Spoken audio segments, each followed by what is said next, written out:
This homie is our main character. He's a dry skeleton whose only wish is to take a dump and beat his meat. So he made a deal with the gods that he would crush the rebel demons. And in return, the gods must give him a flesh and blood body, so he can poop and jerk off every day. But who would have guessed? The gods flaked on the deal and wanted him to be a slave worker, so he told them to suck it. Totally out of options, the gods used every ounce of their strength to turn him into a cockroach, but somehow they mixed up his name with someone else. And he was reincarnated as a baby of the AO clan, the top tier of the Six Lands, possessing incredibly OP holy power. But as a demon king, what the hell is holy power for? He just blasts mana and drinks poison like it's sweeter than milk, becoming a universe-conquering genius, and it's all Gucci. No more yapping, let's get started. The story is finished, and the admin has covered it to the end. Hope you guys enjoy the show. The story kicks off with Isaac's inner thoughts. I want to live, I don't want to freaking die. Life is like the crap in his hand right now, the doctor's diagnosis. This is a disease that has never been discovered before, so it will be named after you. Congrats on becoming a father. He couldn't help but crumble the paper tight.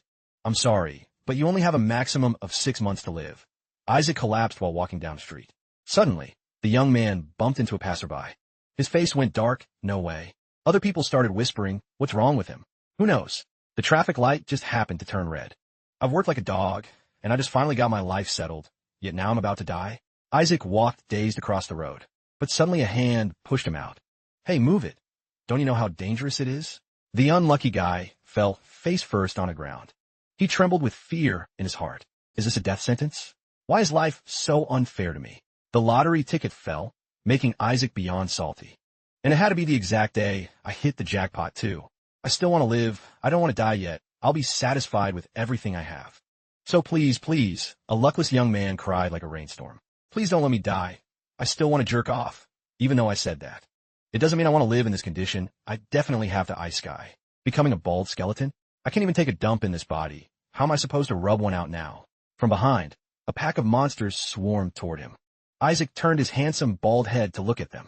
In his hand, he gripped a sword. Isaac swung a fierce blow to get revenge on life. I'll kill them all. His pig-slaughtering blade was soaked in red syrup.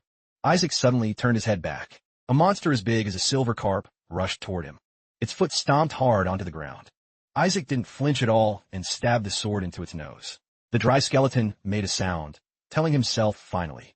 Isaac took his revenge on life gloriously. This crappy life is finally over. Right after that, he shouted loudly at the monster. A flash of light streaked through, sending it to meet its ancestors. Isaac with his shiny bald head brought down the blade decisively. In the skeletal eye sockets, a devious spark flickered. The last one. Just like that, the young man went to meet the Grim Reaper. The massive monster lay slumped on the ground. The suppression of the rebels is complete. Isaac stepped forward. After being reincarnated, I became the lowest-ranked demon, a skeleton soldier, and then gradually evolved into the undead king, a lich. The demon underlings all cheered for him, immortal demon king. I have revived all the demons who were nearly extinct for centuries. The oh my god skeleton guy also felt shy. Well, maybe I'm bald, but now I'm the demon king. Suddenly a scream for help rang out. Isaac, our king, your name reflects your cunning and evil nature. Isaac angrily complained to them for a while. I told you my name's Isaac. How many times do I have to repeat it? It's Kim Isaac, you bastards. These idiots can't even pronounce my name right. Whatever, take care of yourselves. A servant asked him, Demon King. Where are you going? Isaac bluntly replied, to get my reward.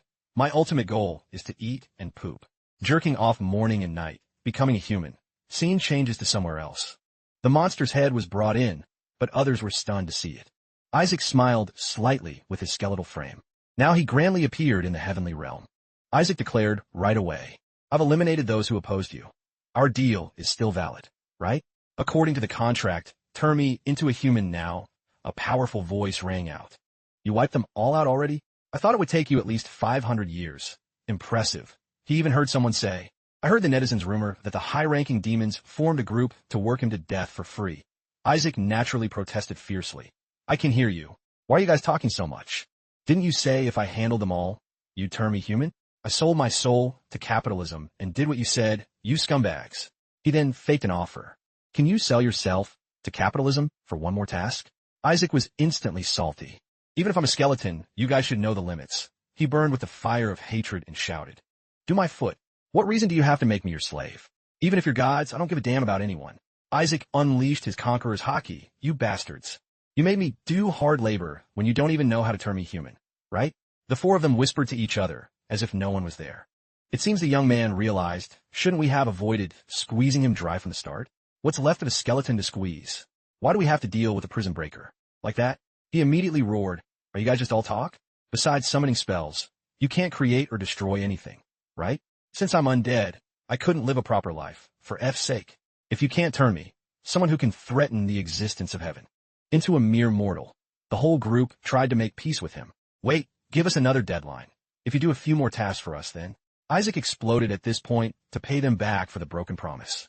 I'll take your lives. The whole group was scared of this prison breaker. He got furious and flipped the switch. I'll turn you all into dry skeletons like me. The whole scene was submerged in undead killing intent. The light of power flashed like a storm. Isaac wore a smile on his handsome skeletal face. Suddenly, a strange phenomenon appeared on his hand. Seeing it, Isaac looked at his nails and was stunned. Holy Mother of God, why did the magic disappear? I can't move anymore. Then that guy started acting like a villain. It's useless. Anyone whose name I write here will never be able to move. On his pig trotter, Isaac's name appeared. The whole group started lining up for a destruction formation. In the past, this high-level holy technique was used to seal disasters like you. How does a common demon like you dare to do those things? You should be grateful for doing hard labor for us. Now live a life of a bug. Isaac was especially dissatisfied. Why the hell couldn't you pick a bug with more hair? He then spoke condescendingly. Are you still obsessed with hair? You cute, cheesy demon. Then a blinding circle of light flashed. He was immediately backfired, oh my god. He then mocked them, you noobs. His body was like a mobile projector. If you wanted to do this, you should have been faster before I noticed. I'd rather self-destruct than turn into a bug. Seeing him about to go kaboom, they all screamed, wait, wait. Isaac fiercely cursed them to go eat crap in the toilet. Then a massive light erupted. Space became chaotic due to the violent energy. Everyone was surprised, dropping their jaws. That psycho, did he really self-destruct? Truly insane, however. Those people were still worried if the ritual proceeded normally. The opponent didn't know his MC aura, so they guessed. The ritual proceeded, so the Demon King's soul is sealed. Great. They started discussing among themselves. Since the Demon King is gone, we'll get our power back, right? Yeah, whenever a Demon King disappears, we receive power, but it's still too early to relax. Who knows when the next disaster will appear? We must create the perfect vessel for a saint in the human world and exterminate the demon race. Someone worried. Are you okay? It seems you used quite a bit of power. The other replied. Don't worry. Now we just need to find a soul to put into the saint's body. As for that arrogant skeleton Demon King, he will be forever imprisoned in this one bug. I'll make him see reason. Stay calm, stay calm. I gotta keep it together. I can't believe those divine bastards played me. Did I really become a brainless, stupid skeleton? Whatever, forget it. Why am I tied up so tight? Who would have thought I've now turned into a worm? I don't even have hands to cover myself. What's this soft, warm thing? Wait, do I have hands? What is this? This is a human body. Have I really become human? So I can finally jerk off now? Isaac thought to himself. Why would those who hate me more than anything do this? Don't tell me their seal failed. Just then, a voice rang out. Oh my god, the saint. A maid called out excitedly. The saint is awake. He was startled. The saint? She asked dotingly. You were sleeping so soundly. Why are you awake? It will be better if you slept more. Father. Isaac confirmed, for F's sake. Who are these people? Nannies? Have I really become human? On the other side, they said they couldn't understand it, while those people already showed their true colors. Even though we don't want to, we have to finish our job. Saint, sorry for making you go back to sleep right after you woke up. Rest in peace forever. Isaac immediately froze like a deer in headlights. I just want to see the naked chicken met with death, and I'm already logging out again? The butler smirked mockingly. Sorry, Saint, but you must rest in peace now. Then he brought the milk close to his mouth. Isaac immediately turned away to dodge. His face turned pale as he covered his mouth. Isaac fiercely rejected the incoming milk bottle. The young man stood frozen like a statue. Gwenchana, are you okay? Why won't he drink? He turned away, thinking, are you kidding me? I finally became human. There's no way I'm drinking something that's suspicious. But why did I have to become human in the first place? The opponent complained. Why don't you act like a normal baby and suck it up? Then you can kick the bucket. I mean, you can sleep well, right? Master Isaac? Isaac instantly got wary and turned around. Did that guy just call me Isaac? He started to recall. Master Isaac. So instead of using my real name, Isaac, they mistook it for Isaac? Isaac. He suddenly realized. I get it. So that's why I wasn't sealed. Plus, I was reincarnated into a body with the same name as mine. Those idiots acted like they were so great. Yet they were so careless and failed to seal me. But while Isaac was smiling triumphantly, the milk bottle was shoved into his mouth. At that moment, Isaac really wanted to resist. The others lent a hand. Help me out. He's so small, why is he so strong? Isaac's face turned pale in an instant. Is this veggie juice? It tastes like crap. Are they trying to assassinate me with this disgusting mixture? I finally managed to become human, and besides, there's something unusual inside my body. The Holy Kingdom of Helion, Middle East Temple. Masha was walking, with attendants following behind. He smirked triumphantly. By now, that kid must be history. Just then, a voice rang out. You look quite happy, Bishop. The Emperor of the Holy Kingdom, Helion Alexander Heklip Hela, stood there seriously. Everyone there bowed respectfully. Greetings to the son of the Empire. He started trolling. What is a bishop doing here? Masha hypocritically replied, the Joshua family has come to greet the saint candidate. After all, you know the Holy See cannot ignore the saint. The Emperor switched to cold mode and fired back, I see. Since this concerns the saint, you should go meet him in person. If another incident occurs, after handing the saint over to the Holy See, it would be truly unfortunate.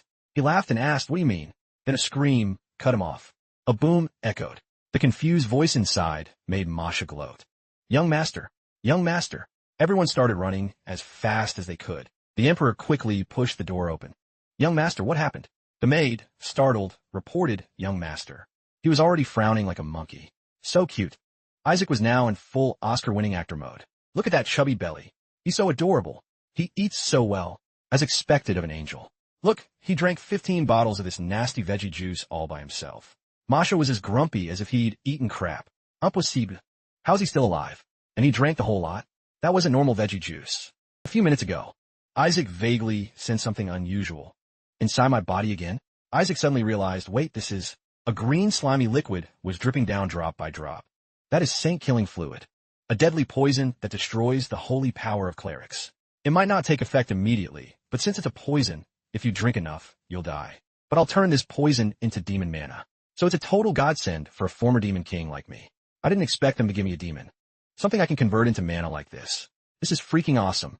I'll chug all of this magic baby food. He started going wild.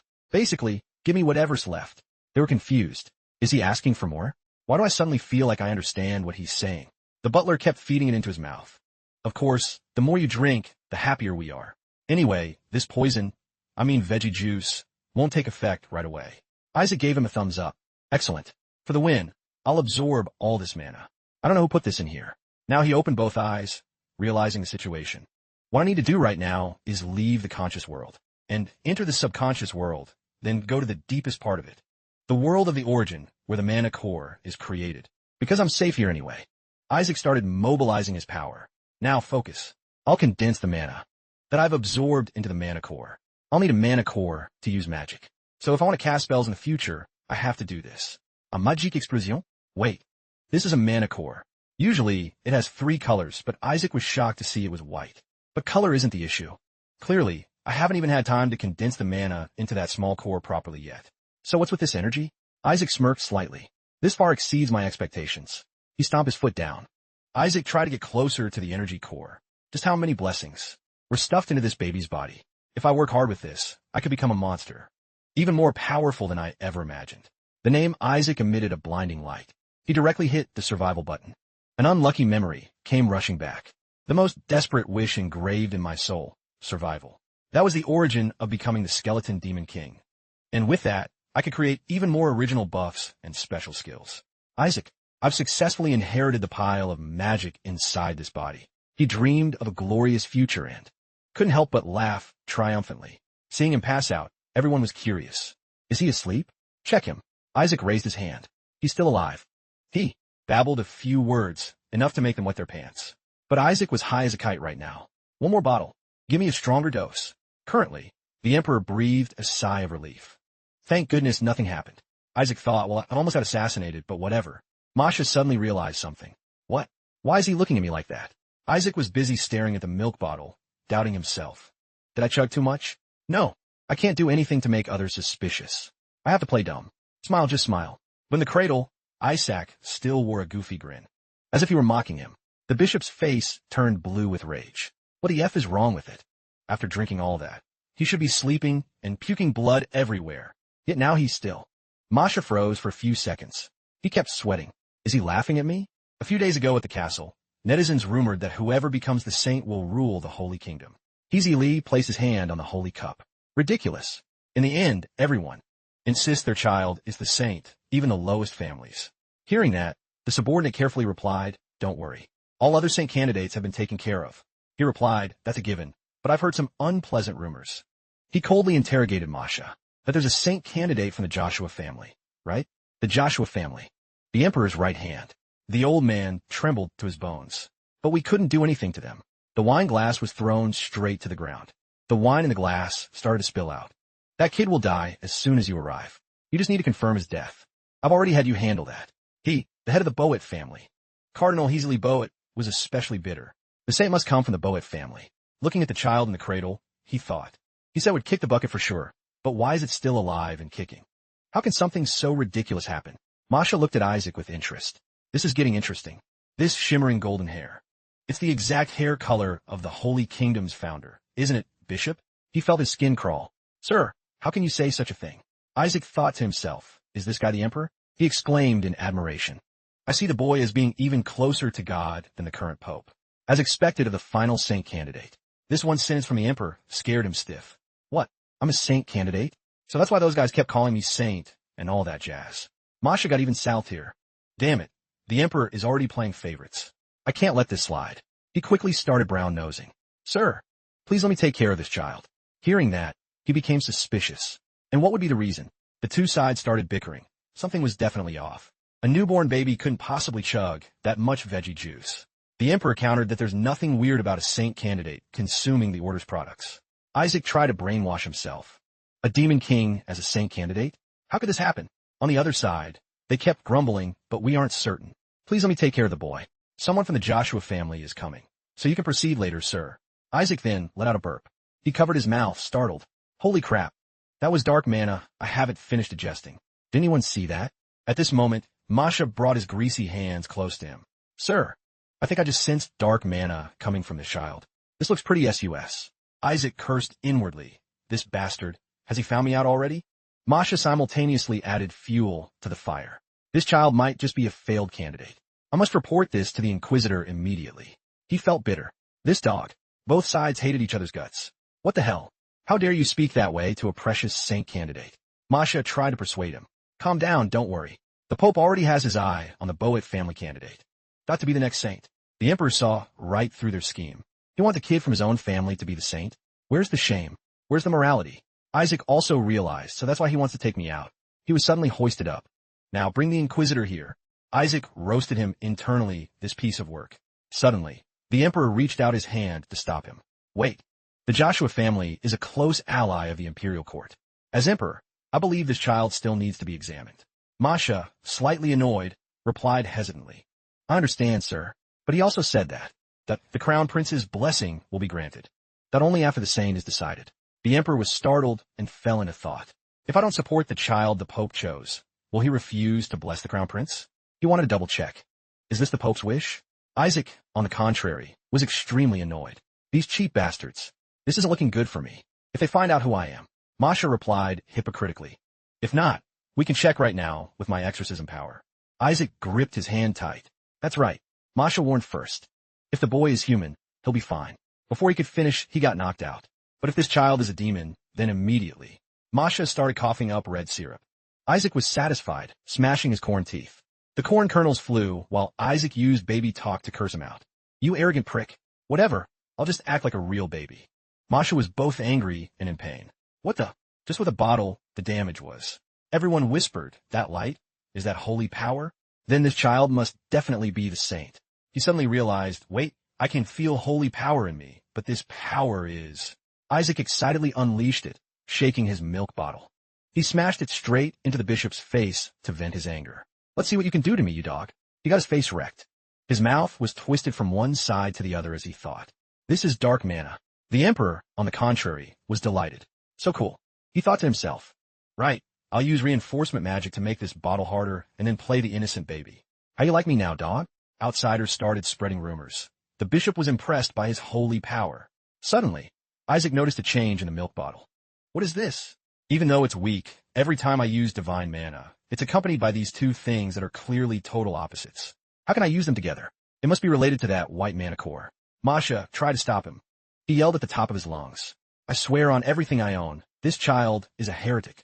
We must perform an exorcism immediately. Isaac started getting pissed. This stubborn bastard. He reached into the man's robes. Isaac used his tiny hand to pull something out. A creepy hand appeared. But it looks like you have something interesting here. Masha froze instantly. The erased remains of a high-level demon, a totem, an item. It can exploit the ability to absorb the power of fellow demons. He had always kept it on him in case he was hunted by demons. Masha looked at the triumphant Isaac with suspicion. How does this kid know about it? His eyes darted back. The totem was tossed away just like that. Isaac felt extremely vindicated. Look closely, you dog. If you keep your eyes on me. Then the bandages on the demon's arm were revealed. But don't blame me. He directly snapped his fingers. A surge of evil energy filled the room. Hey, a demon? Why? Try and block this. The aftershock just now also made Isaac's hair fly up. This dead. The emperor was scared witless and quickly ordered. Bishop Masha Boet. Explain yourself. A demon inside the temple? Have you lost your mind? He tried to make an excuse. Don't you see? This child just pulled out a totem. Hearing that, he screamed. Totems are items linked to dead demons. How could it revive a demon instantly? Everyone, listen up. Protect the child from the evil demon and the bishop. The whole squad rushed up to follow orders instantly. A young knight hoisted Isaac up. He was totally flustered. What?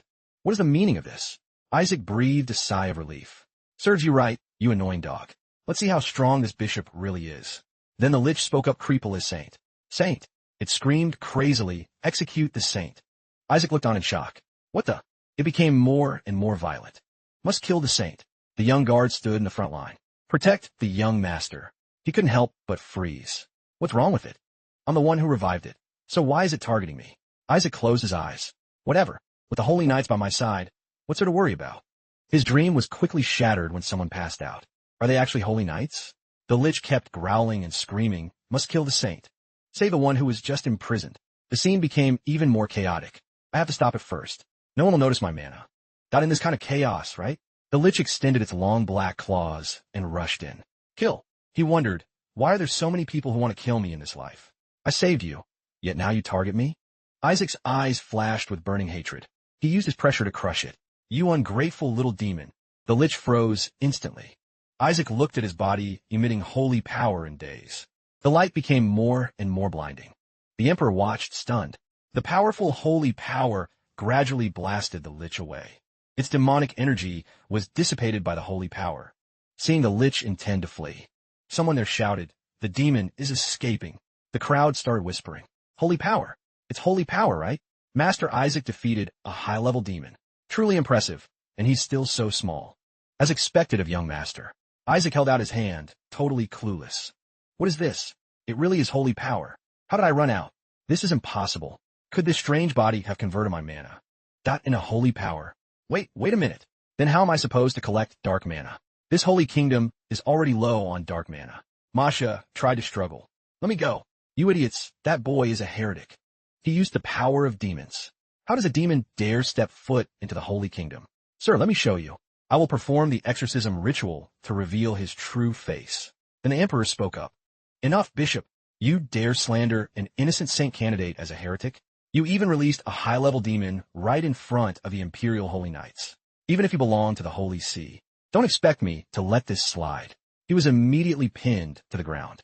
Masha's teeth were clenched in pure saltiness. The seeds of doubt have been sown in his mind. He'll find the spy soon enough.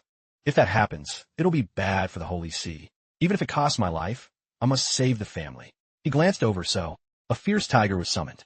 At the very least, I must take out the saint candidate. The tiger charged straight at Isaac. He let out a scoff of pure disdain. Man, this stubborn prick finally showed his true colors. Does he really think he can kill me with such a weak attack? A white blur flashed. Wait, I'm totally out of mana. Suddenly, a streak of blue light flashed by. The beast was instantly suppressed by a flow of mana. July just happened to make his entrance. How dare you lay a finger on a descendant of the Joshua family? His cloak fluttered in the wind. Everyone was stunned. The Blue Creed. It's the Knights of the Joshua family. The seventh son of the Joshua family, July, Joshua. Right after that, he gave the order, arrest this bishop immediately. They followed his lead. The guy was still trying to talk back. Let me go. You Joshua dogs. How dare you touch me? Isaac pondered for a bit. Wait, Joshua. I feel like I've heard that name somewhere. Jeli continued to order. Show your respect. All the knights there bowed low. Greetings to the young master of the Joshua family. He also walked over to say hello. Sorry for being late, Isaac. He couldn't help but panic. Seeing how dignified this guy was, he must be stronger than the Imperial Knights. Jeli continued. I can't say this makes up for the past, but here's a small gift for you. Isaac glanced over to judge it. Gold? A gold bar? The knight flexed with total confidence. This is a model of the Skeleton Demon King being executed. Isaac stared blankly, not getting the point at all. The young man added, we also have a model of him being burned alive, or would you prefer him being crushed? Isaac's face went dark, being forced to choose. Our young master is just so cute. He was crying on the inside. The guards around kept yapping. How can he be so adorable? Isaac thought. How am I supposed to survive in this crazy family? The netizens kept gossiping. Look at how he's enjoying it. So cute. He's so touched he's crying. The whole crowd kept popping off. Look at how he's enjoying it. So cute. He's so touched he's crying. Isaac wondered, how am I supposed to survive in this crazy family? He frowned and thought, wait, Joshua. Joshua. I remember now. It's those saints who try to beat me. One hag screamed, I am so Joshua, the 451st saint. Another hag yelled, I am okay Joshua, the 61st saint. You have no right to know. Not my name. Isaac clutched his head. I knew it. They're all from the Joshua family. Damn it. Not only am I a saint candidate, but I was born into a family of saints? What did I do in my past life to deserve this? Now Masha started screaming. You damn Joshua people. The young knight tried to stop him. How dare you? Shut your mouth. Masha kept howling. I knew you guys were heretics. Where the hell did you pick up that creature? I'll expose your true identity. A sword was drawn. I can't believe you dare carry that monster around. The Joshua family has rotted to the core. He kept barking. I will definitely wipe out the Joshua family. And just like that, Masha was sent to meet his maker. But Jeli gave a warning without a shred of mercy. You should be grateful for the Joshua family's mercy. Otherwise, we would have taken your head. Isaac, watching the drama, was impressed. Wow, this guy seems useful. Willing to attack a bishop for trash-talking his family?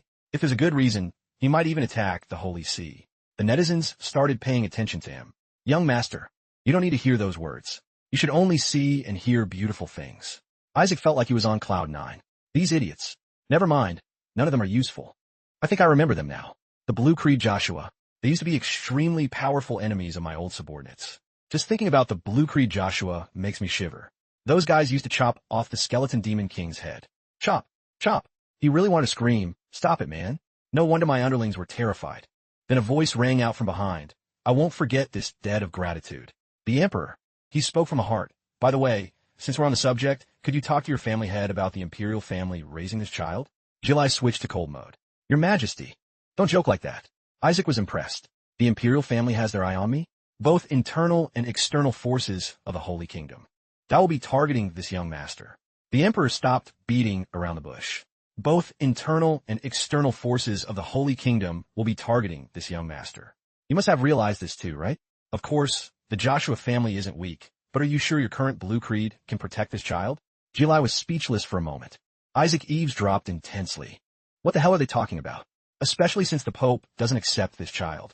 The boy has the same hair color as the founding emperor, but furthermore, the Skeleton Demon King might be hunting him too. Hearing this, he fiercely protested the injustice. Wait, I'm the Skeleton Demon King. Why the hell would I hunt myself? A rebuttal came from the other side. Please excuse me, Your Majesty, but since this child is of Joshua blood, we will raise him as a member of the family.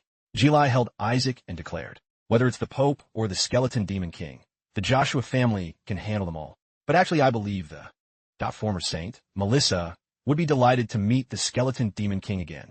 The Emperor thought highly of him, and Jeli made a firm declaration. So, how could we agree to send Saint Melissa's direct descendant to be raised by the Imperial family? Isaac finally caught the main point. Wait, Melissa? My final enemy. Before I attacked the heavens. That Melissa? The most annoying and crazy saint I ever faced. Not only was I born a saint candidate in a family of saints, but I'm a direct descendant of Melissa? What the F is wrong with this life? What even is a saint? After being beaten by the Skeleton Demon King countless times, everyone geared up. The saint must get stronger.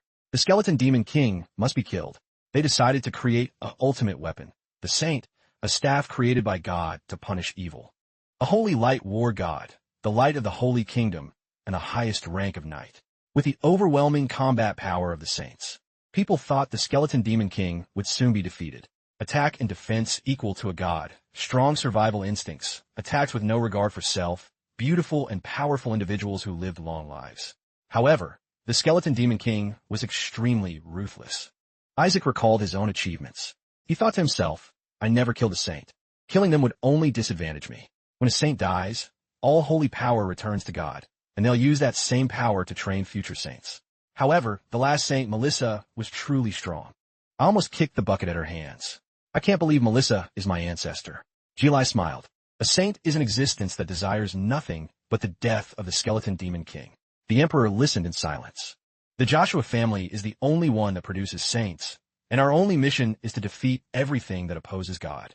I'm certain the Joshua family can fully protect this child. Another young knight spoke up. That's right.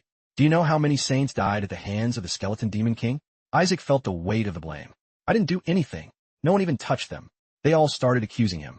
The skeleton demon king once imprisoned a saint in a labyrinth after deciding she wasn't worthy of his presence. He thought, I let her go. How was I supposed to know she was that bad with directions? Someone else said, 5 saints died of disappointment. Isaac got pissed. Bullshit. They should have just gone to a hospital. Seeing him pound his chest, Jili comforted him. It's okay. There's nothing to worry about. Even if you're cursed, we'll do everything to protect you. Isaac really wanted to spit on that. I'm the one who can't accept this. Just curse me already. But Jili cherished him. We're so grateful for your birth. Your parents only had one wish for you. That is, that you don't grow up to be like that evil skeleton demon king. That one sentence made Isaac not know how to react. He closed his eyes and brainwashed himself. To my homeless. Birth parents, sorry for crushing those expectations and dreams. But the emperor still held his ground. Please reconsider, Jili. The skeleton demon king was sealed 150 years ago. Isaac thought, has it been that long? That means Melissa has passed away? It's been 50 years since our last battle. The emperor spoke frankly. During that time, the demon race has begun expanding their army. Having a saint by our side would be a perfect chance to increase the holy kingdom's influence.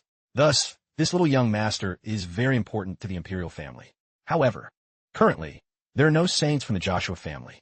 It's been over a year since the saint who gave birth to this child disappeared along with her husband. Joshua's jaw dropped in shock. My mother was a saint?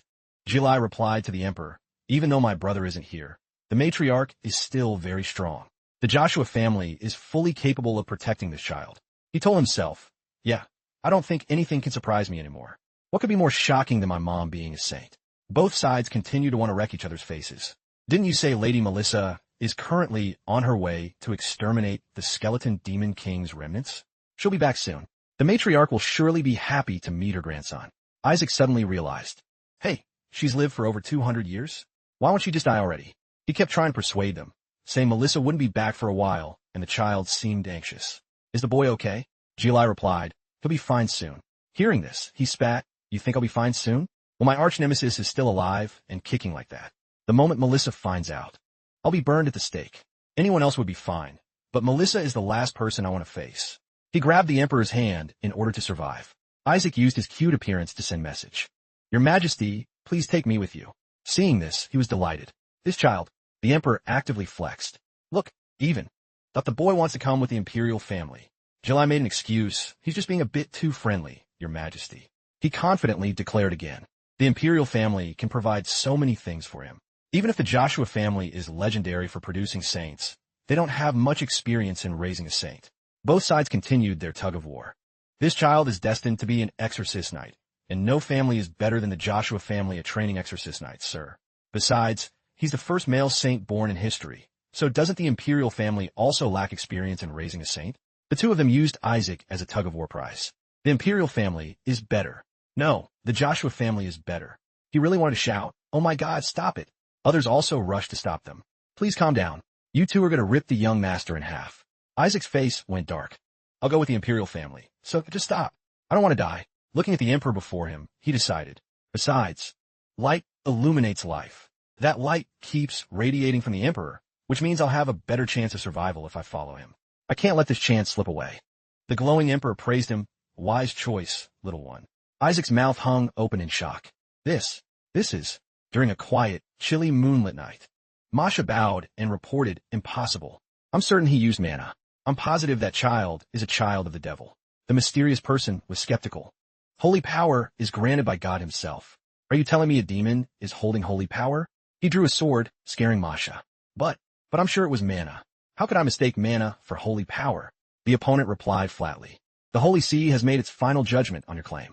He was still trying to cling to their humanity. Cardinal Heisili Boet. Without a shred of mercy, he dropped a cold-blooded judgment. It's the crime of desecrating the gods. The subordinate bowed respectfully to him. I'll go gather an attack squad. Heisili stopped him, no need. The emperor will take the child with him anyway. There will be plenty of chances in the imperial territory. We'll plan for it later. This time, that brat is definitely going to die. Heisili Boet clasped his hands behind his back. Brooding and motionless in the silent night, he flashed a sinister smile. The emperor will take the child with him anyway. There will be plenty of chances in the imperial territory, so we'll plan for it later. This time, that brat is definitely going to die. At the same time, Isaac was casually enjoying the comfort of his plush cradle, unaware that someone was plotting against him. Bright sunlight shone upon the spot where he lay. Currently, Isaac opened his eyes wide and looked around. He was currently on his way to the Joshua family. The carriage and the entourage were gradually moving into the forest, while Heisili Boet and his subordinates followed behind. Seeing this, they were puzzled and thought, wait, what's going on? I thought he followed the emperor a few days ago. A golden light appeared inside the small room, leaving Isaac stunned and wondering, what's this light? Cradled in the emperor's arms, Isaac panicked and covered his eyes, thinking, why is it so blinding? My eyes. Jili Joshua bowed respectfully and said, yes, your majesty. Indeed, the Joshua family is not a suitable place to raise a child. He spoke in a calm voice. You can imagine it's a place filled with the corpses of demons and mana cores. Hearing this, Isaac was impressed. Is this guy's going to live really that bright? Jili held out his hand containing the golden light and emphasized, the most precious thing at Joshua is the corpse of the skeleton demon king. Isaac turned pale and thought in shock. My body. You guys are keeping it? You should have mentioned this sooner, man. He suddenly grabbed one of Jili's fingers. He continued to persuade. Even so, Joshua. Isaac's mouth went goo-goo, G-A-G-A, basically saying, Uncle, look at this. He opened his adorable eyes wide and spoke excitedly. Let's go to Joshua together. Jili was absolutely floored by Isaac's cuteness. He tenderly called out Isaac. Back to the present time. Isaac lay in the cradle, looking outside and thinking lethargically, even though I'm being dragged away from the imperial family to the military, this is the only way to get my hands on my corpse. Isaac's mind began to scheme. That body of mine had cultivated mana to a level that could rival the gods. If I can't get it back, reaching level 10 won't mean a thing. He remembered Jili from a few days ago. Most of all, this is the first time I've seen a will to live light up that much. That means following this uncle to Joshua will be a huge advantage for my survival. The Joshua squad leader suddenly asked loudly, why is the Pope's army pursuing Master Isaac? Hearing that, he jumped up and thought, I was wondering the same thing. Why are they making such a big deal out of this? Jili explained calmly. It's because we received a prophecy from God. They said the saint will become a child of God. Hearing this, the Joshua squad leader wondered. So that means that person will become the next pope? He confirmed, exactly. That's why the Boet family has been trying so hard to create a saint. Isaac's face went dark as he thought. What the hell is going on here? The Pope is the strongest cleric, capable of using level 10 holy arts. He's no different from the king of all clerics and holy knights. In the Holy Kingdom, he's a figure with power almost equal to the emperor. Isaac rested his chin on his hand, reflecting. Over thousands of years, the Boets have produced countless popes, so it's only logical they're scared of me, a saint candidate, stealing that from them. So that's why all the other families want to create a saint. Noises from outside attracted their attention. Jili and the squad leader had to turn and look. Jili poked his head out and asked what's going on. The driver respectfully reported, Lord Jili, we've reached the duchy, but there's a bit of a problem. Behind him, the city gates were tightly shut, and a group of knights was slowly approaching them. Two soldiers behind used spears to block the path. The leader of the group announced in a low voice, I apologize, but you may not enter the duchy. Isaac was bewildered, thinking, what now? Jili irritably jumped down from the carriage and barked, How dare you? Do you not recognize the crest of the Joshua family? Were you even properly educated? The other guy flashed a sinister smile and replied, Of course you can't come in. Suddenly, they all transformed into demons, carrying a cold, eerie aura, because we must eliminate that child who carries the blood of the saint. Everyone screamed in terror. The demon race. Isaac poked his head out of the carriage door, stunned and thinking, what the hell? I clearly forbade them from attacking human territory. What the hell is the new demon king doing? The demon pointed straight at their faces. He boasted loudly, Listen well, you lowly humans. Our esteemed king has ordered us to ruthlessly eliminate all saints and saintesses. Hearing this, Isaac thought I knew it. A new demon king has taken the throne. The demon continued to howl. In the name of the skeleton demon king, Lord Isaac, we shall eliminate all saints. Isaac couldn't help but curse under his breath. Damn it. When did I ever say that, you airhead? The demon, oblivious to the gravity of the situation, continued to threaten, if you leave the child behind, perhaps skeleton demon King Isaac will show mercy. But before he could finish, a bolt of blue lightning struck him directly, causing everyone to panic. The demon was instantly zapped into jerky. To the amazement of the demons, they yelled in rage, "You lowly holy knight!" Jili gritted his teeth and spoke angrily. "How dare you say those words to a Joshua exorcist knight? So you've chosen death." He pointed his sharp sword forward. He announced grandly, "Listen well. For the ideal of protecting all small living beings in this world." Jili cracked his knuckles and continued in a stern voice. "Our Joshua family will exterminate all evil." Jili held his sword up in front of his face. The knights behind did the same. He said in a low tone, "We will hunt your kind to the very ends of hell to wipe you out." Jili's eyes were sharp as he wore a strange smile. "That evil skeleton demon king. I can't believe he's using his subordinates to steal back his corpse." The demons, as if their secret was out, howled in fury. "How dare a lowly human like you?" They went wild and rushed toward Jili, screaming, "I will not allow you to insult skeleton demon King Isaac like that. It's all for the sake of reviving our king, Lord Isaac." The knights began to take their combat stances. The squad leader hurriedly grabbed Isaac. He rushed forward to escape. He whispered softly, "Sorry, young master," but Isaac was still confused, wondering, "What's going on? Is someone impersonating me?" In the middle of the forest, the squad leader suddenly stopped and scanned the surroundings. He gently placed Isaac down on the grass and instructed, "Please wait for me here." The Joshua squad leader chanted a spell while saying, "I'll be right back." Seeing this, Isaac thought, a protection barrier?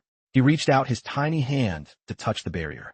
He told himself, even high-level demons can't pierce this. Seems pretty strong. He suddenly realized, since nothing can enter from the outside, it means nothing from the inside can break it either. But Isaac closed his eyes and made a decision. In that case, activate survival desire. Release magic. Isaac focused and murmured a magic chant. "Listen to my call, you who were created for magic but possess a mind." He silently called for Wizard, the one who was watching him. Immediately, a black object with sharp teeth and glowing red eyes appeared. As soon as Wizard saw Isaac, he cheered excitedly. "My esteemed king, my master." Hearing the shout, he quickly covered his mouth. "Long time no see. Now shut it or we're all dead." Wizard looked at Isaac from head to toe and spoke happily. "I thought I'd never see your magnificent form again." He sighed. "I thought I was a goner too." Isaac looked at Wizard before him and thought, "Long time no see, huh, Wizard? Even though it's just a detection spell, it possesses its own consciousness. I created it because manually using detection magic and analyzing results was way too exhausting. Over time, it developed its own personality, but still pretty basic." Then Wizard started trolling. "Your cruelty is as magnificent as ever. Congratulations on seizing a child's body without feeling an ounce of guilt." Wizard Purple flew around Isaac, yapping nonstop. "But how dare those filthy gods do this to my master? Master might be a bit of a scumbag, but I still can't believe they dare to put my master into such a filthy baby body." Isaac reminded him, "Enough. Go find the enemy instead." Wizard Purple's eyes suddenly lit up. "I'll start right away." After saying that, it spun around, creating purple demonic energy. Wizard Purple announced, "I will now search within a 100 m radius." It quickly reported, "There are 88 enemies. None of them could ever compare to you, my esteemed master." Hearing this, Isaac was extremely surprised. Are they crazy?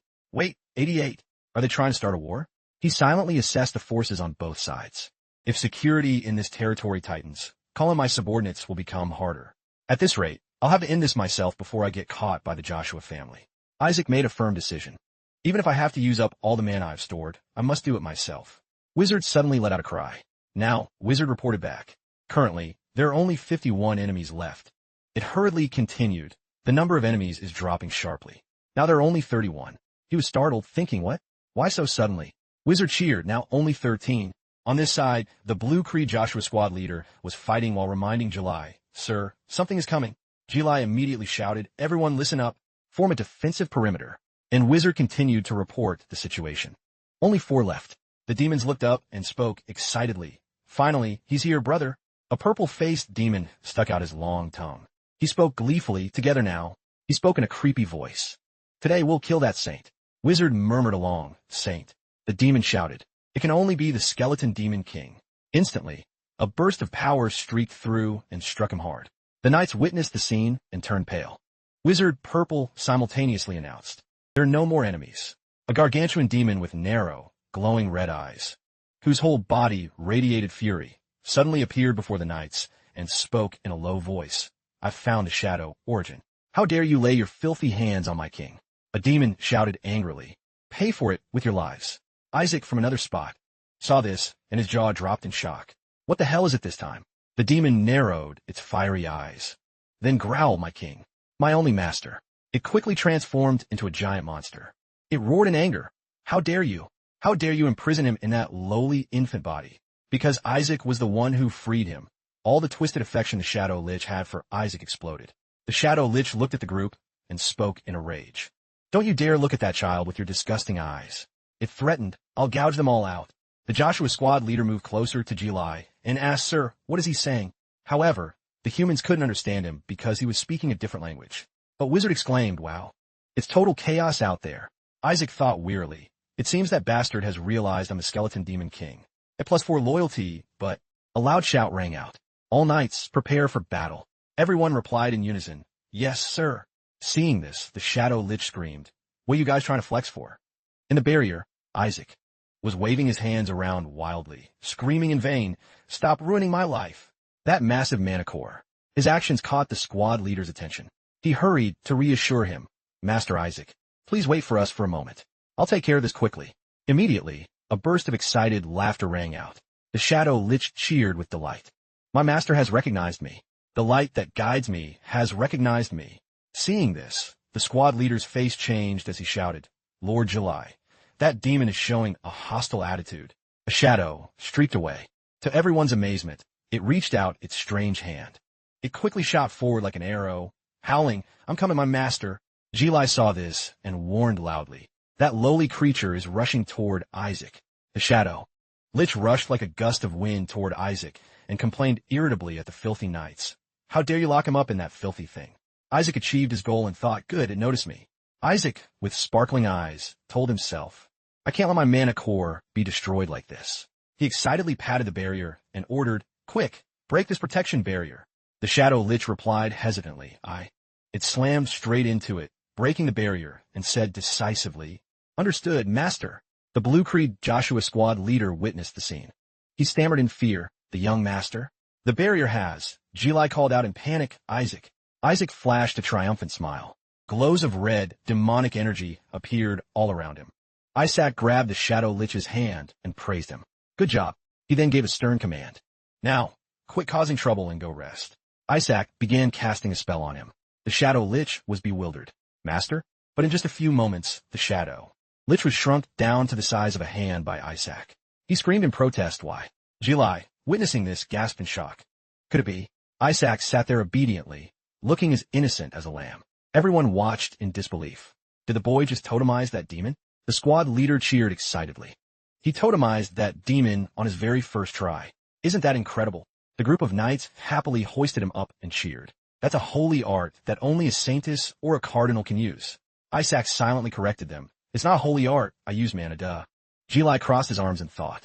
That was definitely a holy art used for totemization, even though it's a very powerful divine art. Why can't I feel even a shred of holy power from the boy? The squad leader analyzed it. It's probably like how a person's power only manifests in times of danger, sir. Besides, that thing rushed straight at the young master. The Shadow Lich's instincts must have sensed danger, which is why he tried to eliminate the source. The squad leader hugged Isaac. He kept praising him. Our young master is truly amazing, isn't he? I can bet on it. He's definitely going to become a saint. Hearing that, Jilai had a speechless expression. He watched Isaac intently, thinking suspiciously. He's not wrong. Even the demon race is tracking the boy down. Even if he isn't a saint, he clearly has some kind of special ability. Still, why did it have to be a boy? Because of the skeleton demon king's curse, the child of Joshua Wood. Suddenly, a voice rang out, startling him. I made up my mind, the squad leader declared firmly. As the leader of the Blue Creed Joshua, I will protect the future of Joshua. You will become the future of Joshua. Jilai was momentarily stunned. He allowed a faint smile and replied softly, I see. I was too foolish. Jilai took Isaac from the squad leader's arms. Then he continued gently, I was only worried about the skeleton demon king's curse, but this child will surely bring glory to the Joshua name. He lifted Isaac high and said excitedly, let's go home. Your uncle will teach you so many things. Jilai lifted him up high, speaking happily, you have natural talent, so I'll raise you to be a magnificent holy knight. Isaac forced a smile, but thought, not becoming a holy knight is totally fine. Just give me my body back when we get home. He added, even if your lifespan won't be long, but I'll do my best to save you. Isaac froze like a statue. Excuse me? Jilai shouted excitedly. Your name will be famous across all 6 continents. Isaac hurriedly asked back, wait, I think you just said something really offensive, didn't you? He nodded slightly. Yeah, I knew you'd like it. He cursed irritably. Hell no. Jilai promised happily. When we get home, your uncle will teach you how to curse that hateful skeleton demon king. Isaac couldn't help but curse under his breath. Damn these Joshua people. Some time later, at the Duchy of Joshua, the carriage was slowly entering. For goddess statues were meticulously carved in gold. They stopped in front of a massive courtyard. Isaac peeked out of the carriage, feeling deeply dissatisfied. These jerks. The demon race gets wrecked by them while they live in such luxury? How much money did all this cost? Isaac thought of the starving, broke demons, and felt gloomy. He thought, damn capitalists. I work like a dog to buy food for my kids, but wizard that suddenly appeared and assessed. My master, this place is world apart from our shabby palace. Just selling a few statues here would give us enough money to buy 10 Demon King palaces. Isaac gritted his teeth. I know, shut up. Jilai picked him up from the cradle and introduced, this is the residence of the Joshua family. Joshua, the source of the exorcism mission across the 6 continents. Jilai looked outside and spoke softly. Look, he pointed for Isaac. The spot where the knights were training intensely. When you grow up, you'll be just like those kids. Spears were thrust into straw dummies along with shouts. Skeleton Demon King. The young knights kept striking the straw dummies. They shouted in fury, I will destroy you, Demon King. You lowly thing, hurry up and die. Tearing you into 100 pieces wouldn't be enough. Meanwhile, Jilai laughed with delight. Isaac could only shake his head in disgust. What are you teaching these kids? You bunch of fanatics. He helplessly gave up. Whatever. Isaac silently calculated. Either way, I've already infiltrated the Holy Kingdom. Soon, I'll burn the Emperor alive and turn this place into the Isaac Empire. Wizard grinned and spoke mockingly. What's wrong with you? You're the Skeleton Demon King, yet you're being petty with playing children? How small-minded. Isaac hissed, shut it and scan the area. Wizard winked. Roger that. They looked at the shimmering palace before them and gasped. Whoa. Isaac exclaimed in surprise. Amazing. Is that all mana cores? There are way too many. Wizard's eyes narrowed. This is the first time I've seen so many mana cores gathered in one place. Just how many demons did they kill? The carriage stopped, and a respectful voice rang out. We have arrived, sir. Jilai stepped down from the carriage and ordered. Arrange a room for me. Isaac will stay with me. The butler replied awkwardly. You see, he announced.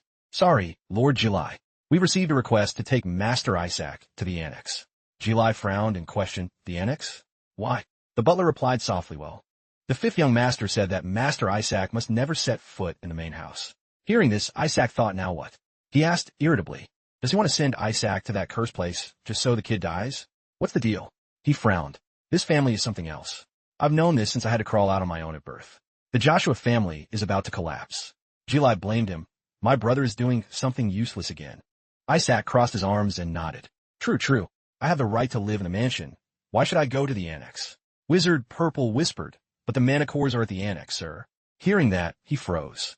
Jilai shouted angrily, step back. I cannot agree to my nephew staying in such a haunted place. Isaac suddenly protested. No, the annex.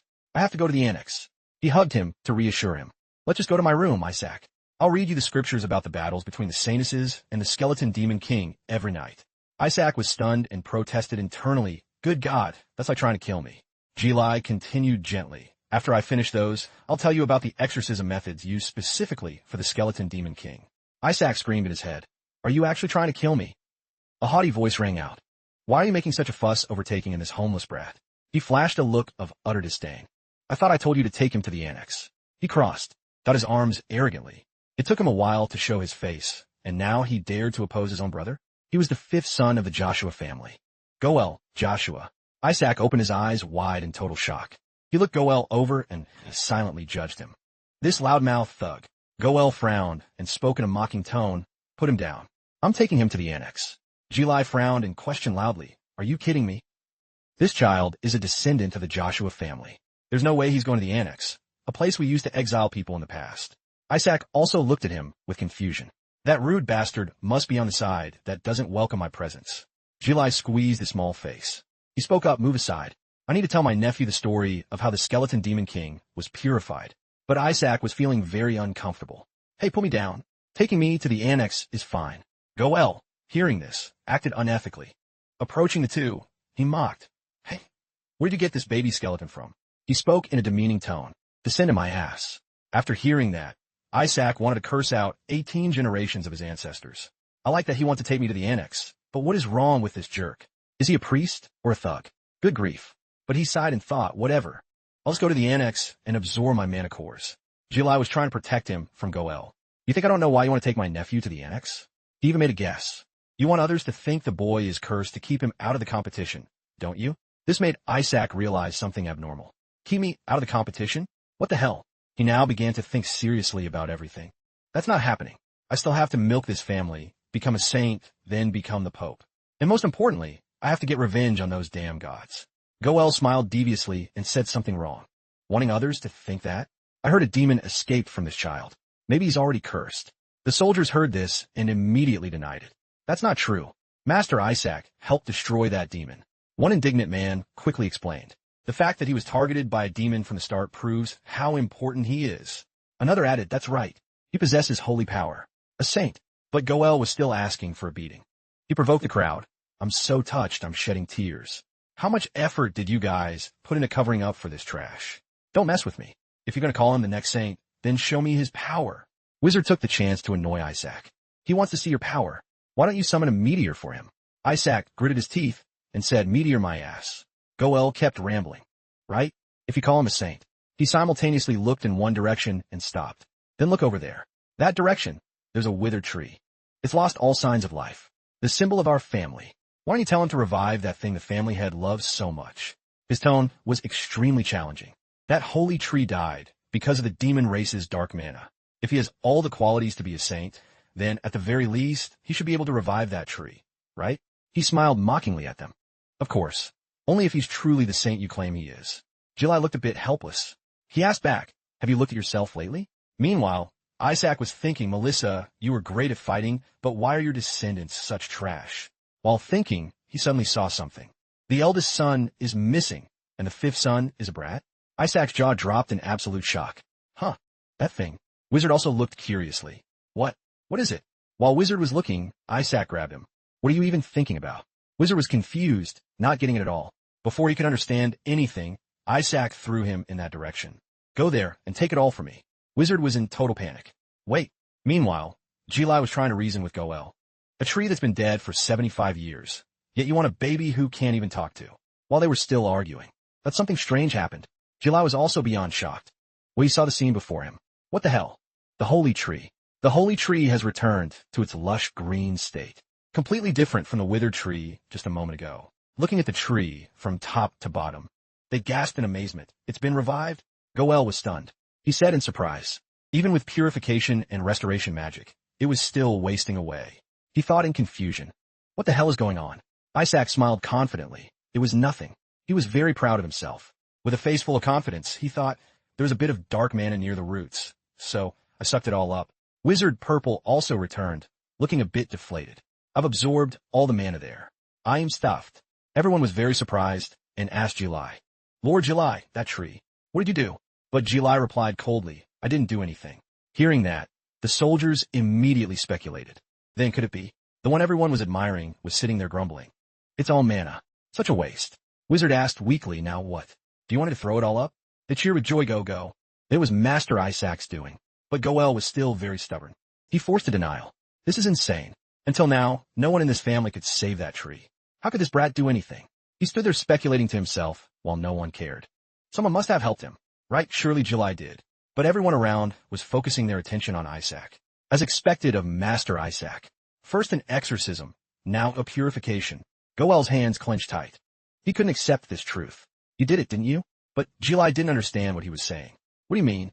Goel frantically grabbed Jilai to interrogate him. You definitely got help from the Sanus, and then made it look like this trashy kid did it, right? Jilai had no clue. What on earth are you talking about? Goel shouted angrily. Cut out your little tricks. Jilai found it very confusing. He immediately denied it. How could I have met the missing Saintess? Isaac saw this scene and scowled. Melissa, you should have focused on managing your family instead of hunting demons. Your family is a mess. Looking at the guy before him, Isaac thought, still, this guy called brother is nothing like Melissa. Honestly, it's more believable if you said Jilai was Melissa in disguise. Wizard heard this and asked curiously, what about the other brother? Isaac suddenly remembered. I think he looks even more like that bastard Pope. Goel screamed like a madman. He couldn't accept this truth. Don't you dare play dumb. You think I don't know you brought this brat back so he'd become the next saint candidate? I can't believe you'd use such dirty tricks when our family already had a saint candidate. Isaac immediately eavesdropped on the info. There's another candidate in the family? And this rude jerk wants that candidate to win? Wizard was happy when someone was in trouble and teased. Looks like you have to compete with that person. But you don't seem to care at all, do you? Isaac was actually feeling extremely interested. Don't you think it'd be more fun to crush him if that jerk is the one supporting him? Wizard Purple reluctantly agreed. That makes sense. Like Jilai questioning him. And should we just ignore the boy? He's our nephew and the eldest brother's son. He has the right to lead this family. Goel found it extremely grating. Nonsense. The eldest brother? He ran away while the family was in danger. He said as he grabbed Jilai. You still want to mention that guy? You only just let us know about this brat's existence. Isaac felt this drama was worth watching. So this is why I'm being discriminated against. This life is looking pretty wild, huh? Wizard didn't quite get his train of thought. You can't just talk about your own life so casually like that. Goel suddenly remembered and laughed coldly.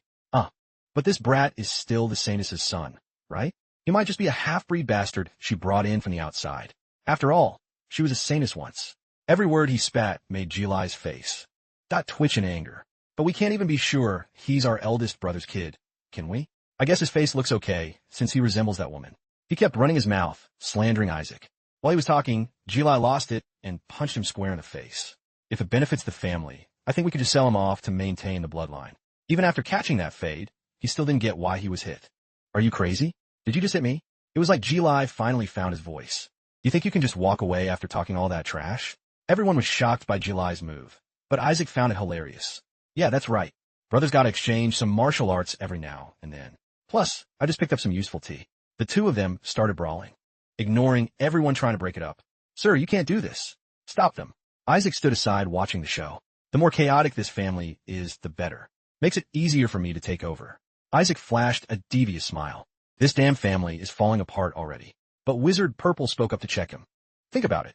If this family goes down, you're cooked too? Did your brain shrink along with your baby body? This made Isaac snap. Shut up. Finally, things calmed down. Isaac sat in a corner, bored out of his mind. Suddenly, his whole body felt itchy. He really wanted to start some trouble.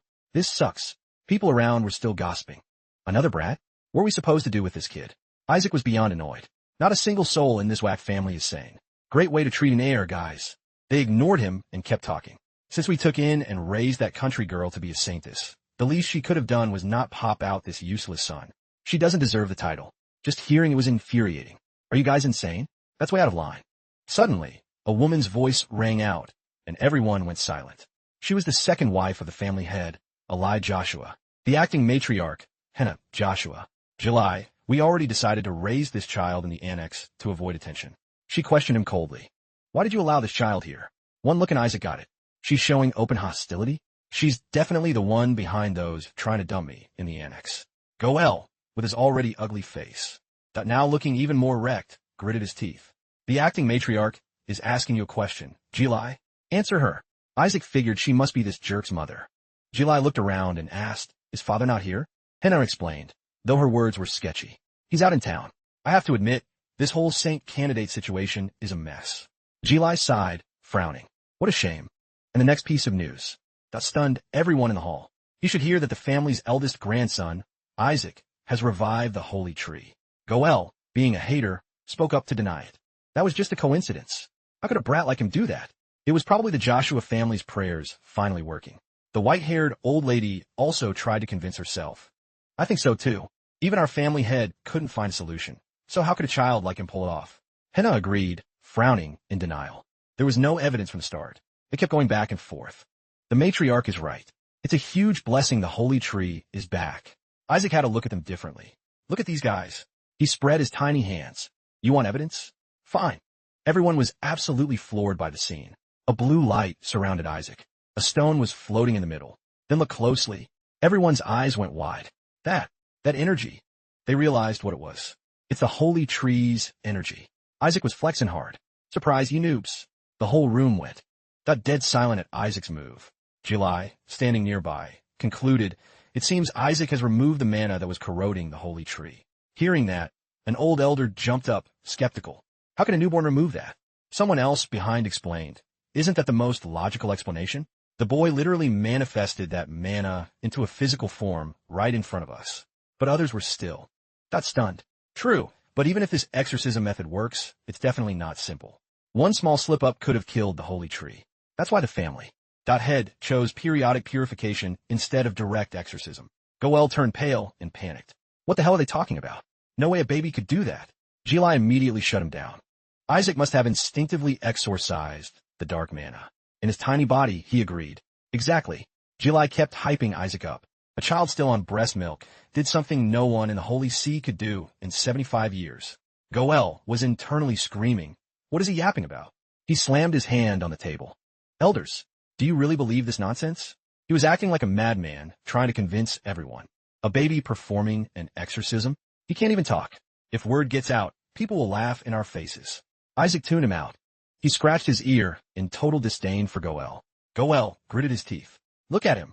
It's not even believable that he's a Joshua. What if he's just from some random, nameless family? Suddenly, Gili got serious. Elders, please hear me. This child will definitely become a saint. He didn't stop there. The boy could even become the next pope. Seeing this, he crossed his arms in approval. Damn straight. Gili suddenly lifted him high and declared, and above all, this child will destroy the skeleton demon king. Isaac immediately gritted his teeth. What the hell? You should have stopped at the last sentence.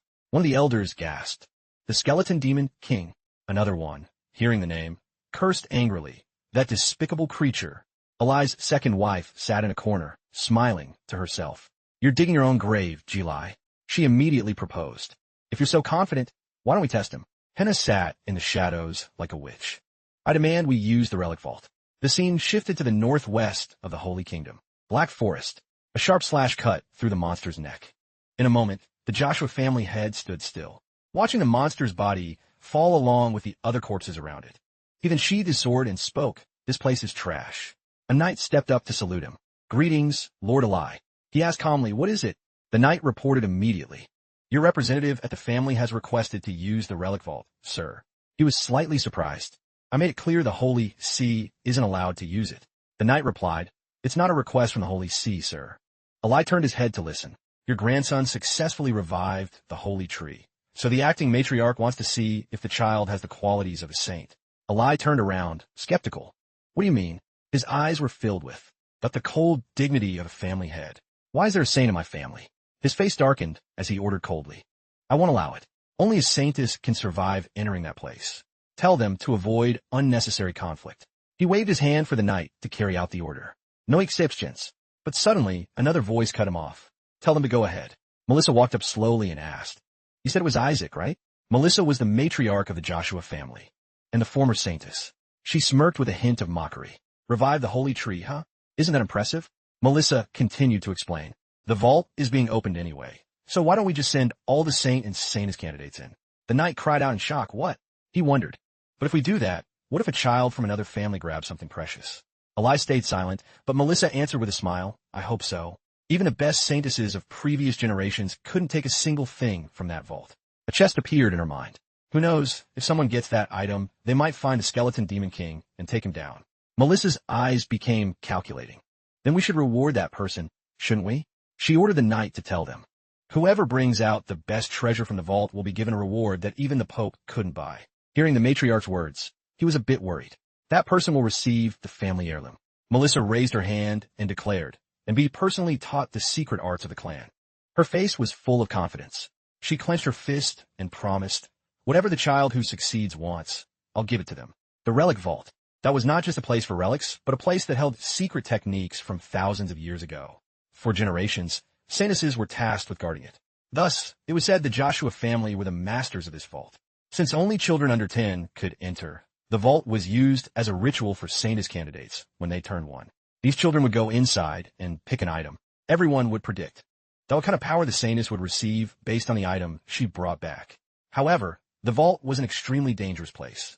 Even Saintess candidates could hardly avoid life-threatening risks. After several unfortunate incidents, the vault was sealed. Back at the Wizard Purple's voice rang out. "Let's see," he said excitedly, "if my master can survive and bring back the treasure." Isaac irritably questioned, "Why are you narrating this?" Wizard speculated again, "But you're looking forward to it too, right, master?" He babbled back, meaning of course. Then his face turned cruel and full of interest. "They say the skeleton demon king's body is in there." Suddenly, a hand hugged Isaac and asked curiously, "Are you excited, young master?" A knight hugged him and announced gently, "The matriarch has opened the vault for all candidates." Hearing this, he was totally confused. "All of them?" Then the man happily tossed Isaac high. "All the descendants of the 5 prestigious families will be here. Even though that cursed Pope's family is coming, I'm sure you'll win no matter what, young master." Wizard Purple flew alongside him and remarked, "Looks like they're making a big deal out of this, huh?" While being cheered, Isaac gained some confidence. "Fine. The more people there are, the easier they'll be distracted. Then I can get my body back more easily." Just then, another hand hugged him. "Be careful, Isaac." Jili smiled at his nephew and revealed, "Demons captured from the battlefield will be guarding it." Hearing this, he was stunned. There's danger because demons are guarding the place? Even though it sounded scary, Isaac was still extremely confident. He smirked and thought, if they got caught like that, they're probably only level 6 at most. I just need to use Overwhelm and... While he was lost in thought, Jili put him on the bed and warned, "Level 8 demons aren't easy to deal with." Isaac immediately switched to being pissed off. "What the hell? Why are level 8 demons there?" The knight from earlier spoke up. "Still, that level 9 dragon is probably the worst part." Jili replied casually, "If we're just talking about levels, then yeah." Wizard was on the side, sounding done with life. "This whole Joshua family is insane. A dragon in a place where a bunch of kids are going?" Then he asked, "But at least you know a lot about dragons, right, master?" Seeing his master's expression, he spoke up. "What now?" Isaac was biting his finger, shaking in fear. "Oh crap, dragons are on a completely different level." "Well, I did scam them a few times." Wizard asked helplessly, specifically how many. Suddenly, the visions of terrifying dragons appeared before his eyes, along with angry voices ringing in his ears. That bastard scammed even young dragons? What the hell did he sell to those kids? They aren't even 300 years old yet. Even the ancient dragons got played, let alone the young ones. That damn skeleton. Thinking of this, he replied softly, "Just about 70 of them." Isaac got even more stressed. "This is bad. And they have good memories too. They'll recognize my soul." Wizard, however, was happily calculating. "Maybe it's time for me to find a new master." Seeing this, he gritted his teeth and snapped, "I can hear you, you know." After a mental struggle, Isaac flopped onto the mattress. "Seems like I'm out of options." Thinking of the treasure chest, his spirit doubled as he plotted. So there are level 8 demons and a level 9 dragon in the relic vault. My current self can barely handle level 6 demons. But Isaac's face became even more devious. To fight them, I'll just have to steal all the mana cores from the Joshua family. Let's head to the annex. The atmosphere turned peaceful again, but the door was still shut. Isaac and Wizard were sitting outside. Seeing him so serious, Wizard asked softly, "Master, you okay?" Looking at the haggard face, and lips drier than the Sahara Desert, Wizard Purple remarked, "You look like you're about to be exorcised." Isaac slightly regretted his actions. Damn it. If only I knew how to control holy power, I could have easily learned all the holy arts by now. Someone give me a TLDR. I'm not even weaned yet. He suddenly had an idea. Maybe I should mind control them and force them to teach. Wizard was rambling on the side. "Master, are you planning to use black magic in the middle of the holy order? You want to get caught as a demon and bring down the Joshua family?" Isaac was stunned by how far Wizard was overthinking it. "What the hell happened to your personality in the last 150 years?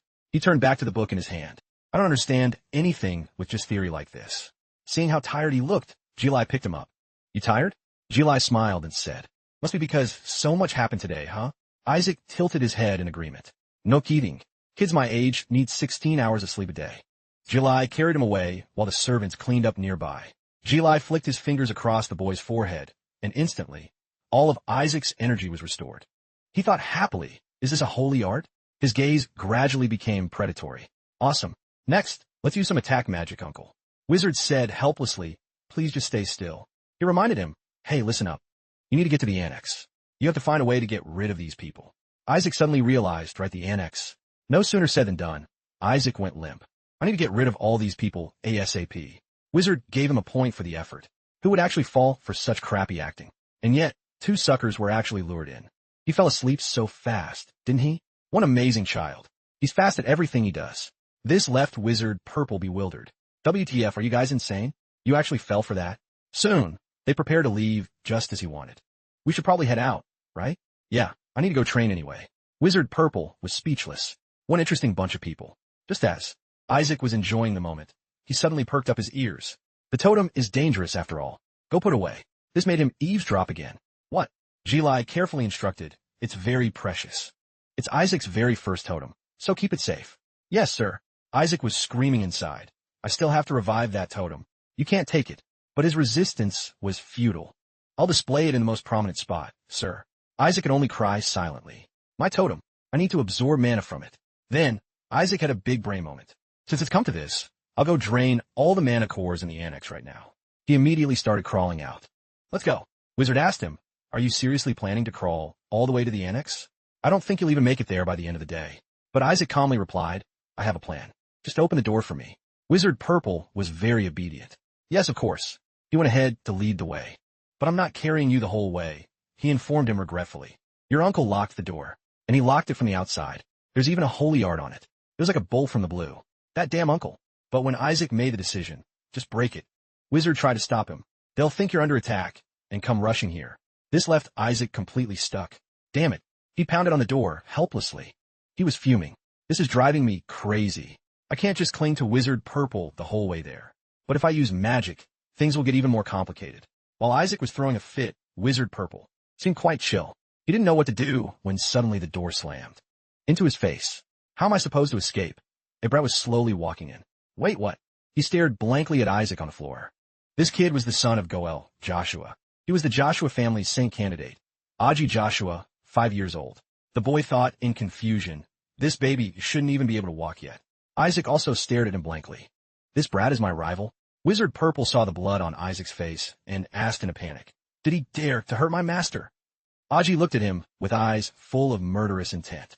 He gritted his teeth and thought, a totem that even a genius like me couldn't create. He held the object in his hand, acting jealous. There's no way that kid could have done it. But Isaac didn't really care. He was actually feeling quite excited. Aji swung his arm, preparing to do something bad. I'm the one who will become the saint. He used magic to take the totem.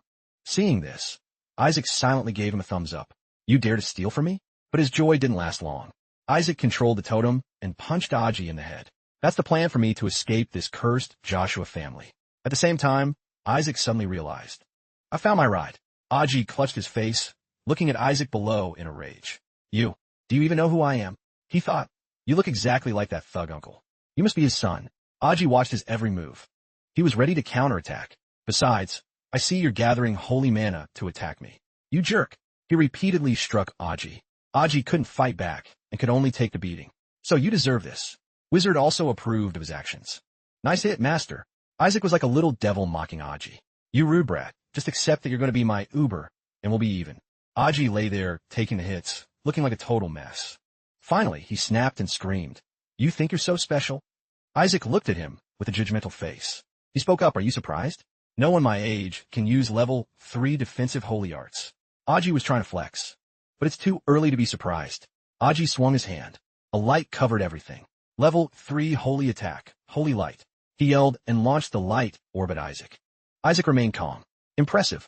Using 2 holy lights at once. But this petty trick only made Isaac more interested. Thanks for the meal.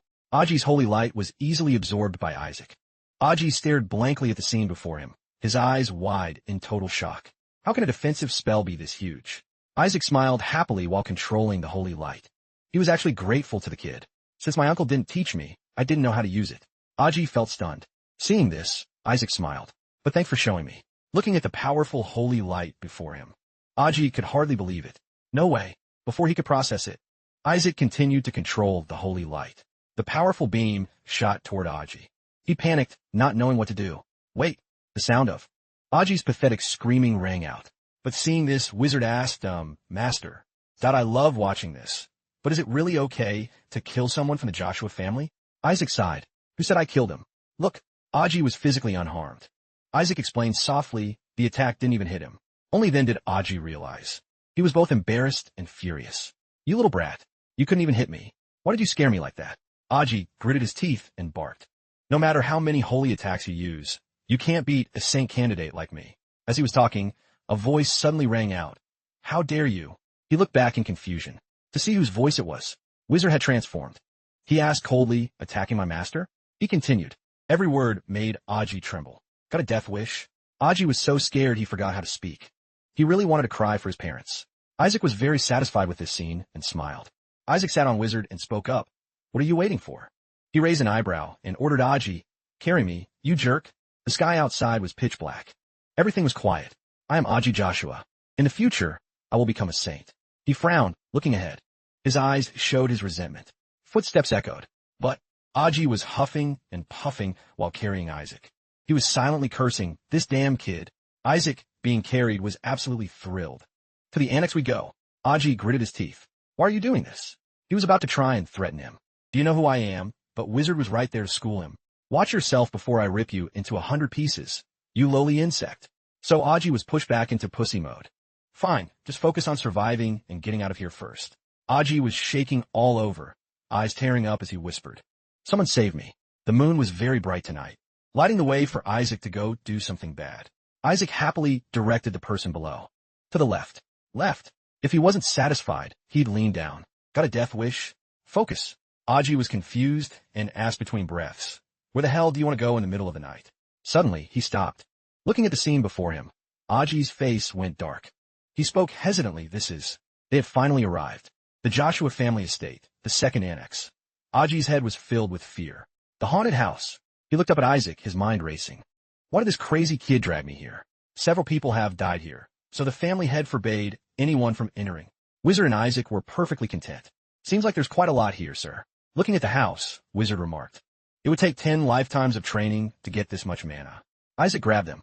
He demanded the kid step inside. Let's go, Brad. But Aji resisted, trembling. You want to go in there? No, we can't. The adults said no. Then Wizard Purple appeared again to threaten him. Shut up and move your feet, you lowly thing. This made Aji break out in a cold sweat. Aji stepped inside. Since there were no objects, all their sounds were greatly amplified. Aji was out of breath. Isaac was busy assessing the surroundings. Seems like the inside is even worse than the outside. Suddenly, he noticed something special. Seeing a thin mist floating around, Isaac thought in shock, wait, is that? And Wizard explained, this entire place has been sealed, master. Every door has something like a protection barrier. Isaac said gloomily, what a pain. Aji's head was dripping with sweat. He tried to suggest, hey, let's just go back. Everything here is locked anyway. But things didn't go his way. Isaac grabbed his hair, making Aji yelp. What now? He was in pain and tried to stop Isaac with both hands. Don't pull my hair. Hey, he saw the portraits in front of him. Aji was a bit surprised. He moved closer. The former family heads. Looking at the paintings, he asked, now you want to compete for the next head position too? At this point, he acted all high and mighty. It's useless because that position is going to be mine anyway. No sooner had he puffed his chest out than the portrait of the ancestor he was so proud of was destroyed by Isaac with a snap of his fingers. Aji's eyes almost popped out of his head. Isaac didn't stop. Aji screamed in a panic, our ancestors. Are you crazy? Why would you do that to the family heads? Only then did Isaac frown and explain. They shouldn't have put barriers on these portraits. Wizard Purple breathed a sigh of relief and smiled. The barrier is broken, master. This made Isaac grin wide. Awesome. He quickly jumped down to the floor. Let's go. Seeing this, Aji asked curiously, hey, where are you going? Isaac curled up like a little ball and rolled forward. Aji asked blankly, are you for real? You caused this whole mess, and now you're rolling away. The sealed door was kicked wide open by Isaac. Looking at the scene inside, he felt very satisfied. Top tier. Isaac immediately crawled inside and ordered Wizard. The door locked, leaving Aji completely bewildered as he tried to chase after Isaac. Like the way you chase after a crush. Hey, stop. Stop it. What the hell are you doing? The door slowly closed as Isaac smiled at Aji. A brat like you doesn't need to know. Outside, Aji's voice was still echoing. You damn kid. Once everything was settled, Isaac sat down and breathed a sigh of relief. A glow of light covered his body. Let's begin. Outside, Aji was still pounding on the door. Thump, thump. Get out of there. Right now. Hey, I'm telling the adults. While he was trying to convince Isaac to come out, a shadow appeared behind him. I'll tell them everything, and you'll be kicked out of here. The family members had appeared behind him. Jilai called Aji's name softly. He asked coldly. Only then did Aji turn around. What are you doing here? He quickly explained everything. Uncle, you're just in time. Isaac, that monster. The white-haired old lady barked angrily. What do you think you're doing, Aji? You know the annex is forbidden. What were you thinking, bringing Isaac to this hellhole? He stammered, wait, what? But he was cut off by her shout.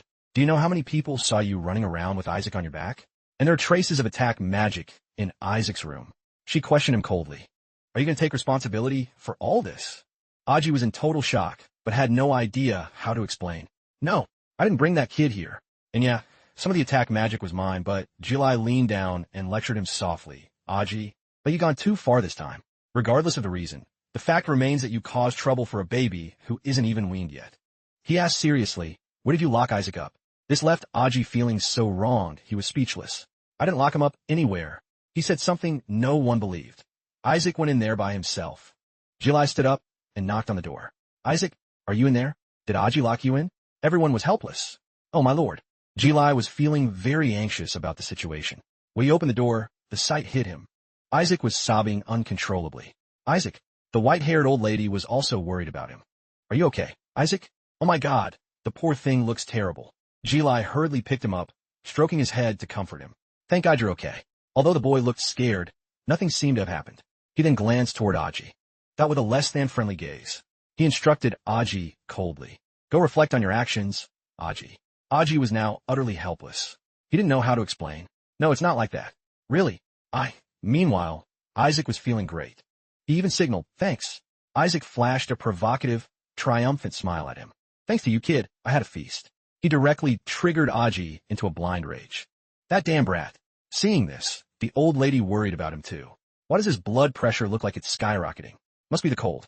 A child so small, yet in Isaac's hand was a faint blue light. He smiled and thought, this far exceeded my expectations. I absorbed a century's worth of mana in one go. He clenched his fist tighter. Yes, with this mana. He was perfectly content, laughing to himself. I'm shaking with excitement. I can finally start the plan. But Jilai misunderstood, thinking he was shivering from fear. Isaac must have been so terrified.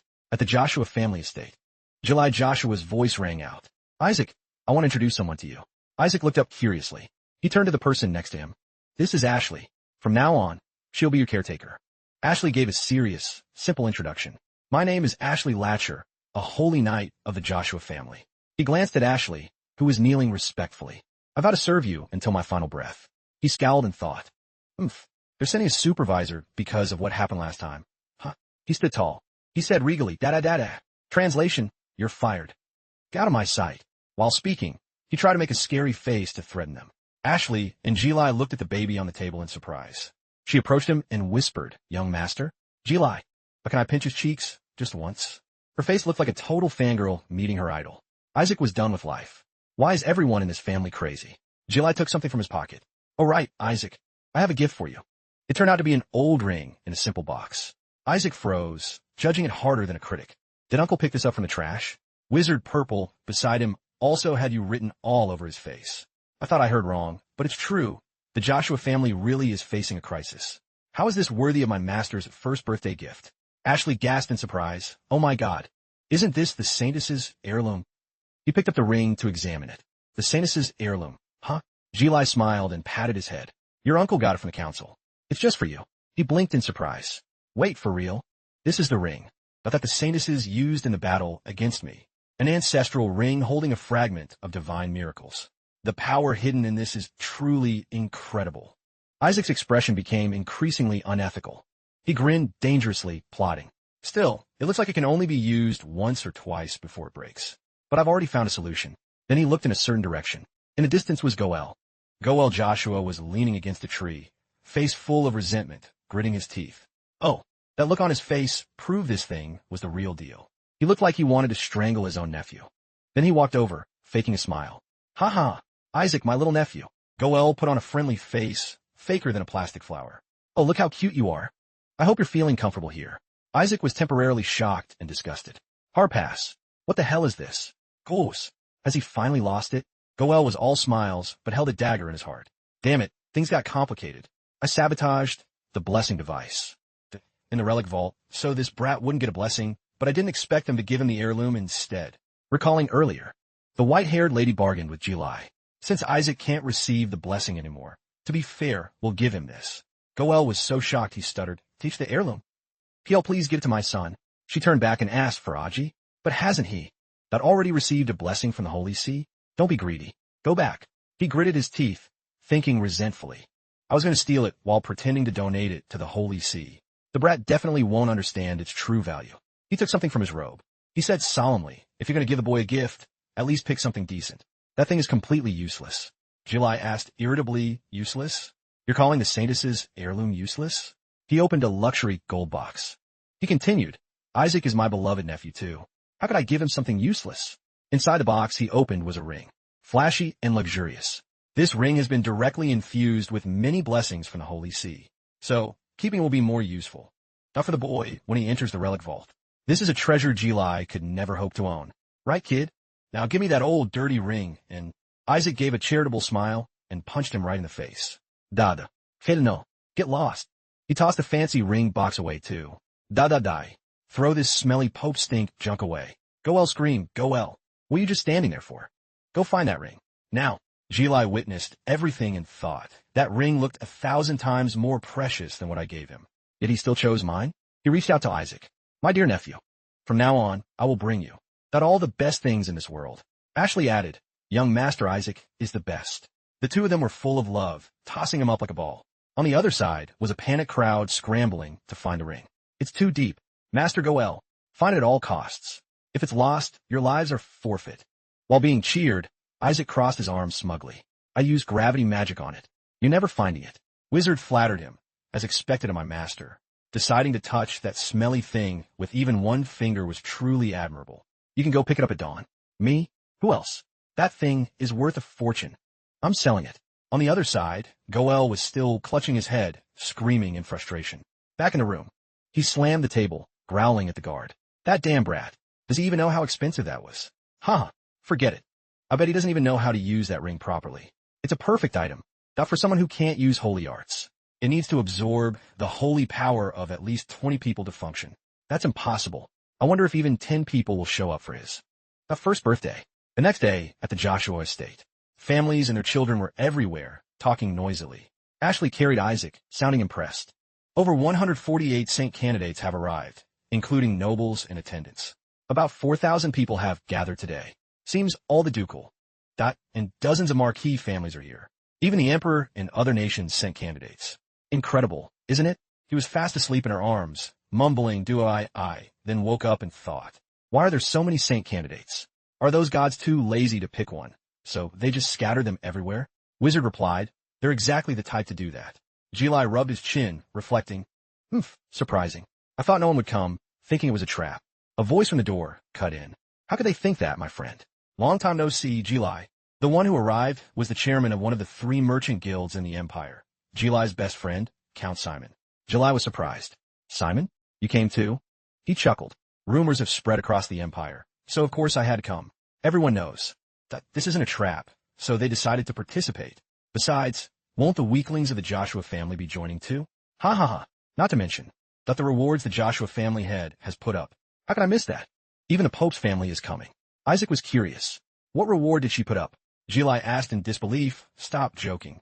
How could the Pope's family participate?" Simon shrugged innocently. "Just guessing. No way those arrogant high and mighty snobs would show up on Joshua territory. Except for our Pruitt family. Everyone else is just dirty commoners to them."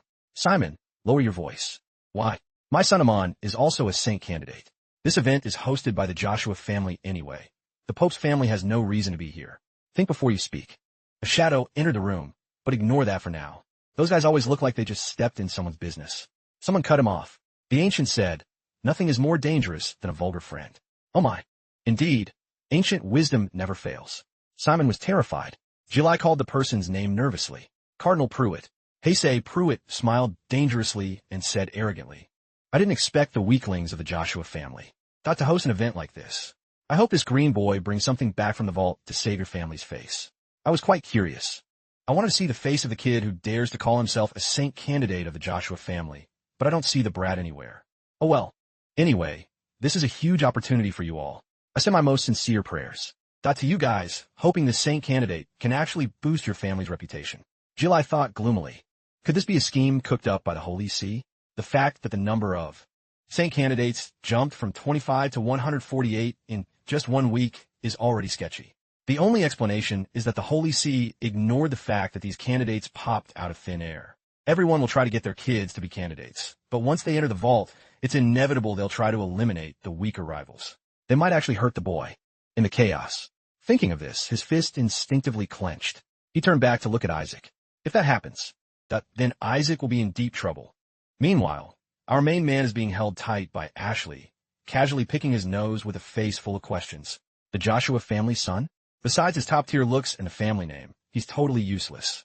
However, for those thirsty for the Joshua family's superior genes, or those trying to suck up to the Pope, those who despise the Saints' bloodline, the Joshua child is the perfect prey. Give this to the Joshua brat. Just a little prank, okay? It won't kill him, but he won't be able to do anything anymore. Mix this into his water. It's holy poison. Let's teach that kid a lesson about how cruel this world is. Humiliate him in front of everyone. And announce to the whole world that the Joshua child will never be a saint. Meanwhile, Isaac is chugging down the bottles the other kids gave him. After finishing, he happily wipes his mouth. Damn, that hits the spot. The kids witnessing this were stunned. They whispered in fear, "Guys, I'm scared.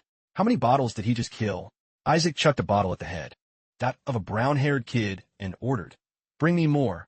This poison can't kill me, kid." The one who got hit was scared to tears. Ouch. Isaac shook another bottle, waving it around. "I said more."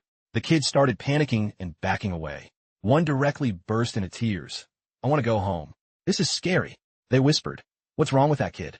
I thought you put laxatives in there. Did he drink the wrong bottle? Is he a freak? I don't think so. Let's get out of here." Aji Joshua clutched his face, feeling helpless. Why is he drinking so much? This is so embarrassing. Stop dragging the Joshua name through the mud. If you're saint candidate, you should at least know when something's wrong. He snatched the bottle Isaac was chugging and barked. "Stop drinking. Are you that thirsty?" Isaac made a confused face at his actions. Aji held out another bottle to him. "Here, if you want to drink this." Before he could finish, he caught a bottle to the face. Isaac snapped back, "But this one ain't poisoned." "Get here. Give me the one with the deadly poison." The kid holding the poison bottle rubbed his forehead and mumbled. Why is he so hyper? But this is holy poison. Another kid tried to stop him. Are you crazy? If he drinks it, he's dead meat. Isaac's jaw dropped. Holy poison? Then give it the F here. He jumped over with eyes brighter than high beams. He was so hyped the other kid screamed in terror. The kids started scuffling. It was a total mess. Other kids watching from the side huddled together. Looks like he has a massive poison resistance. I heard one can reach a level where they decompose toxins by training their holy power. What? Are you saying this brat is already at that level? But then, why is he looking for poison water? Is he trying to make sure no one else drinks them because they're dangerous? Aji sat in a corner and smirked. Bullshit. Then a voice rang out. For real? Are you guys implying that the brat is sacrificing himself? Si no pruit snered mockingly. Aji's eyes went wide. Si no pruit? Why is he here?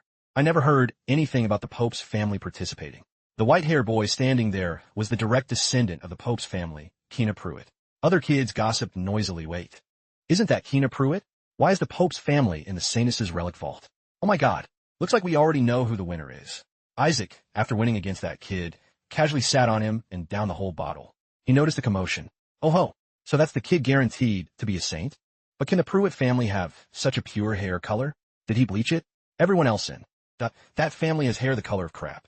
Kina gave a faint smile and replied. What's so strange about a member of the Pope's family being in the Saints' relic vault? My family leads all the clergy, so the Saints' vault basically belongs to us too. I'm just here to take what's mine. Why do you find it so odd? Isaac smirked, judging him internally. Looking at how arrogant he talks, he's definitely from the Pope's family. But that kid is a monster too. His amount of pure holy power even exceeds a bishop's. As expected of Saint Candidate number 0. Are you guys planning to use such vulgar methods to insult the host? And you still call yourselves Saint Candidates? Kina Pruitt continued. How pathetic. What's the point of humiliating a baby? There's no way a child could have poison resistance. It must be the Saints' power. They're trying to protect this child. He approached Isaac, knelt down, and smiled. Isaac sighed. Is stupidity hereditary too? Kina summoned his holy power and said gently. You poor thing. It's okay, let me detoxify you.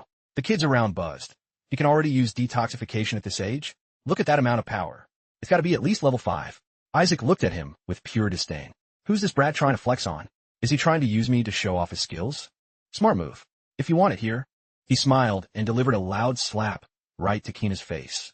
Kina froze, completely stunned. A kid yelled. The holy power disappeared. Kina Pruitt looked back, his eyes full of shock. My holy power was neutralized? No way. By a kid like him? Isaac acted innocent and played around while Kina stared at his own hands, questioning his life. Is that Joshua family insect actually stronger than me? Isaac saw him glaring and got annoyed. The hell you looking at, brat? I'll crush your skull with this bottle. Then suddenly, a figure rushed over, hugged him tight, and screamed, Master, don't do it. The crowd watching the drama remarked. Oh my, is he taking care of the baby because they're from the same family? That kid just slapped the guy trying to save him. How rude. Do they really think they have a chance against the Pope's family? Does he really think he can protect that child? Aji held onto the struggling Isaac, thinking, you idiots, if it weren't for me, that bottle would have been in your skulls by now. Kina Pruitt recovered his usual arrogance. He said magnanimously, it's fine. I probably just surprised him. After all, he's just a baby. Anyway, good luck to you all. Descendants of the Joshua family, you should at least try to do something to save your family's face. Aji and Isaac gritted their teeth in rage. But of course, the best treasure here will be mine. After all, a Joshua that wouldn't even dare to go near the skeleton demon king's corpse. Aji mumbled, what an obnoxious brat. What the hell is he trying to do? Show off? Isaac suddenly jumped up and screamed. What the F? He was startled. What did that white-haired bastard just say? He mentioned the skeleton demon king's corpse? How? He grabbed Isaac's hand, voice trembling. Hey, what's wrong with you all of a sudden? Don't pull my head. The head of the family promised to grant a secret technique. That to whoever brings back the skeleton demon king's corpse. Isaac froze. He whispered, his voice sounding breathless. Me. Melissa, you dare to play with my corpse? Isaac's face began to glow with anger. The kids started splitting into small groups. Isaac sat there dazed. I've accumulated mana. That for centuries in my body. If I can get it, reaching level 10 won't be a problem. But now these kids are guarding it. So I have no way to sneak it out. Whatever. Whoever gets in my way, then I'm stepping on them. He thought, then chucked the bottle on the ground. An elder's voice rang out. Everyone gather round. You guys are about to head out. So listen carefully to what I say. This relic vault is a holy sanctuary. It stores the relics of previous saintesses. Isaac thought, here goes the history lecture. When are we going to get out of here? This is boring as hell. I'm heading out first. Aji chased after him. Hey, where do you think you're going? He used his legs to gain momentum, and dashed off in a flash, leaving a cloud of dust. Aji turned away to avoid the dust, and quickly called the elder. Isaac has. The kid's face was more hyped than a lottery winner's. Time to use the holy art I just learned. The elder shouted a warning. Isaac, that's a forbidden area. If you go that way, all the vault's traps will activate. The kids were all terrified. They rushed after him when they heard the order. Quick, stop that kid. Joshua Estate Banquet Hall. Ashley spoke worriedly to Jeli, standing nearby. I hope the young master is okay. The announcer stated, we have established a connection with the inside of the relic vault. My summon is following the third-place candidate, so I'll provide updates. The first vault door has opened. The candidates are currently passing through. Jeli was equally worried. It's starting already? Currently in third place is Amon Ager. Simon screamed happily. That's my boy. Second place is Aji Joshua. Goel was a bit surprised and bragged that. That's my son. And in first place is, it's Isaac. Jeli and Ashley stared in shock. The loudspeaker sounded like it was about to not explode. I repeat, it's Isaac Joshua. The elder was chasing after him, out of breath. Isaac, please, not that way. Then he accidentally stepped on some kind of trigger. If he kept running, even more traps would go off. Boom! A bolt of lightning struck the elder directly, making him scream in agony. The kids were terrified, screaming along with the elder. The scene was total chaos as the children scattered everywhere. Some were running and wailing, Mommy, I'm sorry. Save me. Aji wept silently, cursing this madman. Why did you run over there and cause this whole mess? The trials of the vault were dangerous enough on their own, but now they had to dodge traps meant for intruders too. Isaac didn't give a damn and kept charging forward until he reached a massive door. He stopped and asked, Dada, so this is the door to the second vault? The second trap door had been activated. Enter the side door of the second vault. Aji shouted a warning to Isaac. Not there. Wizard suddenly appeared and said, Fantastic. Master, thanks to the mana you absorb at the annex, I've leveled up. Isaac gave a smile, more sinister than a greedy capitalist. Good. Now I can make you work even harder. Damn it, bring everything back here. With those words, Wizard Purple dashed off to follow orders. The kids outside finally caught their breath and started talking. I didn't know it would be this hard. Is this why the Sanuses were so powerful? A boy pointed at Aji, who was floating in midair. Isn't that the Joshua family brat? Yeah, I think his name is O something. How is he flying? The family must have taught him beforehand. That's so unfair. Aji sighed. Taught me what? You idiots.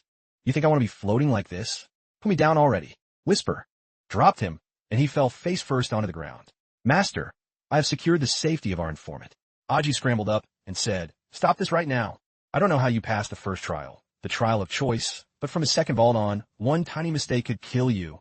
You have to fight your fears and choose the difficult path to enhance your spiritual perception. Isaac cut him off with a bolt of lightning aimed right at him. You talk too much. Whatever. Just explain what's inside the second vault. Once you enter, remember to never attack the enemy. Got it? Don't attack them. What? That sounds like BS. Why the hell can't I attack my enemies? That's the only way to pass the second vault. No matter what appears, you must stand still for 3 minutes before they vanish. Tell me you understand, or we're both dead. Isaac was losing his patience. What a joke. Trying to test my patience? People have actually died doing this. Duda. Fine. It's not that hard. Dada. Just don't attack, right? 3 minutes is nothing to me. As he pushed the great doors open, a voice echoed. Welcome to the path of serenity. Patience is a virtue, as is cold logic. Stay calm and steadfast, and that patience shall lead you to the light. The scene shifted to a different area. It was Kina Pruitt's group. A blue-haired lackey asked nervously, Are you sure this is okay? We're at the very back. Kina turned around with a confident smirk. There's no reason for us to go first on such a dangerous path. Those meat shields will take the hit for us. Did you forget that a grade 8 demon is guarding the entrance to the second vault? I'm sure the ones in front are stuck there right now. See that?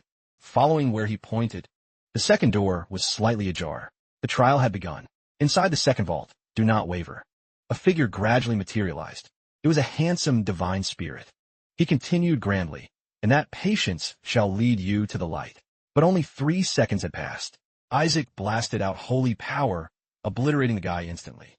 Move it, Pops. Seeing this, Aji's hope for survival died. He thought back to Isaac confidently saying, 3 minutes is nothing to me. Oh my God. He couldn't help but scream, You freaking lunatic. Isaac gritted his teeth. How can I stand still when I see a divine spirit's face? Wizard Purple chimed in. I think 3 seconds was plenty long. A somber announcement rang out. You have failed. Those who lack patience shall be punished by the gods. A monster stepped out from nowhere. Aji felt his soul leave his body as he mumbled, It's over. I'm dead for sure now. Isaac gave a sinister grin, summoned a powerful red holy power, and unleashed a strike that took the monster out before it even got close. Aji's jaw hit the floor. The monster had been blown to bits like firecrackers. Wizard looked on in stunned silence. What the hell just happened? Its remains turned into a pile of rubble. He thought to himself, This is grade 8? You're kidding me. My subordinate's magic created this golem. The elite demons of the Skeleton Demon King. The 14 retainers. This is a unique type of magic they possess. Now, they've turned into lapdogs for the Joshua family? Why? Or does this place have something to do with my body? I have to go see for myself. Aji saw Isaac starting to run again and hurriedly asked, Hey, where do you think you're going? From behind, a triumphant laugh rang out. Ha ha ha. I can't believe the Joshua family descendants actually helped us like this. They stepped out from behind the bushes, led by a red-haired kid who pointed and said, See, I told you those Joshua people knew how to pass the trial. He was Sixak, one of the 5 scions, the 3rd son of the Duke Sebasnizer family. Sebasnizer chuckled arrogantly. Thanks for taking out the gatekeeper for us. Now move aside. We'll be the first to enter the second vault. You have no idea what we went through because of that damn kid, right? If that kid gets in first, he'll just trigger all the traps inside again. Isaac didn't hear a word. He was just wondering, how are so many of them still alive? Nizer continued to mock them. I didn't expect the Joshua line to be so wicked. Aji, you're just like him, aren't you? Aji's face was full of question marks. Me and him? No way. I told you no. Are you even listening? Nizer stepped up to Isaac and said, Everyone saw this kid dodge all the traps, right? Do you think he could do that alone? Look, it's an artifact. This ring must be infused with some kind of magic. He snatched the ring from Isaac's neck and held it up. Look, everyone, with this, that we can dodge all the traps ahead. Aji sat nearby, looking down on these kids. You got it all wrong, kids. But seeing how calm he is, I'm the one who's terrified. He's not the type to let people slide when they steal his stuff. Nizer and his gang took the ring and left first. Stay right there, Joshua. I'll be the one to bring back the Skeleton Demon King's corpse. A feat no one has ever achieved. It'll be no one else but me, the third son of Duke Sebas Nizer. Nizer. Spiciest. The kid cheered as if he'd already won. Then he felt a mysterious power radiating out, making him freeze. Boom! A terrifying explosion occurred in an instant, accompanied by screams. Aji gritted his teeth, dodging the fallout. It's a trap. What the hell is this? Isaac used them as bait. In the smoke-filled room. The second vault. Aji carried Isaac on his shoulders past the bodies lying everywhere. Isaac glanced at them and smirked. All the mines here have gone off. Thanks, kids.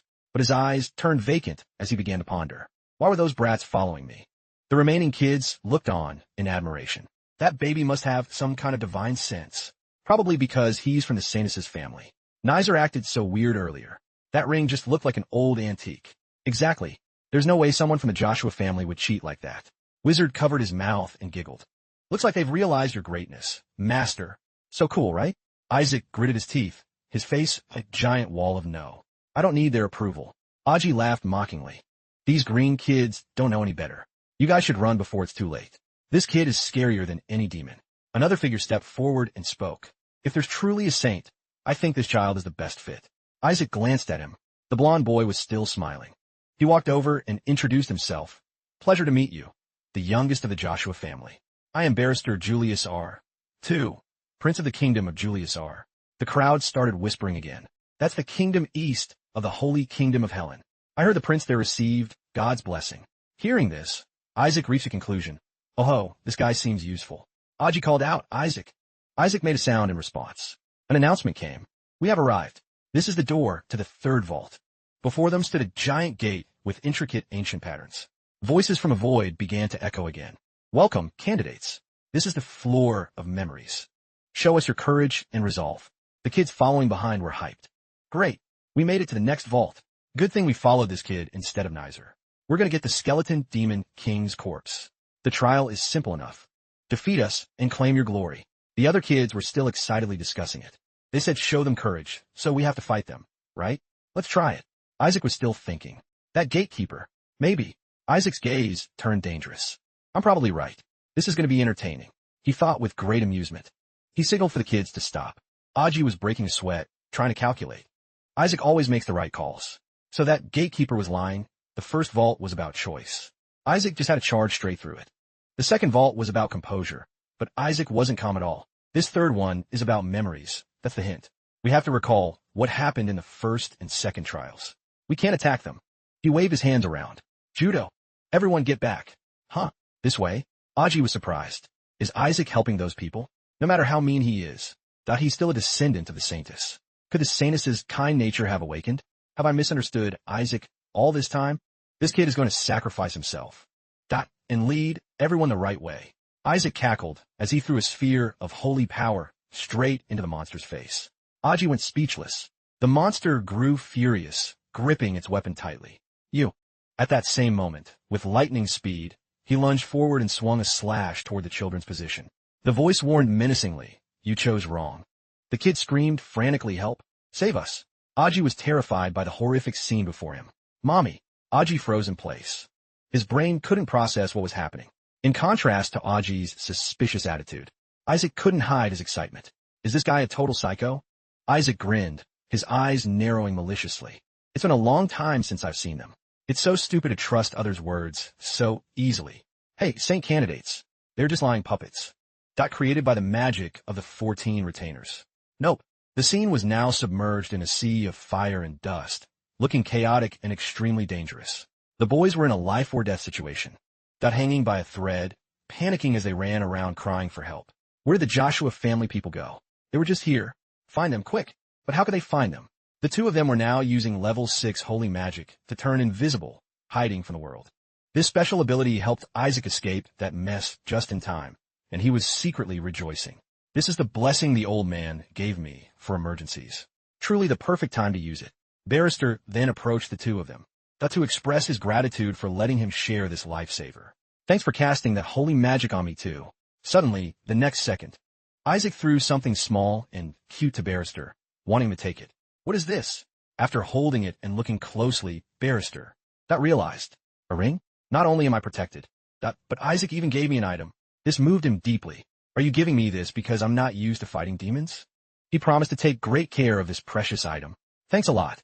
I'll never forget this kindness. But surprise, surprise. As soon as he finished speaking, the ring barrister was holding sucked all his life force, turning him into a withered husk. Wizard. That grinned widely at Isaac's incredibly savage prank. As expected of my master, while those two were enjoying themselves, Aji was probably saying a silent prayer for himself. Uncle, what kind of monster did you bring back to this family? The scene shifts to when Aji and the black-haired boy were struggling to fight the white-cloaked boss. Is there anyone here who can use defensive holy magic? While the black-haired boy was creating a shield, Aji took the opportunity to create a sphere of light. I'll use this. Stand behind me. But the white-cloaked boss had zero chill. He couldn't wait any longer and charged with his heat. Accept your punishment. After waiting for the precise moment, that it was finally time for them to counterattack. Right now, take this. Aji didn't hesitate and lunged at him with the light sphere, ready to send the white-cloaked boss to meet his maker. But in the next second, something bizarre happened.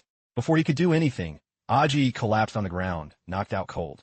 Witnessing this magic trick, the black-haired boy looked at the unconscious Aji in confusion. Hey, what's wrong?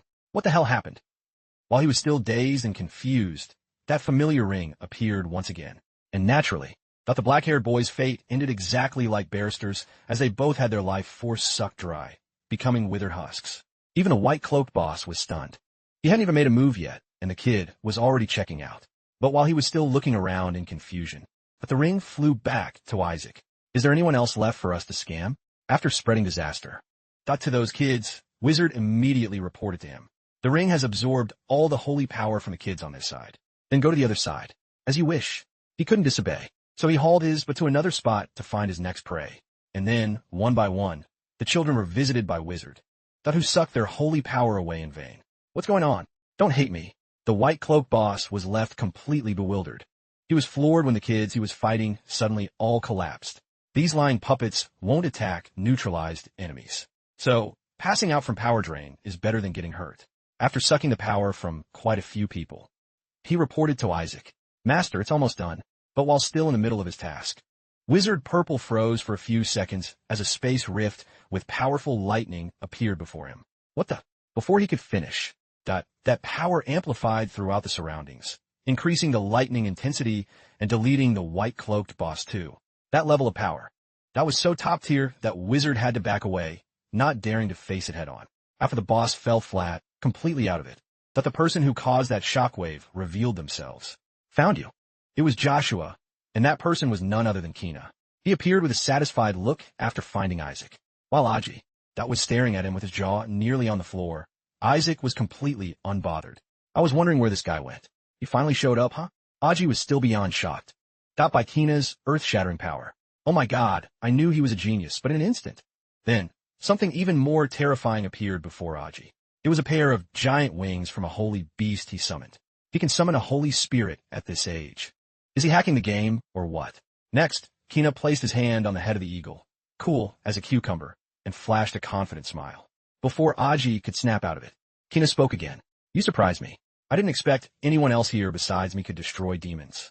Before Isaac could even answer, he jumped down, and kept roasting him. Or did you trick those kids into traps like the first trial? If so, surprise, old man. Everything was not as he thought. The other boys were safe and sound, slowly approaching them. Man, that kid tried to pass the trial for us. The boy even showed us the way. He's our lifesaver. Isaac was speechless. These kids are crazy too. Even Wizard teased him. Is this that Stockholm Syndrome people talk about? Hearing that, Kina began looking at them with total disdain. Lifesaver? Aren't you ashamed to call yourselves saint candidates? I can't believe you need help from a baby. But after hearing Kina's punchable words, they couldn't take it anymore and let out a rant. Hey, you were hiding this whole time, so why are you barking so loud? Did you help at all while we were out here, busting our humps, finding traps? The people around, all spoke up to defend him. Yeah, Isaac is more like a saint than you. You're always hiding from danger. When we get out, we're telling our parents. In an instant, Kina, was totally clowned. It's all thanks to Isaac. You didn't do jack. Everyone, let's tell our parents that following the Joshua family is better. But at this moment, only Aji knew his true face. It's not like that. This wicked child is just profiting off you. The boys still defended Isaac to the death. Without them, we'd be in big trouble. Suddenly, the next second, the ground shook violently, and a new event appeared before them. Looking ahead, a sphere of giant light was floating into the air, and a massive door appeared. Everyone quickly gathered before the door, guessing it was the real entrance to the third vault. Right? I think so. So the second trial is over? Seems like it. No more guessing needed. The next second, an official announcement was made. Congratulations to the candidates who passed the second trial. I'm the final gatekeeper of the relic vault. Then, a critical moment arrived. Now choose. Two choices were quickly presented. While the candidates were all bewildered, not knowing what to do, Kina stood there calmly. Stop the trial here and choose your treasure, or continue to face the trial for the third vault. Obviously the latter. After hearing a candidate's answer, the system repeated, choose carefully. Stop the trial here and pick a treasure. Or continue facing the trial for the third vault. And naturally, everything has its price. The system immediately warned. If you pass the trial, you can find treasures in the third vault. But if you fail, you will die. Standing on the thin line between life and death, everyone was extremely anxious because they knew one wrong choice would end it all. After listening intently, Isaac and Wizard had a hunch. Master, judging by the mana I feel from that voice, it's a dragon. After confirming that it was true, Isaac's face wrinkled seriously.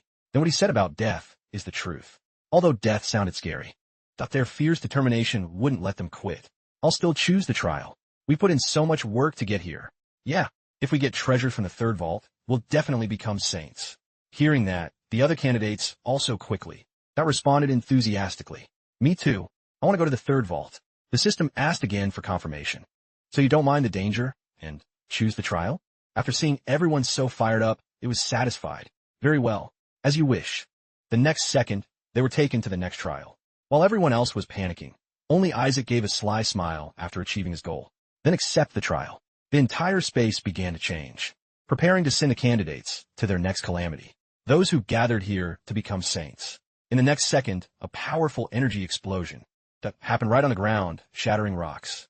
The ground then shook, officially starting the next thrilling stage. Accept the trial. On Isaac's face, his excitement and joy were clear. The final trial is simple enough. Immediately, a divine statue, extending a hand, appeared before them. Praise our God. The candidates approached the statue, and looked up. What is this? Another statue? Is that our God statue? The task they needed to complete. To pass this stage was then revealed. Pay homage to your God. Only those who prove their faith may proceed to the third vault. This mission seemed a bit vague. So the candidates started racking their brains. Do we just need to kneel and pray before that statue? But this is a trial. That seems too simple. After hearing he might have to kneel before this statue, Isaac grimaced in total disgust. As if, and the reason why he was all hands and feet against. But this was because, no way in hell am I kneeling to that guy. Especially since he's been messing with me for hundreds of years and tricked me at the last minute like that. The black-haired boy then stepped forward. Not too hard, right? We just need to pray to the God. He didn't hesitate. And immediately knelt on one knee below the statue to show his sincerity. Then the black-haired boy raised both hands and began to pray. O Most High, the Supreme One worthy of all glory and honor, this servant bows in worship. Who would have thought that the boy's prayer actually touched the statue's heart? You were taught well. Very good. Pass. Yes. Seeing how simple it was, the remaining candidates scrambled. We just need to pray? Seriously? Suddenly, Isaac jumped down from Aji's head, giving him a bit of a fright. Because of his deep grudge against this statue, he insisted on pushing the praying responsibility onto Aji. You should pray. Why the hell should I do that? While he was clutching his leg in pain from Isaac. After Isaac delivered a painful kick, Kina stepped forward, oozing experience and confidence. He looked completely sure that he'd ace this. We've been taught how to pray at the Holy See. Watch and learn. The next second, he placed his hands on the ground, and showed off his high-tier prayer skills for everyone to witness. Look at this. Although no one knew how sincere he actually was, his try-hard score was definitely sub-zero.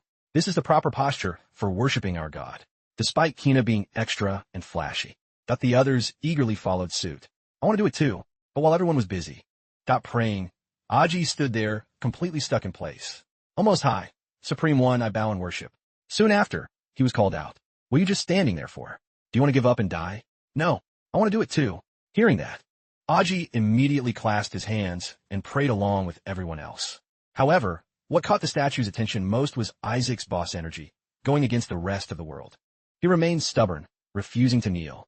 That baby over there, why won't you kneel? I'd have to be crazy to do that. But his death-defying bluntness, left the other candidates stunned. What's wrong with this kid? Does he have a problem with his faith? So the rumors about the Joshua family losing their faith are true? Hearing the gossip about his family, Aji was fuming. You little brat. Stop trashing our family's reputation and just pray. Kina was also baffled. That by Isaac's bold decision. All of this is being recorded. Does that brat want to blow his chance at becoming a saint? No matter how talented he is. That without faith, he's garbage. I shouldn't have paid attention to him from the start. Naturally, Isaac's don't give a damn attitude. Infuriated the statue. What an act of disrespect. Child of the saintess's family. Even though the situation was turning against him. But he refused to bow to that statue. I won't kneel, even if it kills me. Do your worst. But before Isaac could finish his sentence, he was silenced by an invisible force acting upon him.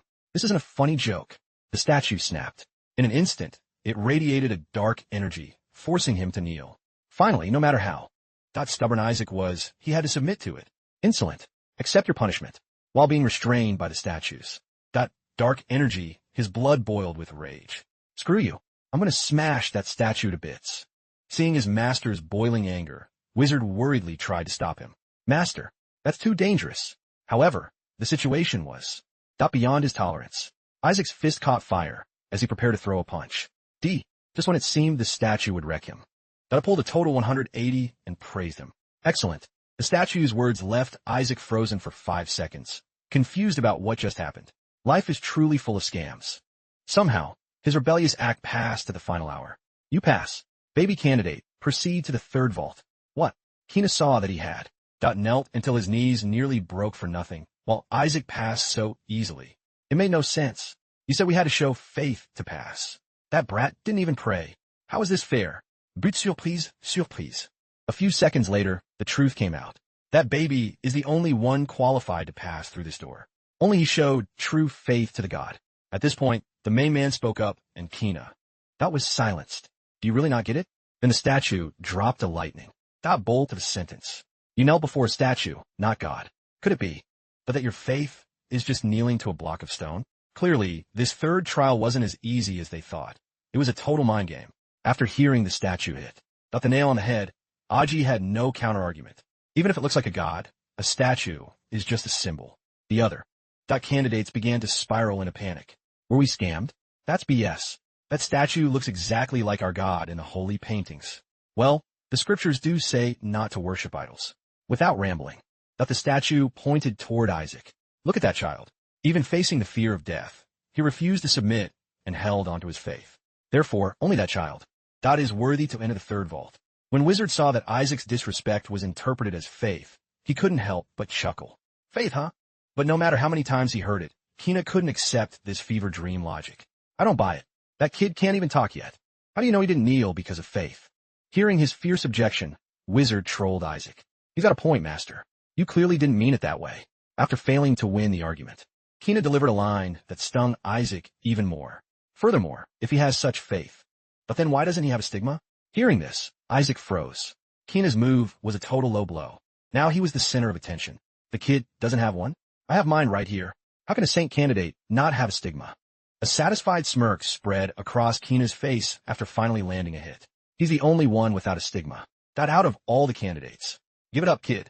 You're not worthy of being a saint without a stigma. After hearing what he said, the statue asked again, you're saying a saint candidate has no mark? But Kina had already lost round one.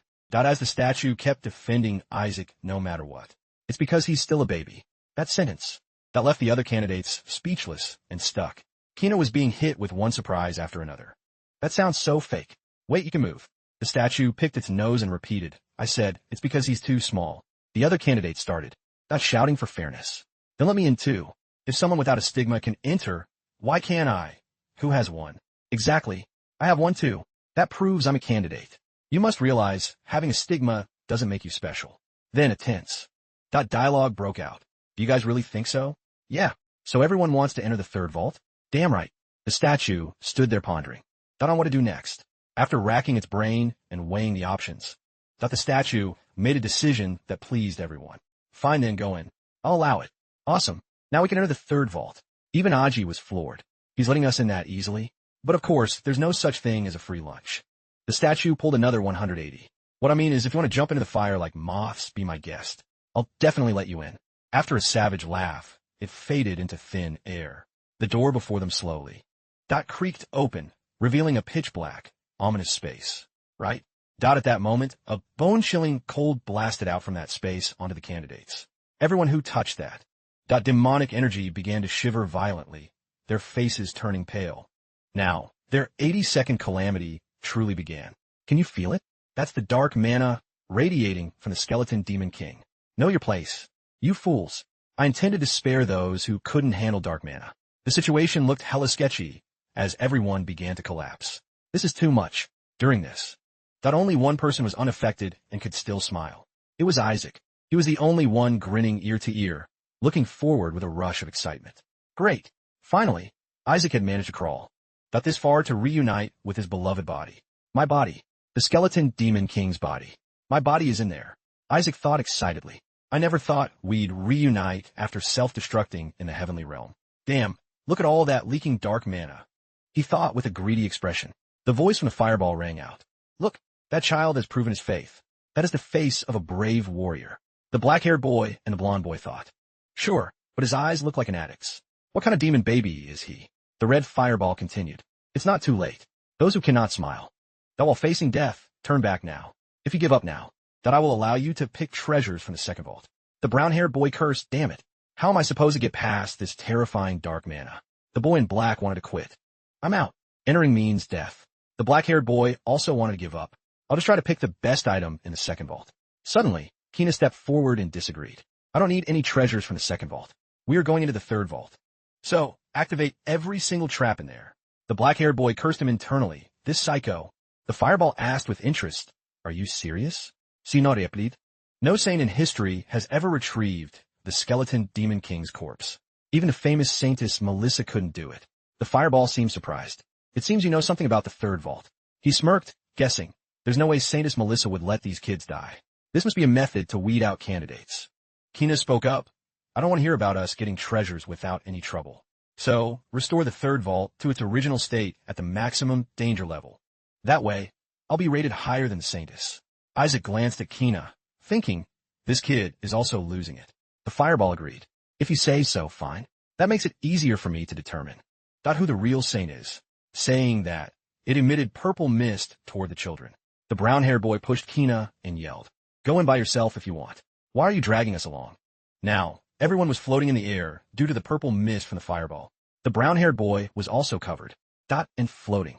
The growls from the skeletons in the pool. Mingled with the children's screams.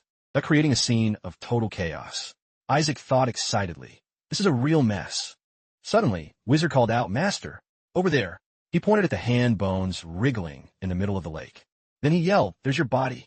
Isaac praised him happily. Good job, my body. It's absorbing the energy in the third vault. The brown-haired boy saw the hand bones and wondered. Is that the skeleton demon king's corpse? The black-haired boy asked in shock. Just a hand is radiating that much dark mana? Isaac replied, smugly in his head. It's not even a whole hand. It's just a thumb. Is that all that's left of me? The rest are all fakes.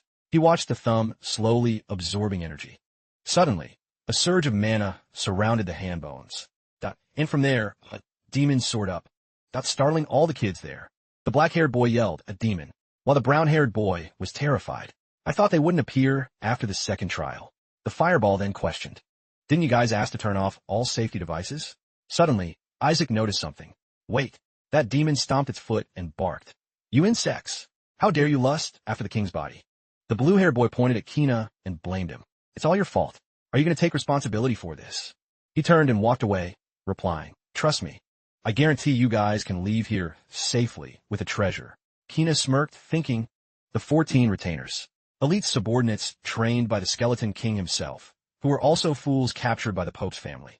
I prepared a holy art. I've got a trick up my sleeve to handle that guy. The treasure will definitely be mine.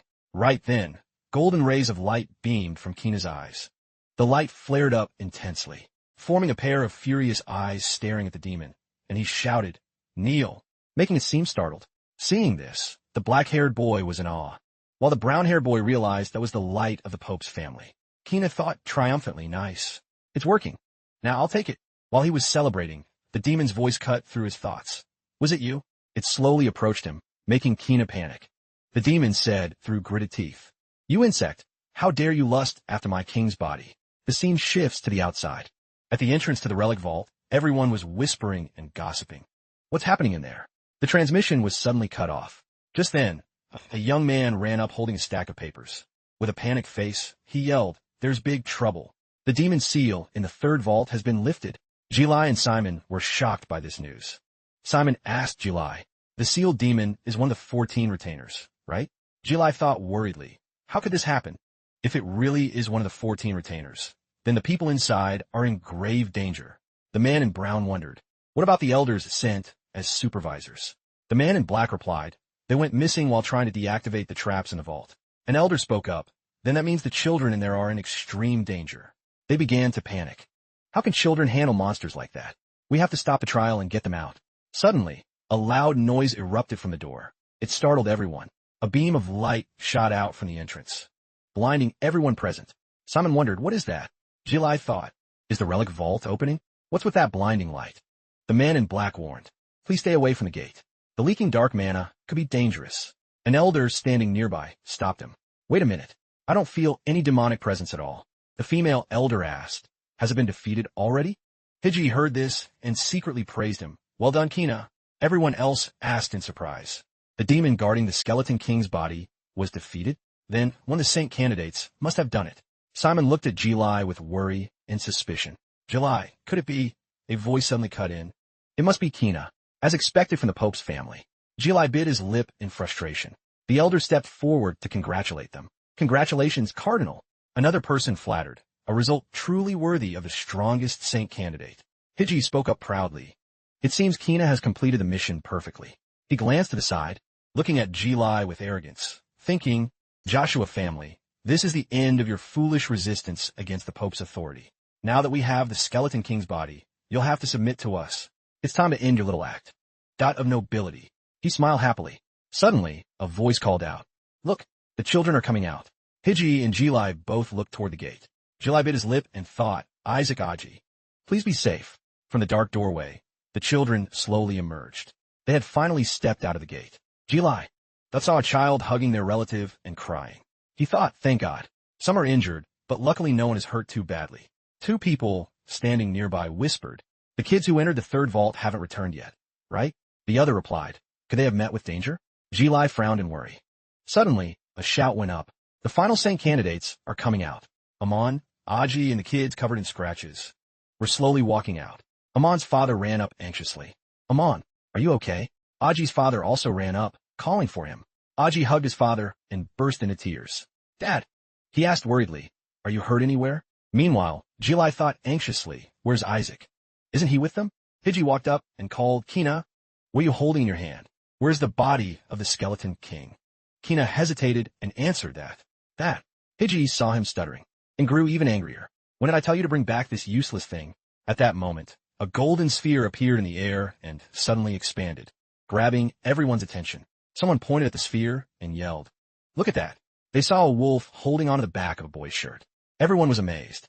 "A wolf?" Someone noticed something and spoke up. "Wait a second. That's Isaac." The wolf was holding him by the collar, letting him dangle in the air. Jilai rushed over, calling for Isaac. Ashili followed, young Master Isaac. But Master Jilai, that wolf, is the guardian dragonling, the one in charge of protecting the relic vault. The sacred dragon. The image of the sacred dragon appeared in two forms, a dragon and a dog-like creature. Jilai agreed. She's right. That is the dragonling, the creature that protects the vault, even though it looks like a wolf right now. The energy it radiates is enough to prove it's the sacred dragon. The matriarch, who had a close bond with dragons, summoned it to guard the vault. Its mere existence is noble enough. What's that sound? Jilai looked up at Isaac. He heard a sound coming from Isaac. The boy was happily chewing on something. The elder looked horrified, while the knight stammered in surprise, pointing forward. "Elder, what Isaac is chewing on? Could it be? Is that really the skeleton king's body?" He was even more shocked to confirm that the object in Isaac's mouth was a piece of bone. The elder scratched his head, looking worried. Why is the boy chewing on it? On the contrary, the head elder cheered joyfully. Isaac did it. That child brought back the skeleton king's body. Meanwhile, Kina bit his lip in fear.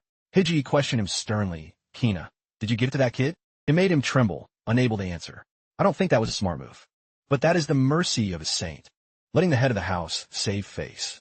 Suddenly, the sacred dragon holding Isaac's shirt spoke up, denying it, while Isaac smugly flashed two fingers and smiled. What nonsense are you barking? No one but this child retrieved the king's body, you idiots. Hiji frowned. What? While Kina trembled, remembering why. Why did my holy artwork?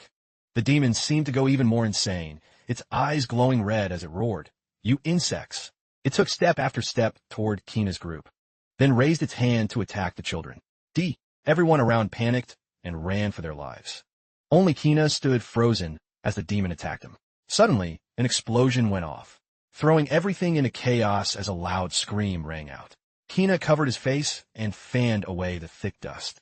He was surprised when he looked ahead. Everyone was stunned to find themselves inside a shield. The black-haired boy noticed it and yelled, "A blue protective barrier." At that moment, Isaac was holding up his hand. He kept moving his arms, creating a solid shield. The black-haired boy realized in shock, "The Joshua family, baby?" The demon kept screaming, "You filthy priest! How dare you lust after the great skeleton king's body?" With that, it balled its fist and punched toward Isaac. Isaac didn't back down. He gritted his teeth and clenched his fist. A blue aura pulsed from his hand, and he thought, "You moron, don't you even recognize your own master?" Then he delivered a punch that sent the demon flying back 1,000 meters. Everyone was now whispering in doubt. The dragon wouldn't lie, right? So the Joshua kid really brought it back? Then what did Kina do? Jilai approached the dragon and asked, "But isn't this dangerous? One of the 14 retainers. That is not a demon children can handle. Why did you lift its seal?" The sacred dragon laughed and replied, "The 14 retainers, huh? It was that white hair brat right there who asked me to lift the seal." The boy in black agreed, pointing at Kina. "That's right. Kina asked the dragon to activate all the traps in the third vault." Another boy added, "He even dragged us along and put us in danger." Hearing this, everyone turned their gaze to Kina. So our children almost died because of Kina? How could someone from the Pope's family do such a thing? If it wasn't for Isaac, things would have been much worse. Wait a minute. That means the Joshua kid beat the royal family's kid, right? Hiji was so angry he gritted his teeth in silence. The murmurs continued. Isn't it amazing?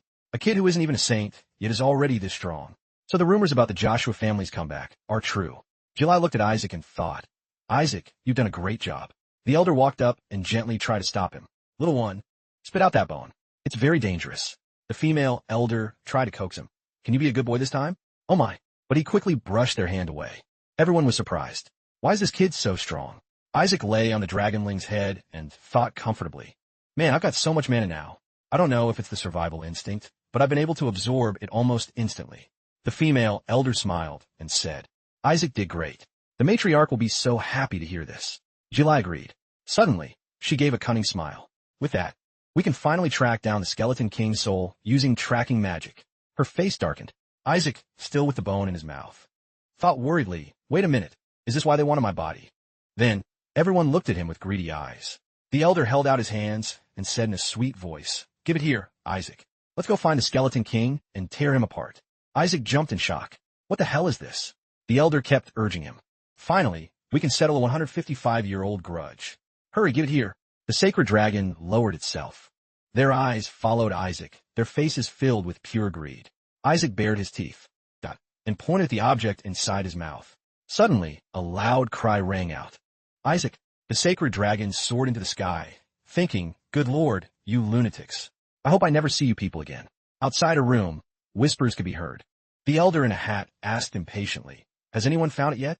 The female elder, holding a wooden stick as if searching for something, replied, "I don't think it's here. Why won't it show up?" Then she and everyone around looked disappointed.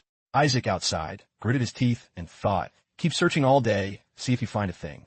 Still, what happened in the relic vault bothers me more." Isaac recalled that day.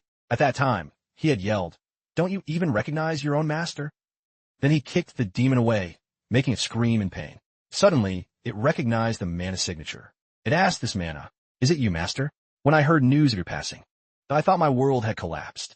But in my heart, I always knew you would return to us, master. I must serve you, master." I was captured by. But before it could finish, it vanished into thin air. Isaac cursed internally, "Damn it. If you're going to die, speak clearly first. I have so much to ask you." He speculated carefully. The ones who captured him were people from the Pope's family, weren't they? I need to look into this. Suddenly, someone brought a bottle of milk to him. It was Jilai. He hurriedly urged, "Isaac, go take a poop, quick." Wizard burst out laughing. Jilai shouted out, "I'll bring more laxatives. Something strong." Wizard laughed even harder, while Isaac bit his lip and cursed this damn family. One day I'm going to flip this whole place upside down. The elder nearby nervously bit his nails. If the matriarch finds out, we're dead. She might even rip the kid's guts out.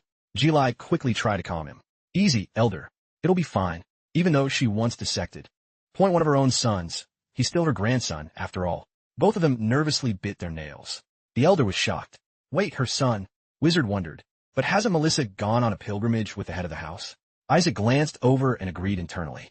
Yeah, it'll be a while before they return. I just need to absorb all the mana before Melissa gets back, and then make a run for it. Suddenly, Goel walked in from outside. Jilai, come out here right now. The matriarch is calling for you. Isaac looked at him and thought, what? Jilai asked in a panic. My mother is back already? But she's never returned from a pilgrimage this early. Isaac also gritted his teeth in fear. Crap, are they back early because of me? I haven't even finished absorbing the mana yet. With Melissa's personality, that she'll definitely rip my guts out. He fell to the ground in despair, looking at the rare, expensive items. A voice exclaimed, oh my God, are all of these for Isaac? Everyone was in awe at the sight of the expensive gifts. Once Jilai realized the visitor wasn't Melissa, that he breathed a sigh of relief. I thought the matriarch herself had arrived. Goel laughed. You scared? She's not back yet. She just sent a voice message saying she'll return with the head. I never said she was actually here. Hearing that, Isaac scowled and cursed, this absolute jerk. The knight suddenly went, oh. It seems the Pope's family also sent gifts. The elder turned around and said, sell him. The other elder didn't seem to care much. The knight reminded them, the Pope's envoys will hear you, sir. They're waiting right outside. Suddenly, an envoy walked in and spoke. The emperor is very concerned about this incident. Therefore, these gifts were prepared by the Pope's people as an apology and to thank the Joshua family. But it seems the Joshua family doesn't like the Pope's gifts very much. However, I'm sure you'll love this. The cardinal said it would be a great help to Isaac. With that, the envoy opened a red box. A glow radiated from within. The elder stammered, that is, the king of 3 armies. It was a brilliant, shining golden medal. Isaac, not knowing what it was, wondered, what's that? Wizard quickly replied, it's a medal. Everyone began to discuss it. A medal from the Pope? No way. Suddenly, the envoy called out, Lord Jilai, please accept this. It's for Isaac. Isaac sat there confused. It's mine. So why is he giving it to the old man? Jilai responded, he really said to give this to me and not Isaac? The envoy confirmed, yes, I was ordered. Not to ensure it was handed to you, sir. Jilai gritted his teeth in anger. An elder stepped forward to question him. You're giving something belonging to Isaac to another family member? Are you crazy? Do you know that giving a medal to a different member is not an implication that the original recipient is dead? Both Wizard and Isaac were shocked. What? The boy thought. The envoy smiled and explained, oh dear, please don't misunderstand the Pope's good intentions. I was instructed this way. That's simply because Isaac is still too young. But the elder continued to question, then what about the ribbon on the medal? Don't the Pope's people know that sunflowers represent a recipient who has passed away? Isaac thought helplessly. Does he want me dead that badly? The Pope is insane. The female elder also gritted her teeth and cursed. Damn it. How dare that Pope and his family blatantly mock us because of the Joshua curse? Goel, seeing the tension rise, tried to mediate. Calm down, elders. We can't be so hot-headed. The elder replied, how can we be calm, Goel? Goel continued to explain. This could be misinterpreted as the Joshua family being openly hostile toward the Pope's family. If this gets blown out of proportion, it won't be good for us. Goel then thought, to be blunt, we should know our place. This must have been a deliberate move by the cardinal. Even though I'm married into this family, this is still a dirty trick. This also means Jilai and that kid won't be able to do anything anymore. This works out perfectly for me. Then Goel quickly urged, what are you waiting for, Jilai? Go accept it and show some gratitude. But Jilai argued back, but brother, meanwhile Isaac thought, why get so angry over this? This won't do. The envoy held out the box with a smile. Suddenly, from within the box, blue flames erupted. It exploded, causing the envoy to instinctively throw the box away, screaming in pain. Goel yelled in surprise, that's sacred fire. The blue flames blazed in the air. Everyone wondered, who cast the sacred fire? The envoy's face turned pale as he trembled. Isaac, that let out a sound and raised a small hand. A faint blue flame still lingered on it. Everyone was stunned by the culprit. It was Isaac. Everyone yelled in surprise. Isaac. The envoy, though terrified, spoke up boldly. What is the meaning of this? This is a medal personally awarded by the Pope. Are you planning to defy him? The female elder snapped back. You mean that we did this on purpose? While the male elder covered for Isaac. Jilai picked up the charred medal. I can't believe this happened before the boy could even receive it. So, let's just act like we were never given it. Okay? The envoy asked in shock, what? Are you crazy? Gilai said coldly. Or do you want us to accept that metal sent by the Pope himself? Despite the fact that it melted just from a child's flame, he held up the deformed metal. The elders switched to acting mode. Did that metal really melt? Oh my. The envoy tried to do damage control. Please get it back to me. I must have brought the wrong item. Suddenly, a spark of blue fire appeared, and set the envoy's clothes ablaze. He froze in shock. The elder walked over, covered Isaac's mouth, and teased him, oh my. Our little Isaac is quite a handful. Isaac thought angrily, you better watch it and let me go, or I'll burn you too. One envoy stood up, clutching his aching back and moaning, then ran outside cursing, damn those Joshua people. The elder picked Isaac up and cheered. Great job, Isaac. Thanks to you, I feel much better. Meanwhile, another elder ordered Goel to throw that disgusting metal away. The matriarch should have seen that brown-noser's face. Another elder praised him. Well done, Gilai. You were the one behind this, right? The female elder added. Using sacred fire was a brilliant idea. Gilai froze when he heard them praising him. Excuse me? The elder whispered, stop playing dumb. You were the one who cast the sacred fire, weren't you? Question marks began to pop up in Gilai's head.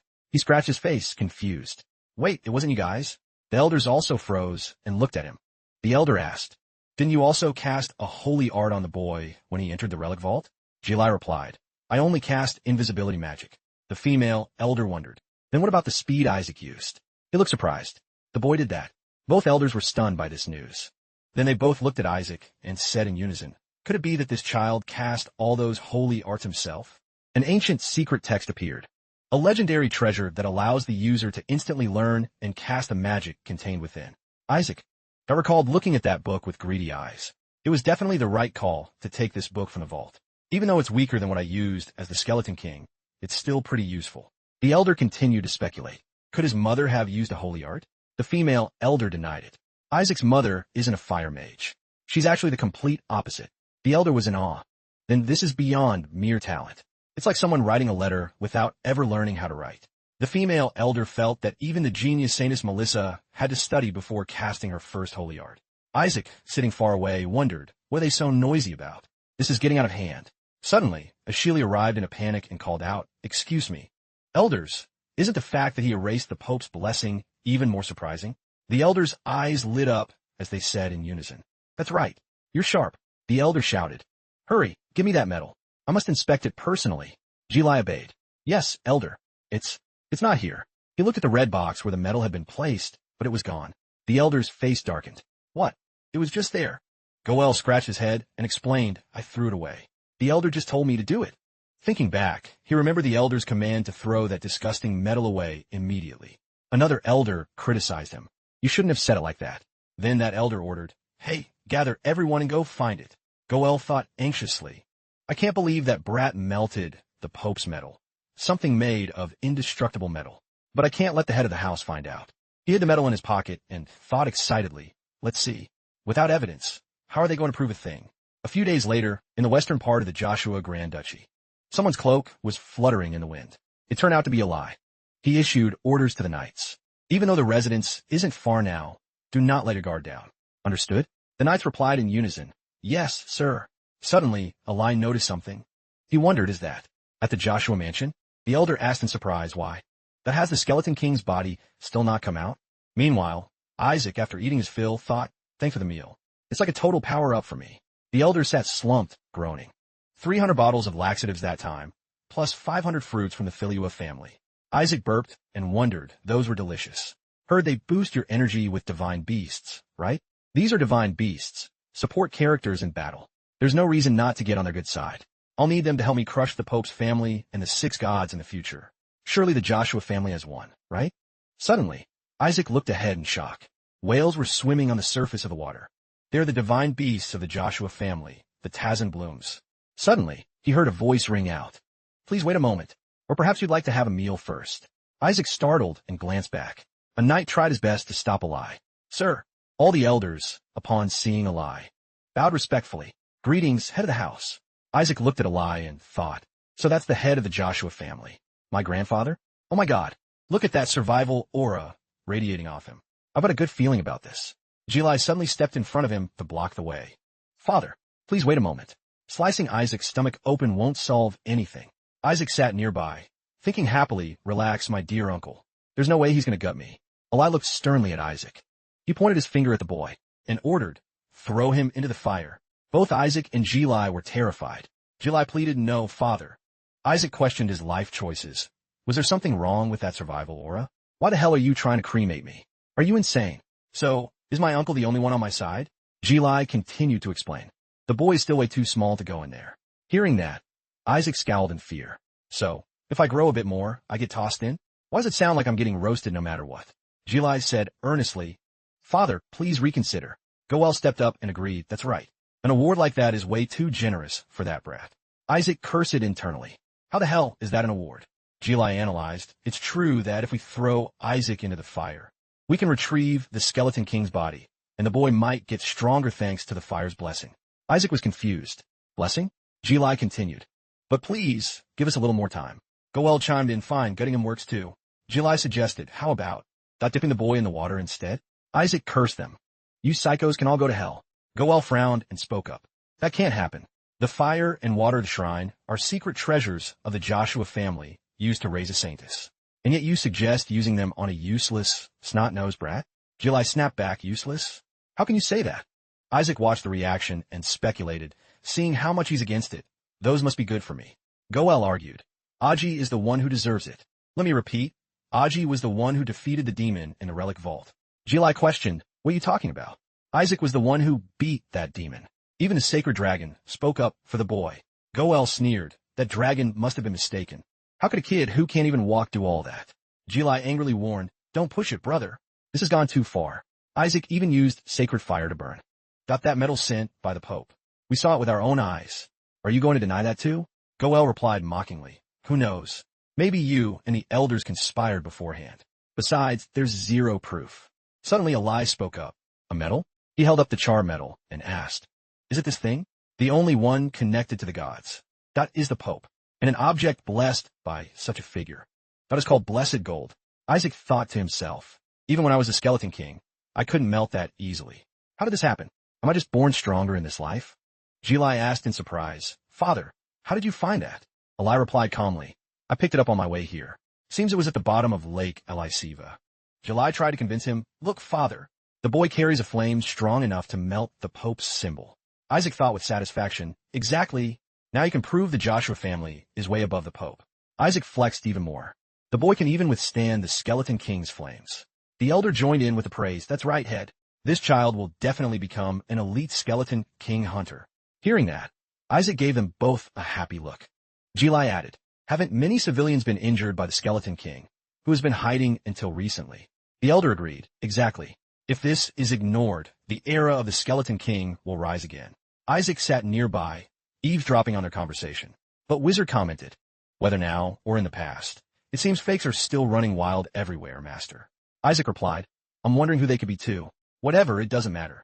The more attention they draw, the better for us. Wizard agreed, that makes sense. Eli's plea continued to ring out. Not just now. Father, please think about what happened 75 years ago. The Skeleton King came to the Joshua family. And cursed us. Isaac was shocked to hear this. Wait, what? Eli recounted. He came to us and declared that he would wipe out the Saintess's bloodline. Just thinking about that curse makes my blood boil. But Wizard happily denied it. If that happened 75 years ago, then it couldn't have been you, Master. You passed away 155 years ago. Meanwhile, Isaac rubbed his chin and wondered, a curse on his bloodline? So that's why they keep saying I won't live long. But a curse from some low-tier demon. That is just child's play to me. I just need to suppress it with mana. A higher level of mana, and it won't be able to affect. Suddenly, the female elder spoke up, enough. That curse can't kill us, but it suppresses vitality, causes erectile dysfunction, or stunts growth. The elder deduced, that's why so many people live their whole lives without growing a single hair. Isaac cracked his knuckles and thought coldly. I'm definitely going to kill that fake bastard. Wizard giggled, baldness can be hereditary, sir. Isaac questioned, don't you see the head and Eli have full heads of hair? This guy. Suddenly, Eli approached Isaac and asked, a curse? He observed the boy and commented, looking at those red eyes, the boy must be cursed too. Fire and water won't be enough. Isaac thought nervously, what's up with you guys? You're making me worried. Eli made a decision. I shall grant the boy a holy spirit. The elder was amazed. What?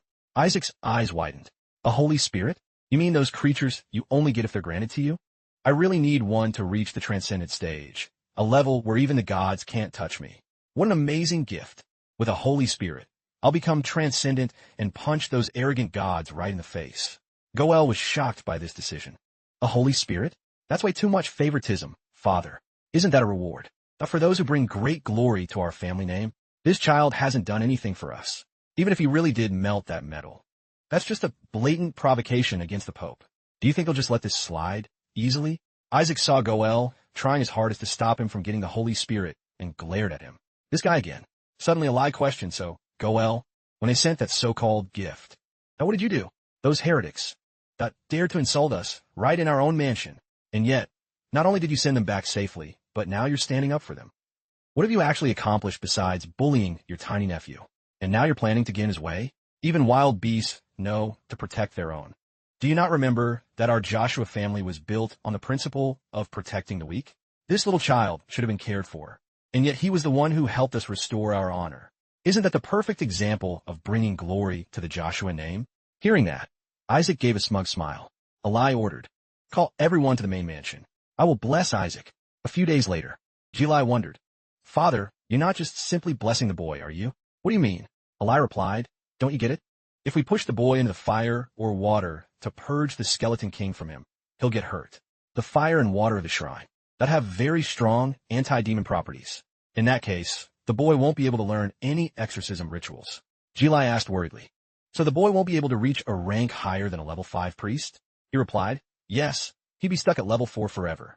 I'll let Isaac choose between fire, water, or the Holy Spirit. That's enough for a test."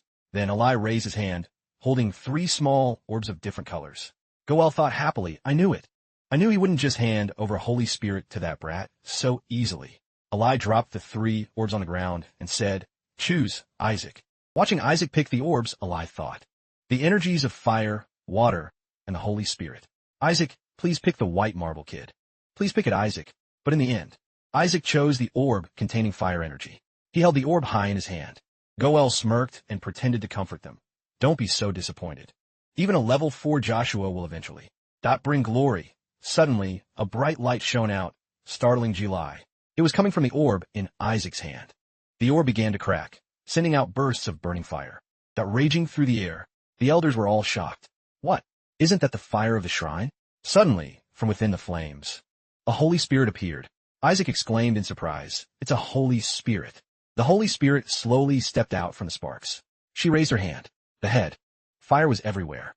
The female elder screamed in fear. Goel asked in a panic, "What's going on, father? Why is there a Holy Spirit inside that marble?" Eli replied calmly, "Don't freak out, Goel. But I never said there was only one Holy Spirit. The roots of the Joshua family are in water. But for a child who can create a flame hot enough to melt the Pope's gold, I set a trap right in this test." It seems the boy chose correctly. Still, this is even beyond my expectations. But it looks like the brat made the right choice, though this was still way beyond my expectations. He realized it after witnessing the furious face of the fire spirit. She screamed, "Eli, Joshua, have you lost your damn mind? You dare summon a royal class spirit to the human realm?" Her eyes turned blood red. Her entire body was covered in brilliant golden sparks before she blasted them everywhere.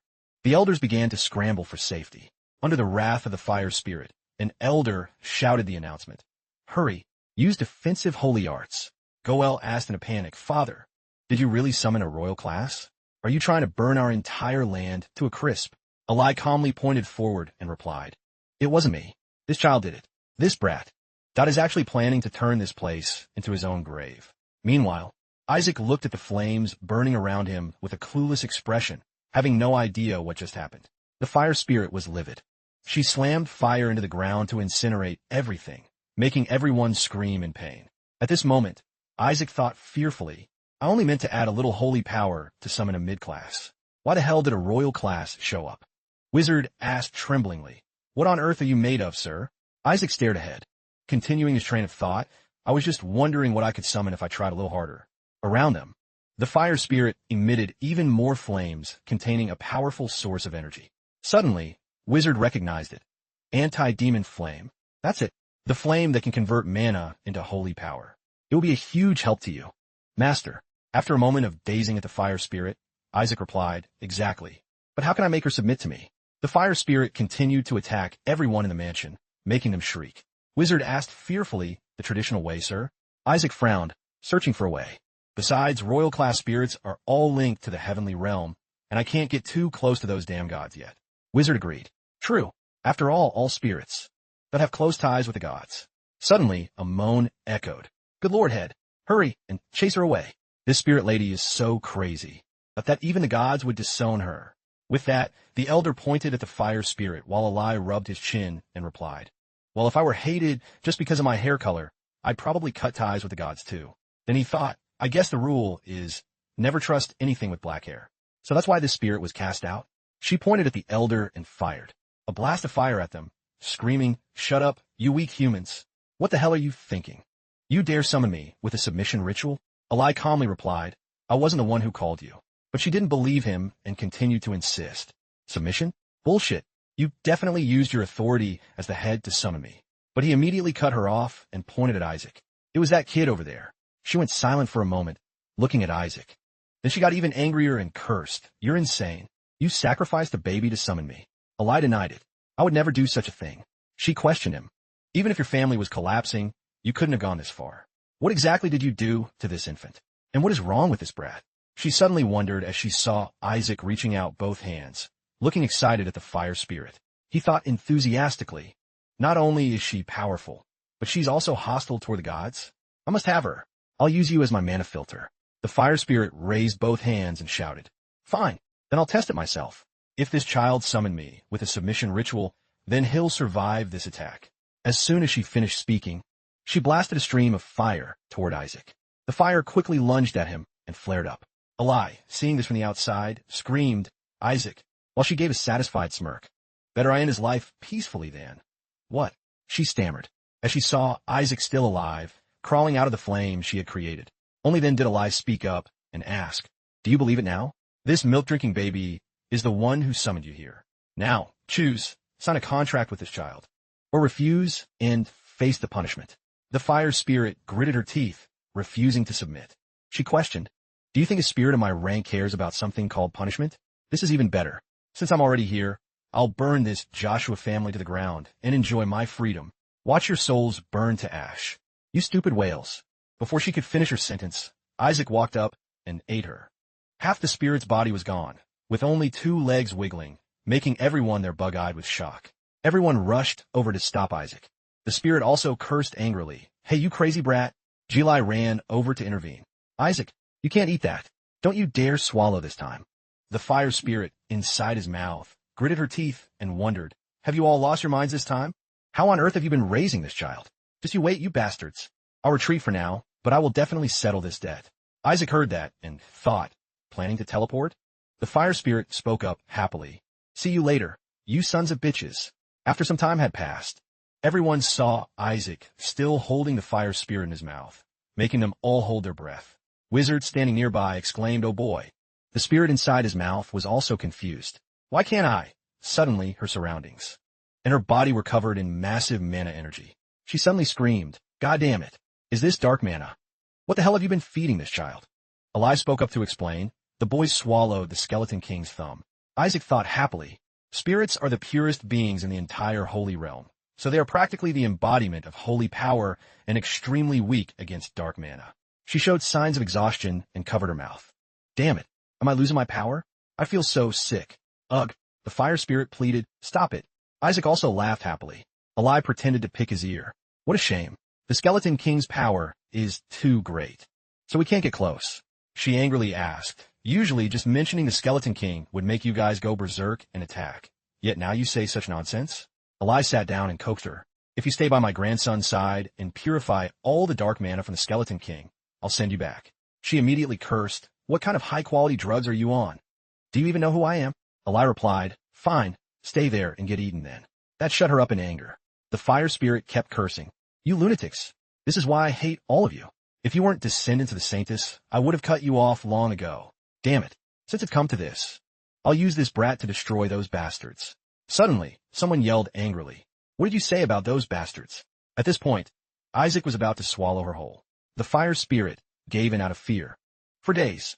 Just let me stay with this brat, for 4 days. 4 days is more than enough for a finger. Eli thought, only 4 days? How boring. Then, he turned around and ordered, hurry, open the East Mansion. Send this child and the spirit inside. No one is allowed to enter until the purification is complete. Understood? Eli called after the head. Meanwhile, Goel spoke up to stop him. Wait, the East Mansion is, but Eli didn't care and cut him off. Enough. I don't want to hear another word about it. Only then did Isaac slowly spit the fire spirit out. He held her tight in his hand, secretly rejoicing. The East Mansion is right next to the annex where there are many mana cores, right? A moment later, the scene shifts to the East Mansion. The Joshua family. A massive explosion suddenly erupted at the mansion. People standing outside the mansion kept exclaiming, another explosion. Was that Lord Isaac? More like the Skeleton King and his mana. Looks like the head has given up. A male servant wondered. Then the next successor will definitely be Lord Goel, who's from the Pope's lineage, or his older brother, right? A maid replied, it seems Lord Isaac has been cursed and is no longer on the succession list. Suddenly, another male servant cut in, but has Lord Isaac really been cursed? At this point, people continued to pass the story around. Just yesterday, a servant went in to check on him, got terrified, and had to run out. A brown-haired male servant added. He even said the Lord looks like a bald, old man. The maid asked in surprise, not a monster or a skeleton. Thinking back, he's been in there with a spirit for a year now, hasn't he? As they spoke, they recalled the mansion burning a year ago at the Joshua Estate, East Mansion. A painful scream rang out. Everyone was busy running around the mansion. Ashili stood tremblingly in front of a room. She placed her hand on the doorknob, pushed the door open, and called out, Young Master Isaac. I'm here.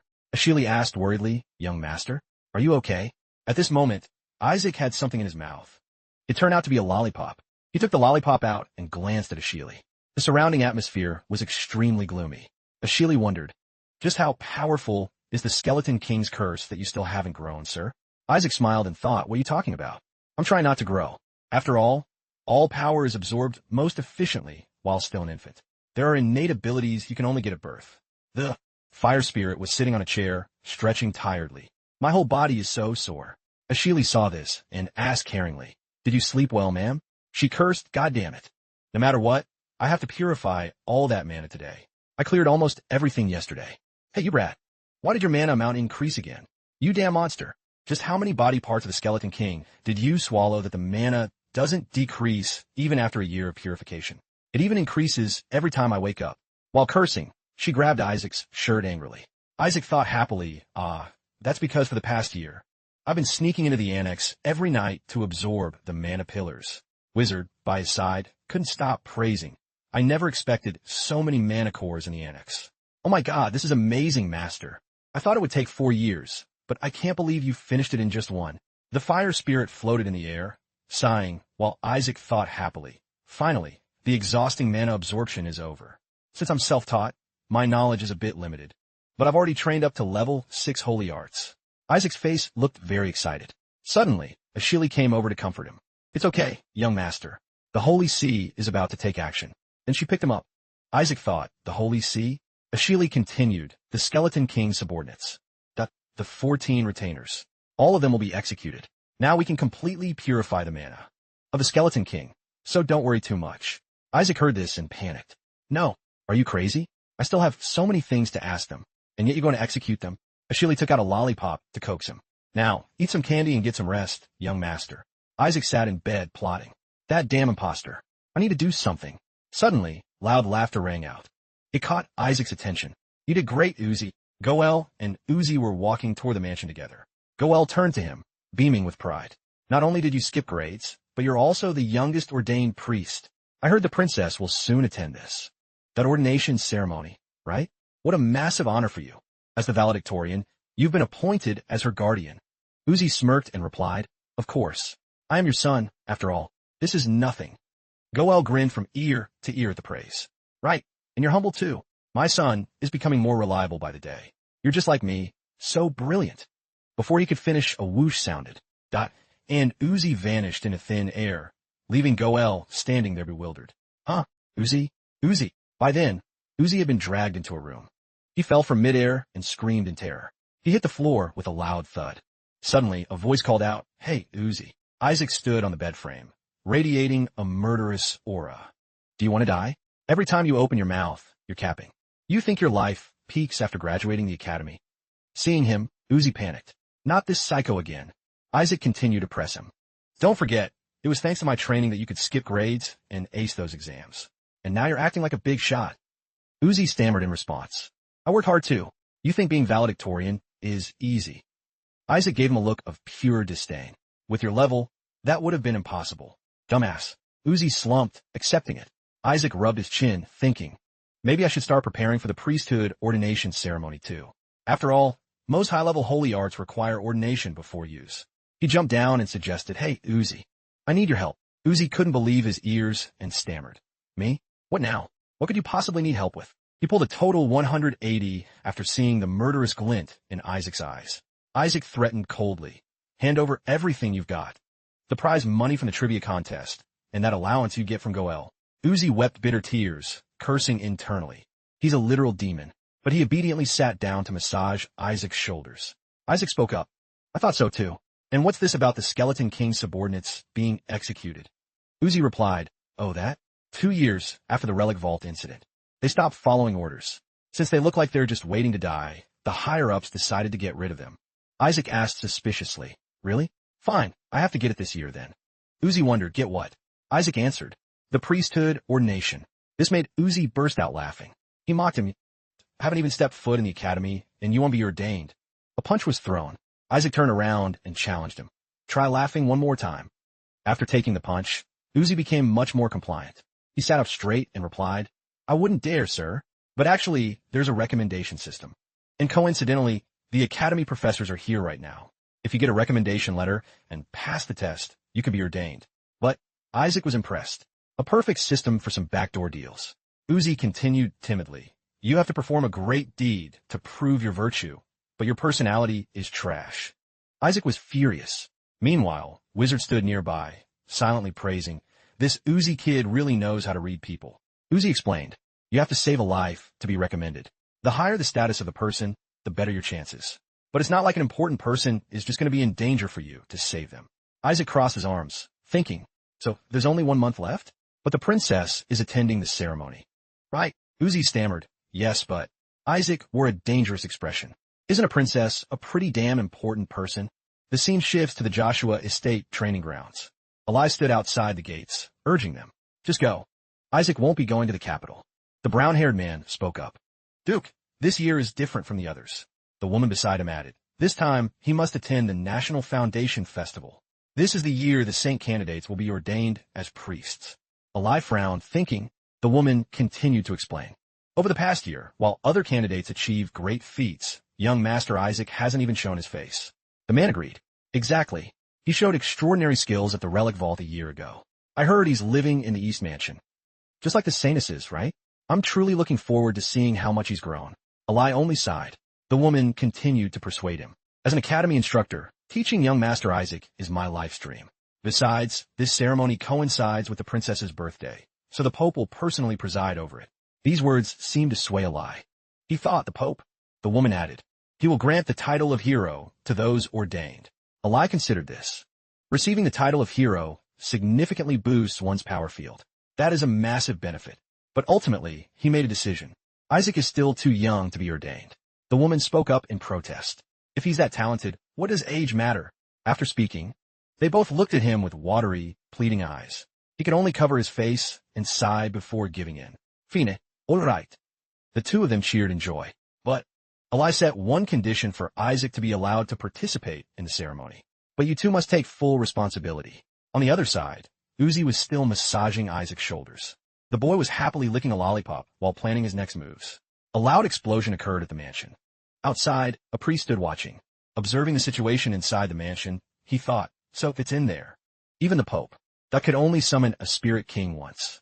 And yet that brat summoned one through a submission ritual, and a purification spirit at that, a fire spirit with black hair. High probability, it's a guardian of the heavenly realm. A spirit that couldn't become a spirit king because of her wicked nature. He smiled cunningly.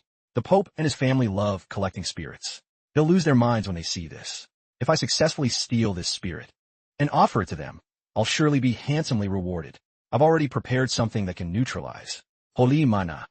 If I can suppress that brat's holy mana, the Skeleton King's dark mana will definitely go wild. Then I'll just sneak the spirit away during the chaos. The scene shifts to a room. A voice rang out, "This room, Professor." The woman spoke. "Finally, we get to meet the young master."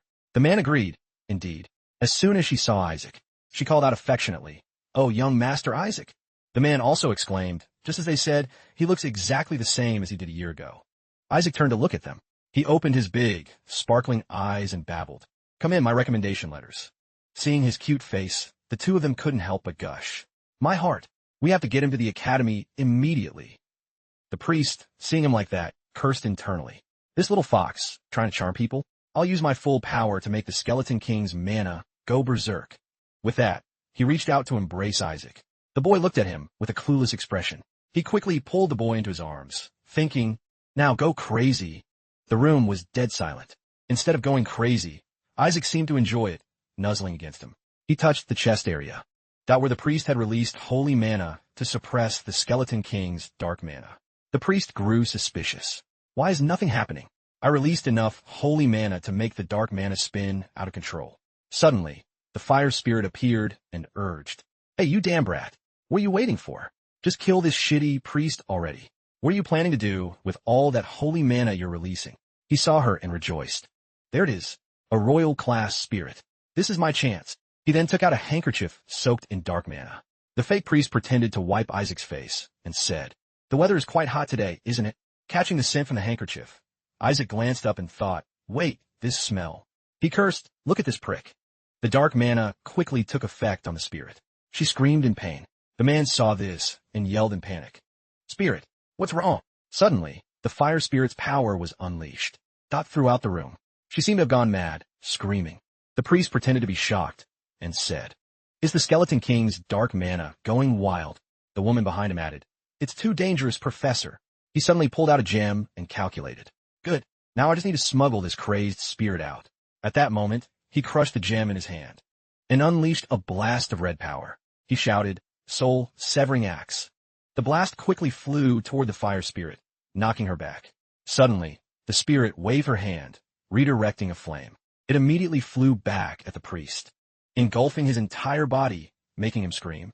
In pain, Isaac sat on the bed, thinking smugly, "You thought so, did you?" Suddenly, Jili ran in calling, "Isaac!" Ashili also ran in from behind. "Young master." Isaac touched the mana, radiating from his chest, and thought happily, "This should be enough. Great, now there are enough witnesses." He closed his eyes and reached out his hands. He then began to absorb the mana. But Isaac didn't stop absorbing the amount of mana. In the room, the man noticed, "Is the young master absorbing the mana?" The woman agreed. "Yes, he's calming the frenzy." Suddenly, Isaac opened his eyes and smirked. He raised his hand and thought, "Mana problem solved." Then he commanded, "You there, stop right now." Everyone in the room, the spirit, that was now surrounded by flows of blue energy. Isaac exclaimed, "Holy power! Azure color." Ashili also gasped in shock, "Oh my God." The fire spirit gradually descended to the ground. She was also taken aback by what had happened. The man clasped his hands and said in awe, "Incredible. He controlled the Skeleton King's dark mana." The woman added, "And he even calmed a rampaging spirit with the Joshua family's azure, holy power." The spirit was still in shock. "What is this?" Someone cheered, "It's a miracle." At that moment, Jili walked over. "Isaac," Ashili also called out, "Young master." He praised, "You finally spoke. I'm so proud of you." Hearing that, Isaac thought with disappointment, "Wait, what? Wait, is that the only thing you're worried about?" Suddenly, they tossed him into the air and cheered, "Long live Isaac." The priest finally woke up. He hadn't even processed what happened while he was unconscious. What the hell just went down? At that moment, the spirit stood before him, furious. She questioned him, "I should be the one asking you that. Which of those yellow faith pawns sent you? Who's the mastermind behind this?" He trembled as he replied, "Mastermind? You got all wrong. I only came here to meet young Master Isaac." She sneered, "Wrong? You're wearing fireproof gear from head to toe. And you call this a misunderstanding? From now on, all fire spirits are cutting ties with any priest from the Pope's family. He only did this because I'm pissed off. So don't get it twisted." After her declaration, she turned to leave, leaving him sitting there confused. What? Wait a minute. How can a spirit cut ties with priests who are linked to the gods? Especially those from the Pope's family. Spirits don't have that kind of authority. But the spirit didn't answer. She just ordered him away. "Get lost. I cut ties with the gods ages ago. I'm no longer bound by their rules." Isaac gave a smug smile. Seeing the priest still sitting there stubbornly, The spirit threatened. Still haven't vanished from my sight? Suddenly, she turned to Isaac and said, "As for you, Isaac, you saved me with your holy mana. On top of that, you controlled the Skeleton King's dark mana. Now that his mana has been purified, our contract is officially over. However, I'll stay by your side to repay this debt." Hearing this, he chuckled to himself. That's more like it. Truly a divine entity. A bunch of idiots who refuse to be in anyone's debt. The woman spoke up happily. "We're heading back to the Holy See to report everything. A child of this caliber must be ordained." Isaac, having achieved his goal, couldn't stop laughing with delight. Jilai was handing over some documents for Eli to review. He was thrilled to receive the news. The Holy See has accepted Isaac's ordination. They want the boy to attend the ceremony. Jilai couldn't believe it was moving so fast. This fast. Was he recommended because he saved the Joshua family members and the academy staff? Eli denied it. The boy was recommended because he saved a royal class spirit. Jilai remembered, right? After that, who could possibly object? Eli pointed to a line on the paper. More importantly, being ordained is like graduating from the academy. So I tested Isaac to see if he has the necessary knowledge. I can't believe it. But he got a perfect score on all 1,600 questions. Jilai was genuinely stunned. A perfect score? It doesn't get better than that. Plus, now the boy can walk and talk. But Eli Joshua still felt a pang of worry. It's just a shame his attitude is kind of trash. Now we just need to check Isaac's personality. Most people pass unless they're psychos or criminals. Jilai cheered as he recalled. "Oh, I remember now. That's the test that uses holy arts to force the person to tell the truth, right?" Eli still needed to observe to see how the boy would handle it. Both of them started reading his test. "What do you think of the family that birthed and raised you?" Answer: "I will conquer it. It's all mine." Jilai felt intrigued. "Look at that strong will." Eli also praised him. "I was a bit shocked at first, but that kind of ambition is worthy of our bloodline." The next question appeared. "What will you do after being ordained?" Answer: "Crunch on the heads of those damn gods, obviously." "What are your goals and aspirations?" "As a priest to the holy kingdom of Helen." Answer: "I will destroy this nation." Both men were speechless. Eli turned away in resignation. Kids will be kids, I guess. But if this result gets out, and if Isaac takes another test like this, he'll definitely be executed for heresy. He couldn't take it anymore. He slammed his hand on the table.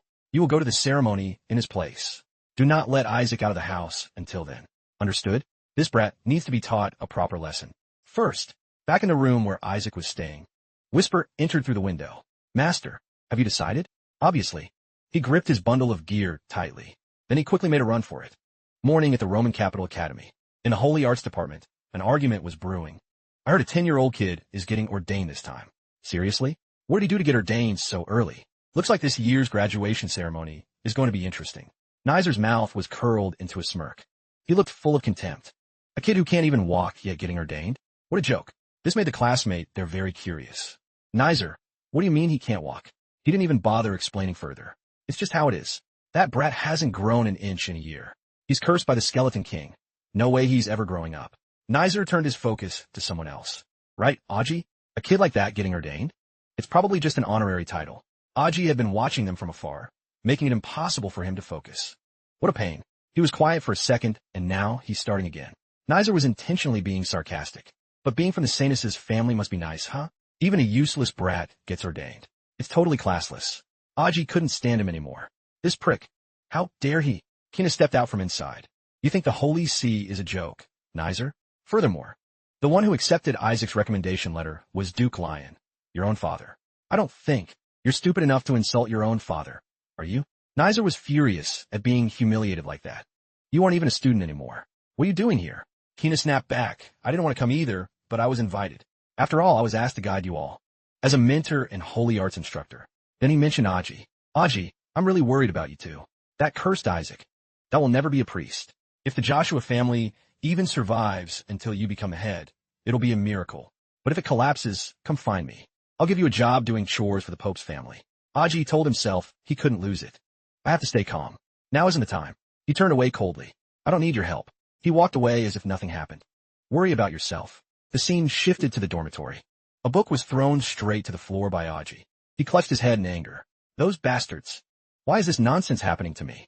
My family didn't even show up to the ordination ceremony just because that brat ran away. Why now? You useless piece of trash. I hope all your hair falls out like the Skeleton King's." Isaac happened to appear right then. "What did you just say?" Aji jumped in fright. Isaac was incredibly pissed at those words. Hair falling out? Do you want to die? Aji still hadn't processed it. Why did you crawl out from there? And how the hell did you get here? Isaac put on a sulky face. To get ordained. The head and my uncle kept trying to stop me, so I ran away. Anyway, Aji, you. He pulled out a massive club, making Aji even more panicked. What is this now? You spineless coward. You dare to ask for a job. Doing chores for the Pope's family. Aji tried to explain, but was cut off. Isaac started wailing on him. How dare those bastards smear the Joshua name? Joshua belongs to me. Only I have the right to insult it. Aji still hadn't had time to react. What the hell are you talking about? Isaac continued to school him. Listen carefully, Aji. I will be the one to burn the Joshua family to the ground. While Aji was praying to the heavens, oh God, please take this bastard away, Isaac stopped. Stop being weak. Get up and lead the way. Where are you going? Isaac already had a plan. To go beat down those dogs who dare to touch you. Where else? People were still gossiping nearby. All the students, they were feeling confused. What the? Who brought this kid here? Look at his hair, it's so nice. Isaac immediately held his stick, ready to deal with those people. Which one of you dares to mess with a member of the Joshua family? He stood still to assess the situation first. Isaac evaluated them with his keen eyes. That red-haired girl. I remember seeing her at the relic vault a year ago. Must be her. Meanwhile, Aji could barely keep up. Wait, I have to stop him. If he causes a scene here, we're in big trouble. And besides, that girl. That is Nizer's younger sister, Naki. Isaac quickly picked up his pace and bolted. Aji could hardly catch him. He climbed straight onto the girl's table. You there, redhead. You're the one who messed with Aji, right? The girl confessed honestly. I never touched Aji. Nizer was the one who did it. Isaac was very satisfied with this answer. Good. So you admit it. I said it wasn't me, it was Nizer. Are you even listening? And Whisper appeared from behind to remind him, Master, I feel a familiar energy from this girl. Yes, definitely familiar. It's the energy of one of the 5 great primeval gods. Naki had already guessed Isaac's true identity. You must be the Isaac from the rumors. One is a cursed child, and the other is a descendant of the Pope's family. Looks like the Azure Faith isn't going to pull off anything impressive this year. Joshua family. Sooner or later, you'll be kicked out of the 5 faiths. Look at him, so rude. Typical servant of the 5 primeval gods. Uzi felt Isaac had done more than enough. Isaac, you can't pick fights with rival families. Let's just go home. But Isaac wouldn't leave that easily. Why should I? I'm here to get ordained. Naki wasn't going to let this slide. You'll never be ordained. Nizer said he'd file a protest with the Pope to cancel it. There's no way an unacknowledged brat that could ever become a priest. Uzi felt like his life was over. Nizer, that bastard. But she refused to let him off the hook. With that attitude of yours, you won't even need to wait for Nizer's protest. You'll self-destruct soon enough. Someone chimed in. My lady, should we call the Inquisitors? Hearing this made him even more panicked. No, 70 of the Inquisitors are from rival families. Isaac, we gotta bolt. If we don't, we're cooked. But suddenly, a noise came from outside. The heavy footsteps of a beast entered the area. It looked absolutely massive. A monster. Isaac and Uzi couldn't even react in time. There it is. My insurance policy. Naki was trying to find an escape route. A monster? Did it escape from the training room? It's dangerous, my lady.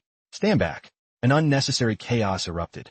No one knew where this monster came from. Naki was terrified as it drew closer. Since when did it? Isaac already had his weapon gripped firmly in his hand.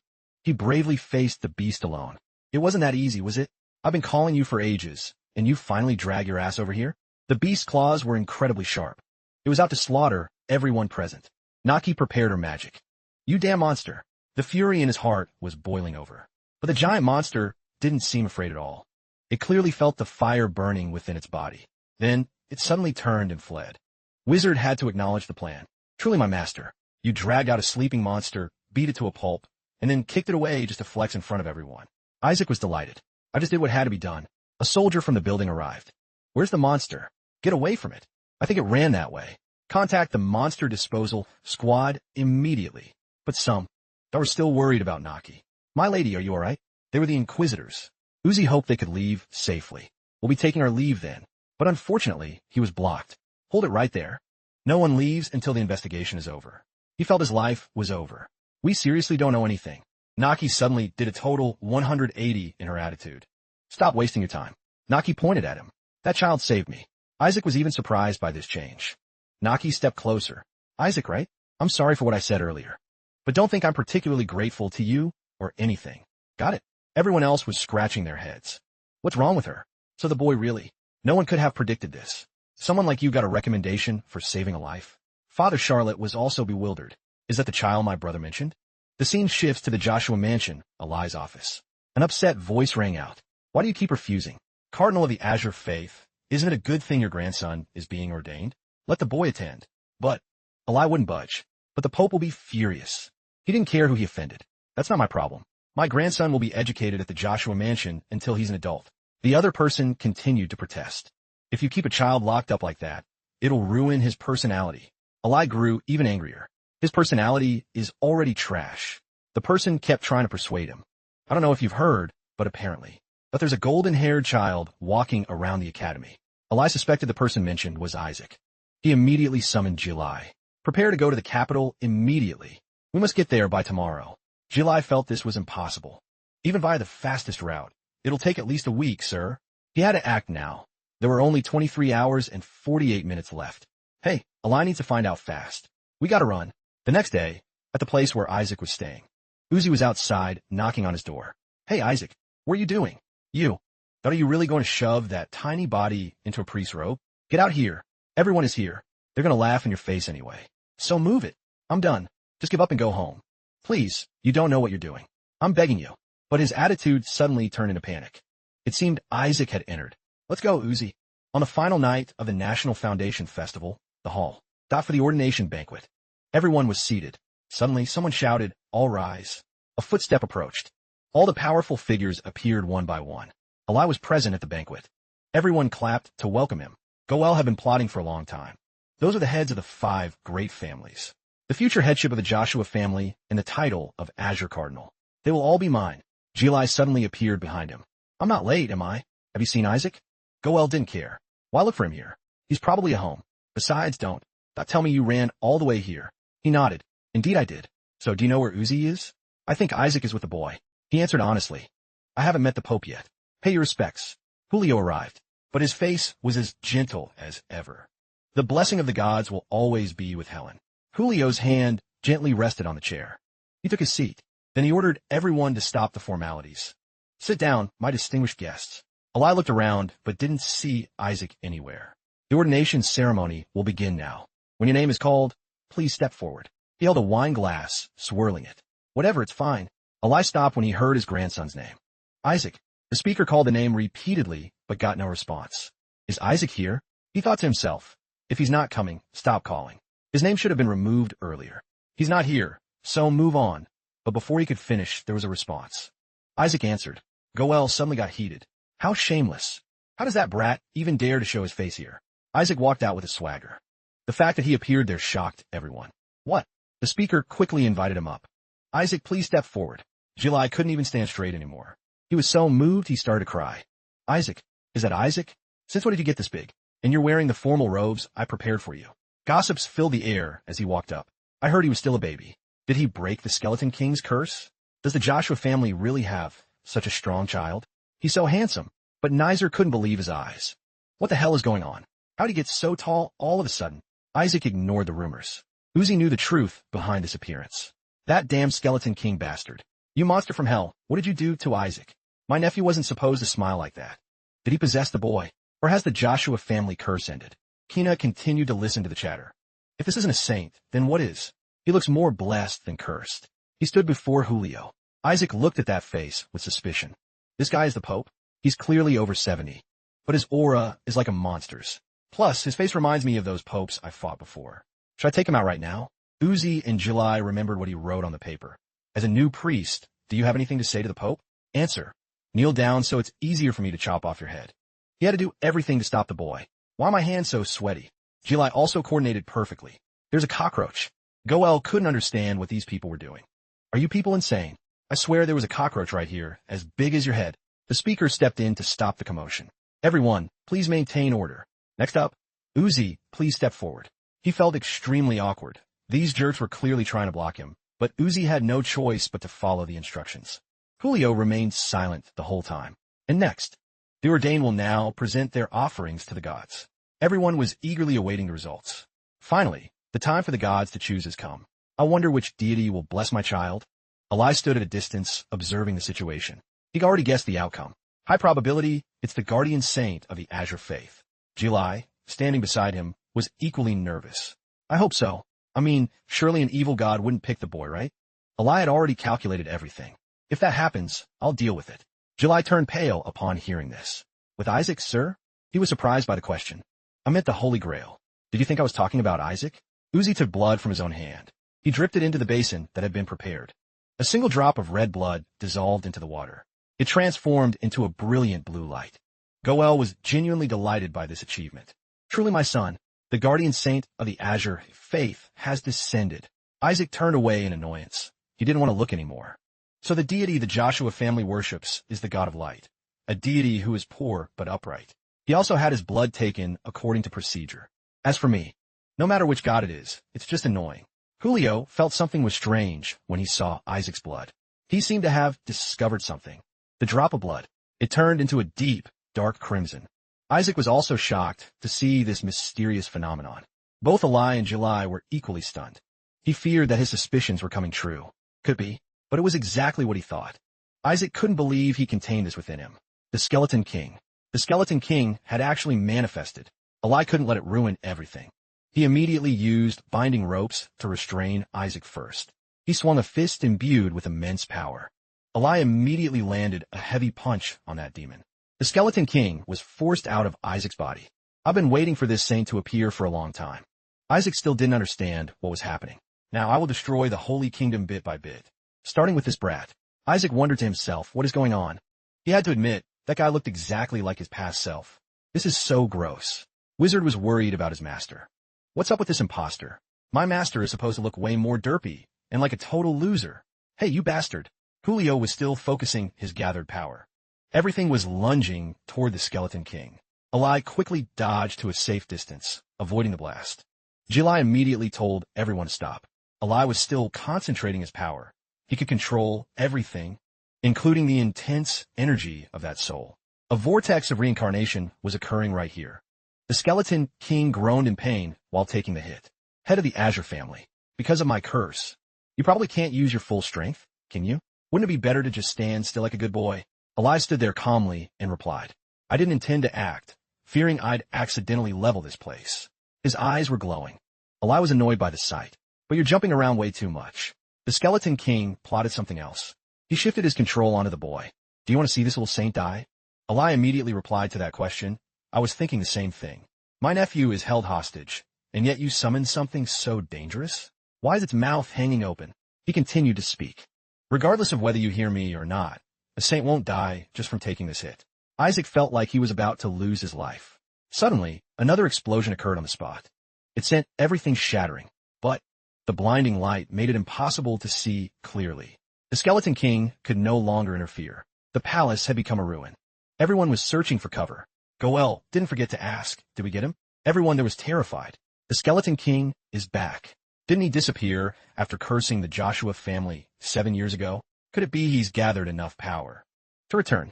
Isaac slammed his hand down. No way, he was in a lot of pain. That bastard is a total fake. Eli immediately went to check on his health. Isaac, are you okay? Even as a Joshua member, taking that hit and being unscathed is unexpected. It seemed like the Skeleton King just called Isaac a saint, didn't he? Is he actually dead now? Probably. The head of the Azure family dealt with him using the whale holy beast. Isaac replied to those pointless questions. Happy to be dead. That was just an illusion. Everyone looked at him with suspicion. But Wizard had harbored this suspicion for a long time. It seems he created it as a clone and sent it here. Though one thing is a bit odd. You felt it too? Isaac was certain of one thing. He used my mana. Could my mana core have fallen somewhere? If the Saintess's relic vault contains a part of my bone, then it's not impossible. No, if that imposter is holding on to it, even better. Then I'll just kill him and take it back. Eli breathed a sigh of relief, seeing his nephew safe. He thought to himself, just now, surely. If I hadn't attacked, that he would have conveniently finished Isaac off too. But Eli noticed Julio's look of concern. He found it even harder to understand. But why? Julio looked at the boy with pity. It was unbelievable. The supreme god that the Yellow family had craved for 1,000 years, the deity who stands even above the 5 great primeval gods. Julio was clearly fuming inside, and yet he wants to choose a Joshua brat? Julio walked away without looking back. Eli returned to check on Isaac's status. Come here, let's head home. My nephew has defeated the Skeleton King's curse, and he even grew up to be this handsome. Isaac was creeped out seeing that expression. Why is his smile so scary? He even started making all sorts of promises. Grandpa will buy you some candy. Isaac was more than terrified. No way I'm going with you. You look like you're about to drag me to a slaughterhouse. Kina stepped in to remind him, Duke, it's not time for Isaac to go back yet. Another large explosion occurred outside. Monsters were lunging in from everywhere. There are still unresolved matters here. Isaac let out a long, deep sigh. No other way, Gramps. I don't think we should head back just yet. Then Kina continued walking out from behind Isaac. He thought to himself, this arrogant prick grew up fast enough, and now he's a saint too? Isaac had already guessed those thoughts. I don't know what you're plotting, but I'll use you to the fullest. I'll show you who the real saint is. Isaac began to gather power in his hands. He focused on performing the purification he desired. Purify. The monsters immediately felt a wave of fear. Everyone else couldn't stop praising him. What a magnificent purification, holy art. It's been 100 years since I last witnessed such pure light. But why didn't the boy use an offensive holy art instead of just purification? Someone voiced their opinion. Since it purifies mana, perhaps the boy is trying to prevent them from being summoned again. He had a plan ready in his head. Aside from the relic vault, I have nowhere else to learn holy arts. But if purification reached grade G, then it can deal massive area of effect damage over time. Those beasts couldn't lay a finger on him. The reason Isaac did this was simpler than anything. The real reason he used purification was Kina didn't care and cut him off. Move aside. You can't handle them with your level. You just learned a 5th grade holy art and you're already trying to flex? You're supposed to be a once-in-a-century talent, but with that level of skill. That you're no match for me. Watch closely. You have to use a powerful holy art and attack from multiple sides to take them down. He suddenly realized there was no sound behind him. Isaac seemed to be covering his mouth, stifling a laugh. Kina was baffled by his attitude. Did you not learn about these monsters? They have insane regeneration. You have to wipe them out in one shot. By now, the boy couldn't hold it in anymore. Isaac was looking at him with pure disdain. Looks like you're the one who's clueless, you dummy. Kina was exhausted just looking at him. I should have let the Azure Head take him back. This prick's face pisses me off. Isaac shared a crucial bit of info. Those things are just bait. Kina didn't get it. Bait? Isaac went looking for proof. Their true bodies should be around here, right? He immediately used his power, and shortly after, the form appeared. Found you. See, no? That didn't understand Isaac's goal. What the hell are you doing with that bug? He didn't answer and stabbed it straight through with his weapon. Another terrifying explosion rocked the area. But Isaac had proven his theory. It silently poisons everyone nearby. That's why it's so dangerous. If you're poisoned slowly, you won't even realize you're dying. The Skeleton King said it himself, that he would destroy us all. If his goal is this holy kingdom, then first, he'd have to take us out, the apprentice priests. Everyone was scrambled to escape. Go find the hidden bugs. If you're poisoned, use a holy art to detox immediately. But Isaac noticed something strange. The bugs were being destroyed one after another. They were hunting them all down, but he suddenly looked panicked. Wait, if they took them all out at once, Isaac feared the resulting explosion would be catastrophic. Whisper quickly appeared and reminded his master. This is your chance. If you purify the poisoned victims, won't you get the recognition you want? He finally realized it. You're a genius. Here's my shot. He was stoked. Julio appeared at the center of the chaos. Everything shifted according to his actions. Isaac hadn't expected him to show up. Julio handled everything perfectly. Now no one would be poisoned, which totally ruined Isaac's big break. That damn Pope. A beast's foot landed nearby. You bastard. How dare you defy our great king? I won't forgive you. I'm dragging you to hell with me. Isaac felt something weird behind him. His eyes immediately went on high alert. No. Isaac saw the beast appear right in front of him. But before it could do a thing, it felt his power. Isaac shook his head in boredom. Give it a rest. A literal nobody like you thinks you can hurt me? We've handled the rest. Get the injured to the infirmary. But Kina couldn't believe his eyes. He drove that monster off with just a glare. He clenched his trembling fists. Kina still couldn't believe this was reality. No way. How could he? That's something only someone on the Pope's level could do. The Skeleton King's appearance at the ceremony. That had the entire Holy Kingdom in a panic. The Skeleton King is back. He fled after being defeated. Who was the saint he mentioned? Julio was discussing it with the others. It seems there was an issue with the Holy Grail. A summoning magic for illusions was carved into it. We're investigating the source. Please wait for the results. But some were still confused. Does that mean the outsider's appearance is the problem? He agreed. That's part of it. But the main issue is the Holy Kingdom's barrier. Not protected by the Holy Dragon. In a flash, it was the next day. Isaac was sitting alone, studying. The weakened barrier let the demons in, and the Holy Dragon is linked to the royals. So the Pope isn't responsible? Well, load of crap. Goel happened to appear behind him. My nephew. Reading the newspaper already? Congrats. You've been ordained. Isaac couldn't stand his attitude. How am I going to deal with this prick? It felt like the head was making him do it. Eli continued to praise Isaac. Since you can talk smoothly now, why don't you read this Skeleton King's Demise poem? Cut it out. Eli suddenly appeared. He was looking for the two of them. Good, you're both here. Isaac, go outside. We need to talk in private. Isaac obeyed and left immediately. Eli wore a serious expression as he walked in. He used an absolute soundproofing spell. Eli was curious. He immediately asked, Father, what's so important that you're using a soundproofing holy art? Just to be safe. This concerns Isaac, I think. Isaac was chosen by an evil god during the ceremony. The deity that chose him is definitely not normal. It seems to be a mark that has never appeared in the history of ordinations. The Pope and the Yellow Cardinal. They were the only ones to see it, and the Pope tried to eliminate him. Eli couldn't believe it. What? The Pope did that? He was stunned, but it was the truth. Yes. Unless it was an evil god's choice, he definitely wouldn't have acted that way. Goel was suspicious of something else. Could it be, not an evil god, but the deity their family worships? The two turned their heads the moment he mentioned it. The Yellow Faith? Goel quickly explained his thoughts. They hate anything impure. My point is, if a Joshua was chosen by a deity worshipped by the Yellow House, they definitely wouldn't let slide. If the Pope reacted like that, then the deity Isaac received is surely related to the Yellow family. Or even, that a deity they've never managed to summon themselves. He considered the possibility. If it's Isaac, he's totally capable of it. But Eli wasn't buying it. You really think that brat could summon a decent god? Goel sighed dismissively. Probably not. Eli immediately ordered him, Goel, contact the Pope's family and investigate which god chose Isaac. He didn't want the job. Huh? Me? Why? If you succeed, I'll give Uzi a major achievement credit. And from now on, until Isaac starts his internship, he'll be under special surveillance. If Isaac continues to have faith test results like last time, he might become a dark priest that everyone fears. But none of the three wanted that to happen. Goel thought about the words spoken. If he really becomes a dark priest, the whole family will be labeled as traitors. National criminals. Everyone would be arrested, and Uzi would be in trouble too. Eli couldn't let his nephew be in danger. Eli was dead serious. We must stop that at all costs. Eli began to explain the rules to the two boys. Soon, you'll start your internships. Those senior jerks used to beat me to a pulp. But that's in the past. Isaac felt annoyed by this. Don't even. I feel like I'm re-enlisting in the army. He had to finish this task. During the internship, you'll work with seniors. You'll find your specialties and learn the real work of a priest that the academy doesn't teach. Based on the evaluations, your status and treatment can change. So do your best. When finished, you'll sign a contract with a god. He had a question that needed answering. All right, Uncle, do you know when? That we can participate in the sacrificial, right? Eli was happy he brought it up.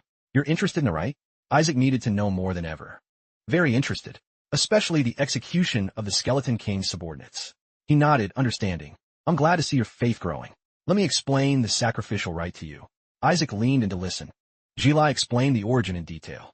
The sacrificial rite is when we offer sacrifices to the gods, and many people gather like a festival. Actually, everyone attends, but the most important thing is their heart and faith. So, essentially, it's a very personal ritual. This brings us back to the basic question. Do we really need to gather in large groups for this? But think about it carefully. The rite is fundamentally a form of ritual we perform for the gods, and since ancient times, rituals have been a community act. The core of this is all of us serving the gods together, and the clearest proof of that is each person's individual faith. Isaac didn't expect such a long-winded answer. This uncle is way too serious. And where did those glasses come from? Eli continued with a fun fact.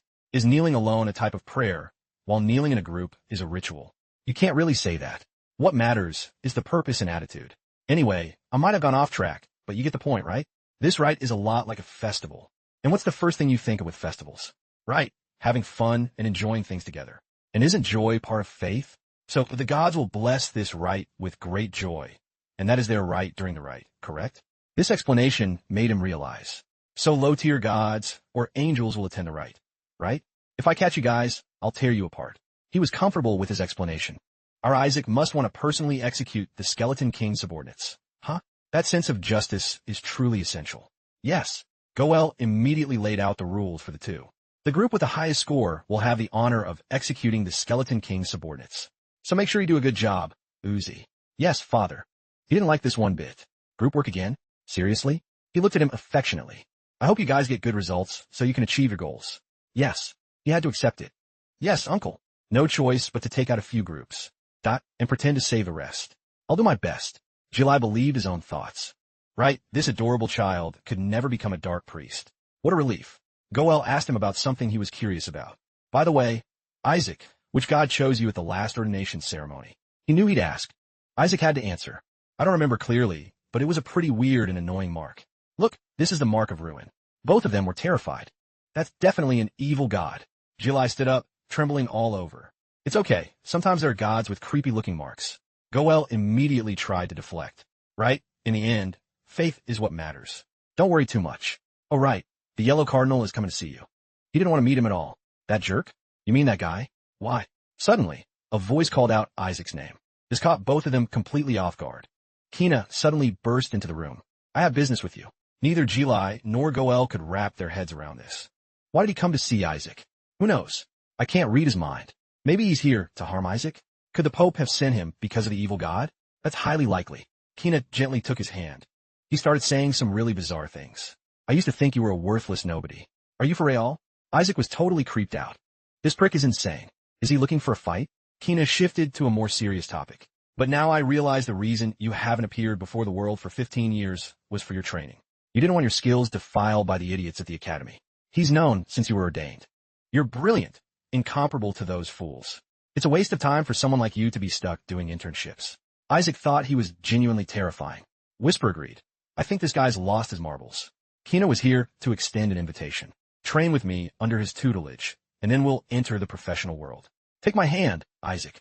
Together, we will execute the Skeleton King and lead the Holy Kingdom. Ingrid was stunned and chimed in. Is this a new type of bullying from the Pope's family? But he seems dead serious. The terms are scarily good. If it were me, I'd definitely. Isaac quickly rejected the offer. Get lost. Just beat it. I'll go through the internship just like everyone else. Uzi thought to himself, yep, he's definitely crazy. But Kina continued to prove his capabilities. Don't worry about your credentials as a priest. I'm not just talking about training. I'll give you the status of a priest with 15 years of experience. But he still didn't care. If you want someone to go, take that guy over there. Uzi panicked when he pointed at him. Me? Well, that guy and I aren't on the same level, so that makes sense. But he felt totally humiliated. Those bastards. Kina was determined to connect with his talent. You have enough talent to drive away monsters with just a glare. Whisper guessed his intent. He must have seen Master scare off the monster with an intimidation tactic. Isaac caught on. This jerk probably wants to learn that move from me. Huh? The more he wants it, the less I like it. Let me say it again. Get lost. Just the thought of learning from the Pope makes me want to puke. He got furious hearing that. Did you just say my grandfather makes you sick? Isaac's mouth was covered, but he still managed, of course. I'd even like to slit his throat. No one understood what was happening. Eli arrived just in time during the crisis. Our nephew is busy. Don't come near this boy ever again. Kina still couldn't get over what just happened. Even if you're the Azure head, if you keep hanging out with this kid, he'll turn you into total trash. He was surprised by the advice given. He wanted to struggle free, but he couldn't. Those Joshua bastards. I'll definitely destroy you all. The 5-color test, which every apprentice priest must pass. White, yellow, azure, and crimson. This is the order in which they'll be tested, presided over by the cardinals of each faith. So, to become an official priest, you must pass this test. Isaac arrived at the place he was looking for. So the guys in my group are here, grouping 30 kids with the same food or faith. Into one team? Do they want us to form factions, or what? Uzi had mentioned something to him once. Our group is full of my friends, so it'll be fine. Seems sending people to school early paid off. Uzi, I'm going to use these guys. Thought I passed the 5-color test and save my subordinates. First, I need to make a good impression. The moment Isaac walked in, someone shouted, he's here. Quick, tie the bastard up. Before he knew what was happening, he was greeted. You're the one who bullied Aji all these years, right? Let us big brothers teach you some manners. Just think of this as playing nicely with your seniors. If you dare tell Aji, you're dead meat. Isaac saw their behavior and knew this wasn't going to work. These guys are hopeless. They were showing him blatant contempt. Right, let's just consider this a friendly get-together. Is that a handbell? Looks like the rumors about him being a baby until recently are true. Just hang him up somewhere. But Isaac kicked him right in the face. The guy didn't survive Isaac's counterattack. What the hell? Is that brat crazy? Isaac wasn't going to show mercy to anyone here. We need to be close to get a high score, right? Then let's do some group exercises. Let's get to know each other, friends. He proceeded to teach them a lesson. The room was filled with their screams. Uzi walked in and was stunned. Isaac, I don't really get this. Is this what you call a group exercise? They were all groaning in pain, but didn't dare fight back. Help us, Uzi. Isn't this guy your relative? But he didn't care. He intentionally dodged the issue. Thanks for playing with my cousin. Save us, please. Uzi remembered something and asked Isaac. By the way, the first test is graded on group harmony. What's your plan? He found a question hilarious. Harmony? Are you blind? Don't you see this human pyramid? This is peak harmony right here. He looked at him with a look of helplessness. That's because you forced them with violence, you psycho. Isaac handed Uzi a piece of paper. Here, check this out. He was surprised to see it. What's this? A list of the guys trying to leech off you. These bastards have been using excuses to milk you for the past 7 years. Even if the Joshua family doesn't expect repayment, there's a limit. When I try to make an excuse, the Joshua family doesn't need anything from us anyway. Even if we gave something, it wouldn't help much. Isaac immediately shut him up. Nothing? Your limbs are still intact. And your organs are still fresh. I don't need much, my dear friends. I just want a healthy relationship where you get as much as you give. So in this group activity, work hard, be dedicated, and have a pure heart. Otherwise, Isaac will do whatever it takes. Got it? No. Answer? They immediately replied, yes, sir. He immediately stepped down once he got the answer. Good. Then the group exercise ends here. Uzi was worried and checked on the situation. What if we fail the test? Isaac didn't answer, but just told him, follow me. I have something to show you. Uzi was still very anxious. One failing grade, and we're disqualified. The first criterion is harmony. Don't worry, I've got it all figured out. First, look at this. The scene before them was someone tied up. Uzi was horrified at the sight. He angrily grabbed Isaac's shirt. You psycho, what are you doing? That's someone from our group. He's the son of Uncle's friend. Don't you remember him from the relic vault? Isaac replied calmly. I know. It's because he's in our group that we have a problem. He's holding a letter saying he'll stop being a spy. He couldn't stay calm after hearing that. Aji looked straight at the guy and realized the truth. He still couldn't believe it was real. Nizer told you to do this, didn't he? The guy was terrified when he heard the question. I'm sorry. I couldn't do anything else. I had my reasons. Isaac continued to interrogate him. So, what did Nizer tell you to do? He said to completely sabotage the Joshua group. He said Uzi would cave because of the test. So he told me to make outrageous demands to make the group collapse. Even a hostile attitude toward Isaac. At the welcome party was his idea. He wants to personally execute the Skeleton King's subordinates. But Isaac, I didn't expect this guy to be so wicked. Nizer, not only do you dare touch me, but now you want to execute my subordinates? I need to teach him a lesson. A few days later, Nizer looked panicked. Failed again? How hard is it to be a spy? How many of you have quit already? Sorry, we have group study sessions, so I need to bail. Nizer didn't want to drag it out any longer.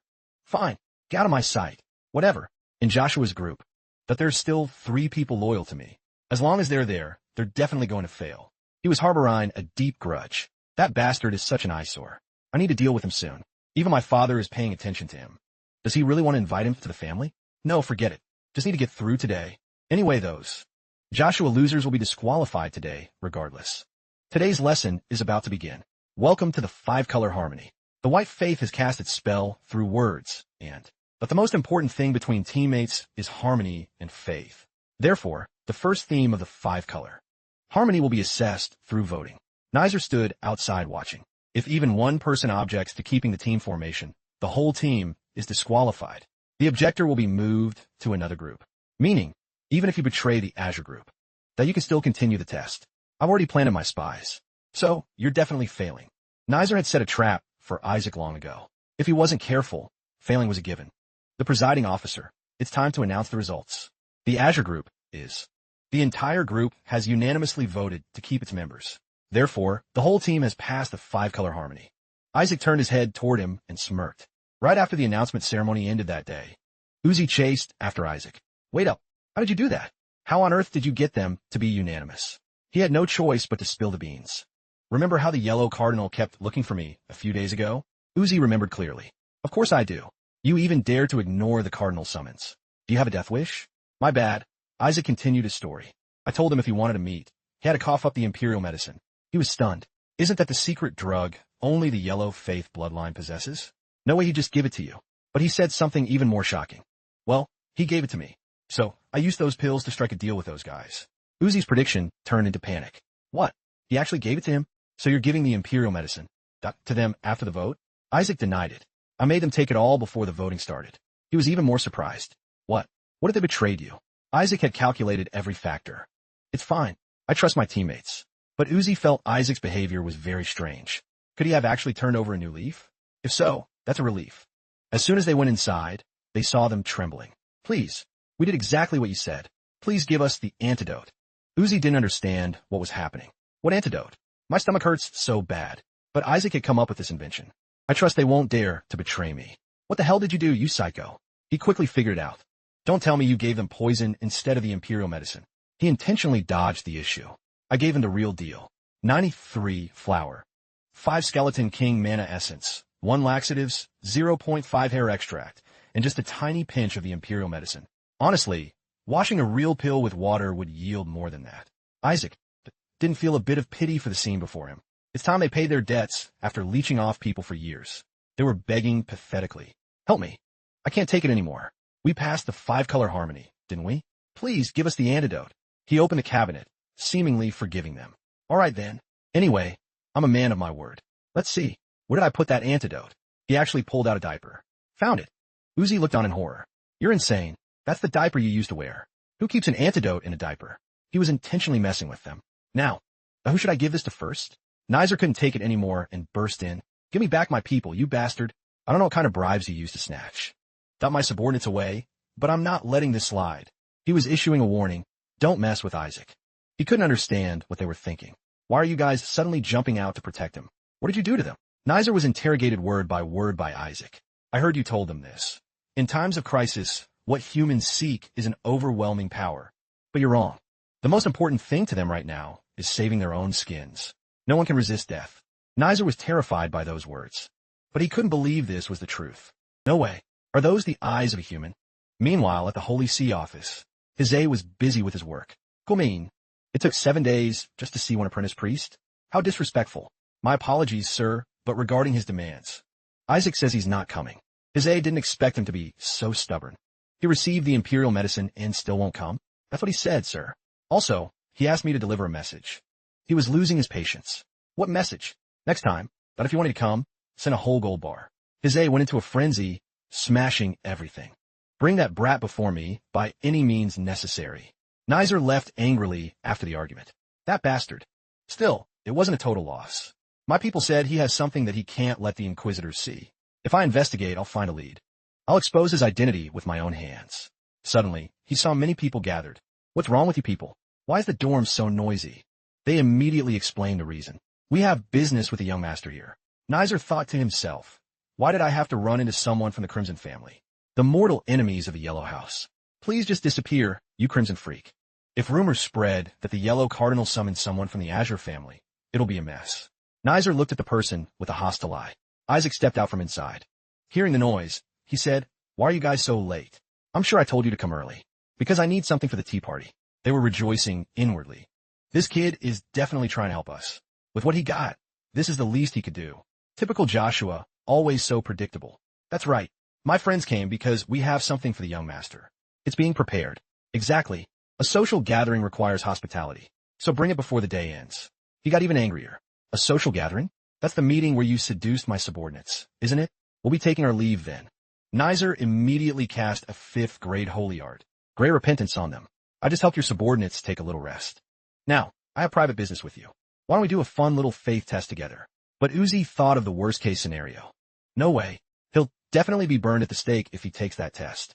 Worst case, the whole family could be wiped out because of him. He was luring Isaac into doing something bad. I have a convenient device. Just put your hand on it and it'll react. Let's just use this for now. Hizay, beyond furious, arrived at the scene. Isaac, I didn't think that you'd dare refuse my summons just because you're busy playing around. Do you think I'm some kind of joke? Nizer turned around and saw something terrifying. Do you think I'm a joke? I didn't think that you'd dare refuse my summons just because you're busy playing around. He didn't expect to meet him here. Cardinal.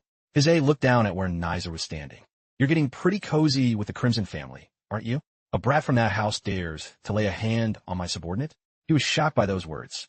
Nizer didn't expect things to turn out like this. This guy is on the same side as the Yellow House. Isaac had to apologize formally. I apologize, Lord Cardinal. As you can see, young Master Nizer here told me not to associate with people from the Yellow family, so I couldn't respond to your summons in time. Hizay immediately glared at him with hateful eyes. Nizer had to make an excuse to get out of there. I never said that, you bastard. Besides, what do you mean the Cardinal summoned you? I thought no bishop was allowed to contact students during their internship. Could it be the Cardinal? Hizay was startled by this information. Is that so? Isaac was laughing secretly. This was getting good. Hizay felt truly disappointed in him. the third son of the Crimson family. I gave you all time to bond as teammates, but it seems you've wasted that time. But I'll let it slide this time, since I'm acquainted with your father. Nizer was trying to explain he was framed. It's not like that. His began to find him annoying. But I'll be assigning extra work from the Holy See to your group. Nizer really struggled to explain. Please no. His spoke seriously to Isaac. Now, follow me to my office. He was about to decline the invitation again. I'm sorry, Lord Yellow Cardinal, but the Crimson Cardinal called me first. Before Nizer could escape, he heard the bad news. Isaac simply didn't want to talk to him. What can I do? I already have an appointment. I'll meet you if the terms are better. His had to double-check. The Crimson Cardinal just called you? Yes. He affirmed it without blinking. Yes, the Crimson Cardinal just called me. Nizer hadn't made any offer to him at all. I definitely didn't say that. How does he know? If this keeps up, the Yellow Cardinal will hate me. My evaluation is as good as dead. I gotta get out of here. That's right. I mainly came to call Isaac. So, I'll be taking this guy with me. His still didn't quite believe it. Huh. Nizer tried his best. Was it not working? He tried to explain once more. Cardinal, but he only replied with a short sentence. Fine, I guess it can't be helped. If you have a prior appointment, there's nothing I can do. Go. Nizer was able to breathe a sigh of relief.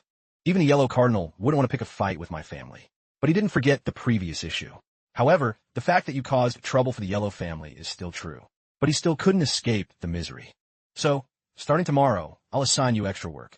Nizer tried to reassure himself. It's fine. If I hand this guy over to father, the cleanup, he turned around and the boy was gone. Where's that brat?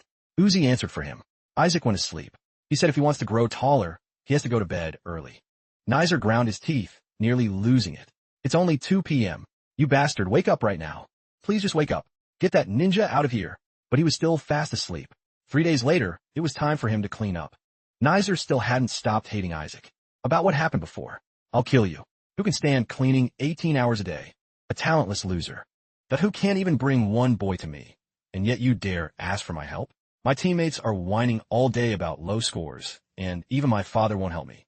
To get Dad's attention, I have to bring that boy back. If so, I have to meet him first. He'll have to come to pray eventually. I'll wait for him in the prayer room. 6 hours later, Nizer was still waiting in despair. Isaac's group found him incredibly annoying. What the hell are you doing? We've got work to do. If our score drops any lower, I'm gonna kill you.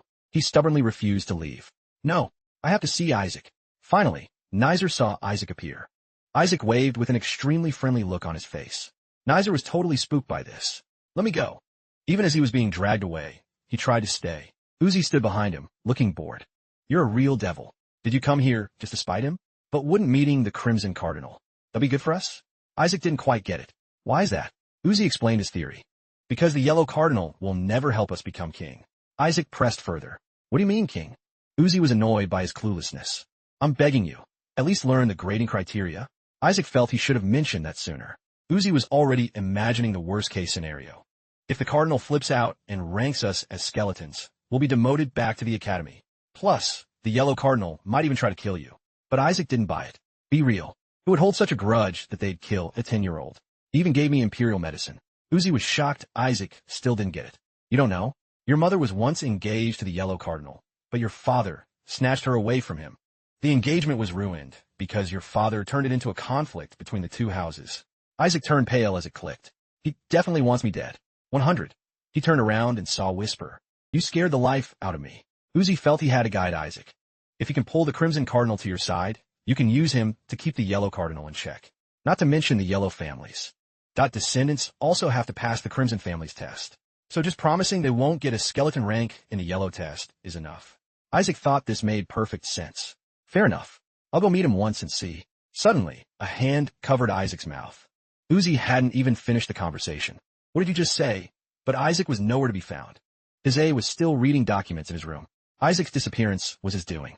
Isaac was fuming about this. Mr. Kidnapper, what the hell are you doing? You always act so noble. Yet you have your goons kidnap me? His was boiling with inner rage. Brat, I have something to say to you. Isaac understood his mood perfectly. Yeah, I'm sure you do. Didn't you call me here just because I've been ghosting you? Isaac's mood was beyond words. His reached out his hand. I want to adopt you. He was making a deal. Isaac wondered why. Questions raced through his mind. What did he just say? Adopted? Like, join the Yellow family? He wants me to join the Yellow family? What the hell? Is he mocking me? Or was this a new trick to control the Joshua family? His knew exactly what Isaac was worried about. No hidden sentiment here. I'm just offering you a chance to leave Joshua and become an adopted son of the Yellow family. But Isaac didn't accept the logic. That makes it even more suspicious. Why would you do this? Is it because that fake Skeleton King call me a saint? Whatever. Regardless of your goal, it doesn't matter. But if I become your adopted son, what's in it for me? If you want to negotiate, at least state your terms clearly. His aide didn't expect him to be so sharp. He's planning to negotiate with me at that age. We will give you everything that the Joshua family. That cannot. The Pope's family can make up for any shortcomings of. His aide thought of a more effective way. That heard the Joshuas are trying to keep you locked in a mansion. The Azure faith demands patience and self-restraint. You'll face endless restrictions. But the Yellow family, that we won't interfere in anything you do. Plus, we'll support whatever you want to do. Isaac still wasn't satisfied. Still sounds like too little. Unless you're planning to back me as the next successor of the Yellow family, it's not enough. His aide didn't expect him to be so greedy. I heard you're aiming to be a saint, and now you're eyeing the papacy too? If you truly want to be pope, then wouldn't switching to the Yellow family be more beneficial? Isaac gave a cold, one-sentence reply. But I'm still a Joshua. If you think I'll switch sides for stuff like that. His aide continued with high-value offers. A land in your name, a private territory, a treasury full of gold, a private army under your command, tax-exempt privileges, and a mansion bigger than Joshua's. I'll even give you the rights of a direct descendant. Isaac nodded in approval. I'll consider it. He felt he was close to winning him over. Excellent. Then I'll begin the induction process immediately. But wait, don't tell the Joshuas yet. Isaac agreed to the condition. Yeah, sure. I promised to keep it secret. His aide suddenly rushed outside. The person standing outside the door was startled. He was terrified at the sight of his aide. He immediately ran as fast as he could. I didn't hear anything. His aide sighed. He finally got rid of that guy. He went back inside and lowered his voice. What matters is what you think. Even if that kid tells Joshua, it won't change anything. Isaac stood there, arms crossed, looking unfazed. I only said I'd consider it. I never said I'd join. Over my dead body. I'm never joining the Pope's family. His aide had to double-check. Over your dead body? Isaac stood his ground. His aide angrily gripped the tablecloth. You really are just like your mother. From your looks to the way you talk. With just one word from me, you'll be excommunicated and never be a priest again. Don't even dream of being Pope. You won't even be recognized as a saint. With the Pope's authority, I can ban you from ever setting foot in the Holy Kingdom. You know that, yet you still dare to speak like that? But Isaac kept his stubborn attitude. I'll just start my own country where priests or popes aren't even necessary in the first place. Why does a country need two leaders anyway? Either way, it's going to become my country. His aide was stunned by this. Are you? Isaac rubbed his head like it was no big deal. I'll need at least that much firepower if I want to beat the Skeleton King. Let's act like I never heard that adoption offer. It'll be better for you that way. Anyway, thanks to you, I've gotten more curious. I wonder, what really happened during the ordination ceremony? What made the Yellow family want to adopt the direct descendant of a rival family? I'm sure the people of the Holy Kingdom. I would love to know too. Back at the mansion, Eli was shocked by the news. Isaac passed the 5-color harmony test. How'd he do it? He was supposed to fail. It seems my faith wasn't strong enough. He immediately knelt on the floor. Please, my God, great power that rules heaven and earth, make my grandson fail. Benjamin saw the situation was looking bad. He asked Eli what happened to the family while he was away. Since when did the Azure faith that start cursing people? Is Isaac really that much of a problem child? Eli completely denied it. Problem child? He's gentle, pure, polite, and very smart brother. Benjamin looked at his father's behavior. Then why is father acting like that? Eli immediately explained. I think he's just too worried about his grandson. After all, the upcoming yellow and crimson tests are very dangerous. He didn't quite get it. I can't inherit the family because I'm the second son, so having a child with potential to be the successor should be a good thing. Why do I feel so uneasy? Eli scratched his head, feeling weird. Anyone hit with this blessing should have been so energized they'd collapse and stay unconscious for 3 days. Why isn't it working on that brat? Doesn't that sound more like a curse? I think it's better it didn't work, Dad. A voice spoke from behind. Still, I think that child means a lot to you right now. Greetings, head of the house and uncle. Leah returned, making everyone happy. I'm back. It had been a long time since they saw her. She was checking in on everyone's health. Is everyone doing well? Eli didn't care and continued the conversation. But how did that brat pass the harmony test? He wasn't supposed to pass. The Pope's family is showing way too much interest in Isaac. If they're really aiming for his life, it's best he just accepts it and comes home early. But if he were ordained, that in another year or two, it would be fine. However, the boy is too brilliant to delay the ordination. That's why everyone shifted their attention. Benjamin had a long-standing question. Well, who sent that letter? The envelope looks way too fancy, not like ours at all. Eli let out a sigh. I have to tell you, it's from your fourth brother. hearing the content. That it's from your fourth brother. Both were shocked. July could easily guess who it was. Noah? He sent a letter? Eli picked up the paper and read it aloud to them.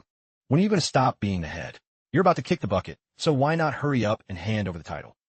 That's what he wrote. For this reason, we have to re-educate Isaac to behave. No matter what, we can't let your brother take over. Eli immediately agreed. He only wanted what was best for the family. If Isaac still doesn't qualify, Eli, you'll be the next head. But he passed the harmony test. So maybe there's still hope. Shala flew here in a fit of rage. But Eli kept his cool and asked her, "What's up, Shala?" She immediately reported the emergency. That brat is out there beating the others with his rattle. What kind of psycho uses healing magic? That just to pummel people harder? He wasn't even surprised. Classic Isaac. But Benjamin didn't look too happy. Well, it doesn't even stop there. He even poisoned and blackmailed his teammates to pass the test. Eli tried to stay calm. It's fine as long as the Pope's family doesn't find out. Uzi suddenly burst in, panting heavily. "Grandpa, this is bad." The yellow cardinal. He offered to adopt Isaac. His whole body started shaking. And what did Isaac say? July didn't believe it for a second. "Father, Isaac is a Joshua. No way he'd betray us." Uzi clarified. He said, "Awesome." This made him lose his cool completely. "What do you mean, awesome? Uzi, what the hell did he use to bribe Isaac?" Uzi feared he'd lose a ton of money. "Something no one could refuse, sir." July thought that family was pure scum. This sparked a huge debate. Money really talks, huh? For real. Eli couldn't let this happen. Those absolute curs. This old man is still kicking, and they have a nerve to try and steal my kin. A mountain of gold appeared before their eyes. Everyone gasped in awe. Is all this gold from the yellow family? Word is it's all for Isaac. Regarding Isaac's closeness with the Pope's house being real, he overheard the talk. Hush money is more like it. Gold is gold, though. Uzi brought a white flag. It contained a message saying Isaac is a follower of the Azure faith. He looked at it and felt it was weird. What the hell? Why? Did the head send this? That stingy old man. But Isaac had to read the contents of the paper. Eli had sent him a sweet message. "You're family to me." Isaac got goosebumps. What kind of game is this? Uzi looked around, dazed. Why are they here? He was shocked to see a woman. Sister Leah? The female head came here too? Isaac turned in a panic. What? People were still whispering. They're the saints of the Joshua family.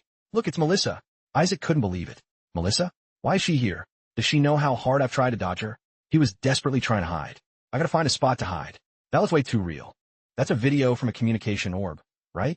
Isaac vented his anger on Uzi. You scared the crap out of me. Stop overreacting. I thought she actually showed up. He clutched his body in pain. What did I even do? Melissa approached his location. You must be Isaac. Seems the rumors about you growing up fast are true. So you've actually broken the Skeleton King's curse? I'm quite impressed, Isaac. He breathed a sigh of relief. Lucky it's just through the orb. Since it's not in person, she probably won't realize I'm the Skeleton King. But she kept talking. I heard you were kidnapped by his subordinates. You must have suffered greatly. But he panicked as he realized something. No way. Can she sense it even through the orb? Melissa was investigating Isaac's identity. Why do I feel the Skeleton King's power coming from you? This made him back away. If I'm caught, I'm toast. It's probably because I swallowed. The Skeleton King's finger 15 years ago, ma'am. The room fell into a dead silence. But she nodded in agreement. True. I heard that from July. I mean, there's no way he'd be here. Isaac escaped that awkwardness. Thank God I swallowed that finger. But Melissa was full of hatred. If he were actually here, I'd skin him alive and hang him upside down. Isaac thought to himself, how do you even skin a skeleton? Did those people really come all this way, just to see Don an apprentice priest? Nizer had the same question. I heard saints don't meddle in family affairs, so why are they here? Melissa turned and answered. Because I'm interested in you, the third son of the Crimson family. I heard you were chosen to be the next head. But you lost all your men in the harmony test, and were dumb enough to get the whole team penalized. He fainted from those words. Nizer, wake up. Damn it, did this guy just have a mental breakdown? She softened her voice for Isaac. Anyway, Isaac, I prepared a special gift to reward you for your hard work. He didn't know what it was. A gift? Is it money? Melissa announced it immediately. The gift is my ultimate technique. Holy. Strike, the strongest attack, the one that even defeated the Skeleton King. Isaac grit his teeth and endured it. I don't need that. Uzi couldn't help but exclaim. The saint's ultimate move? You mean that god power? You can't even buy that with money. Basically, it's an upgraded version of holy power. The people from that other family were in a rush. Nizer, at this rate, those Azure losers are going to outshine us. Damn it, this is just making that kid more arrogant. Immediately after, someone spoke up. That's not going to happen. Do you think that the saint will overlook the fact that you poisoned your teammates? I'm going to spill everything and get you disqualified. Lady Saint, I have something to report about Isaac. Isaac gave us poison. Not just to pass the harmony test. Melissa froze upon hearing this information. Isaac gave us poison. Not to pass the test. A saint candidate using poison? Can you believe this, Lady Saint? She still hadn't processed it. What? Poison? Nizer felt triumphant. Good job. Finally, you're useful. Once we settle this brat's hash, I'll let you join my team. Maria turned to ask him for the truth. Isaac, you thought poison alone was enough? Poison is one of the least effective ways. Not to forge one's will. You really dropped the ball on this one. The guy didn't understand what was going on. Wait, Lady Saint. Isaac actually beat us until we were black and blue. She gasped again. What? Listen carefully, Isaac. Hitting flesh is useless for training. From now on, remember to break their bones. That's the real way to make them stronger. To make up for it. I'll personally break their bones for you. Leah tried to stop her. No, ma'am. They'll die if you do that. How about I do it instead? Don't worry. I'll make it quick and clean. Isaac tried to wave him off. Nah, I'll just do it myself. See? If you just listened to my threats, you wouldn't be suffering like this. From now on, you're my meat shield and subordinate. He couldn't believe his ears. All the Joshuas were insane. They went back to the building to relax. Melissa got straight to the point. Isaac, do you want to become the head of the house? If you do, what will you do first? Isaac replied without a second of hesitation. Definitely wipe out the saints. Uzi quickly hissed a reminder from behind. You psycho. Leah asked why he would do such a thing. He immediately explained, because saints are unnecessary. Uzi whispered again, I'm begging you, please. Isaac had to find a diplomatic way to say it. I'll handle the skeleton king myself. Why don't you just quit being a saint altogether? Leah silently observed Melissa's reaction. She responded without hesitation. I can't do that. I committed a sin that I should never have committed. Leah, there was once a time in my life when I had the chance to destroy the skeleton king. A perfect chance to erase him forever. But I couldn't do it. I'm not even sure why. But maybe the gods will never forgive that. I am the reason the Joshua family. That is cursed. To break the curse, we must defeat the skeleton king. That is the burden I must carry. Isaac had to look into this. A sin you shouldn't have committed? Melissa seemed incredibly remorseful about the incident. Leah had her own private thoughts. There must be reasons why she couldn't kill the skeleton king. Melissa had wanted to tell him this for a long time. Isaac, that's the reason I wanted to see you today. Uzi was shocked by the scene before him. Is that the saint's emblem? A pendant appeared. Isaac fell into a state of deep thought. There is only one saint's emblem in the world. Its value is immeasurable. He couldn't figure her out. Why would she give this to me? Melissa gave a logical explanation. I heard your offensive holy arts are quite weak, so I've infused my power into this. With it, you can use God power anytime. The remaining 5-color tests cannot be passed with just purification alone. So take this. I'll be visiting the Holy Kingdom soon. When I do, I'll teach you how to deal with the Skeleton King. See you soon. Isaac had been fuming. Just go and never come back, please. Immediately after, Leah also left. Well, I gotta head out too. She looked at him with a strange gaze once more. Suspecting something, she asked, Isaac, tell me the truth. You have a manicore, though, don't you? He didn't expect things to escalate this quickly. This girl found out I created a manicore? Even Melissa didn't notice. So how does she know? Should I just take her out right here? Leah suddenly looked innocent again. Or maybe I'm wrong. That thing inside is the manicore from the annex, right? Isaac let out a huge sigh of relief. Oh yeah, the manicore. That's right, ma'am. He reached out and touched his chest. I forgot I haven't even absorbed it yet. I thought I could break the seal with holy art, but I still can't do it. What the hell is this thing? Nothing works. Leah once again enthusiastically offered to help. You can break it using this necklace. Isaac was stunned over and over again. Not only does she know about the manicore, but she's giving me a way to deal with it. I've hit the jackpot. She spoke with a gentle tone. Still, I'm not sure if you can actually use it. But it looks like you're trying to restore the family secret. Huh? What will you do after getting rid of the saints? Isaac gave a blunt answer to the question.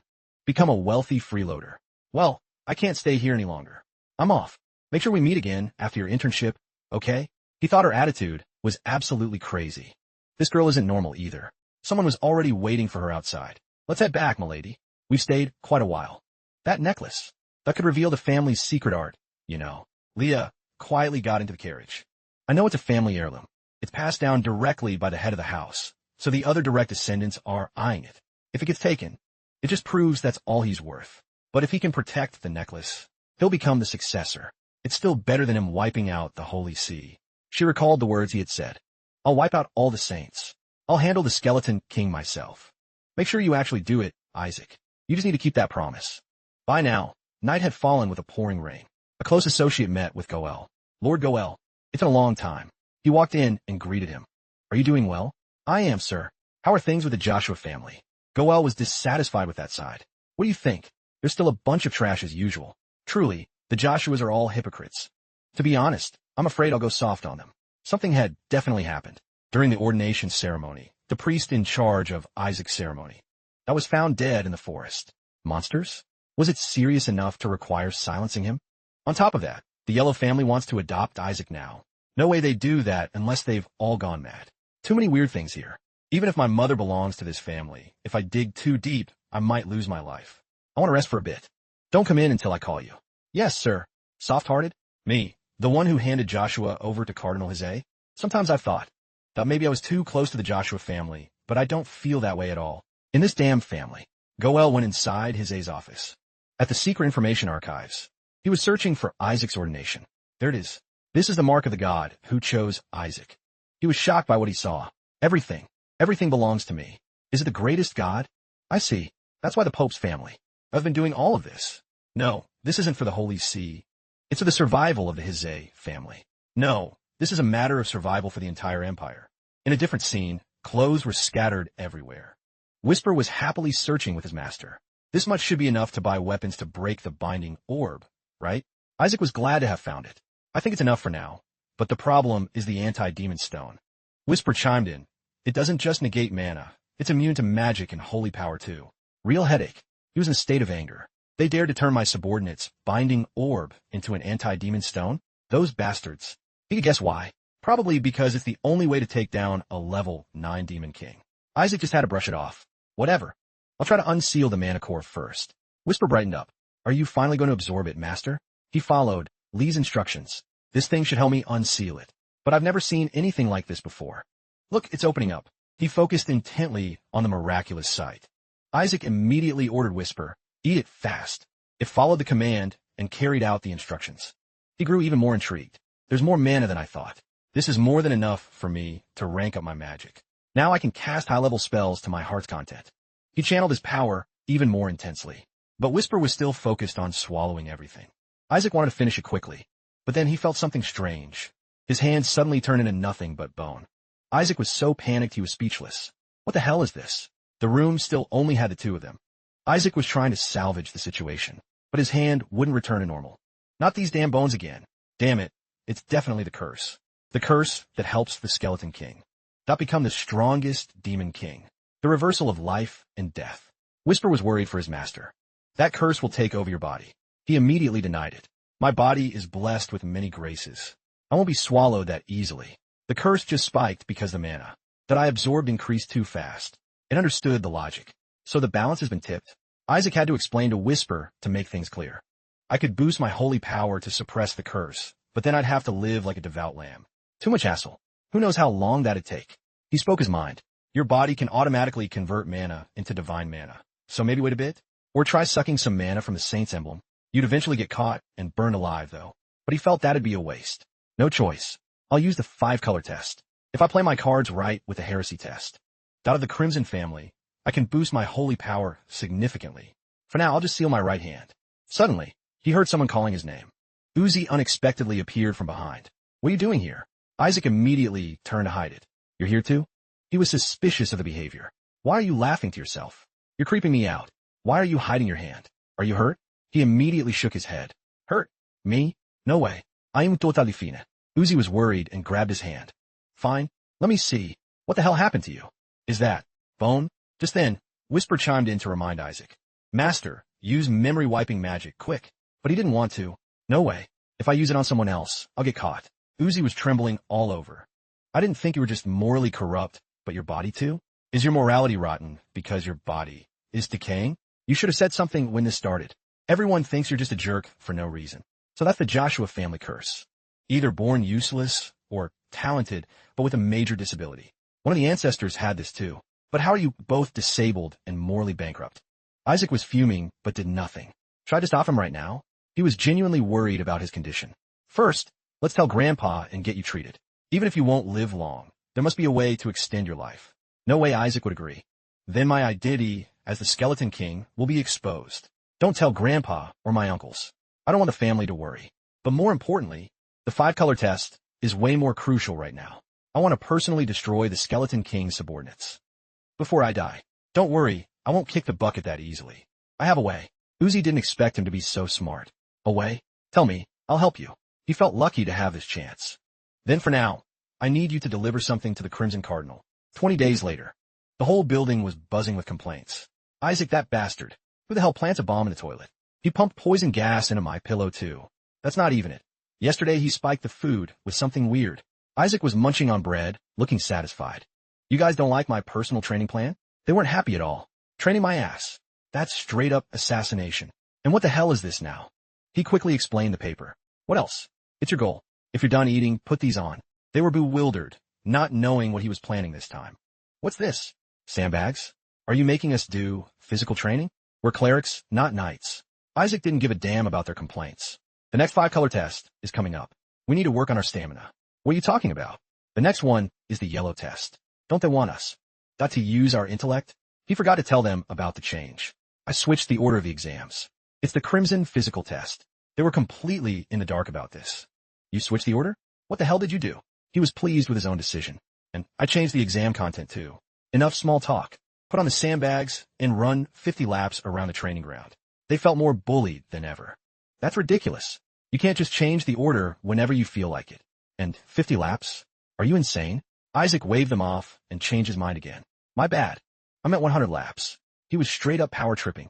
If we don't take first place this time, got prepared to meet your maker. Now get moving, you lazy curs. Everyone was training until they were completely exhausted. I quit. I am resting. Why we have to go this hard? Isn't getting the king ranked twice enough? We've already got it once. We just need to wait for the Azure test to get it again. Isaac suddenly appeared behind them. Are you kidding me? We have to get it all 5 times. They have been training for hours. The crimson and yellow houses will never let us get the king rank. Besides, the next one should have been the yellow test. Why are we being dragged into physical training? The order of the 5-color test is an empire tradition. Who do you think you are to change it? Someone rushed in to announce the emergency. Guys, something happened. The next test is the crimson one. The Crimson Cardinal just had a private talk with the Yellow Cardinal and swapped the order. They didn't expect this to happen so fast. But the Crimson exam is a duel. Even worse, if you lose, you're out. But he didn't need to say anything more. Now that you've confirmed the next exam, why aren't you diving back into training? A few days later, at the Empire's training center, everyone was gathered there in full force. Nizer was fuming with rage inside. I can't believe Father agreed to Isaac's proposal. His father had been very clear. Isaac said he'd show me something interesting. Attack him and make him go all out. Furthermore, this isn't a duel anymore. It's been changed to a team battle. Nizer had already run the numbers. Whatever. An Azure team led by Uzi is nothing to worry about. Except for Isaac, the rest are easy pickings. There's no way the Crimson family, a house specializing in combat, could lose. He was ready for any fight. Let's go, boys. Let's do this. Take them down in a heartbeat. But his arrogance vanished instantly. Then when he saw his father sitting up there, he had just spotted his son. Isaac walked in with Kina, a powerful individual. Oh, about this. The servant who usually throws my food had a stomach ache this morning. Luckily, I found a replacement. She's an apprentice too, so it should be fine. Nizer became even more panicked. He couldn't believe his eyes. What? Kina is on the Azure team? She's as strong as a high-level priest. Lion immediately spoke up to remind the Yellow Cardinal. Things have gone a bit too far. Why did you let Kina join the Azure team? You didn't know either? Kina had made a small deal with him beforehand. If I deal with those pests, you'll happily study with me and teach me some powerful moves, right? Of course. Then it's a deal. But he couldn't face this. Nizer really wanted to scream at the top of his lungs. This is straight up cheating. She's not even an apprentice anymore. Why is someone of her caliber showing up in an apprentice match? Kina immediately provided an explanation. You're wrong. I refused the promotion to high-level priest, and I've also renounced all the privileges I was given. That way, I can stay an apprentice longer. Just like Isaac. Everyone inside was stunned. Both teams were intensely focused this time. He turned to ask the referee. He wanted to know if a decision had been made. The official had to follow the rules. Kina is currently officially recognized as a low-level priest, and she hasn't participated in any 5-color tests yet. Therefore, there's no rule barring her participation. Nizer went even more ballistic. Nonsense. Even if we all dogpile her, that we're not guaranteed to beat Kina. Add Isaac to that, and our side is toast. But if it's a duel between captains, that we still have a chance. Isaac was observing the situation between the teams. What's up? Gotta go to the bathroom? See? I told you to go beforehand. He was worried about his condition. After this is over, your hand will recover, right? Isaac confirmed it. Yeah, once I get more holy power, it'll be fine. but Uzi felt he was better suited for leadership. You should have been the captain. To be honest, we only made it this far because of you. From me becoming class president, to topping the exams and passing the harmony test. That's all thanks to you. Isaac fully agreed. True that. It's 'cause I'm the GOAT. Not many can keep up, but you managed to do it. But he immediately warned him. Still, Nizer isn't someone you should underestimate. Isaac wouldn't let them lose. If you do exactly as I say, even fighting that annoying redhead won't be an issue. He even thought of other scenarios. And if you lose, I'll personally skewer you. Uzi wasn't about to let himself lose. The referee announced the status. The match will begin in 5 minutes. Both teams prepare for battle. Looks like someone's getting very anxious, Mr. Isaac. Even though Kina was on their team, Jilai had been watching from afar for a long time. This situation is unfavorable for both Isaac and Uzi. Those Crimson family bastards. Daring to use destructive holy arts on the kids? This was what made them even more frenzied. Isaac was the one taking the initiative. Now, not yet. Don't rush. But she could easily guess. That looks more like the Azure family's holy art. Master Isaac asked me to teach him. The spirit boost art. Jilai couldn't believe his eyes. That's supposed to be spirit boost? Based on what he'd seen so far. That it's only meant to lift one's spirits so they don't fear the enemy. He looked at their expressions. And why do they look like wild beasts? Isaac was plotting in his head. This is a secret I've never revealed. Combining it with stimulant herbs creates a beastification effect, making them uncontrollable. I prepare their bodies. For the transformation. Now it's time to milk it for all it's worth. He saw the momentum of the match. I didn't expect things to move so fast. Has it started? The secret arts were about to be revealed. The trees were beginning to shake. Someone special was about to appear. Everyone was looking forward to this fight. That's the guardian deity of the Crimson family, the god of justice. Uzi gave the signal to everyone. Start praying. Whoever has stronger faith will be blessed by the Crimson God. We'll have the advantage. We have to win no matter what. But Isaac intentionally threw a stone at the deity. He was venting his anger on purpose, not by accident. Isaac was trying to play off what he did. I didn't mean to. The deity collapsed by his hand. Uzi immediately grabbed Isaac's shirt. You still haven't kicked that habit, have you? He just laughed it off. Don't make a scene. No one there wasn't horrified. Did Isaac just destroy the Crimson family's idol? Isaac beheaded the statue. Uzi was so sad he cried, but he couldn't do anything. Kina couldn't believe it either. Did you just destroy a god statue? How on earth did you do that? You used some kind of holy art, didn't you? Can you teach me? But Isaac didn't really get her point. Why would you even want to learn that? Besides, as he looked at the beheaded statue, Kina glared back at him with daggers in her eyes. So what? Aside from the god of the Yellow family, no other gods matter to me. He was truly speechless with these two. May the gods save this guy too. And this bastard Isaac. You were just testing the durability of the arena floor, right? This is insane. You should apologize, Isaac. He was being forced into it. Fine, I'm sorry. Happy now? Lion and Hize were still sitting above. Lion couldn't help but be impressed. This brat is a real wild card. Watching him crumble is going to be fun. Jilai easily caught on to this. Are they planning to interrogate Isaac? Hize was playing mind games with him. Speaking of problems, isn't it the Crimson family's fault for letting their idol be destroyed? Besides, the head here let an apprentice priest use magic to smash a deity's statue. Maybe we should re-examine the Crimson family's faith first. I won't let you lay a finger on Isaac. The two sat together, but they were bitter enemies. Lion had long since seen through his true colors. This snake, holding a heresy test just for a few apprentices, is a bit much, don't you think? Let's proceed with the 5-color test. Uzi was thrilled to hear the announcement. Nizer felt like he was at a total disadvantage.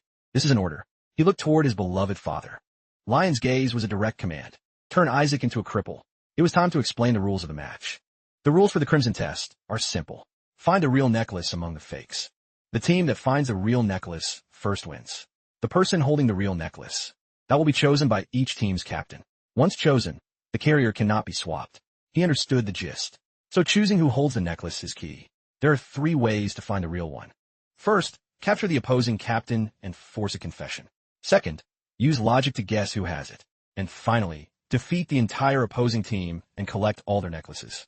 Captains, proceed with the necklace distribution. Nizer acted busy. Everyone, gather up. Don't worry, the Azure family is just a bunch of weaklings. Uzi went to the moderator regarding an important matter. I want to resign as captain. Isaac angrily approached and grabbed him by the collar. What the hell are you doing? Just distribute the necklaces. But Uzi was terrified. Wait, Isaac. Nizer probably thought he had. Got the win in the bag. That Uzi guy is such a wuss. Isaac is a total moron. He should have stepped up as captain himself. Nothing to worry about with those Azure punks. Just keep an eye on Kina, and everything will be fine. She knows how to hunt monsters. But does she know how to handle humans? They're all just meatheads. The match was about to begin. Nizer was in a very relaxed state. There's no reason to fear those weak Azure kids. But Nizer's teammates looked absolutely terrified. Isaac was charging toward them looking like a total freak. What the?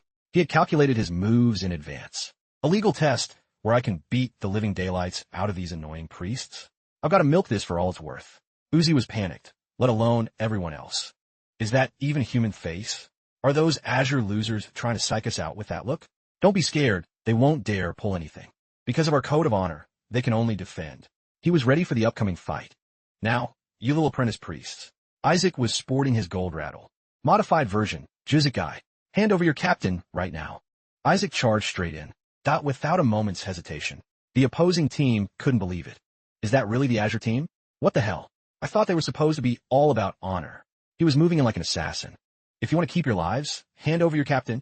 Isaac was going berserk, destroying everything in his path. Nizer was still trying to control the situation. Someone get over here and help. Hold the line. Don't back down. Kina leaped high into the air.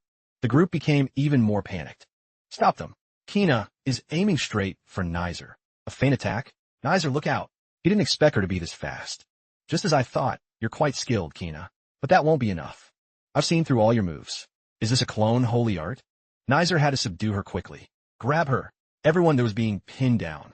Kina was using the level 5 binding penance holy art. He had to quickly think of another way. The noise in the arena grew more chaotic. Nizer dove straight toward the ground. His eyes were full of intense determination. Catch them. Nizer wasn't going to let anyone escape. Gotcha. That is no different from basic beastification spells. That won't work on me. At most, it just makes you a bit stronger. Found you, Uzi. Let me take an arm or two as a souvenir. The observers above were constantly worried. Lord July, that's not a holy art. Nizer was about to strike him. Watch out. Uzi feared he wouldn't be able to resist. He recalled the instructions Isaac had given him. It'll be fine, Uzi. Just do as I say, and we'll take the win. Nizer, that will definitely try to force a duel with you. After all, he's always looked down on you. He was ready for the impact. Nizer was about to land a punch straight to his face. It's over, you moron. But Uzi's eyes seemed to hold some kind of magical power. A fierce battle broke out between them. July was very worried about his nephew. That boy, Isaac, that stood calmly on the sidelines, observing everything.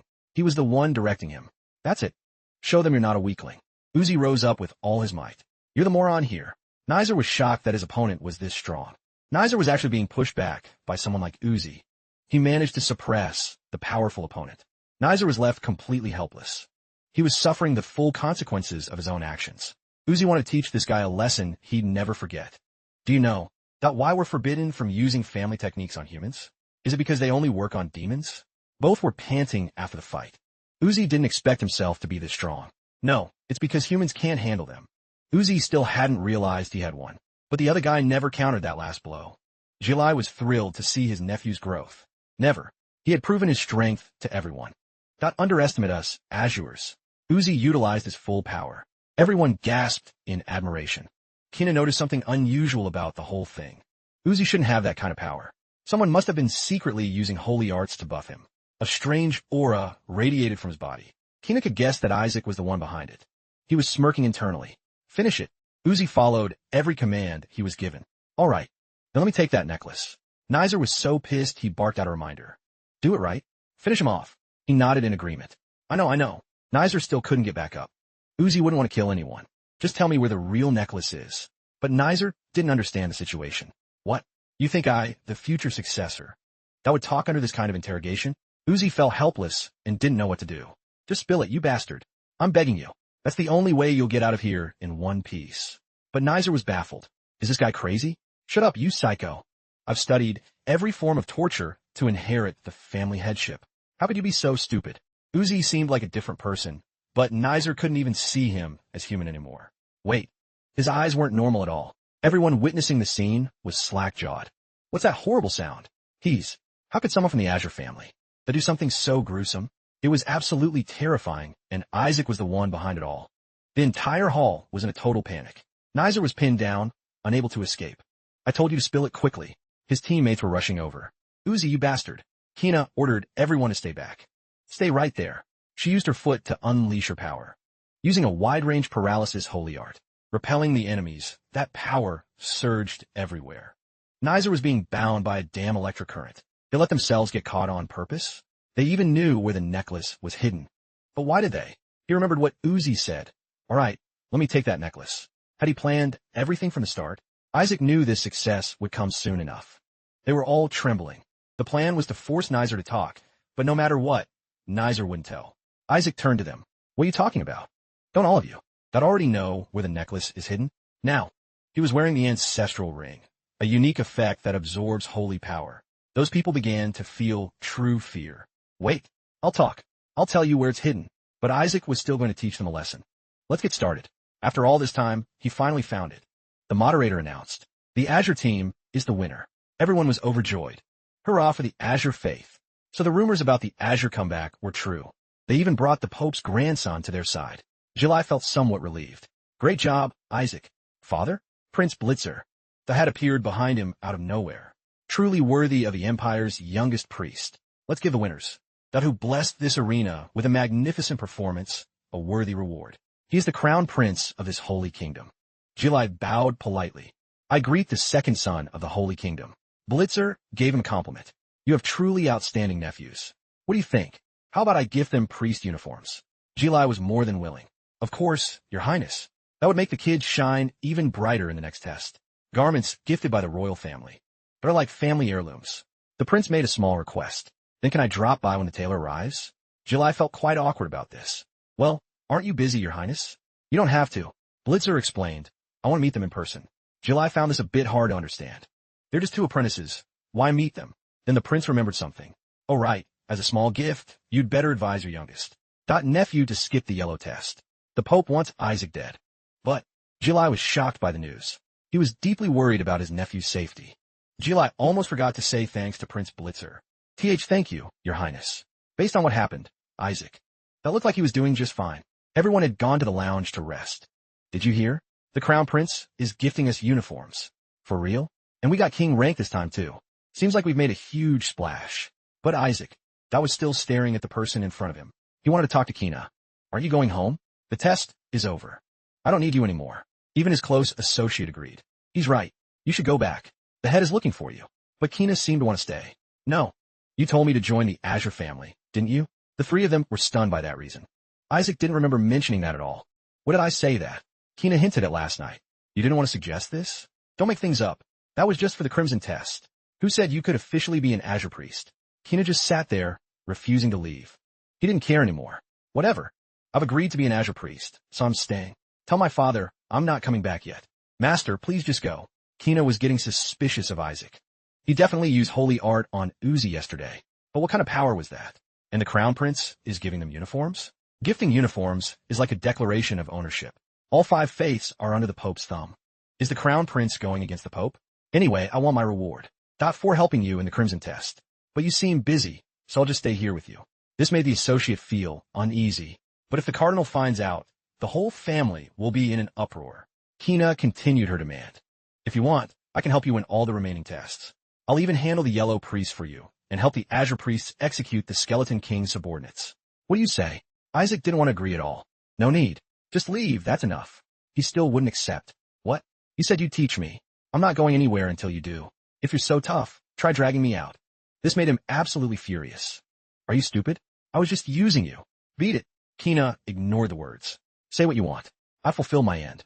I'm taking what you promised. Isaac wanted it over with. Fine. I said later.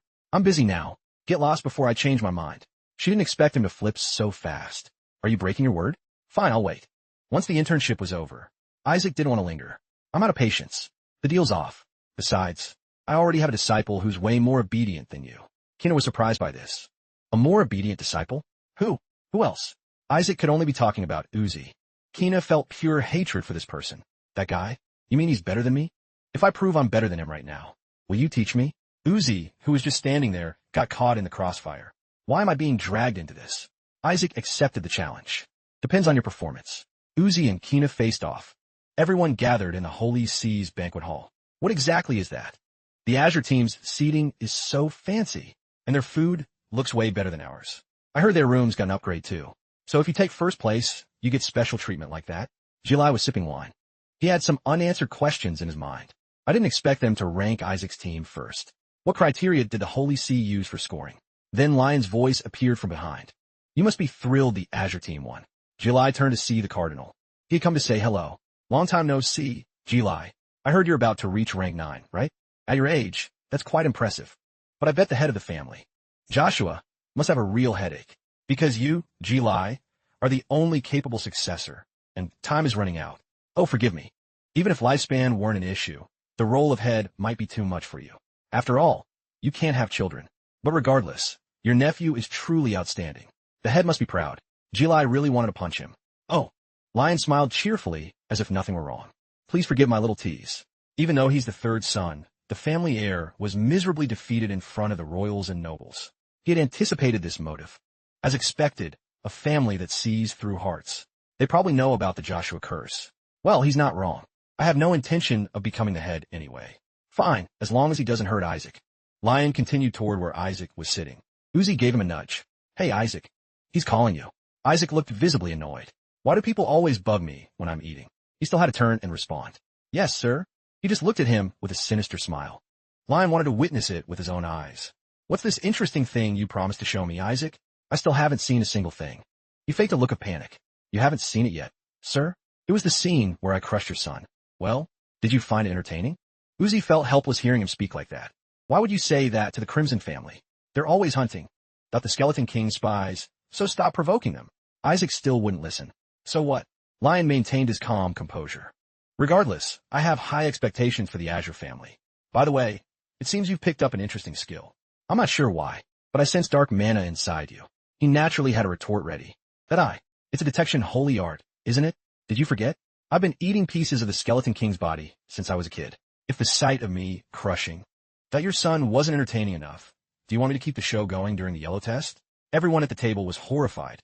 Is he planning to beat up the yellow cardinal's son too? Lion cheerfully followed up. Then what do you want from me this time? Isaac replied obediently. Nothing too difficult. I want to meet the demons serving the Skeleton King. So just give me the key to the prison. He laid out one more condition. I can give you the key if you return safely. But whether that's even possible, I don't know. You're not guaranteed to make it back from the yellow test. Isaac couldn't understand this man. What is this bastard rambling about now? Another announcement reached everyone. We've received the mission for the yellow test. What? What is it? It's an expedition. Lion explained the rules for this round. In this test, you must recover items the Holy Kingdom lost in various regions. Aren't you curious where your Azure team is being sent? It's the Mystic Empire. Jilai realized the gravity when he mentioned it. Those two countries are mortal enemies. They want us to go to a land where they're itching to kill priests. It's even right next to the demon territory. They're actually going? Do they really want us to go there? Recently, many paladins and their guards have been kidnapped near that area. Word is the culprit is a high-ranking demon who ate priests during the yellow test 14 years ago. That area is clearly still under lockdown for investigation. But he didn't stop there. How tragic. But you don't need to be that scared. I can change the location with my authority. Everyone started consoling him. That's right. Isaac, I'm begging you. Just ask him just this once. Isaac's eyes became sparkly. Really? You'll change the location for us? Cut to the Azure Mansion. There's big trouble at the capital. This is insane. They're pushing the kids into the land of the mages. And they have to rescue kidnapped paladins too? This is clearly an S-rank mission. This is no different from sending them to their deaths. If they don't cancel it now, I'll tear down that holy see. Goel was already having a massive headache. Calm down. Father is furious too. Your father even went there to make a scene. Those bastards clearly want Isaac dead. Since our father has gone, they'll probably adjust the test. Given the current situation, they can't give apprentice priest a mission that affects diplomacy. They probably just want to warn us. Not to be too arrogant. Anyway, I don't want Uzi to die there. But don't worry too much. Even Isaac. Not as long as he keeps his head. Suddenly, someone rushed in frantically. Sir, there's big trouble. Young Master Isaac. Lion is forcing him into a dangerous situation. That's right, Isaac. Just tell me you want to live. There was no way Isaac would say that. I think that place looks very interesting. Why would I want to change locations? Their messenger arrived. He's already accepted the mission. What? Cut to a dark scene in the Blacklands. The demon territory. Demon was absolutely livid with the current situation. So you're saying you failed to kill the saint? The person bowed, looking very apologetic. I'm truly sorry, sir. Demon didn't care all that much. Whatever, it's fine. The main goal was just to cause chaos anyway. Getting to witness. The power of our esteemed king was a great achievement. We even succeeded in smuggling magic devices across the Holy Kingdom's borders, territory thought to be impenetrable. The subordinate didn't dare talk back. Your Majesty, your power is truly absolute. She seemed very happy to be there. Even a tiny fraction of his power is terrifying. Outside, a voice called out, "My lord." I sensed his power during the ordination ceremony. She was shocked. The person confirmed it again. Yes, it was indeed the Great Skeleton King. Demon heard this, but it didn't seem quite real. You sensed the Great Skeleton King's power from that brat, who ate a piece of his body. Really? Yes, I heard he was ordained, and is currently in training. God is on our side. Demon was determined to face him. Though we can't touch him while he's in his family's territory, sooner or later, he'll have to participate in the yellow and azure tests. What a perfect opportunity, when young priests and demons hunt each other. Just a fraction of his power already made us this strong. I wonder how powerful we'd be if we ate a piece of his body directly. I really want to know what that brat's flesh tastes like. I'm losing it. I can't hold back anymore. But at the building, everyone was still gossiping. Did you hear about the mission the Azure team got? The expedition to the Mystic Empire? Not just that. I heard they have to rescue a paladin held hostage. The Yellow family really wants to send them to their graves. They'll definitely be slaughtered by those mages. Uzi felt terrible about it. Everyone thinks we're going to die. Does nobody believe we'll actually pull it off? But the worst part is, the paladins are completely ignoring our team, meaning we'll be in danger the moment we cross the border. Both demons and bandits. That will definitely attack as soon as we step foot out of the Empire. We're definitely gonna. Isaac was also angry about this. Those bastards are going too far. Why won't anyone join our team? Uzi was frustrated. It's because of you. This mission isn't just hard. They're pushing us into a death trap. Don't you see everyone's writing their wills? Do you even know what happened 14 years ago? During the yellow test, Uncle Gilai's entire Azure team was wiped out. Isaac was thinking and blaming himself. That low-life cardinal. How dare he play so dirty? If we refuse, he'll crush us. If we accept, we die. Well, if I succeed, no one will ever dare look down on us again. Plus, this mission involves both the Mystic Empire and high-ranking demons. It's like a mana core factory. Uzi just wanted a fair chance. However, we can still choose paladins. Maybe we still have a shot. We have to get the first paladin squad from the Royal Knight Corps. Absolutely. Isaac spotted a familiar figure. So it's Count Monlek. The first paladin squad has already been picked by the yellow team. Not only that, my son and his friends. They have also transferred to that side. I really shouldn't have trusted the kids with the Azure team, just for some old glory. Isaac immediately retorted without hesitation. You're truly short-sighted, Count. You'll be cancelled as soon as we succeed. Uzi put a hand on his shoulder from behind. Isaac, if we can't get the first squad, second or third is fine. Just don't pick the fourth squad. You consider the matter. Paladins? Where did those pretty boys come from? Uzi was cheering him on. Good job. Isaac signed a contract with the second paladin squad. The moderator, not holding the paper, was shocked. What? Isaac turned around. He had a very satisfied look on his face after succeeding. Uzi felt he was truly lucky. The Azure team has chosen the fourth paladin squad. This made his face go pale. But Isaac acted like he was incredibly proud. Hey, good news. I just signed with the strongest squad. Uzi couldn't believe it. Are you crazy? The fourth paladin squad is basically the Aaron squad. They've never been accepted in the Holy Kingdom. They're even used as mailmen. It's humiliating, even if their skills exceed the Royal Knights. They absolutely despise the church. Gilai was beyond furious. Explain yourself. What the hell were you thinking? Isaac could tell just by looking. He looks legitimately pissed, doesn't he? Whisper agreed. Even when the house was destroyed, he wasn't this mad. He already had an answer ready. I should probably give him an answer he wants to hear. If I asked to change the mission, it would be like tarnishing the Joshua family honor. And obviously, I don't want that. Gilai felt uncomfortable. Since when do you care about honor? Isaac was flustered. He didn't buy it. Gilai wanted him to understand. A guy using dark mana like you talking about honor? What's with that face? You think I don't know? I've tolerated it because I consider you someone special. But now, I can't trust you anymore. But Isaac found another reason. I truly loathe the Skeleton King to the point I want to kill him. Whisper hadn't even caught on yet. Wait, what kind of lie is that? But Isaac didn't stop. I lost my parents and was cursed. All because of that damn Skeleton King. Not to mention our family is being looked down on for not being able to beat him. I'm so humiliated I can't even sleep. You could see the boy wasn't lying. Isaac's eyes were filled with determination. I'm definitely going to take down that fake Skeleton King. The only reason I'm using the real Skeleton King's power is to investigate that fraud. I'll kill him with my own hands. And I'll do whatever it takes to make it happen. Whisper felt it clearly. He's gone totally nuts. He swore on every single word. I must protect the Joshua family so that later I can take the whole thing for myself. If I give up my honor and live a pathetic life, then the Joshua family will live in disgrace and eventually become a thing of the past. He thought long and hard about this. I've always said you don't need to sacrifice yourself for this family, but it seems that you really are a part of us. You're allowed to fail this mission. As long as everyone comes back alive, that's enough. If you return safely, yes, I will officially declare you my heir. Isaac was thrilled with that answer. I got it. Thanks a lot, Uncle. A few days later, on the outskirts of the capital, Isaac was the one leading the way for this trip. We're almost there. We'll meet the knights in this village. The others were still crying their eyes out. Damn it, now that it's come to this, we have to survive at all costs. Master Whisper, that had dug up some juicy info. Sir, I've investigated that demon from 14 years ago. You want to be sure. Did you find out who it is? It had researched the intel thoroughly. It's a demon from the Western Legion. Although not one of the 14 retainers, it's likely someone you know. Seems it's a brutal monster, specializing in tearing young priests apart and eating them raw. Isaac didn't expect this. That bastard dares to break the rules I set? I'll show him how ruthless I can be. He was still worried about his condition. But please be careful, sir. You haven't fully recovered your health yet. Everyone was moving very cautiously. Demon had been hiding behind the trees for a long time. Found you. You Joshua brat. She was looking to do him dirty. At the royal palace, the crown prince's palace. Prince Blitzer's voice rang out. Is that so? Isaac chose the errant squad, paladin team? This was the information investigated beforehand. Seems he didn't care for the elite squad you sent, Your Highness. Looks like he's got no eye for talent. But Blitzer didn't see it that way. On the contrary, I think he has a sharp eye. The knight commander I sent is a half-spirit, meaning they'd be quite weak against demons. This made the person panic. Sir Silent is a half-spirit? Did you send him to test Isaac? He shook his head. No, though Silent is weak against demons, his skills are reliable. But Isaac choosing the errant squad is not truly interesting, because that entire paladin team consists of half-demons.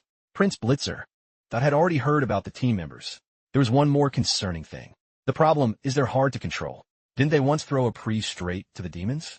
By now, Isaac should be at the Azure team's rendezvous point. Dezeker was so pissed, he slammed his hand on the table. Why aren't they here yet? It's been over 5 hours. Are they trying to pick a fight with us? He was fuming. Or are they making us wait on purpose? Because of our reputation? If the Azure family is late like this, there's definitely a reason. Dezeker was about to blow his top. Those filthy priests. We can't let them look down on us. Isaac suddenly appeared. Pleasure to meet you, Commander Dezeker. Seems we're a bit late, huh? He immediately started barking reproaches. I heard the Azure faith was big on punctuality. Do you have any idea what time it is? Isaac tried to justify himself. It's not like we wanted this. We got jumped by bandits, and my arm's even broken. It's like someone hired them to hit us. But I tried to get here as fast as I could. Making people wait is so rude. Dezeker admitted that was true. Even so, you should have been on time. But he gave a gentle smile. Why? Or do you guys think you're not good enough to roll with us?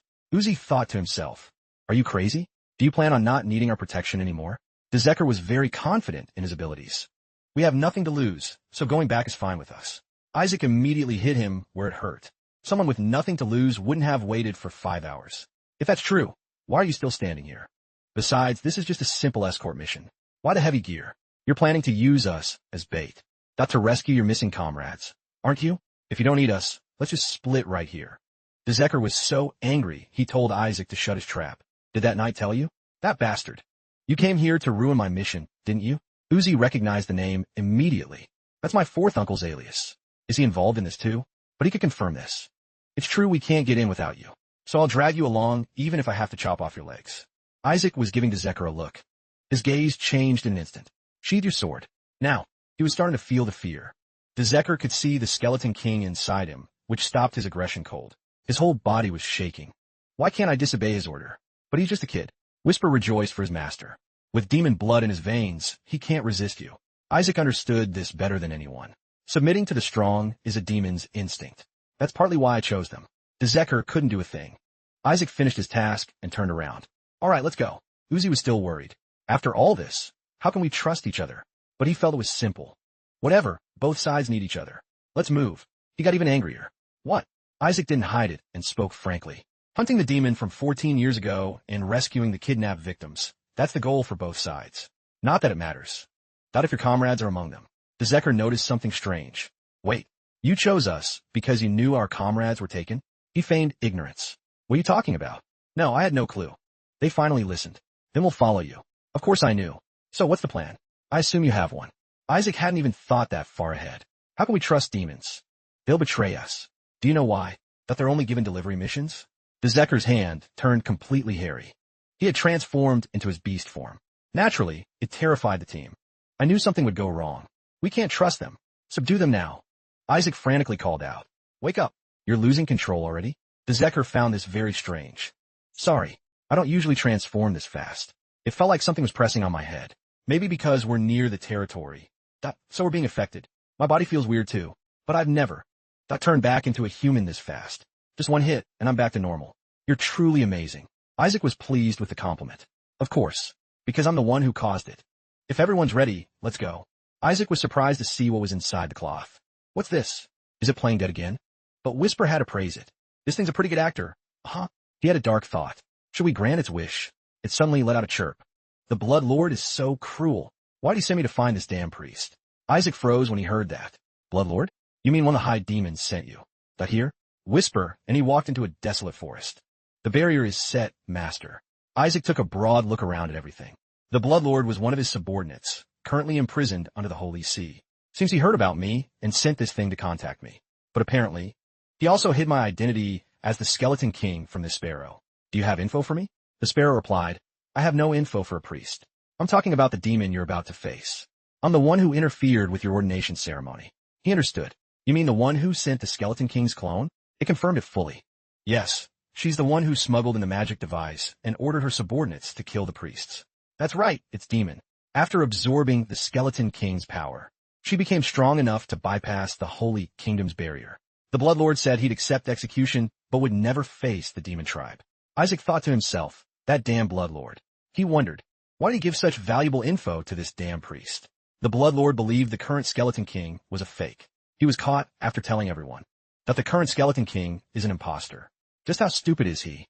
Anyway, I heard that you absorbed a piece of the great Skeleton King's body, right? Demon is likely waiting for you to enter her territory. If you value your life, go back. No, Isaac wouldn't go looking for her just yet.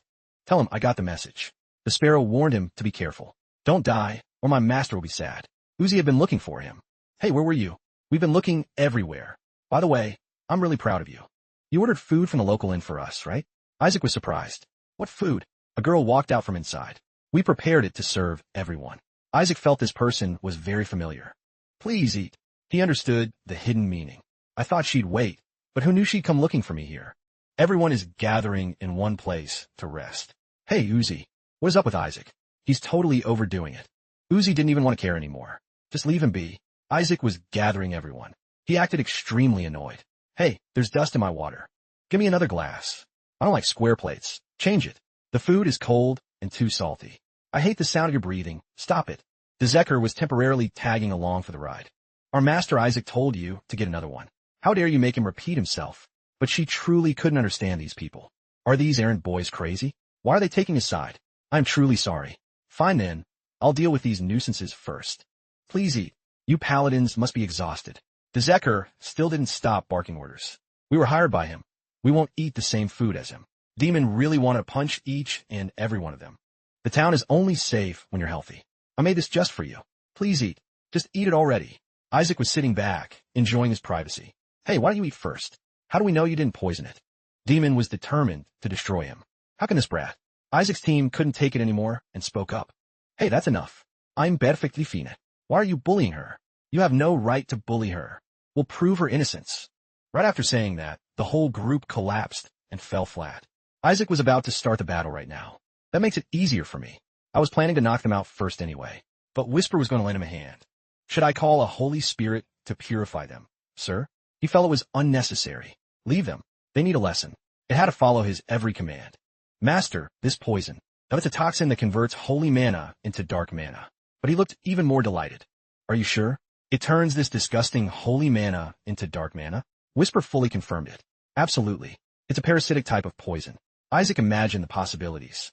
That means I can build a dark mana farm right inside the Holy Kingdom. Demon transformed into someone even more sinister. She was very confident in her talent. Now, that you're done for, Brad. He wouldn't let that happen. I'm done for. Anyone with power just becomes a meal for me. Demon used words to intimidate him. If you want him to live, follow me. I'll give you the antidote. The Zekker wanted to rush in and beat her up. This bitch, she wasn't going to let him off easily. Don't even try to resist. but Demon seemingly couldn't see anything anymore. Isaac leaped down from high above. Luckily, she managed to dodge just in time. Demon had to run back to her place. That's it, follow me, kid. Dezeker wanted to protect his safety. We'll go with you. But he refused. No, I'm going alone. He couldn't leave them without protection. They'll only live if you guys pump mana into them. He felt even more touched. Master Isaac, don't worry, we'll take care of these priests. Finally, he left. Thanks. Thanks to you guys. That I'll be able to harvest a lot more mana later. In a flash, the sky turned dark. Demon had to acknowledge his talent. A brave fool indeed. You dare come here alone without guards? She admired this gutsy move. But Isaac wasn't going to let himself lose. Truly stupid. You dare mention eating these humans. That without realizing who I am? His eyes turned a deep red. Kneel. Demon seemed to realize something. She immediately obeyed without a single word. His true identity was revealed. She looked on in terror. This mana is. Demon noticed something extraordinary. How does this brat have the Skeleton King's mana? You absolute brat. It must be because he ate a part of His Majesty's body. Our king's body. Your Majesty, please wait for me. I'll rip this kid's stomach open and liberate you at any cost. Two types of power blended together. Demon didn't even know what she was doing anymore. But strange things kept appearing before her eyes. Demon still tried her best to fight. The sounds of impact against the ground echoed loudly. Isaac felt she was being foolish. Let me show you who your king really is. There was a beautiful full moon tonight, but Whisper seemed extremely excited. Master, that was amazing. It was only level 5 magic, but the power was on par with level 7. Fusing dark mana, and holy mana was truly a genius move. He didn't expect himself to be this talented. I've reached a new realm. Maybe this is why those gods don't want to become human. Isaac turned his head when he noticed something. Demon was so injured she couldn't stand up. He didn't know how to handle it. How should we deal with her? Suddenly, he snapped his fingers. She immediately bowed her head in apology. Your Majesty, I have committed a sin worthy of death. Let me give you the antidote. He didn't really need it. Save that for later. Now go fetch the paladins that you kidnapped. I'll give you 1 minute. And most importantly, I want a perfect score on this test. So besides rescuing the paladins, I need evidence too. Demon was a bit confused. What evidence? Isaac's face grew even more sinister. Evidence that I've eliminated a demon. 2 days later, there was still no movement. Uzi was so worried about him his head was throbbing. Damn it. What the hell happened to Isaac? Dezeker thought nothing serious would happen. We sent someone to follow him. Don't worry too much. Master Isaac isn't someone easily bullied. But he didn't think it was that simple. Something must have happened. That's why those mages have been searching so many times, and they're always so serious. You should know better than me that they're usually not like this at all. He understood this better than anyone. There are some bloodstains where we believe he passed through, but that doesn't mean he's dead. Isaac quietly walked in. I'm back. Uzi didn't notice and just said, welcome back before realizing it and spinning around. Hey, you bastard. Are you okay? Isaac brought back a bundle. Here's the antidote. Uzi saw many things. What else is in there? He simply replied, that's very important, so keep it safe. Uzi didn't care why it needed care. He opened it and panicked instantly. What the hell is this? His attitude remained nonchalant. It's the kidnapper's head, and also the evidence for us to get a perfect score on the test. But they still had questions. What about the paladins, our comrades? Isaac stretched, acting tired. The paladins? Since they were too heavy, I hid them in the bushes out front. Go bring them in. Someone quickly ran in to report the situation. Commander, our comrades are back. All the familiar faces had returned. Uzi seemed to have guessed it. So you really? Dezeker also realized what the kidnapper's head meant, but he didn't want to hide it anymore. That's right, I went there and chopped his head off. He couldn't keep his cool anymore. Going into mage territory all by yourself? How is that possible? That's ridiculous. Isaac had to make up another excuse. Now I have to think of a plausible story. Actually, they must have heard that we were coming for this mission. So they planned to kidnap us and then stage a rescue to bargain with the Holy Kingdom. That's right, that woman who drugged us was a mage. Seems she planned to drug and sell us to the Mystic Empire. We overestimated them. They just wanted to human traffic us. Really, how could anyone treat others like that, right? I just threatened to report this to the Holy See, and she'd back down immediately. Scared of a kid like me, too. Seems the Pope is truly terrifying. I also asked where the paladins were held, and turns out everyone knew. She even knew a secret path leading there. Luckily, the paladins were still being kept as emergency rations and hadn't been eaten yet, so I got them out. There was a demon guarding them, but since it was sleeping, I just finished it off. What? You don't believe me? Want me to reenact it for you? Uzi had no more doubts. Well, whatever really happened doesn't matter. I believe you, but that was still too reckless. What if something happened? But Isaac acted like a brave hero. No other choice. Better than facing a bunch of mages. If we fought, there'd definitely be casualties. But as a guardian of the faith, I couldn't let that happen. Dezeker was moved to tears. You are truly a saint. Uzi was annoyed by this. What kind of nonsense are you talking? Watch your mouth. Regardless, you've returned safely. Those mages came looking for you. They seemed genuinely worried you'd been kidnapped. Isaac didn't care. Those bastards actually worrying about a priest? Suddenly, a voice came from outside. You're being a bit harsh. We came looking for you because we feared you'd be killed by demons. Who knew it'd be misunderstood like this? He didn't believe a word of that nonsense. Cut the crap, you pieces of garbage. You only crawled over here for the mana cores. He gave a signal. Please cooperate with our investigation. There have been reports of Isaac coldly stated, I didn't see a single one. But they persisted. We clearly sensed one nearby recently. You immediately denied it. You got all wrong. If you're gonna lie, at least make it plausible. Demons aren't like stray cats or dogs on the street. Do you really think an apprentice priest like me could take one down? True, if an apprentice could defeat a demon. But this is ridiculous. One was clearly here. Uzi realized the truth. He must be talking about my fourth uncle. Or maybe I'm mistaken. Whatever. It's a common name anyway. You replied, fine, whatever. I'm gonna rest. Figure out yourselves. He still had many unanswered questions. Hey, we're not done talking. Finish what you were saying. Isaac didn't go to rest. Instead, he went to a place thick with trees where a small house stood alone. Isaac gently placed his hand on the door. Then he swung the door wide open. Isaac had been hiding her in here all this time. All right, time to wrap this up once and for all, shall we? 2 days ago, Isaac had spoken to AK. Evidence that I took down the demon.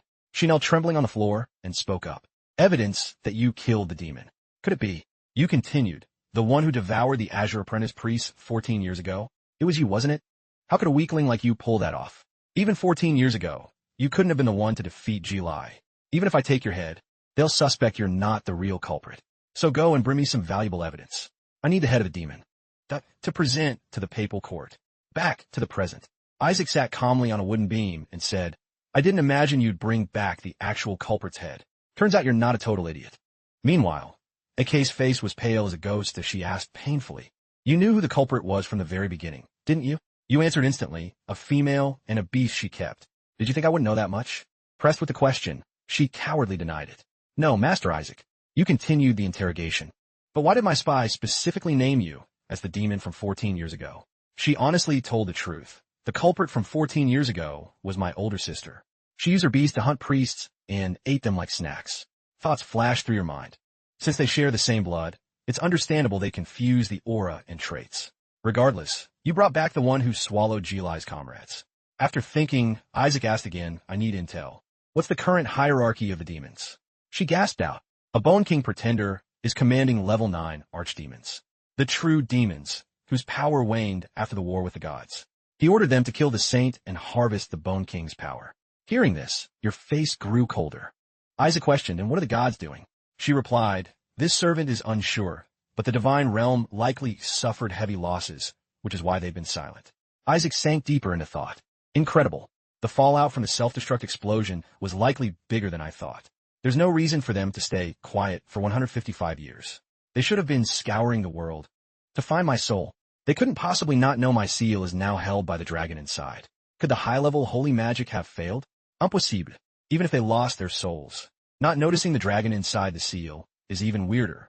Suddenly, you thought of something interesting. You smirked with pure satisfaction. Isaac speculated. So there's someone else's soul in the seal in my place? Is there a high-level entity inside? A great calamity with a name like the Bone King. Or maybe even a god. Just thinking about it is fascinating. I'll have to check it out myself later. Ending your train of thought.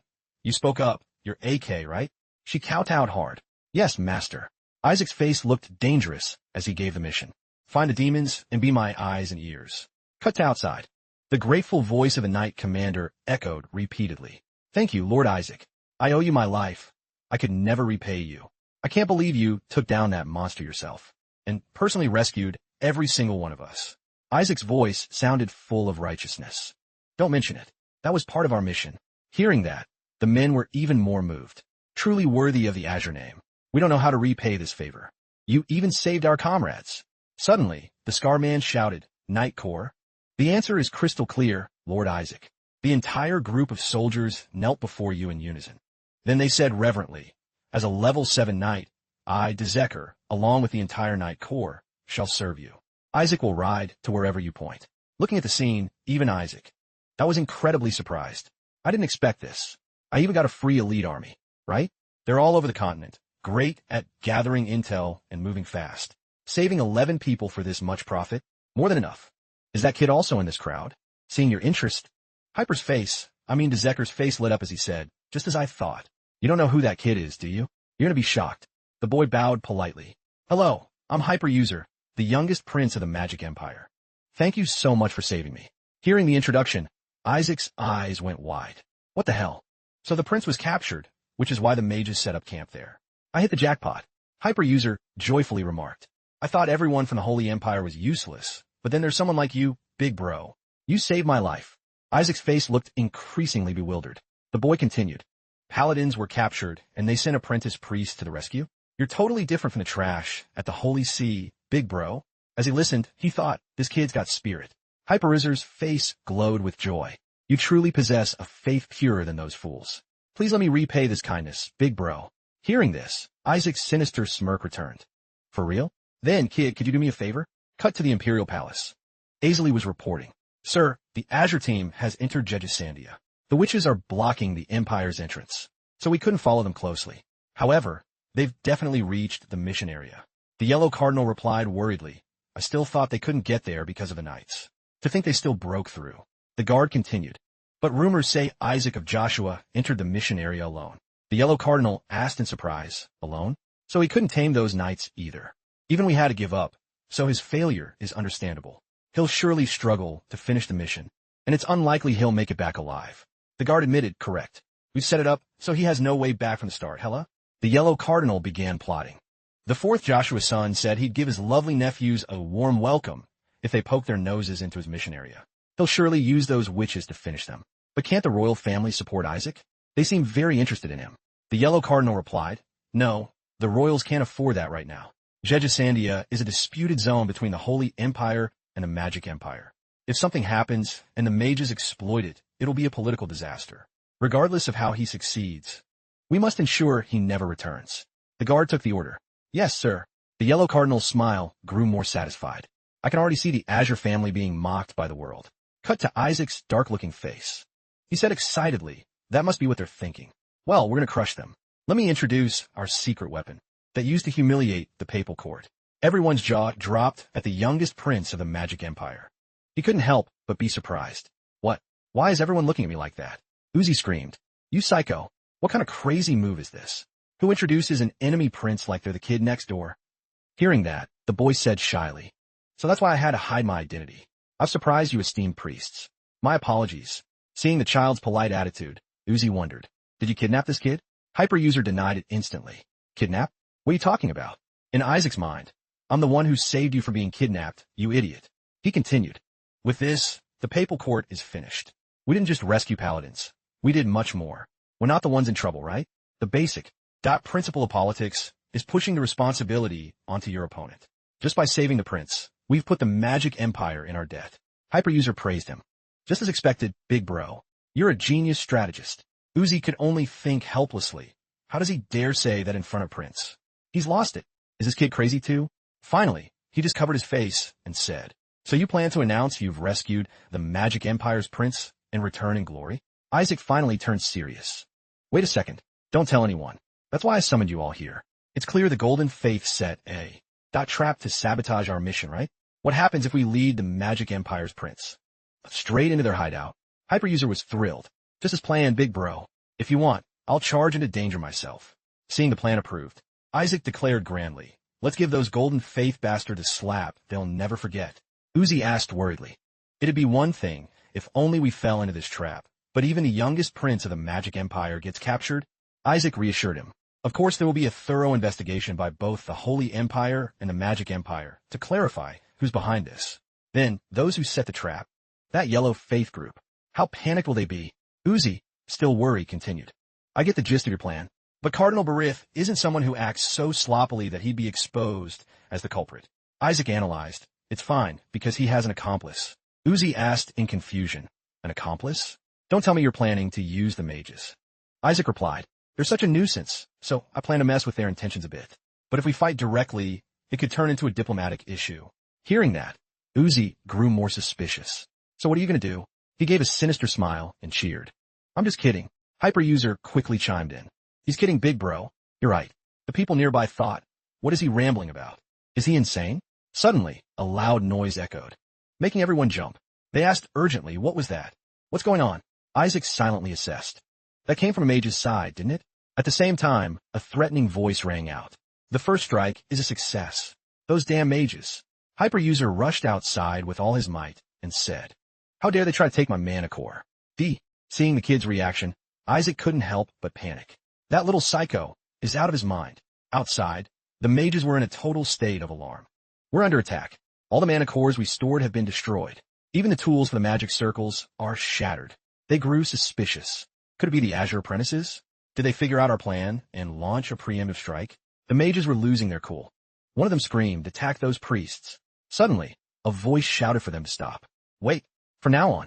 Isaac thrust Hyperuser in front of the mages and declared, I'm handing him over to you, your highnesses. The boy let out a curse. You bastards. How dare you attack me? Only then did the mages react, shouting for the youngest prince. Your highness, why are you with those priests? Please come this way. We will escort you. Isaac then spoke up with a threat.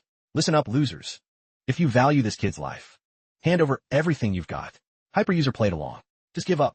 Isaac turned up the acting, barking, didn't you hear him? Hand it all over. You bastards. Uzi was hiding nearby, praying in his heart. Oh God, please just take this psycho away. Joshua's family was known as the Azure Faith.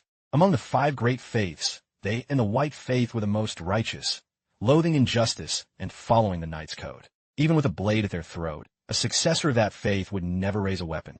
Yet here he was, holding a sword to the Magic Empire's prince's neck, starting a hostage situation. Isaac continued to threaten the mages. You mean it's fine if I chop this kid's head off? Hyperuser chimed in to provoke them. Is that what you want? The mage was worried and thought, why is his highness there? And why was he captured like that? He's someone who can overpower countless adults on his own. They must have found his weakness. We have to save him. Suddenly, one of the mages spoke up. You there, disciple of Joshua. Calm down. Let's settle this through an agreement. Isaac replied smugly. Agreement, my foot. Didn't you hear me? Hand everything over. From behind. Thought a female mage tried a sneak attack, whispering to Hyperuser, your highness, this way. Take my hand. I'll save you. Hyperuser's face went dark as he screamed. You idiots. Why haven't you saved me yet? Do you still call yourselves great mages of the Empire? The female mage was trying to signal him. I'm trying. Over here. But Hyperuser played hide-and-seek with her, cursing nonstop. Arrogant fools. Useless idiots. After some back and forth, Hyperuser stopped and gave an order. Enough. In the name of the youngest prince of the Magic Empire, I command you to surrender everything and retreat. Isaac added fuel to the fire. Hear that? Beat it, losers. The mage was fuming. That boy is the future of our empire. I don't know what's going on, but we have no choice but to obey his highness. After thinking, the mages knelt down to accept the order. We obey your command. We'll hand everything over. Please release his highness. Isaac couldn't contain his joy. Monacoris. Whisper appeared and reminded him. Master, please watch your expression. Isaac cheerfully replied to the mages. Fine. Out of respect for your kindness, I'll let it slide this time. And I'll make sure to report to the Empire that you tried to attack us.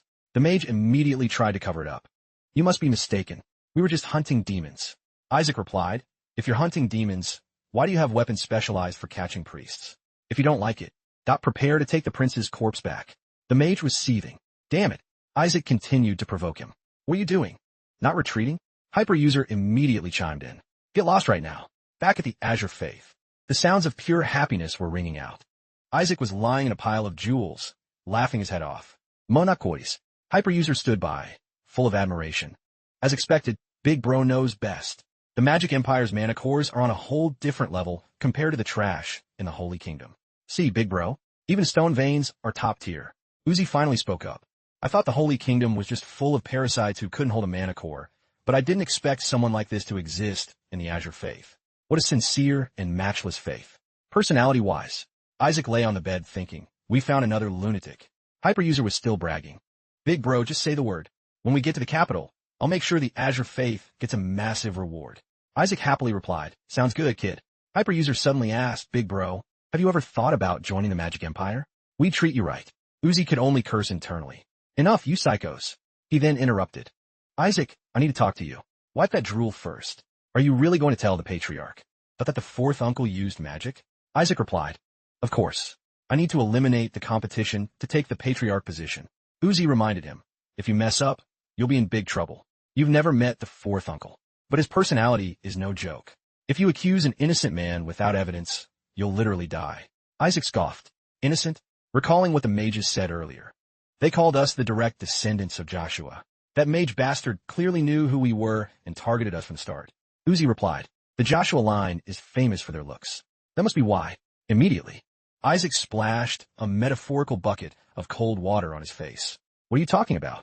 You're ugly as hell, and your hair color's trash. Who would look at your face and guess you're a Joshua? Let me tell you, they already knew. Uzi still wouldn't accept the truth. Stop it, you jerk. Isaac explained. It's obvious the fourth Joshua's son investigated this. There's no way no direct descendants were mixed in with apprentice priests. Wake up, Kim Uzi. The guy you call uncle tried to kill me. If it were you, and your father was about to die, could you sit still? You probably flipped out and turned the whole place upside down. Uzi was dazed. They shouldn't have known. What was exposed? He suddenly thought of something. He reacted. That bastard. Isaac, with a dark face, finished the thought. He's probably flipped out by now, right? The Emperor and the Holy See are probably in chaos by this hour too. Back at the castle, a guard's frantic voice rang out. What did you just say? The Azure Apprentice team return alive. The blonde guard nervously replied, Yes. I heard they're currently on their way back to the capital. Moreover, after checking the team count, the numbers have increased. It seems the kidnapped survivors have also been rescued. The blue-haired guard asked in disbelief. What on earth were those mages doing? A yellow cardinal thought in shock. What did the fourth Joshua kid and those mages do? How could that brat return completely unscathed? The blonde guard continued. Actually, word is they couldn't make a move. The blue-haired guard was confused. What? He explained. Among the survivors the Azure team rescued was a prince of the Magic Empire. The blue-haired guard was stunned. Who did you say? The blonde guard replied. The youngest prince of Britannia, Hyperuser Britannia. Isaac, Joshua has strictly demanded an investigation into those behind the mages, saying he'll definitely find who tried to assassinate the prince. The yellow cardinal bit his lip, cursing in his heart. That damn brat dared to pull this move? Once a prince is involved, the whole board is flipped. The investigation will definitely be more thorough. Not only can we not make a move, but we might even be accused of attempted assassination. Like father, like son. Both father and son are total bastards. Suddenly, a guard rushed in frantically to report. Cardinal, something big has happened. The Azure Patriarch. Dot is storming the Barith territory and causing a riot. He's demanding they hand over. Dot his fourth son immediately. The yellow cardinal went pale. Even their grandfather is like that. All 3 generations of them are insane. Cut to the holy capital, Hella Roman. Isaac, with tears in his eyes, spoke to his grandfather. Grandpa, I almost didn't make it back to see you. It's all because my fourth uncle used mages to try and kill us. Eli, hearing his grandson, was furious. That lunatic. Thinking back to what just happened, Isaac marveled, as expected of Grandpa. I knew he wasn't normal, but I didn't think he'd charge straight into the Yellow family like that. Aisley called out from the side. Master. She knelt reverently and said, Thank you for avenging my brother who was murdered 14 years ago. Hearing that, Isaac was a bit confused. Huh, why didn't I know about this? But he still replied, No problem, it's nothing big. How's the situation with the others in the family? Aisley replied, Just like the patriarch, sir. Only Master Goel. Dot is suddenly angry about some weird things. He was scolding insane. Totally insane. Not just Isaac, but he even wanted to kill his own nephew. Jilai replied, Isaac is his nephew too, man. However, Goel wouldn't accept it. Do you see our hair colors? They're different, you idiot. Jilai agreed. Yeah, your looks are different too. Hearing that, he went even crazier. Shut up. A third person appeared, thus making them both freeze. Aisley continued. And Master Benjamin, who's in charge of finance, has burned all of the fourth son's inheritance. He said he has no more inheritance rights and to give it all back to society. Isaac heard that and wanted to cry his eyes out. Why burn it instead of giving it to me? Aisley continued. Next year, all the main Joshua line will gather at the main hall. Honestly, I'm worried. It seems he hasn't given up on killing you. Master Isaac, he's obsessed with the patriarch position. So he wants to eliminate Isaac first. Isaac reassured her, Don't worry, I don't plan on dying yet. But it's strange. There should be one more place in an uproar. Why is it so quiet? Right then, a letter flew down from the sky. Just as he finished reading it, Isaac was extremely excited. A magic circle appeared before his eyes. Aisley was shocked. Summoning holy magic? Looking at the people who just arrived. Isaac greeted them. You guys seem to be in quite a hurry, using summoning magic to find me here. A foot stepped out of the teleportation space. Zaphith came before Isaac and said, "You said you wanted to show me something interesting?" Isaac replied calmly, "Seems our Magic Empire Prince is doing quite well, isn't he? I knew you'd like it." He was seething, grinding his teeth. Then he slowly removed his hand from Isaac's collar, regaining his calm appearance. Zaphith asked, "What's your goal in bringing the Magic Empire Prince here?" Isaac questioned back, "What do you mean? I brought him back to help you." He smirked. "Help, you say?" Inside his head. But he recalled the moment he first received Isaac's letter. It's true that at first, I thought this was okay because the chance to eliminate those mages was truly valuable. Isaac had sent a heartfelt letter. The mages might have targeted the prince. Please conduct a thorough investigation into those behind this, using the interrogation experts from the Crimson Faith. He thought to himself, isn't it obvious? It's a plot between the Pope and the fourth Joshua's son to cripple Isaac. Thanks to that stupid brat, I finally have a chance to wipe out both the Golden and Azure families. This is enough to trade for an audience with the 14 demons, maybe even more. Zaphith was being judged by Hyperuser. Is this how you Holy Kingdom people interrogate others? He thought, is a Holy Kingdom really this barbaric? Hyperuser barked, "What? You dare ask for my name? Such a total disregard for human rights. Are all you priests like this? How dare you even ask about Big Bro's family? Don't you know the first thing about ethics? You bunch of losers dare ask about the Azure family's descendants? You're light years away from understanding Big Bro Isaac. Let me go right now." A soldier lost his patience and was about to charge. "Just let me kill this brat, and I'll gladly go to heaven." Another soldier calmed him down. "Just suck it up." Zaphith was lost in thought. So that brat requested an investigation into the mastermind, just to scare the Golden faction and keep the Azure family from getting dragged into the mess. Is that why he brought a prince who refuses to cooperate? Now those Golden faction guys are the ones sitting on a hot stove. That little bastard dared to use me too? Back to the present, Zaphith threatened Isaac. "You think I'll let this slide? My subordinate's suffering. That makes me very uncomfortable." Isaac playfully joked, "Oh, come on. Why say that? You're not uncomfortable at all. You actually enjoy seeing your subordinates in pain." Zaphith went silent. Strange. I've never let anyone notice that before. A sinister energy radiated from him. It was so intense that Azali couldn't take it and collapsed. Zaphith interrogated. "Was it the Azure Patriarch who told you? Even if I kill an apprentice now, no one would dare say a word. Who told you? Fun's over. Time to pay the price." Isaac sternly called out, "Cardinal Zaphith." He smirked. Then, in a dangerous voice, "Does the Azure family only teach their kids how to die at someone else's hands?" Azali screamed in worry, "Master, run."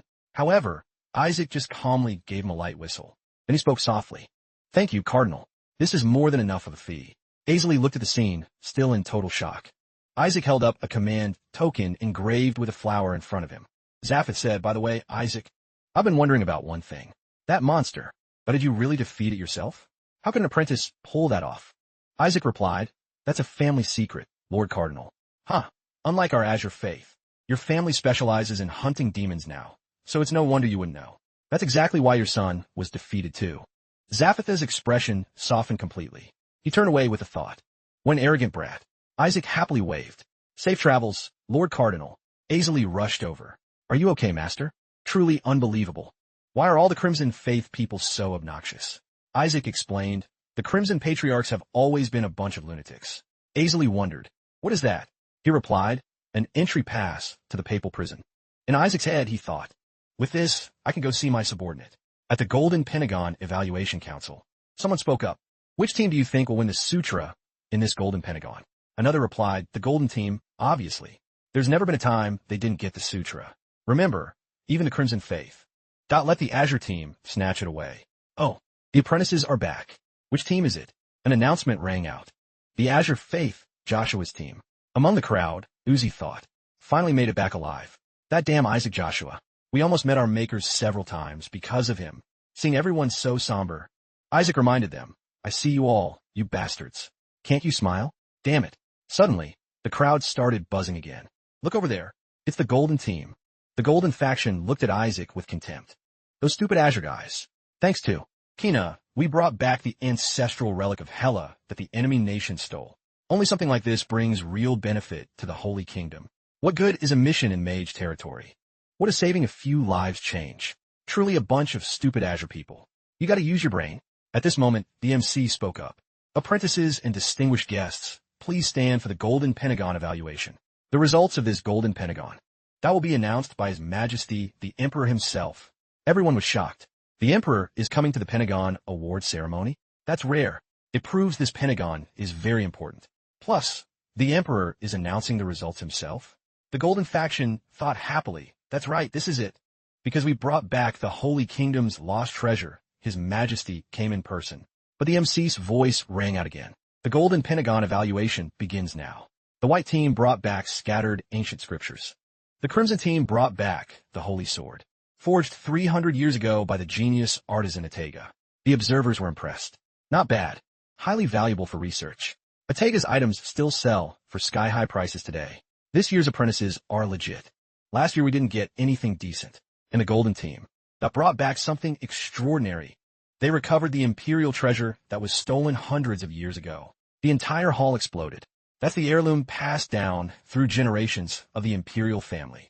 Is it the necklace stolen by the barbarians? Even Isaac found it hard to believe. Imperial treasure? So that's why the Emperor came. The Emperor looked at the treasure and marveled. Truly extraordinary.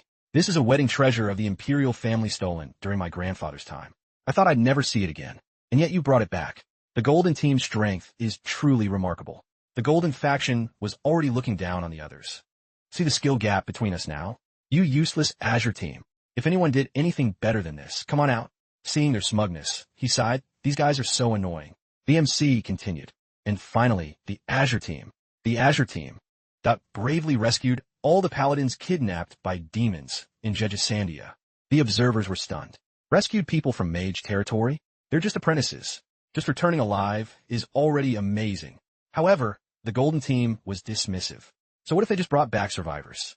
The MC introduced further. They also eliminated the beast that drove the priests to their deaths 14 years ago, personally defeating the beast, but that even mages coveted while rescuing all survivors. Finally, the 14-year-old wound of Hela has been healed. The Golden team try to reassure themselves. It's okay. A bit surprising they took down the beast, but the Imperial treasure is worth way more. The MC spoke again, and that's not all. The Azure team also got rescued Prince Hyperuser Britannia of the Magic Empire. Everyone was floored. Rescued who? Our Holy Kingdom Hela has demanded that Prince Hyperuser repay the debt of saving his life. The Magic Empire. Thou must return one of our stolen treasures and cancel the ridiculous passage fees currently burdening the disputed zone of Jejisandia. The Magic Empire has accepted. The Emperor stood up and declared, this achievement is so extraordinary that I don't even know how to praise it properly. What these apprentices achieved today, that not only honors the name of Hela, which was once tarnished, but is also a victory that brings us actual practical benefits. The Imperial treasure is precious. That legendary loot is great. All of it raises the Holy Kingdom's honor. But to me, that the lives of my subjects are far more precious. The Azure team didn't just save the paladins, but countless Holy Kingdom subjects and even the prince of an enemy nation. A single life is worth more than the universe. Saving those lives is exactly why the Holy Kingdom of Hela exists. Solving the entry/exit issues, which affect our livelihood, is no different from saving countless lives. The Golden Pentagon Evaluation Council's thoughts on this unprecedented achievement are likely no different from mine. The council members gave a nervous, light cough. The observers began to comment. Indeed, the Imperial treasure from the Golden team is formidable, but what the Azure team did is overwhelmingly superior. That's not something apprentices should be able to do. Above all, the Azure team has reaffirmed the meaning of being a priest. Yes, protecting the weak and serving humanity is the core of our existence. Other teams only brought back items to restore old honor, whether intentional or not. The Azure team has performed a massive service for Hela and its people. The blue-haired guy from the Golden team muttered indignantly. If it wasn't intentional, Isaac couldn't have negotiated with the Magic Empire like that. Because they saved the people. The Golden team has no choice but to surrender the Sutra to the Azure team this time. Everything was going exactly according to Isaac's plan. The Emperor finally gave the verdict. I hereby announce the final results for this year. The apprentices have shown rare, outstanding talent. Especially one team that didn't give up despite the difficulty and even rescued many comrades. Their achievement is an example not just for their peers, but for their seniors as well. Therefore, this Golden Pentagon belongs to the Azure team. At the Azure team's dormitory, Eli walked alone down the hallway, thinking to himself, I only told him to come back alive, but he's done so well. Isaac, maybe he really could become a saint and bring glory back to the family. The boy's personality is a disaster, but if he's taught properly, yes, he can be fixed. As he thought, he gently pushed open the door. Before he could even enter the room, Isaac's voice echoed out. It's no big deal. You just blab a few words about your comrades. Don't recite a few lines of scripture. And say what the patriarch wants to hear. It's a piece of cake. Don't sweat getting a king rank on the Azure test. I just have to sit tight, and Grandpa will hand it to me on a silver platter. So this is what it feels like to be undefeated. Feels good. Wait, what's up? Why'd everyone suddenly go quiet? Behind him, Eli's eyes were cold as ice, staring straight at Isaac. Isaac, it seems the heir seat. That is still way too early for you. Looks like no matter how much I teach you, you're a lost cause. Isaac broke out in a cold sweat. I am cooked. These jerks. If Grandpa was standing right there, they should have given me a heads up. After the talk ended, Isaac angrily slammed his stuff onto the ground. What the hell is his problem? This is ridiculous. He's making me pull all these brutal training sessions and using treasures to bait me into failing, making me transcribe hundreds of pages of ancient books, but that are so hard to read I can't understand a lick. You call that fair? What did I even do wrong? Whisper tried to calm him down. You literally spat all those nasty words in the patriarch's face. You have no choice. He said he'll give you the lowest grade if you don't finish everything. You want to flunk? You brought this on yourself. Isaac cursed under his breath. Suddenly, an idea flashed in his mind. I got it. Uncle. July heard the shout and turned around. Isaac thought, well, my uncle is with the patriarch anyway. Uncle. July found his reaction confusing. Isaac's eyes welled up with tears as he acted all clingy. July's face turned grim. Tell me, who made you cry? I'll twist their head off and bring it to you. Isaac vented, I think Grandpa hates me. Maybe I should just leave this house. July asked in shock, wait, what? Why? What happened? Isaac rambled. He told me to leave the dorms and go home with him. When I asked for a drink, he said I was too young and didn't have it right. Looking at his pitiful state, July bought it instantly. Why would father do that? Does he want to discipline Isaac? My brother and sister-in-law were like my own parents. When I lost them both 15 years ago, my world nearly collapsed. So when I found out my nephew was still alive, that I was so happy I could choke up. For this kid, I'd give my life. Whisper looked at Isaac's expression, confused. What are you doing? Isaac kept playing the victim. Isaac just wanted to pass the Azure test, become a real priest, and take down the Skeleton King with Uncle. So Isaac won't get to smash the Skeleton King's skull anymore. Whisper couldn't take it anymore. Are you crazy? Why are you talking about yourself in the third person?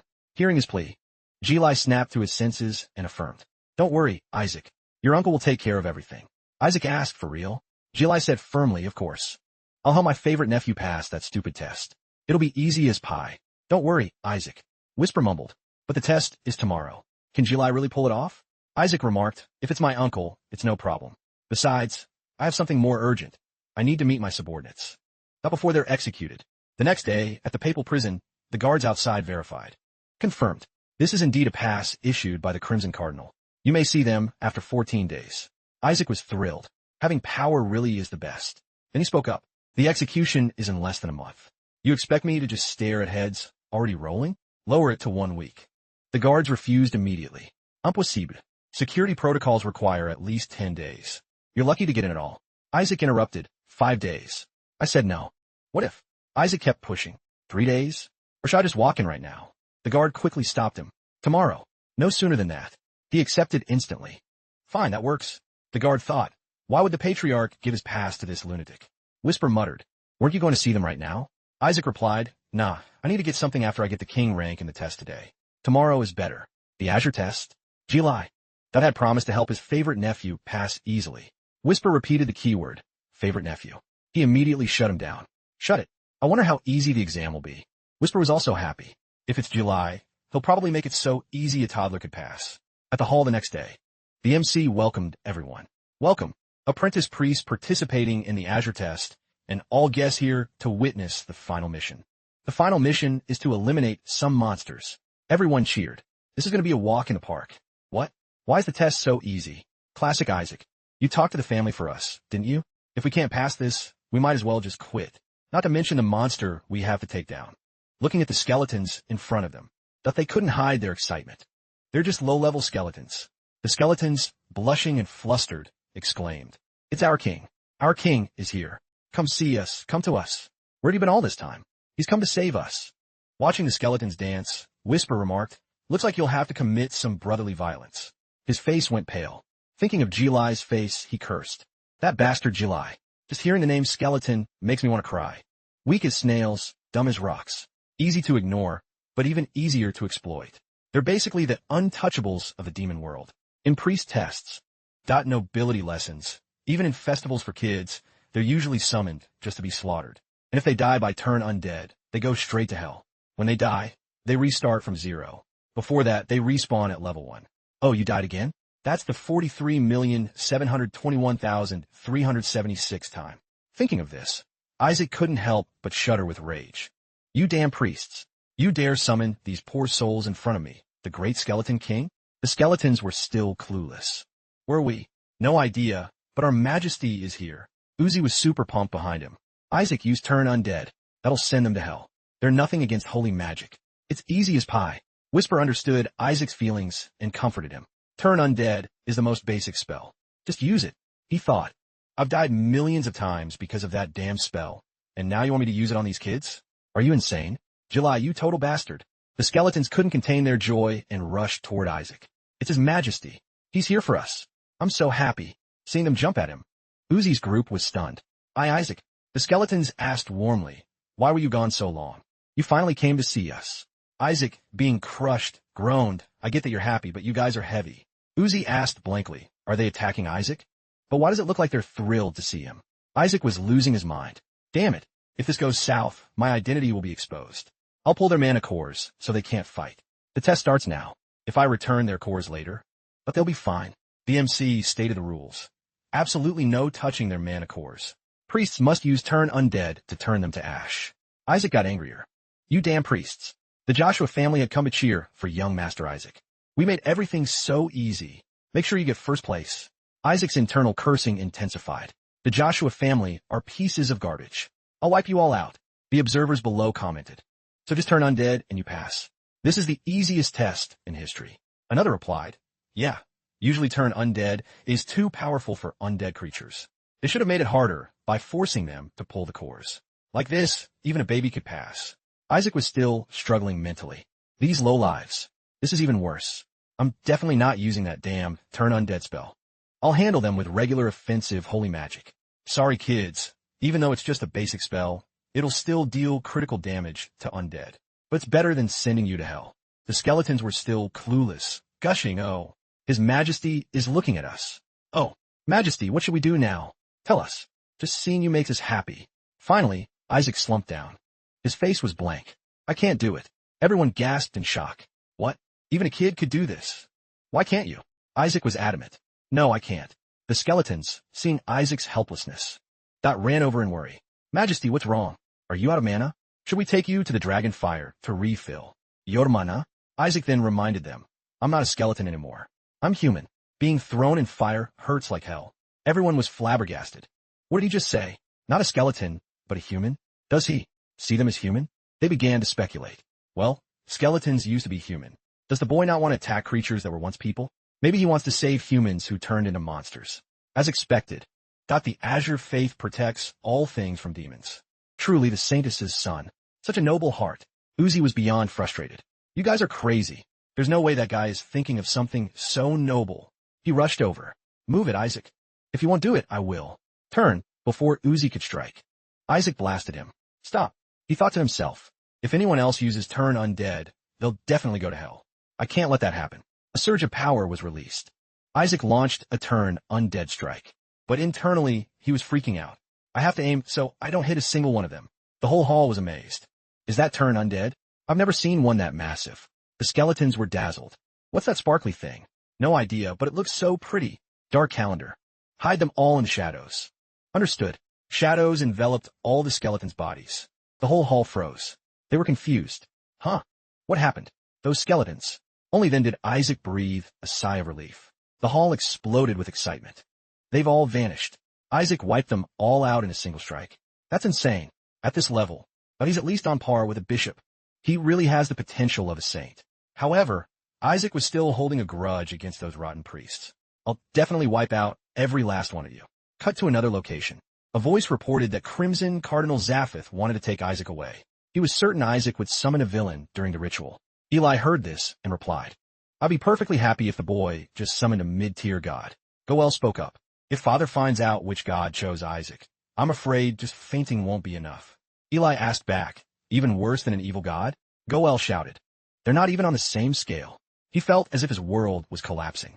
Damn it, just what kind of depraved god is going to appear? Eli added anxiously. Could that god be at a calamity level? Eli let out a long sigh. That's why bringing Isaac back for re-education is our top priority. I've already sent someone to his location. There should be a response soon. Someone stepped in from behind to report. Patriarch, I've just returned from visiting young Master Isaac. Young Master Isaac. That is currently on his way to the papal prison. Eli was furious. Why is he going there? That's the territory of the Crimson faction. The boy shouldn't even have the right to enter. The person explained the thing is that the Crimson Cardinal gave the young master a pass. Eli grew increasingly restless. That bastard. Is he trying to seduce? Not my grandson with those cheap tricks? Does he think I don't know how to play that game? We're in the papal prison right now. Switching scenes to Isaac's side at that moment. His mood was absolutely terrible. At the papal prison. Isaac groaned, I've been defiled. I can't believe I actually used that filthy turn undead magic. Whisper encouraged him, but didn't everything work out in the end? Do you have a reward you got from the test? He replied, I did all of that just for this. Of course I have it. Whisper was completely taken aback. It's just a piece of string? Isaac explained, this is a string that can eliminate demonic energy. It's a precious item that helps free people from demonic addiction. For me, that is also a tool to help me hide my dark mana. Whisper understood. So you plan to hide your mana before entering the prison? Isaac looked around cautiously. But there's no one around before we enter, right? Whisper replied, within my sensing range, there's no one. Hearing that, he decided, all right, come on out. At that moment, the skeletons that were hidden before emerged from the shadows. They cheered, Master. We thought we'd never see you again. We love you. Then Isaac continued to order, Shadow Calendar, take them home. The skeletons panicked. Master, do we do something wrong? We'll do everything you say. Please don't abandon us. Can we stay by your side? He explained with difficulty. If you stay here, you'll be obliterated, you idiots. Do you think I want to do this? Make sure they get home safely. Shadow Calendar assured him, yes, Master. Having dealt with the skeletons, Isaac began his mission. All right, let's go in. Suddenly, he discovered a skeleton that had craftily latched onto his body to hide. Isaac asked, feeling like he was going crazy. When did you crawl in there? The skeleton clung to him. I don't want to be away from you ever again. Whisper stood by, helpless. Oh man, its mana is so weak I couldn't even feel it. The soldiers returned and announced, Isaac Joshua, it's time for your meeting. Isaac thought with a headache, why do they come so fast? Do you guys know how hard I work to keep these skeletons? Not alive? If they're caught, they'll be obliterated. Hiding the skeleton deep within his clothes. Isaac lowered his voice and warned, hold on tight. Do not show your face. Please step inside. Finally, Isaac successfully entered the papal prison. The truth was 15 years ago that the Holy Kingdom captured a level 9 demon. That demon had invaded the Holy Kingdom alone, but to reclaim the body of the Skeleton King. But the priest used that body as a hostage. Eventually, that demon voluntarily knelt to protect his master's remains. Whisper read and marveled. The capture of a pure-blooded true demon existing since the beginning sent shockwaves through all 6 continents. That's what's recorded. Hearing the info, Isaac confirmed in his mind, so it really is you. Executioner Hannett. Whisper used binoculars to observe, but even with a telescope. But he couldn't see him. Looking at the empty space, Isaac screamed in a rage. You call this a visit? You bastards. I can't even see him. The guard below smirked with amusement. You should be grateful we're letting you see even this much. Isaac turned back and joked, yes, screw off. Suddenly, the guard stated, well then, we need to search you. There's definitely something suspicious here. Please cooperate. The guard prepared to touch him. When Isaac spoke up, hey, if you touch me, you're dead. Looking at the aura radiating from him, that the guards froze. They were confused. What is this pressure? Damn it, I can't move. Isaac said with a scowl. You dare suspect a descendant of the Joshua family? If you touch me, I'll consider it a declaration of war against House Joshua. What are you planning to do to a child, huh? Want me to bite my tongue and die right here? Don't believe me? I'll do it. The cowardly soldiers immediately begged for mercy. Sir, please don't say such misleading things. Isaac played the nephew of a powerhouse card and said, you think my uncle will just sit still? Hearing this, the 2 soldiers whispered to each other. If it's July, he'd definitely start a war. Remember when he bragged about his nephew's first steps? But the patriarch told us to find out this kid's motives. Look, just let him through. After all, the patriarch gave him the pass himself. Ending the discussion, the guard turned and said, understood. Follow me. Isaac pouted and said, you should have done that from the start. Inside the prison, the guard announced, we're here. Behind this door is the solitary. That confinement for that demon. I'm warning you. That its demonic energy can cause a heart attack. Isaac snapped, "Shut up and open it." The door slowly opened. The aura from behind the door blasted straight out. A fierce face was imprisoned there. Hennet was held down by chains. He let out a massive roar. Seeing his extreme behavior, the guard asked, confused, "Why is he acting like this? He's always been very calm before." Hennet continued to roar loudly. The soldier turned down to warn Isaac. "See? That's the power of that demon. Now let's head back." However, Isaac was internally very excited. He's still pretty strong, isn't he? Looking at his expression, the guard were baffled. This kid is smiling? At that massive demonic energy? Is he insane? Hennet was still lost in his thoughts. "It seems he thinks I've been captured by the priests." Whisper commented from the side, "This guy has completely lost his mind. We weren't captured here. We were forced to come." Hennet asked back, "Forced?" Seeing the demon get increasingly erratic, the guards grew more afraid. "He's getting crazier by the second." Whisper quickly explained, "You've got it wrong. It's not like that. Master said he'd commit suicide by biting his tongue." Luckily, it ended with him just bowing his head. Hennet was still in a frenzy. They dared to force Master to bow? And on top of that, but they made him say those things? Whisper was also terrified of his power. I mean, they're the ones who should be bowing. The soldiers were trying to run away. Why is he raging like this? Call for backup. He can't die before the execution. Seeing the guards about to leave, Isaac thought, "The chance is here, but the guards are still watching me. I need a better opportunity." Hennet was still rioting and struggling. Right then, he realized the danger. "Damn it. The Pope's power has activated. He'll die before I can save him. Should I use magic to cause a distraction? But if I use it now, I'll definitely be caught." The skeleton, hiding under his coat, spoke up. "Master, let me help you." Isaac was thrilled. "Oh, you beautiful little darling. Go. With your size, you can slip through the bars easily. Give him that stone. He'll be able to break the handcuffs." Whisper had full faith in the skeleton. It has so little mana, it won't be detected. Isaac was also cheering internally. "I'm counting on you, little skeleton. Now think." Then Isaac suddenly spoke up. "Impressive. The Crimson family is truly admirable." The soldier was completely stunned. "Someone from the Azure faction is praising us? It doesn't even sound sarcastic." Whisper was also confused. "Are you crazy?" He denied it. "No, I'm just buying time." Isaac kept blabbering. "The Crimson family is the best." Meanwhile, the little skeleton that was eagerly delivering the item to safety. "As soon as we saw the 14 demons, we almost died. But Crimson's response was truly amazing." The soldier reminded him, "You're smiling, young Master Isaac." Isaac reacted immediately. "Oh, I'm just smiling instinctively because I'm so scared. The Crimson family. Now how could they keep people like you here, as jailers? What a wonderful family. With your skills, you'd be a knight captain in the Azure faction." The soldiers' heads were spinning. What is this kid blabbering about? Finally, he continued, "Listen, big brothers. Actually, this is a secret. The reason I came here is because of the Patriarch's orders." The soldiers froze. "The Patriarch's orders?" He replied, "This is a family mission. Actually, I'm in the middle of a succession war. My mission is to wound one of the 14 demons." The soldiers believed it instantly. "Oh man, that's brutal. A succession war so dangerous that people might die? This isn't normal at all. It's just like the fight for the next cardinal position. Who in their right mind gives a child the task of wounding one of the 14 demons? Since it's the Sainus' family, I guess it makes sense. But giving this kind of mission to a kid." At the same time, the little skeleton successfully brought the stone to Hennet. The soldiers were still chatting, completely unaware. The Azure Faith is famous for being crazy. Isaac kept buying time. "Hey, do you guys want to come work for the Azure faction?" They asked back, "The Azure faction? Is this a recruitment offer?" He sighed. "It seems the 14 demons are still beyond my capabilities." The guard checked on him. "Are you okay, sir? Why did you insist on meeting one of the 14 demons?" "Thought anyway, we'll take you back." Hennet, that having received Isaac's kindness, was deeply moved. "Thank you, my king." The soldiers kindly supported Isaac. "We're almost there. Please try to hang in there a bit longer." He replied politely. "Thank you, guys." Suddenly, someone stepped forward to stop them. "Wait, check this before you go. I need to check the token you're holding." Isaac asked. "The token the Crimson Cardinal gave me?" Ninja stepped forward. "That token also serves to evaluate a person's faith. You think getting the Patriarch's approval is that easy? The lower your faith, the darker the token gets. We want to check its color now." Whisper was also curious. The token changes color. Looking at the token, it made a sound. And he made a blunt assessment.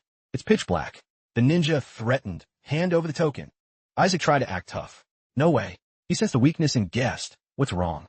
Are you afraid it'll turn reddish black?" Whisper corrected from the side. "Reddish black? Please. My master's faith must be as pitch black as his conscience." Isaac remained stubborn. "Get lost. I'm not handing it over." The ninja provoked him. "Caught red-handed, aren't we? You're obviously shaking." Isaac played a psychological reverse card. You're planning to steal the token and then blame us for losing it, aren't you? Hearing the counter-accusation. Thought the ninja lost his cool. What are you talking about? Isaac continued to pile it on. That's definitely it. You'll steal it and then threaten the Azure family into paying a massive settlement. The soldiers were bewildered. How did this kid come up with such a thug-like idea? Isaac got even more fired up. In your own territory, surrounded by your own people, a few smooth words would be enough to make me look like a fool. How can I trust you? Ninja bit his lip in rage. You lunatic. You dare insult my family? Fine. Then forget the token. Without another word, he lunged forward and slammed a powerful blow into the ground. A smug look appeared on the ninja's face. I have something better. Whisper looked at what was in front of them with terror. Master, look. A monument was rising from the ground. Is that the judgment altar? The secret crimson blood trial? Isaac thought to himself, the statue of fate. Not the statue that detects nobles disguised as humans or those without faith. This psycho, dares to use this on a noble? Ninja spoke up with delight. If you have faith, the goddess will shed tears of repentance. But if you're a heretic, she will open her eyes in fury at your blasphemy. In his head, but he also started to worry. If I'm not certain the target lacks faith, this could backfire on me. However, the soldiers were enthusiastically cheering for Isaac. Don't worry. With the young master's courage and sense of duty, there won't be any problem. Use this chance to prove your innocence and make them pay for their insolence. Isaac was internally panicking. If I step up there, that statue's eyes are going to pop open. Ninja continued to bait him. If you're a saint candidate, step up with confidence. Isaac tried to act unfazed. Why should I listen to you? He replied. If you don't want a name erased from the Azure faith, then get moving. Isaac was confused. Erased? What are you talking about? He refused. Save it. You think we're that easy to push around? Ninja played dirty, appearing suddenly. And forcing Isaac onto the altar. Stop the nonsense. Get up there. Isaac's face went blank. His feet were planted firmly on the platform. He was stunned. Hey, what are you doing? In front of Isaac. But the divine statue loomed large. Ninja said with glee, don't worry, it'll only take a second. Watching the energy swirl around him, Isaac grew even more anxious. I can't move my body. How am I supposed to run? Ninja was eagerly waiting. Now, goddess, open your eyes. With this, I can eliminate Isaac and the Azure before he could finish his thought. The goddess shed 2 streams of tears. The soldiers were horrified. The goddess is shedding bloody tears. Isn't that something only a cardinal can achieve? Ninja couldn't believe it. Impossible. How could he have that much faith? Even Isaac didn't believe it himself. Holy crap. Why is she crying? And what's with the bloody tears? Whisper reminded him. Master, watch your facial expression. Then he realized something. Wait, it seems the statue. That is also measuring the faith of the little skeleton. That's it. My king. You're also an object of worship. It measured the skeleton's faith in its master. As expected of my subordinate. Whispers started spreading among the crowd. He used the judgment altar without being sure of the outcome. It seems even Master Neon couldn't make the statue shed bloody tears. If the Azure family pushes this, he's finished. Isaac now had the leverage to talk big. Who do you think you are, pulling a stunt like this? What now? Just you wait. The Joshua family won't let this slide. Got it? Behind him. But the statue went from shedding bloody tears to snapping its eyes wide open. Terrifying. Whisper warned, turn around, quick. A loud thud echoed. The goddess closed her eyes tight again. Isaac's heart was racing as he caught his breath. What was that sudden eye-opening about? Whisper explained, don't turn your back like that. You have to keep the little skeleton facing the statue. At this moment, but the ninja pointed straight at Isaac and shouted, I knew it. You all saw it, right? The statue opened its eyes. Erase. The soldiers, who saw nothing, replied. What are you talking about? The statue's eyes are clearly closed. Are you okay, young master? He still argued, it definitely opened them. I saw it with my own eyes. Isaac still hadn't regained his cool. That gave me a heart attack. Whisper speculated. It seems only he could see it. An argument broke out. But didn't the statue shed bloody tears? Oh God, what do we do now? Neon wouldn't back down. I'm certain the statue opened its eyes. I saw it clearly. The soldier replied. Do you think our family has fallen so low that our statue would just change its judgment on a whim? Watching the chaos, Isaac felt quite peaceful, enjoying the show. If the judgment really changed halfway like that, we'd never be able to hold another heresy trial again. I think you should watch your words, young master. He screamed, I really saw it. Hey, you, check it again. Isaac replied calmly. Why should I? So you can rig the results? Or are you just jealous? Because you'll never reach this level in your entire pathetic life? Neon was shaking with rage. You little bastard. You better get back up there while I'm still being nice. Before he could make a move. A hand stopped him. Eli had arrived just in time. I figured this would happen. So, thought I came over. Seems I was right. You're here, you little brat. Jilai quickly stepped in. If you hit him, it'll be a huge mess, father. For now, let's just go back and file a formal complaint. Isaac quickly ran to his side. Uncle, Neon hit me. Seeing his nephew acting so clingy, Jilai couldn't hold back his rage and shouted, "That bastard has to die." Keeping his cool, Eli began the questioning. "It seems I need to have a talk with the Crimson Cardinal," Jilai added, "and I'll draft the complaint." Only Uzi was calmly advising, "Stop it, uncle. He's practically dead already." Jilai reassured him, "He's just faking. He only got hit a few times, and he's acting like this? Kids these days are so soft." The scene was absolute chaos. Uzi was losing his mind. "You jerk. What the hell did you come here for? You clearly knew they'd pull something like this. Hey, let's go. Staying here any longer is just asking for big trouble." Isaac asked why. "Is it like a heresy trial or something?" Uzi replied impatiently, "Yeah. Exactly like that." Isaac replied immediately, "But I already went through it." Neon brought out, "Got that scary statue and made me get on it." Both Eli and Jilai stared straight at Neon with friendly eyes and asked, "What did that brat do?" Uzi immediately asked, "So you were almost burned alive?" Isaac said, "You want to die?" Jilai gave another warning look. "I won't let this go." Finally, the soldiers had to step in to mediate. "Listen, Jilai, the trial is over and the result was excellent. Seriously, young Master Isaac passed with flying colors. We've never seen bloody tears that beautiful." Eli found it hard to believe. Bloody tears? Just then, Zaphith's voice rang out. "I came here because of a report about a troublemaker at the prison, but I didn't expect the Azure Patriarch to be here too." Eli immediately interrogated him. "You bastard. You got here just in time. You were only supposed to let my grandson see that demon. Why did you dare test his faith?" Zaphith replied calmly. "Wanted to see the Skeleton King's subordinate is suspicious enough. Plus, this was a request from a Crimson family member. I think the test was reasonable." Eli, Dot objected. "Your third son brought out the judgment statue to use on Isaac. Are you trying to start a war?" Zaphith replied, "Good grief, I didn't know the boy brought the statue out. My bad, okay? I'll make sure you're properly compensated for this. Now, can you return the pass I gave you?" Eli quickly agreed. "You don't even have to ask. I don't want to keep it for another second. It's ridiculous you gave such a thing to Isaac anyway." Zaphith corrected him. "Your grandson requested it." In his head, he thought, what a bunch of jerks. Even if the kid caused a scene, you shouldn't have brought out the judgment statue. But I never expected that the boy could actually make the statue shed bloody tears. That's something only a cardinal can do. "Sorry for doubting your faith until now," he said to Isaac. Eli asked Isaac, "Isaac, give me the card." In Eli's head, he was still thinking, if there really were bloody tears, then this thing would. He looked at the pitch-black card in front of him.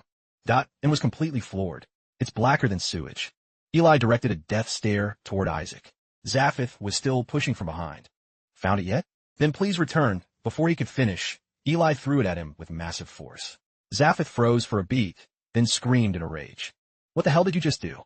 "That token was granted by the first pope." Eli glared at him and said, "I've got nothing to give you, you bastard." At the Zaphith mansion, the headquarters of the Crimson Faith, Zaphith said with a headache, not only did his faith not waver, but the judgment statue even shed bloody tears. It was almost confirmed that he's at the top of the saint candidates. And on top of that, you demanded a retrial. That after everyone saw the results? Neon heard this and screamed in anger. "You want our family to be publicly humiliated? You could have been the future patriarch. But since your brothers are all idiots, and yet you couldn't even handle a simple task like this? Don't you understand that only by becoming the Sioux, becoming the Pope, is the only way to save your life? If you want our family to rule this world, you must become a saint, and then the Pope. Understand?" Zaphith interrupted, "Enough. This is a drag. The faith testing token is trashed anyway. Guess I'll just have to deal with it. It's not like there isn't another way. The upcoming god-summoning ritual will be our chance. When the messengers of the gods descend, anyone with an issue will be exposed instantly. So until then, don't do anything." However, Neon still remembered the goddess opening her eyes. "No, I definitely saw it." He stood up and asked, "Father, is the participant list for the ritual finalized?" Zaphith asked why. "It's mostly the Azure team. Isaac Joshua is on it too.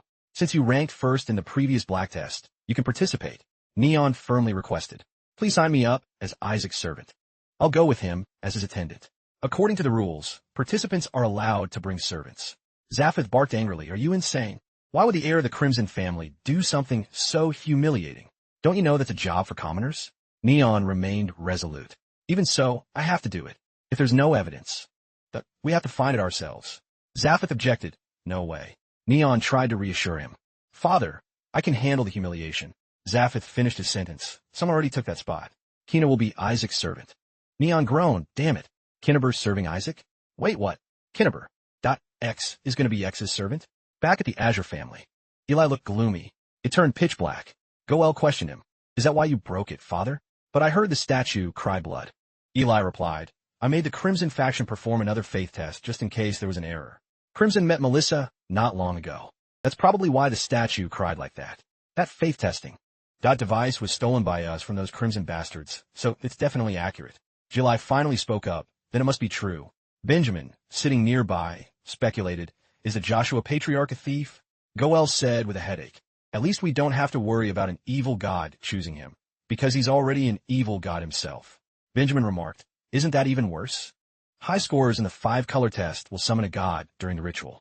Eli reacted, this is dangerous.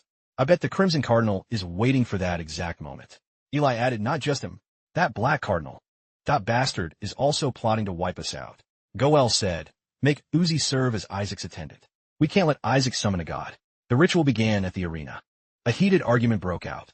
Hey, didn't you hear me? You mean that total BS that you just spewed? Kina said calmly, I am his servant. Neon insisted on competing. I'm his servant, you jerk. I already signed up. Only Haji stood behind them, praying, oh gods, please save these fools.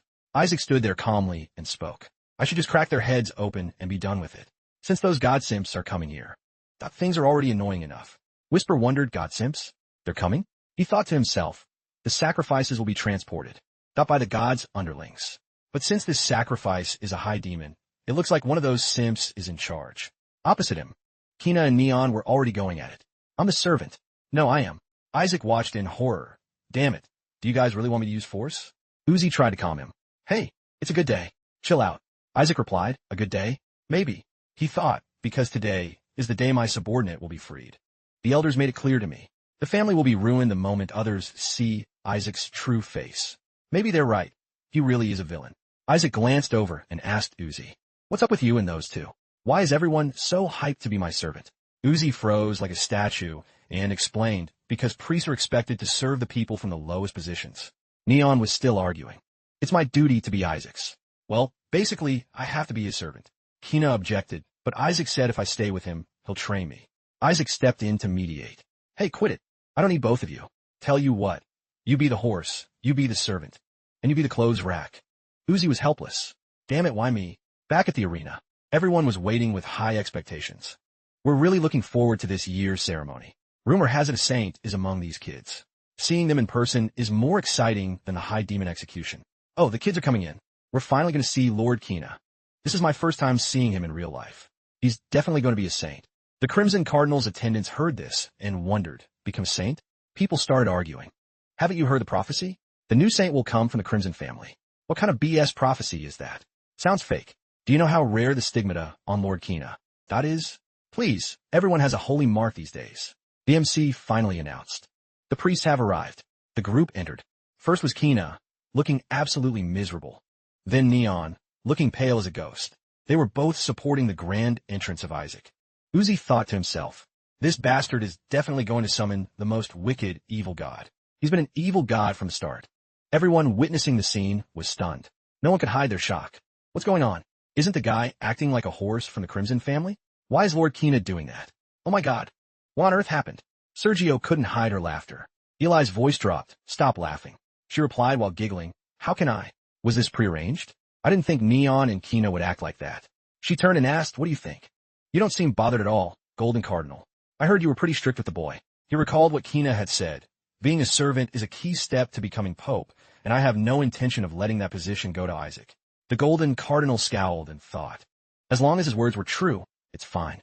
Isaac, God is strong enough to pick the most powerful gods. Kina being by his side is good for our plan. Serafina wouldn't stop and continued. Why so quiet? Plotting something? He replied, nothing except making Kina the Pope. Besides, Isaac won't be summoning a god today anyway. Suddenly, Zaphod spoke up, all right? Isaac isn't on the summoning list. Not for the second part of the ceremony, right? You seem to have forgotten, so I added his name back in. Everyone was bewildered. What? Zaphod said dangerously. I'm looking forward to seeing which god Isaac summons. Everyone simultaneously cursed in their heads. This psycho. The MC announced. The execution officially begins. A massive explosion suddenly erupted. Space itself seemed to shift violently.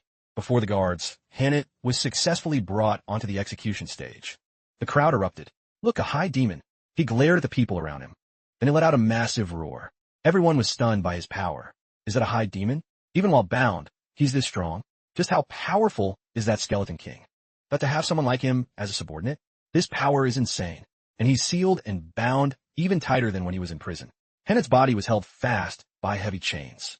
Isaac's hands clenched as he thought, Hannet, I will save you, no matter what. Seeing the spears pinning the high demon's body, Isaac was heartbroken. What have you done to that child? You damn priests, I'll tear you apart. You dare stick torture devices into him? Have you lost your minds? I loathe them. I loathe those priests. The people around began to discuss. As expected, that kid's eyes changed when he saw Demon. To show such a gaze before a level 9 high demon. That's the Azure lineage for you. Zaphath. That watched his reaction and thought with interest, surprising. I didn't expect him to be so full of hate. If he were truly corrupted, he should have been happy to see a demon. Isaac was trying to calm himself down. Stay cool. It's fine. I just need to get him out of here. A flash of determination appeared in his eyes. He assessed the situation. There are 5 seals on Hannet. I already gave him the unsealing tool, so I don't have to worry about those complex chains. The rest is easy. I also attached dispelling charms to the priests performing the ritual. Once it starts, they'll unconsciously release the seals. Someone hiding nearby marveled, excellent. Good thing I kept that bastard around. Thanks to him, the boy won't be on the suspect list. Isaac was pumped. All right. It looks like the ritual is about to start. He ordered Neon. Hey, what are you doing? Move it. Neon held his rage inside. You insolent brat. Shouldn't you be getting down? Isaac interrogated. Since when does a horse talk back to its owner? Don't want to be a servant anymore? Fine, if you don't like it, you can quit. Neon was fuming, but had no choice but to endure. Just wait until I have proof. Isaac got even more aggressive. He pulled Neon's hair and said, No. Answer? The MC's voice rose in announcement. We will begin the execution now. The messengers around began chanting. Isaac also made his move. The magic device is activated. Now, just open the gate. Hannet, you can escape in 5. Suddenly, he called out, my master. Hannet would not regret dying this very moment. Long live my king. Isaac barked angrily. What the hell are you saying? Hannet replied, It's fine. Witnessing all those faith heirs trembling on their knees before you. I have nothing left to regret. Isaac frantically gave the signal. Run, or you're dead. This is your only chance. Hannet wouldn't stop praising him. Oh, my king, you restored your power. Just the thought of you wanting this lowly servant. God is a favor I can never repay. Isaac kept scolding him. What are you mumbling about? You idiot. What is wrong with him? Whisper couldn't guess his thoughts either. Not sure. Maybe there's a reason. That thing on his chest. Looks like another seal. Isaac suddenly realized it in shock. Another seal was added? Was it put on when he left the dungeon? He signaled to Hannet. I see. So you've given up on escaping, Hannet? He replied, My king, you finally have a chance to be reborn. Don't risk it for a subordinate. The Pope and the Cardinals are not to be underestimated. Please abandon me and gain the trust of these believers. Isaac cut him off. Stop talking trash. You think I'll let you go over a trivial seal like this? He started to sink into thought. This isn't a high-level seal. I could break it instantly, but I can't reach it without getting close. What should I do? Even if it's risky, I have to cause a scene. A red-haired priest suddenly stepped forward and said, Isaac Joshua will swap positions with the execution assistant. This is an order from Cardinal Buret. He wants to give the top student of the 5-color test an opportunity.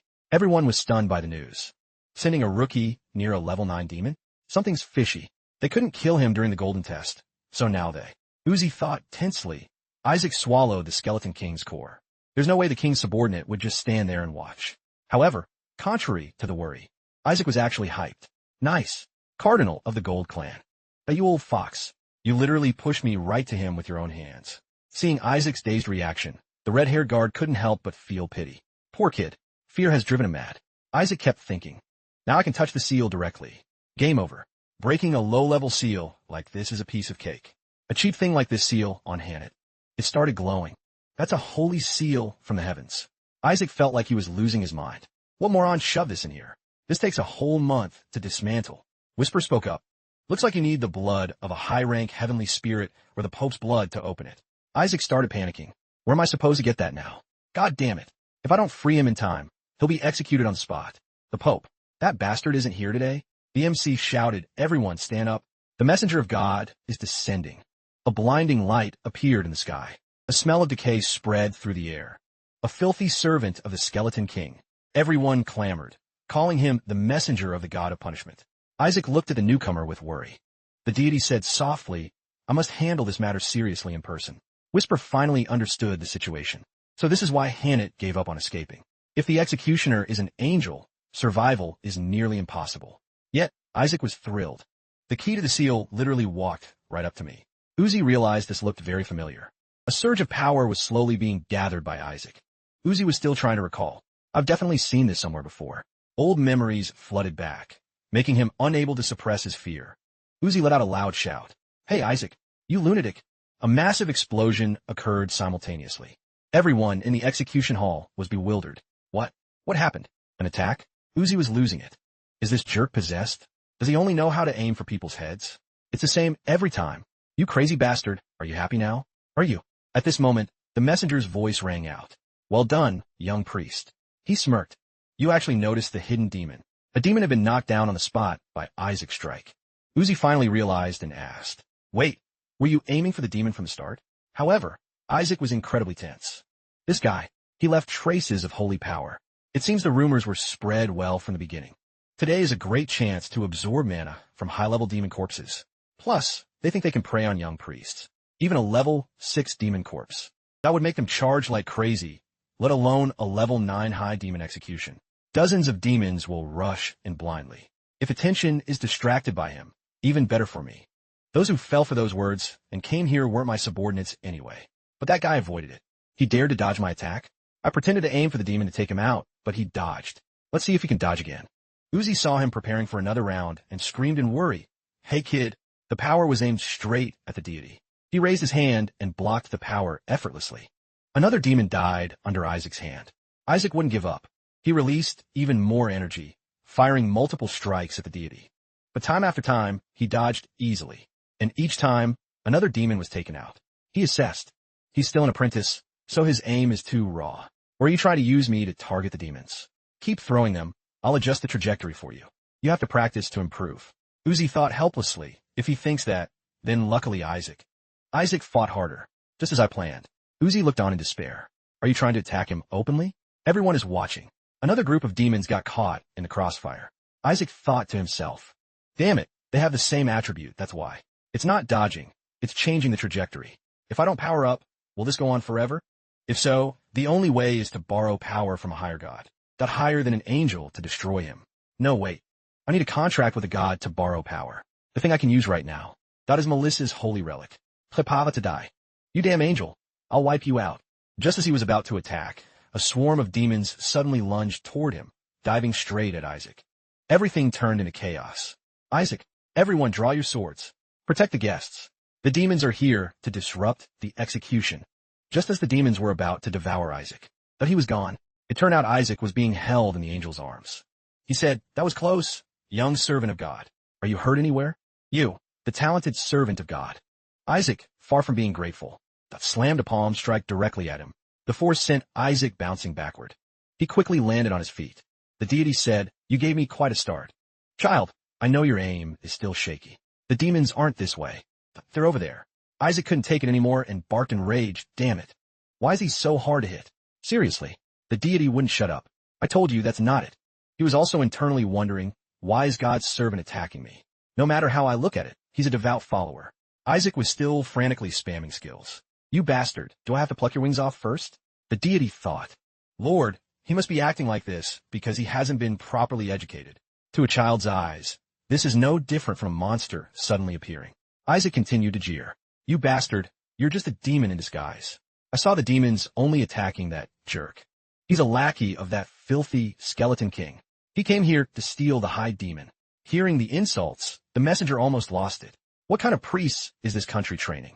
Calling an angel a lackey of the skeleton king. There's no choice. Although God ordered me to care for, and protect the saint candidates, perhaps a proper lesson is needed. Without causing injury, Isaac continued his trash talk. Look, he really is a demon lackey. The demons are charging in, and he doesn't even care. We have to take him down now. The deity pondered. The divine realm cannot directly interfere in human affairs. Child, our kids these days not even taught this. Wait, maybe this is better. The enemy god ordered me to leave only the child of the enemy clan alive and wipe out the other candidates. I'll frame him as a heretic right now and finish him off. A strike was aimed. At the messenger. Isaac was thrilled. Nice shot. Uzi was going insane. You lunatic. The messenger was also a bit stunned. Dot for being hit by the strike. Isaac pointed at him and spoke up. If you're not a demon lackey, then show us some proof. He thought, asking a messenger of God for proof? Ridiculous. Isaac interrogated, no proof, right? He gathered his internal power. Another massive ball of energy was formed. Uzi watched the power breaking out in a heavy sweat. The power felt like it was about to swallow the entire space. Isaac's smile became increasingly wicked. He spoke in a challenging tone. If you don't have it, then take this, you bastard. A sphere of energy gradually that erupted in midair below the stands. The priests and knights stared at the sphere in shock. Uzi's eyes widened as he screamed internally. Why is that thing so huge? If that hits, the whole arena's gonna blow. He looked over at Isaac, who was laughing out loud. There's no way he dropped that on purpose. Eli shouted at the top of his lungs, stop. Isaac lowered his hand, letting the sphere fall. He shouted, y'all better drop dead. A magic circle glowed beneath his feet. The sphere slowly descended toward the ground. The moment the energy sphere touched the ground, it exploded instantly, creating a blinding flash. The surrounding priests immediately covered their eyes. Someone screamed, I can't see. We're gonna get blown away. Hang on tight. Isaac smirked with a sinister grin. Here we go.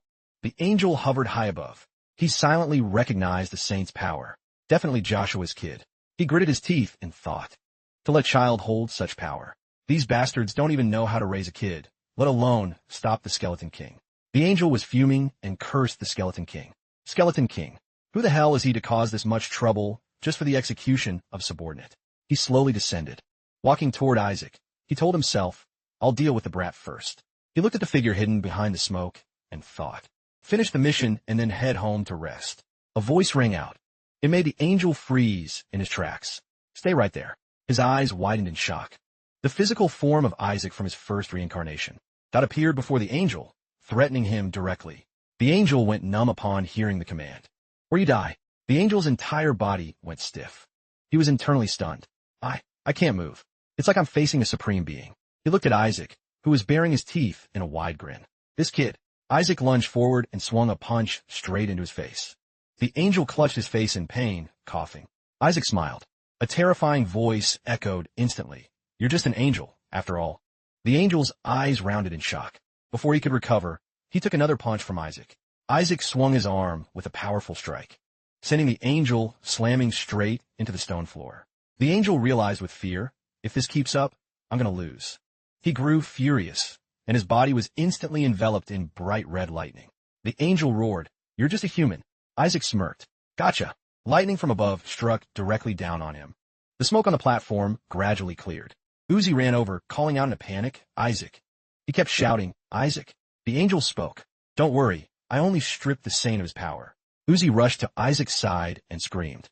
What the hell is this? How could he do something like that? The angel was startled by Uzi's scream. Uzi shouted his interrogation. How could a messenger of God? Isaac's body was covered in blood. Uzi shielded him while gritting his teeth. How can you use such massive damage against a servant of God? Uzi shook Isaac, calling his name, Hey. Oh my God. Isaac, wake up. He screamed, Isaac. The angel thought in horror, impossible. Heavenly thunder is a divine spell meant to paralyze. There's no way he should be bleeding this much.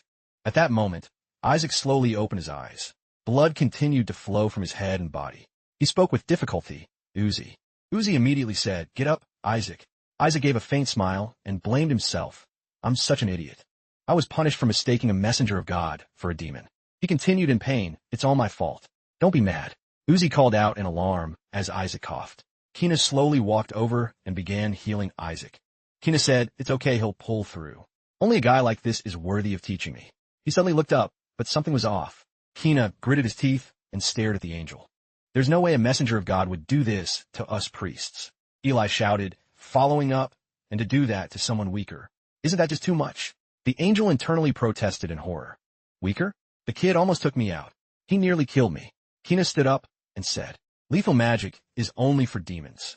The angel immediately replied, No, I didn't use any lethal spells. Isaac looked at the angel as Uzi questioned. Then why is he like this? Everyone saw you do it to him. The angel cried out, I'm curious too. Why is he so badly injured? Isaac smirked. He insulted the angel. You're truly despicable. Kina stepped toward the angel and asked, This whole thing is very strange. Why is a messenger of God here without notice and right during an execution? The angel was shocked. What? Kina continued to terrify him. Isaac added, the demon didn't even attack the angel. The angel shouted. How should I know? Isaac thought while holding back a laugh. I set it all up. I used mana to make the attacks miss him. Just wait a bit. Just a little longer. The angel stepped forward and declared angrily. All of this happened because that kid went crazy.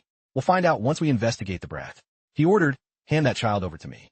I'll take him to my master for investigation. Isaac smirked, slightly opening his mouth. He gave a sinister smile. A red glint flashed in his eyes. Try and catch me if you can. A wave of pressure slammed down. It made the angel and everyone else freeze simultaneously. The surrounding knights were also affected. Someone screamed, what? The angel turned pale with fear. A dark shadow appeared behind him. Someone yelled, no. The confinement curse on the demon has been broken. The angel turned around instantly in shock. He shouted, what? How did it escape? Didn't you say you used a sealing sphere from the heavens? The demon's hand slammed straight into his face. The angel screamed. Hannah grabbed the angel's face and smiled, saying, thanks. I escaped because of you. Hannah spoke with a joyful laugh. Thanks to you, I made a safe getaway. Isaac looked at the scene and gave a dry smile. Hannah, looks like this guy actually got smarter after being locked up so long. His eyes flashed. Isaac mocked him internally. The idiot who never understood a damn thing finally learned something, I guess. Hannah reached for the angel's wings and squeezed hard. Isaac gave a telepathic order. Now just deal some damage. Hannah ripped off the angel's wings. Isaac continued, now pull back. The angel screamed in agony. Hannah calmly said, I need to swallow a mana core to recover my strength. Let me borrow yours. Isaac thought, he's even learned how to bullshit people now. The angel grabbed Hannah's hand and screamed, you damn demon scum. He swung his arm, forcing Hannah to let go of his face and jump back. He shouted, stop the nonsense. A surge of power gathered in the angel's hand. He told himself he had to kill him before he could recover his strength. Hannah coldly raised his left hand. The angel thought, I'll offer this arrogant bastard as a sacrifice to God. He suddenly froze. Hannah's arm pierced straight through the angel. Hannah pulled his hand out. The angel clutched his stomach in pain and backed away. He looked at Hannah, calculating. No, if this keeps up, I'm dead. The angel gritted his teeth. While Hannah's arm went through him, he thought, if only I could call for backup.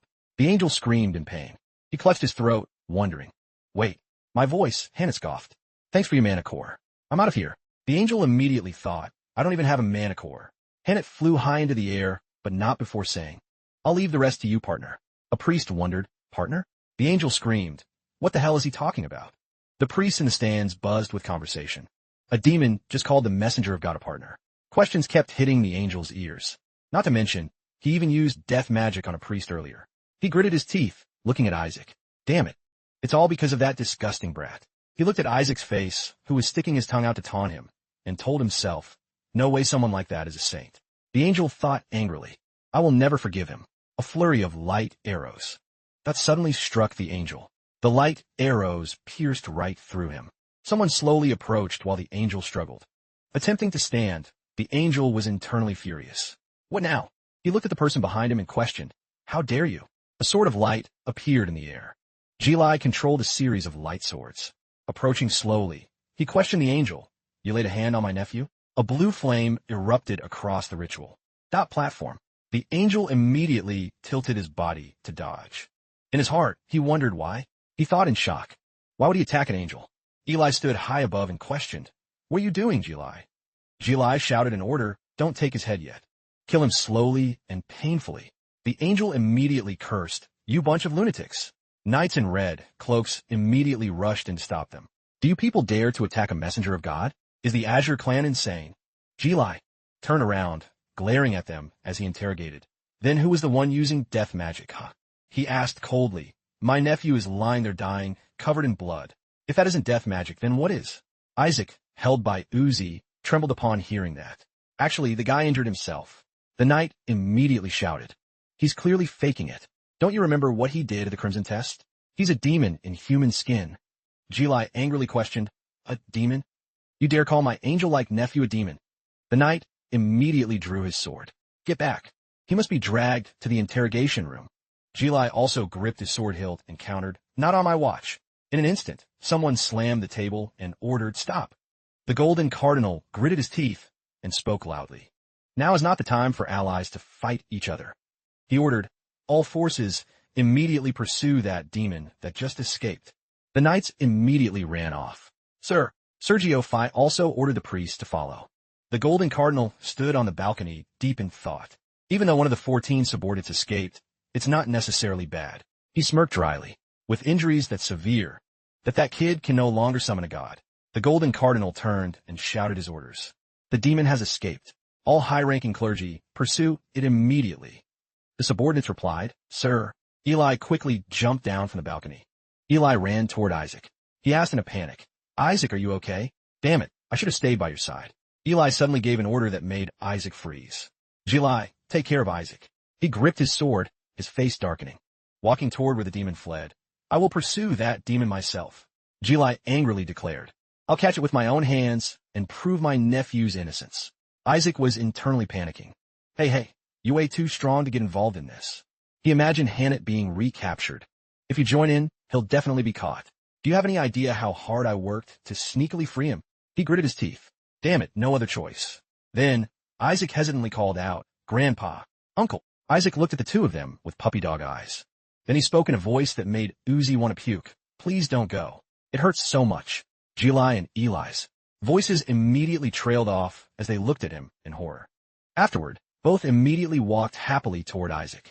Eli said, All right, I won't go anymore. There's no need for everyone to join the hunt anyway. Let's go, I'll treat you first.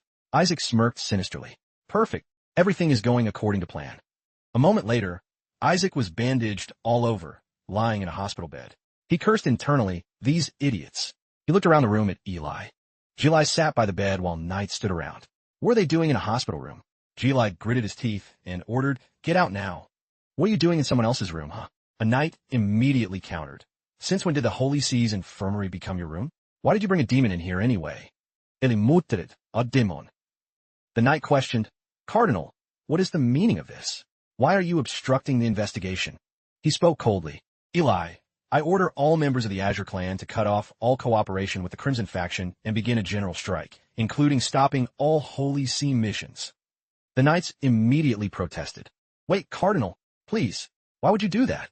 Let's resolve this peacefully. Whisperper researched and said, The Azure clan is a very hard-working and devout organization. They take the jobs nobody else wants because they're dirty, dangerous, or unprofitable. And thanks to Master, this is the first strike in their history. Eli gritted his teeth and questioned angrily. Peacefully, a messenger of God appears before an execution and attacks my nephew. And you expect me to resolve this peacefully? He continued, not to mention that demon. That called the messenger of God its partner. The knight panicked and countered. What if the demon was lying? Eli asked coldly. Lying? And how did it break the binding sphere that the people in the room kept arguing? But how are we supposed to prove anything when you've wrapped the kid up like a mummy? We need to see the wounds. Isaac stayed silent. Eli questioned angrily. What if the wounds get worse? Eli crossed his arms and said coldly. The important thing now is who freed it. The Inquisitors have started investigating. There will be results soon. The red-haired knight glanced at his comrades and thought. That's right. As long as we find even a single trace pointing to the culprit, it's over. We'll definitely find its tracks. He told himself.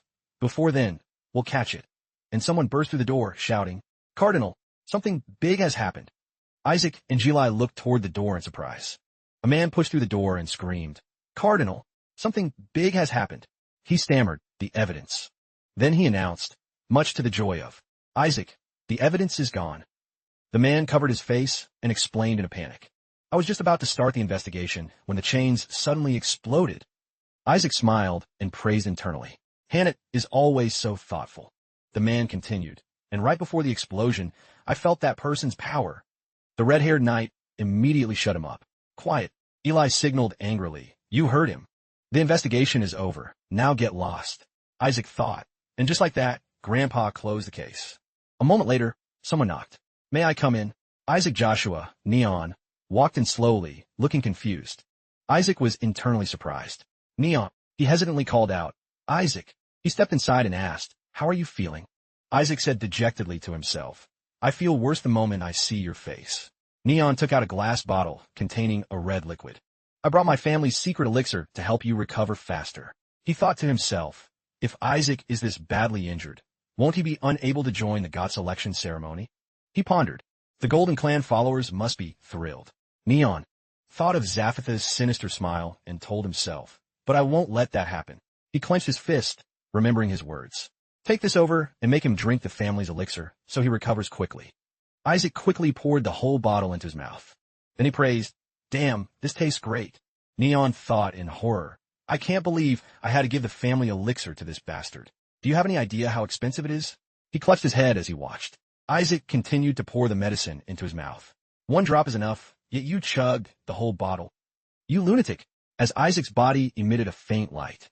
He wiped his mouth, thinking, I suspected he might have poisoned it, but it really is a secret elixir. I can feel my stamina rising already. He continued drinking all the liquid inside. Tastes like wine too. Squirrel, Whisper, hovered nearby and said, Looks like it has some disgusting blessing effects too. Seems it'll be useful for the god selection ceremony. Neon panicked and tried to stop him. Wait, I didn't say drink it all. Isaac questioned angrily. What the hell did you just say? He stammered. The patriarch said he'd give you more if you come to the main mansion. Isaac frowned, deep in thought. A bottle. That is more than enough. But if I go to the main mansion, they'll give more for free? This seems suspicious.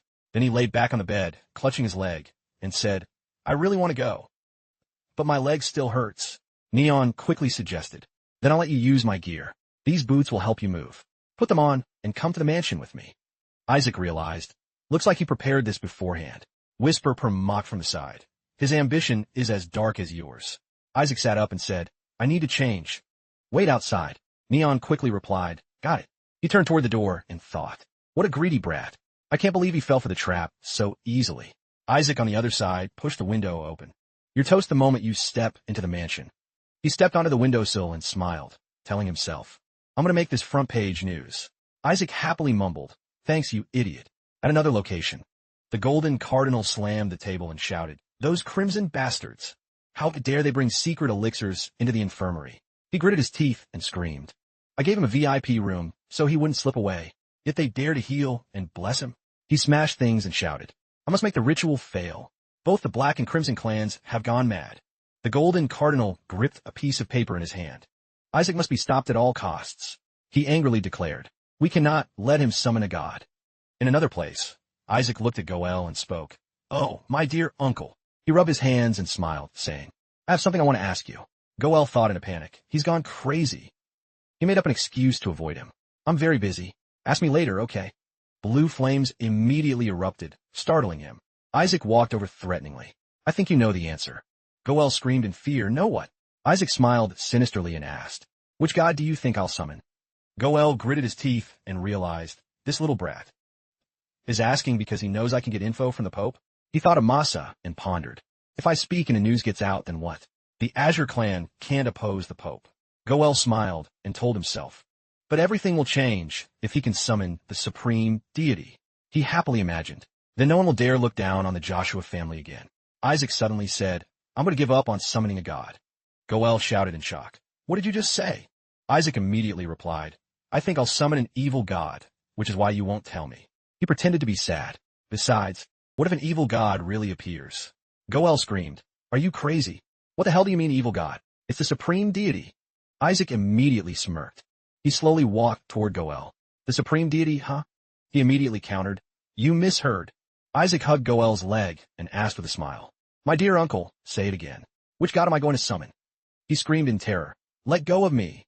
Isaac lost control of his language and flattered. I love you so damn much, uncle. Don't play with me. Do you want to die? Goel screamed internally. He's insane. He kept shaking his leg to kick Isaac off. Let go of me. The patriarch has called for me. I have to go. He shouted, startling Isaac. That demon is hiding in the city. Isaac thought worriedly. Hannett is in the city. On the street, Eli crossed his arms and gave an order. One of the 14 subordinates is hiding around here. Do not be careless, understood? The knights immediately shouted back. Sir, Goel slowly approached. I'm here, father. Goel spoke. Here is the complete map of the underground waterways. Eli looked at him and wondered, why is Isaac clinging to your leg? Goel stammered. He wanted to follow. Eli ordered, It's dangerous. Go back. Isaac immediately protested, No. He looked at him and said, I must have my revenge. He continued, making Eli pensive. He ruined the execution and endangered everyone. Isaac screamed, So as soon as I find him, I'll have my revenge. Whisper sighed, Talk about a drama king. Elisayed ve'arili. He said, Up to you. Isaac clenched his fist and thought, Sweet. On the street, the knights and priests kept searching everywhere. A few looked toward Isaac and shouted, "So that's Lord Isaac. I thought no one would show up because of the strike, but they actually sent the direct heir." A knight in a gold cloak said, "Then it's probably almost over. The Joshua family is the best at hunting down demons." At that moment, Isaac stretched his arms. A priest cried out, "Is he starting already?" Isaac turned around with a wide grin and said, "Those lackeys of the Skeleton King aren't easy to find," he declared, making those around him shudder with fear.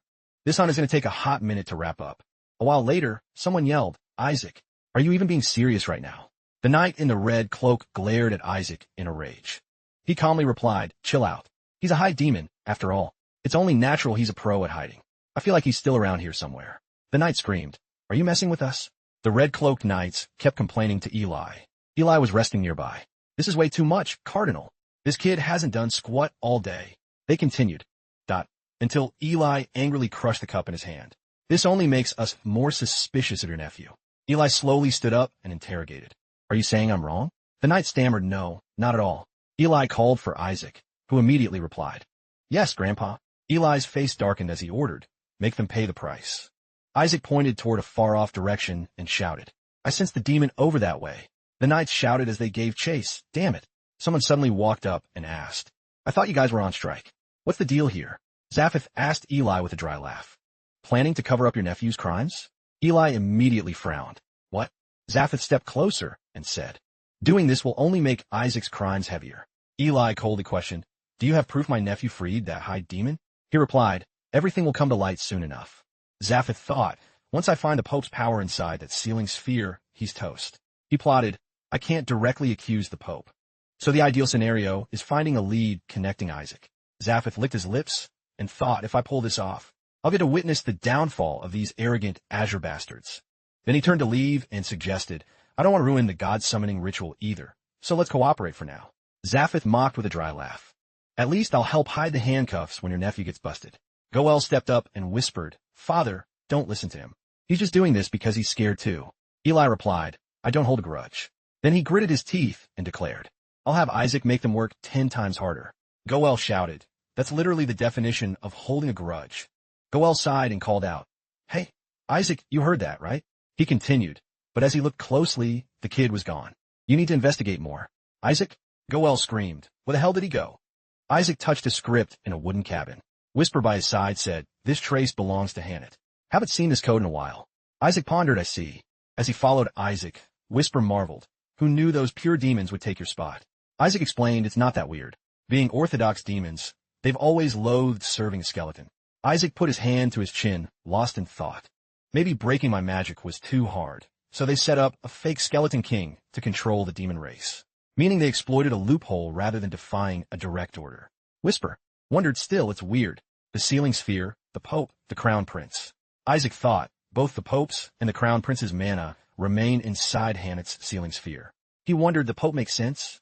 But why the Crown Prince? Why would a prince care about a high demon? Whisper suddenly asked, "Anyway, how long do you plan to keep playing dumb, Master?" Isaac looked back and asked, "You mean those guys?" He looked up at a group that hiding on the ceiling and said, "I didn't expect assassins to join the party."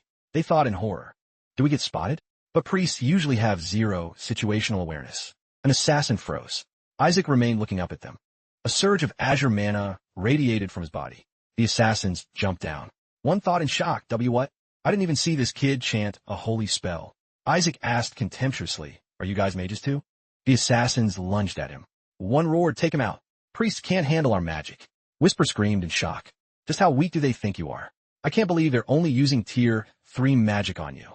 Isaac angrily told himself, "These bastards." He suddenly stopped, feeling a needle prick his neck. He immediately clutched his neck and turned around. The assassin laughed out loud. "You're dead meat. Prepare to taste the Saint Killer Toxin." Whisper stood by and remarked, "This Saint Killer Toxin is actually pretty high quality." Isaac calmly rubbed his neck and thought, "It'd be nice if I could absorb all the mana in this." The assassin wondered in horror, "Why is he fine?"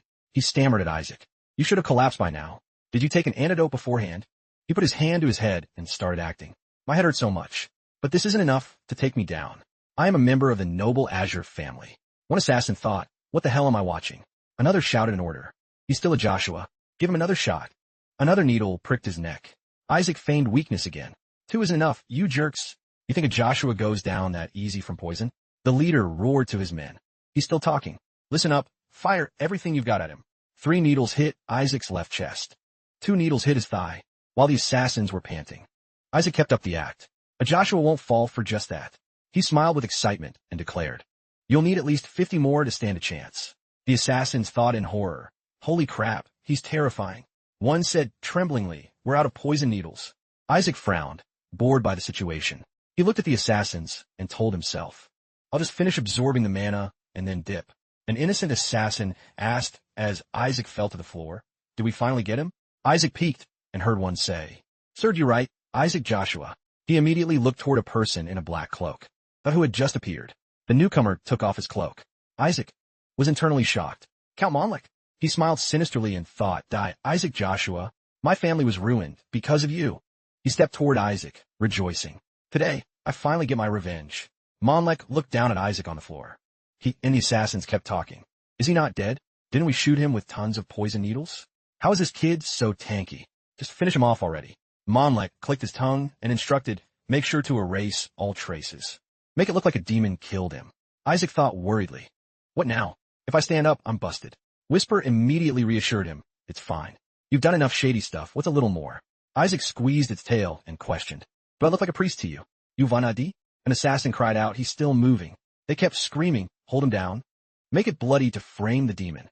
I'll slit his throat." Isaac gritted his teeth and thought, "Oh crap. I haven't finished absorbing the mana yet." An assassin raised his knife. High, preparing to strike. At that moment, someone drew a sword. A faint purple lightning appeared. The person swung the sword, cutting through the assassins. They screamed in agony. Monlik shouted in shock, "What?" His eyes widened at the person who intervened. Monlik watched the cloaked figure with a sword slowly approach. And shouted, "A sword master?" Monlik screamed in shock, "A sword master?" He turned to run while screaming, "Why is a sword master here?" The figure pointed the sword at Monlik. Thunder crashed instantly. The lightning struck him, making Monlik scream in pain. Isaac smiled and thought, "Magic?" Whisper stood by with a faint laugh. "Compared to Master, this guy is still a greenhorn, but his skill is decent." Monlik clutched his head in pain and fell to his knees on the floor. He roared, questioning, Do you have any idea who I am?" The sword master laughed dryly as Monlik screamed, "How dare you lay a hand on a noble?" He cursed internally while trying to stand. "Damn it," Monlik thought as he ran toward the door. "I wasn't told anything about this." What the hell? Someone stepped out and blocked his way. Monlik cried out in shock, "Lord Kina." He begged pitifully, "Lord Kina, please save me." He continued, but before he could finish, a flame struck Monlik. "I'll explain later." Kina coldly threatened Count. "Take one more step, Monlik, and I'll kill you." He gritted his teeth in anger. "Isaac needs to train with me. Why do you guys keep getting in the way?" Monlik trembled in fear. "What are you doing? Please calm down.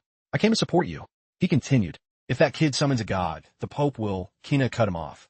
"I don't care." His entire body was enveloped in golden electricity. Kina, Gold, questioned, "Who gave you the order? The Black family?" Monlik stammered without answering. Isaac grabbed his shoulder and asked excitedly, "Sounds like you know which god I'm going to summon." He ran toward Monlik with a sinister smile. "If it harms the Pope, it must be one of the gold gods. Is it the god of wealth?" He asked greedily. Monlik screamed, "I don't know. Get away." Isaac hooked his arm around his neck and coaxed, "Stop lying. I bet you know. Is it the god of wealth, god of money, or god of gold?" Kina turned to the cloaked figure and spoke. "If you're in disguise, I'll skip the formalities." He looked toward the crown prince and continued, "Your attendants must be exhausted because of you." He coldly ordered, "For now, prioritize getting Isaac back to the palace." Kina immediately protested, "No, Isaac is going to the Holy See." A sound made the prince freeze. Someone stomped their foot hard on the ground. "Isaac is going home." Eli stepped up, his face dark as he interrogated. "Which bastard dared to lay a finger on my nephew, huh?" Monlik's cry of pain rang out. The cloaked figure stammered, "Well, there's no place like home." Keen agreed, "I guess Isaac's going home then." A moment later, someone spoke to the prince. "Don't pay it any mind, your highness." He leaned against the wall and muttered, "What now?" He explained that the kid was already being watched, yet he still dared to sneak off to study demon linguistics. He continued, "I don't think he's that stupid." The man in the black mask was the Black Cardinal, Yin Balik. The crown prince interrogated. "So, ordering Count Monlik to send assassins to kill Isaac was a smart move?" Yin immediately asked, "Didn't you want to get closer to Isaac Joshua?" The crown prince cried out in shock. "What did you just say?" He answered slowly, "If you save someone from assassins, they'll naturally have feelings for you." Yin looked at the crown prince and explained, Besides, with the Joshua family's personality, they'd rather hang themselves than not repay a debt. So he'll definitely swear loyalty to you willingly. The Crown Prince scoffed internally. Ridiculous. Does the Black Clan always think like that? He pondered. The Northern Crows. That never care about ethics or methods. Cold-blooded people who don't hesitate at anything, even using demons to kill demons. The Crown Prince sat down and asked, "So now you've lost interest in Isaac?" Before, as a scholar, you seemed very interested in his answer. He continued regarding the essay. How to Annihilate the Skeleton King. Yin bowed and replied, "If that kid wrote it himself, it's truly remarkable. But anyway, you should stop keeping an eye on him." His words left the Crown Prince in a pensive silence. The interrogation will begin right after the black test. A stack of papers was placed on the table by Yin. "Unless he has a way to prove his innocence," he declared coldly, "the Azure clan will be wiped out." At the Joshua mansion in the capital, someone screamed, "How does this even make sense?" Gili yelled in anger. "Even if Isaac summons an evil god, do those guys have the right to kidnap him? I know the boy has no faith, but this is crossing the line." He continued, "I didn't expect the Black Cardinal to dare go this far." Eli, sitting in the head chair, spoke up with annoyance. Regarding the god-summoning ritual tomorrow, he announced, "Isaac will not attend."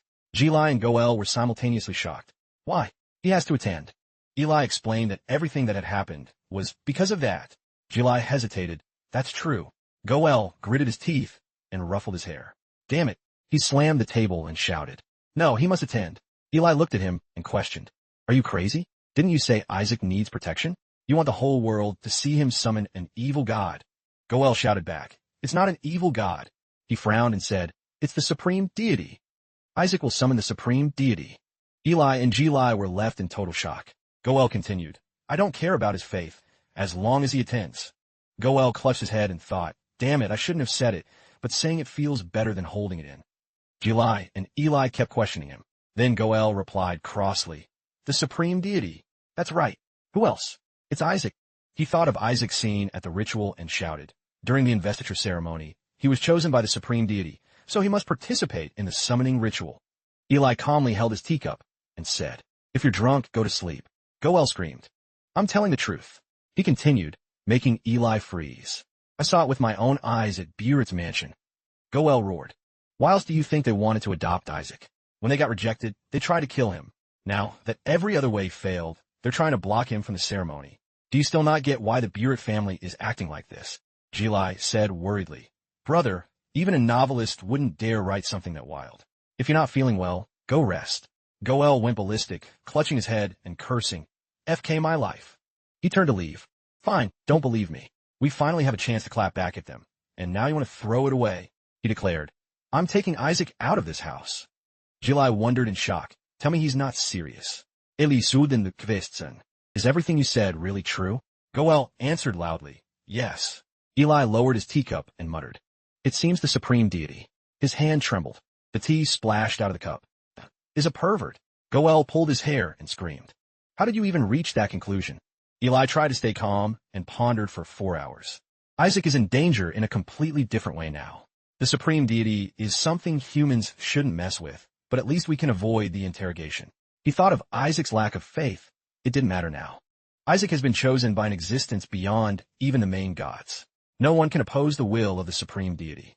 A knight burst through the door. "Sir, something big has happened," he announced, making Eli freeze. "The Crimson Faith has begun the heresy test on young Master Isaac." At the courtyard where the black test was being held, a priest acting as the judge announced, "The second part of the ritual will begin right now." The priest explained, "The god selection ritual will take place before the entire audience. So, please be careful and don't let any mistakes happen." Uzi panicked and bit his nails. "This is insane." He silently observed his surroundings. Interrogators were everywhere. He thought fearfully, "Isaac, what on earth did you do to make the Crimson guys investigate you?" A few days ago, in the interrogation room, someone yelled, "Confess. You're serving the Skeleton King, aren't you?" The priest questioned Isaac. "Your name appeared in the code left by the High Demon." He casually picked his ear and asked back, "What are you even talking about?" The priest suddenly said, "Even though that Skeleton King knelt and repented before the gods, his legacy remains." Isaac immediately sat up and cried out, "Knelt and repented?" He flipped the table and screamed, "You bastards. The code didn't say that at all." He was about to keep scolding them, but suddenly stopped. "You, The two interrogating priests immediately said, "So, that you actually can read their code? Gotcha." One gestured, "You're toast." He continued, "I'll see you at the black test." Uzi thought of that scene and clutched his head, groaning internally. How could you fall for such a simple trap? He looked toward Isaac. Seeing him laughing happily, he wondered, why do you think they waited until now to interrogate you? They're going to let everyone witness you being chosen by an evil god. He imagined, and Neon will definitely be chosen by the Crimson God, the god who punishes evil gods. He'll finish you off as soon as the selection ends, and then frame our whole family for heresy. Uzi wondered what Isaac was actually thinking. In Isaac's head right now, there were only 4 words: gold god, money god. He laughed greedily and muttered, that without noticing that Neon was silently observing him. Gold, silver, treasures. Neon looked at Isaac and smirked internally. Keep laughing while you still can. I don't know how you passed the interrogation, but I'll humiliate you right in front of everyone. Neon thought arrogantly.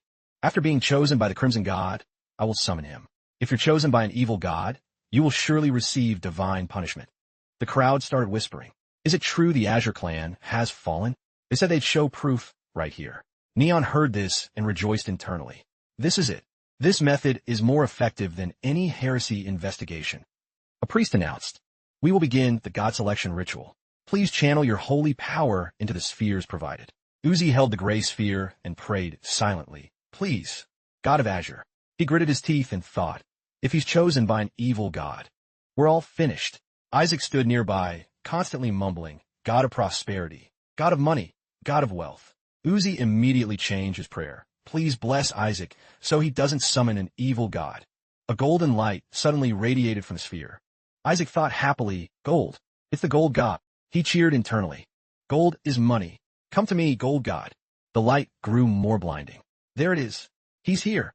Oh, god of gold. Isaac smiled brightly. Wait, the sphere suddenly changed color to a silver gray. Isaac's jaw dropped in shock. Whisper hovered nearby and laughed at the drama. He gripped the sphere and screamed, no, no way. This can't be. Neon saw his reaction and immediately speculated. He's definitely been chosen by an evil god. He looked at the silver light, the metallic glow from the sphere in Isaac's hand. I'll expose the truth to everyone. Isaac suddenly threw the sphere away and shouted, no. Uzi and Neon's jaws dropped in terror. Isaac's sphere flew straight into the sky. Uzi roared, you lunatic.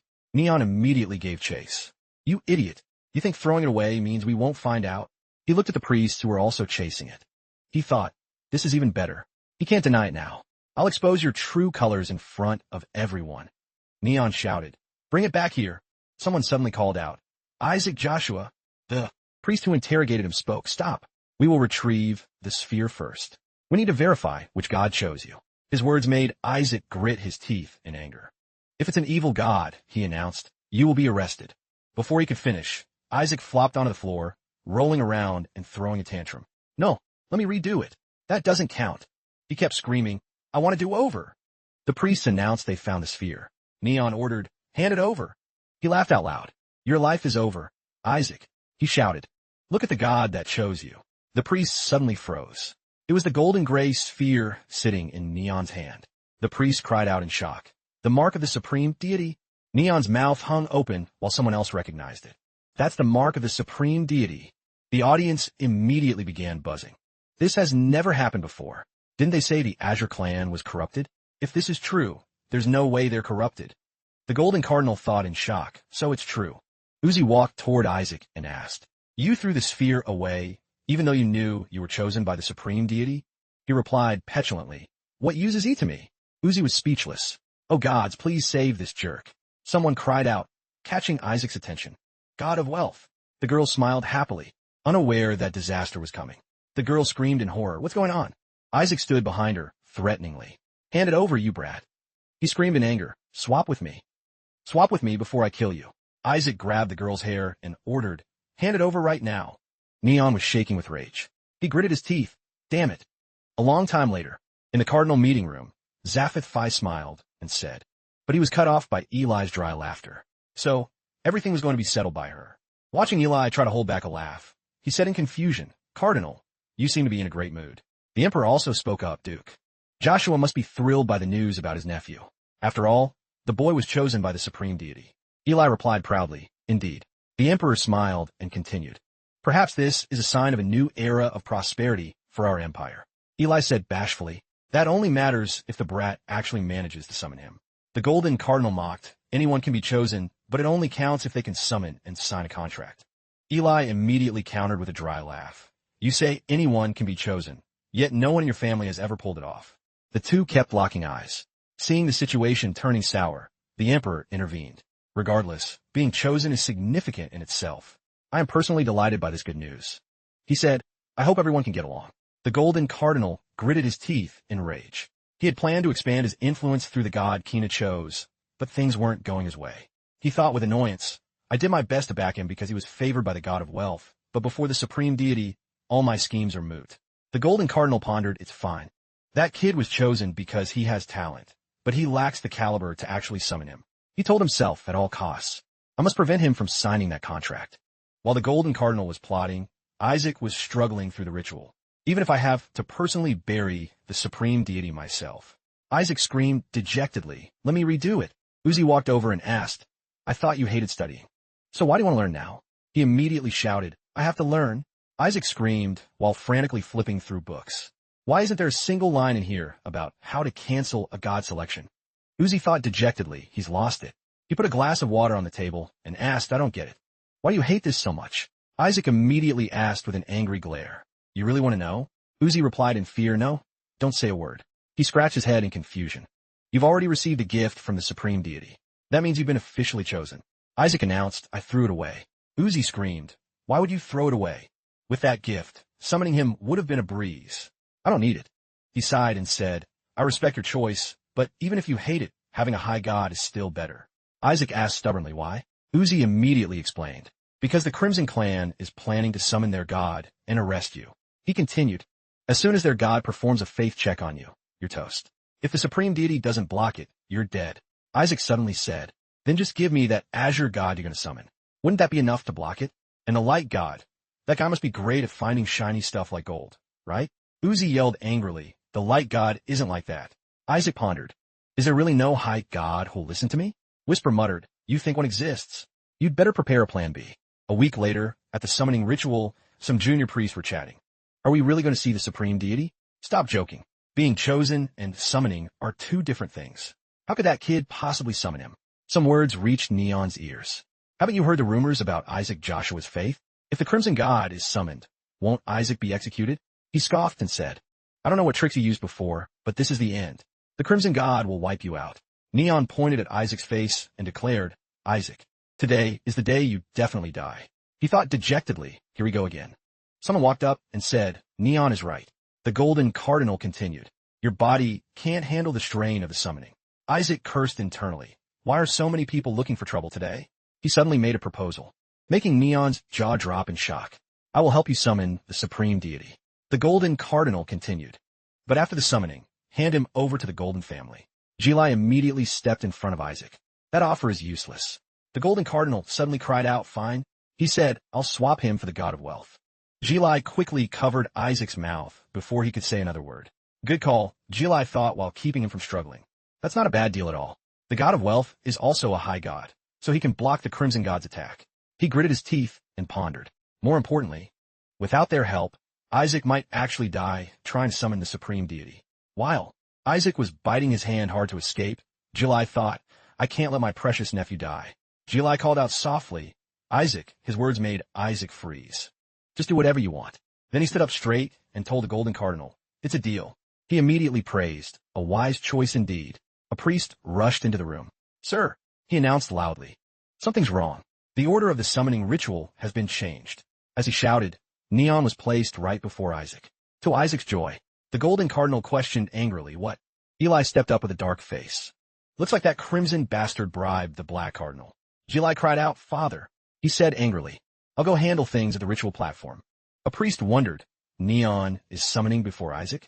Some people looked toward Yin and said, that's basically a public declaration of Isaac's execution. At that moment, Eli ran toward Yin. Junior priests whispered, that's the Azure Cardinal. Is he going to protest against the Black Cardinal? Eli took out a chest. A priest said, Crimson and Azure are always at each other's throats. The moment the chest was opened, someone wondered how the righteous Azure clan would react. Eli presented a box full of gold and said, here's the cash. Swap the order. Jilai and Uzi screamed in shock. Patriarch.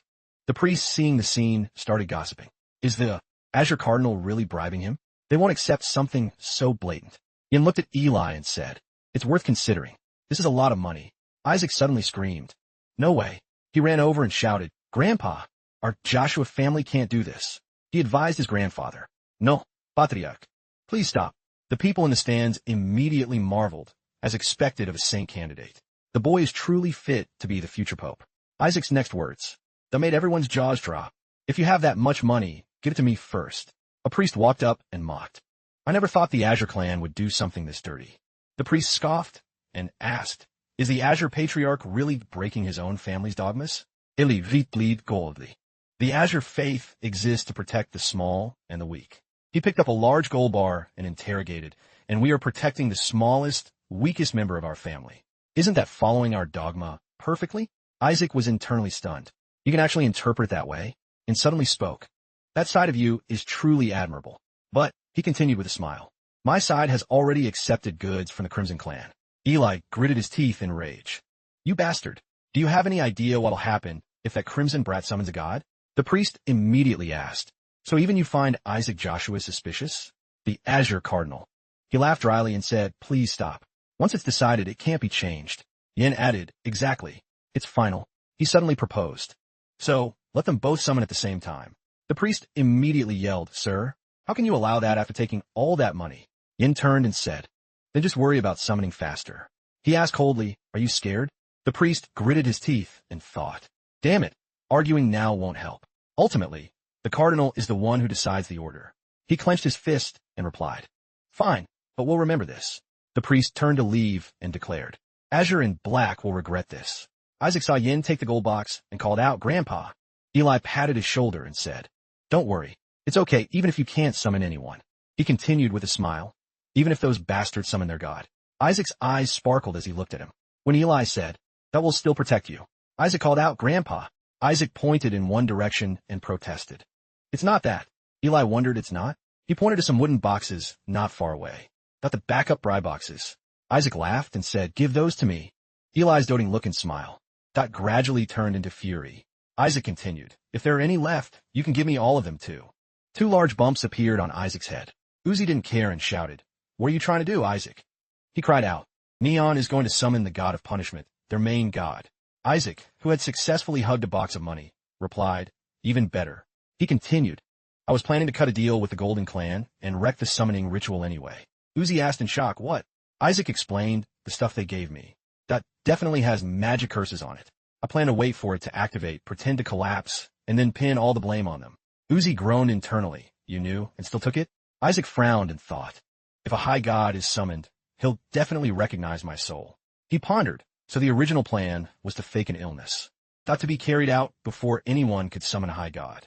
Though there was also the option of using a high god to crush everything. Isaac laughed dryly. But if Neon summons the god of punishment, the game changes completely.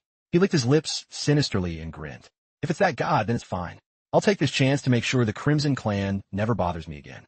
Neon looked at Isaac approaching and thought, once I summon him, it's game over for him. Both stepped onto the ritual platform. A priest immediately announced, begin. Neon raised his right hand high and shouted, I'll go first. A red light appeared in Neon's hand. The light erupted powerfully, spreading everywhere. To Neon's delight, some people cried out, it's the Crimson God, the god of punishment. He shouted excitedly, success. On the other side, Isaac clenched his hand over his chest. A golden light slowly appeared. He opened his eyes, and the light flared up as bright as a flame, shooting straight toward the ceiling. Then it expanded wildly. Some people screamed. The light erupted powerfully, spreading everywhere. To Neon's delight, several people cried out, it's the Crimson God, the god of punishment. He shouted excitedly, I did it. On the other side, Isaac clenched his hand over his chest as a golden light slowly emerged. He opened his eyes, and the light flared up as bright as a flame, shooting straight toward the ceiling. Then it expanded wildly as several people screamed. What's going on? Did Isaac really just summon a high god? Neon looked over, trying to reassure himself. Just summoning isn't enough. He still needs to sign the contract to finish the ritual.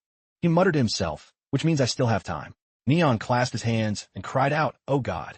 He looked toward the bright red orb of light. Please judge that bastard's soul and punish him. He is an existence that violates the laws of this world. A booming voice echoed. No child dares to call themselves a saint. Whisper per screamed in a panic. He actually showed up. We're about to be erased. Isaac reassured him, it's fine. He shouted, hurry up and sign the contract too. On the stands, Yin observed in silence. The junior priest whispered, did that kid really summon a high god? No, it's okay. Young Master Neon is faster. Someone yelled, as long as he signs the contract first, it's game over. At that moment, the form of the god Neon summoned began to manifest. Neon suddenly froze. The god of punishment spoke. Is it the one who consumed the bones of the skeleton king? Neon immediately shouted back. Yes, he is a heretic. Please judge him. The deity cut him off directly. No judgment needed. Isaac silently looked up, listening to the god of punishment. That child possesses zero faith. The people in the stands trembled with fear. The god of punishment declared, furthermore, he reeks of the disgusting, demonic aura of that skeleton king. He continued, no, that he has been using that power all along. Neon was internally shocked. What? The god of punishment declared. How disappointing. To think such a creature dared enter the domain of the gods. The deity raised his hand, pointing at Isaac. You shall be executed immediately. Isaac silently looked up at him. July thought in shock, no. Isaac's lack of faith has been exposed.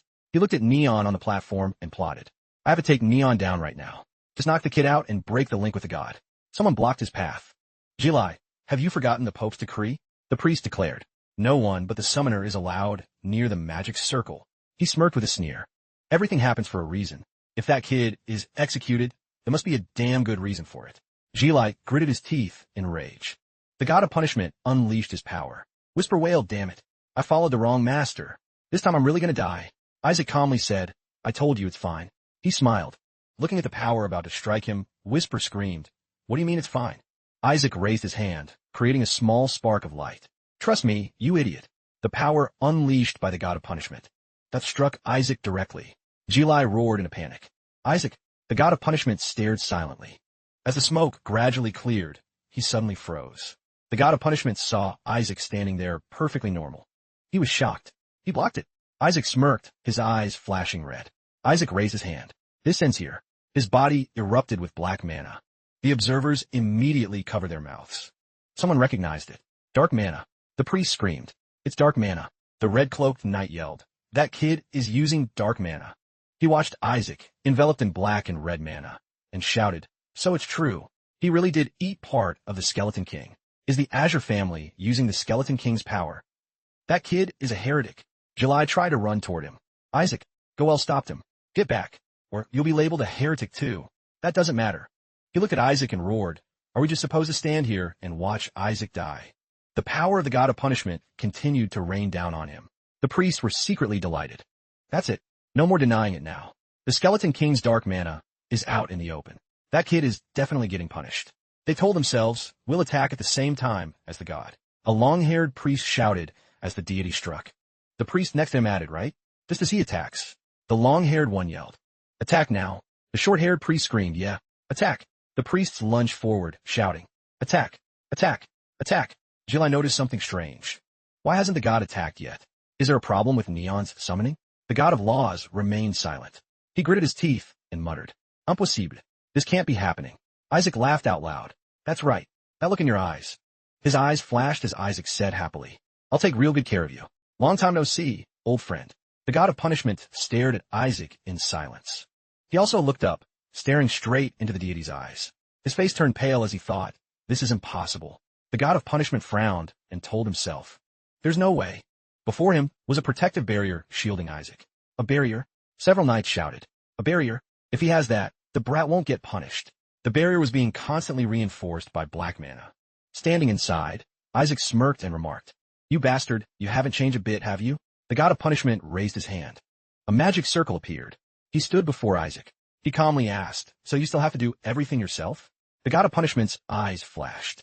He used his power to attack Isaac while muttering, soul probe. The god of punishment's eyes widened in shock. A figure appeared before him. What? The form of Isaac's first reincarnation appeared. He laughed. Long time no see, god of punishment. The deity repeatedly used his soul probe ability. Probe, probe, probe. Isaac spoke coldly. That's enough probing, Pops. The god of punishment gritted his teeth in anger. He thought he was supposed to be sealed in a bug. Why is he here? Did the seal fail? He realized No way. The god of punishment laughed dryly and muttered, "It must be a clone. He must have sent a clone through a subordinate." Isaac looked at him and observed this guy's lost his mind. The god of punishment declared, "You will die in that child's body. I will return this vessel to its true owner." Isaac pulled out some potions and countered, "You can't kill me." In his hands were blue vials. Isaac laughed and said, "A mere high god like you wants to start beef with a supreme god?" The god of punishment froze. The supreme god chose him? The skeleton king? What the hell is this? He backed away and cried out, "This is way above my pay grade. I have to report this to the higher-ups." Isaac asked with a dry laugh, "Higher-ups?" The two kept talking. "Come on, I'm the skeleton king, right?" "Exactly. Which means the seal failed, right?" Isaac's question left the deity stunned. "Wasn't that seal created by your son?" He waved his hand. "Go ahead, go report it." Isaac asked threateningly, "But won't you be punished for association too?" The god of punishment realized the meaning. "You'll be punished as well." Isaac smiled sinisterly. "Hey, it'd be quite a riot if they heard about this, wouldn't it?" Every word he spoke made the deity more terrified.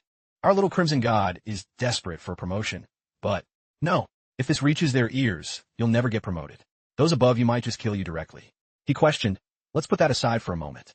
What exactly do you want?" Isaac replied, "Not much." He proposed, "Sign a contract with me." The god of punishment muttered, "Fine. Sign the con." He froze as if realizing something. The god of punishment cried out, "What?" He looked at the smiling Isaac and pondered. A demon king signing a contract with a god? No, now he's a priest. What mess. Is he a demon king or a priest? He grabbed Isaac's shoulders and asked, "What is your current name?" He replied, "Isaac." He demanded the full name. He immediately responded, "Isaac Joshua." The god of punishment gritted his teeth. Holy crap. Why is he part of the 5 great families? Isaac stared at him and thought, "You're done for. You can't kill me, and you can't go back and report me. You're powerless. So just sign a contract with me." Then Isaac and the god of punishment conversed. "What are you plotting?" "I just want to live a normal life." "You think I'll believe that? I've been cursed my whole life, but now I finally have a normal body." Isaac suddenly asked, "You think I'd give that up?" He looked up and gave an innocent-looking smile. "Are you worried that since I have no faith, I can't sign a contract?" "I am truly touched." A moment later, he returned to his usual sinister grin. "Touch my ass. I got this body thanks to you guys, and because you guys screwed up, isn't that a form of reverence? So we can still sign, right?" The deity angrily wondered, "Should I just kill him now?" Isaac persuaded, "You can't live without me now. You know how weak human bodies are against gods. Do you think I'll go around announcing I'm the skeleton king?" He continued, "I only plan to live quietly in this human body." Whisperper remarked, "You really don't know when to stop lying." He immediately shot back, "I'm not lying." Isaac sighed and told himself, "I'll live quietly, assassinate the gods, and take back what's mine. I'll reach the top peacefully." He smiled brightly again. "And once I reach it, I'll destroy everything." Isaac explained, "And to do that, I need a mole who can tell me what's happening in the world of the gods." Whisper wondered, "What about the supreme god?" He replied, "I'll use him too. Use him to blackmail the other gods." The god of punishment frowned in thought. Looking back, the skeleton king always wanted a body he could die in. Is that why he's so obsessed with this vessel? He clenched his fist and said, "But even so, it's impossible. A crimson god can only sign contracts with those of the crimson family." The deity refused. "No way." Isaac muttered, "Oh really?" He spoke up, "Think carefully." The god of punishment listened in fear. "You know what I'm capable of if I get angry." The phantom of the demon king appeared. Yashin smiled and asked, "Want me to self-destruct one more time?" The god of punishment gritted his teeth and thought, "Damn it, he's threatening me with suicide. I'm still having a headache from what you did last time." He told himself, "Fine. For now, I should just please him." "But why Yashin?" The god of punishment questioned. "Are you really going to live quietly?" Isaac replied, "Of course." The deity bit his lip in silence. Then the barrier suddenly cracked, shattering into a million pieces. The priest shouted, "The god is here." He stripped away the skeleton king's dark mana, so we can easily apprehend him. They lunged toward Isaac. "Arrest the heretic." "Roger." They yelled, You heretic! Freeze!" The knights halted as Isaac raised his hand. He sashayed toward the 2 knights. Isaac showed them the red mark on his hand. This made them freeze in pure terror. He smiled happily at them, as if to ask, "I stole your god. What are you going to do about it?" The knights turned pale, their mouths agape. Isaac's cheerful grin made the 2 knights scream. "I've snatched your god away. What's a move now, huh?" The knights turned white as sheets. A long-haired priest stopped in panic. Someone cried out, "The crimson god just formed a contract with an azure priest?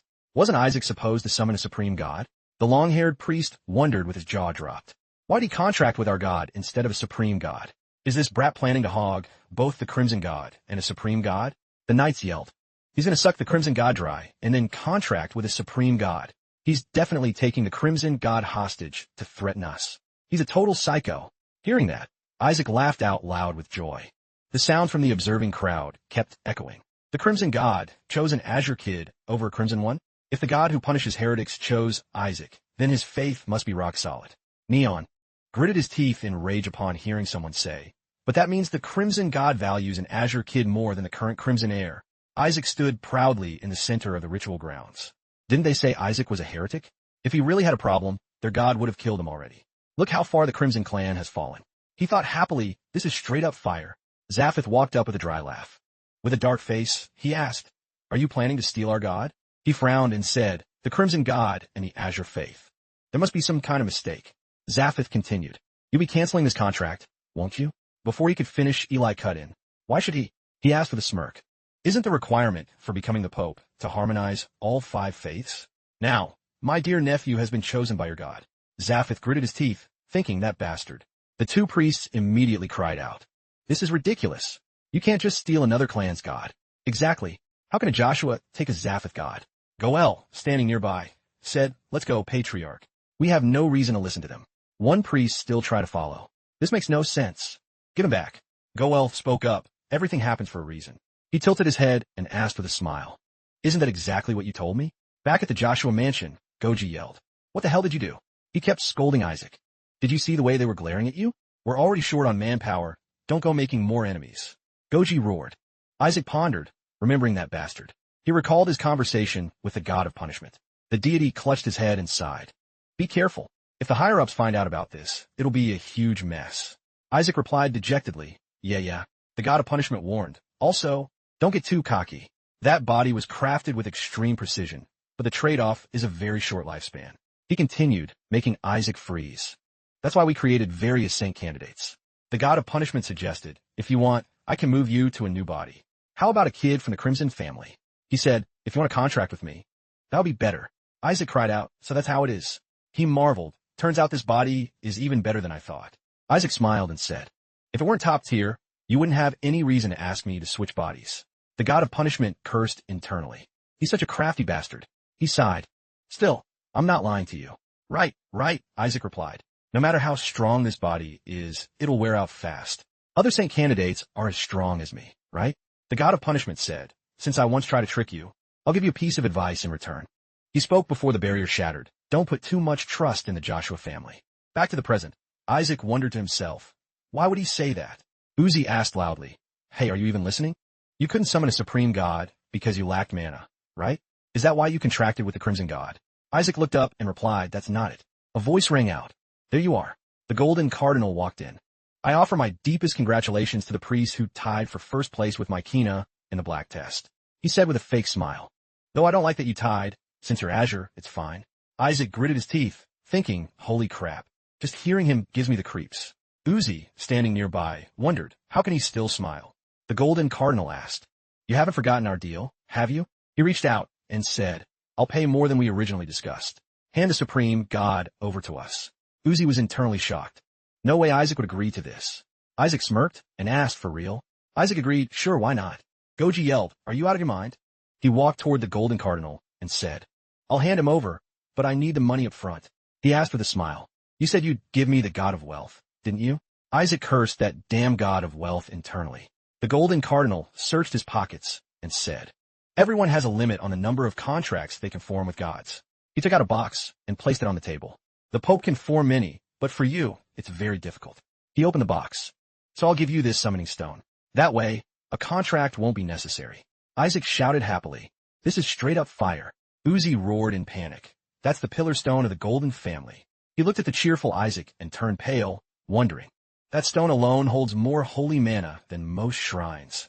He's giving Isaac something that could bless an entire kingdom. Isaac took the golden stone. He quickly tucked it into his pocket and asked, so all I have to do is summon the Supreme God for you, right? Uzi turned pale, thinking this guy really doesn't care about the Supreme God. Whisper wondered, are you really giving him up? He immediately replied, no, I just want to know what the Supreme God wants. I can't fully trust the gods. The Golden Cardinal said, I've given you the stone. Now bring him out. He suddenly froze. The silhouette of a golden woman appeared behind Isaac's back. He was stunned. As her hand slowly touched his, the golden cardinal turned into a statue. Uzi screamed in shock. That is, a mark appeared on Isaac's right hand. That's the contract seal of the supreme god. The people around immediately started buzzing.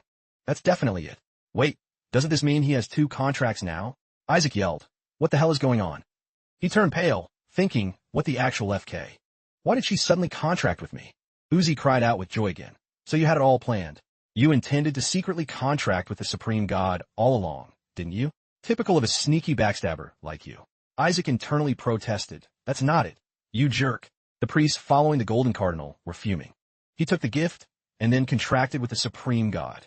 How shameless can these people be? These Azure bastards were planning to play dirty not just with Crimson, but with us too. One told himself, I won't let this. Before he could plan, Isaac flopped onto the floor throwing a tantrum, making the priests freeze. I don't want this. Cancel the contract for me. He wailed loudly. Cardinal, tell me how to reverse this. The golden cardinal raised his hand toward the seal on Isaac's hand. I see you didn't want this. Give me your hand. He frowned and said, I'll cancel the contract for you. Contract revocation. A covenant with a god isn't something that can be forced. As long as you're determined to cancel it, it will be dissolved instantly. Isaac jumped up. I want it gone. I really want it gone. The cardinal used the power of severing bonds. Then he continued, the revocation ritual has been established. The proof of the covenant is slowly fading. Don't let your mind wander. Focus entirely on canceling the covenant. Isaac answered tensely, I am focusing. The cardinal continued the ritual. Severing bonds. In Isaac's head, he was chanting, I don't need the supreme god, get lost. God of wealth is number 1. Cancel it. Cancel the covenant. Don't get in my way. Get out, you damn supreme god. Beat it. Please just leave. Cancel it. It's probably gone by now. The cardinal seemed to read his thoughts. He asked, you dare insult me? Isaac's eyes bugged out. No, I didn't. Whisper whispered nearby, just give up. This is good for you anyway, master. Isaac told himself, that's true, but I like the god of wealth more. The golden cardinal spoke with a dark face. If it really was an accident, hand over the clan stone. That's only fair. Isaac kept telling himself, fine, it's a bummer, but fair is fair. Now's the time. Then he spoke up, Lord Cardinal of the Gold Clan. I won't forget this favor. Then he finished his sentence and bolted, disappearing from spot. The soldiers looked at Isaac in confusion, asking each other, what the hell is he talking about? A favor? I told him to give back the stone. As he flew out the door, he laughed out loud. Only then did the group realize the problem. They reported, Lord Bishop. He stole it and ran. The scene shifted to the banquet hall. The room was buzzing with the Azure clan's gossip. Hey, did you hear Isaac made a double contract? Is it even possible to contract with 2 gods? Si, no. That contracted with twin gods, but that counts as only one deity.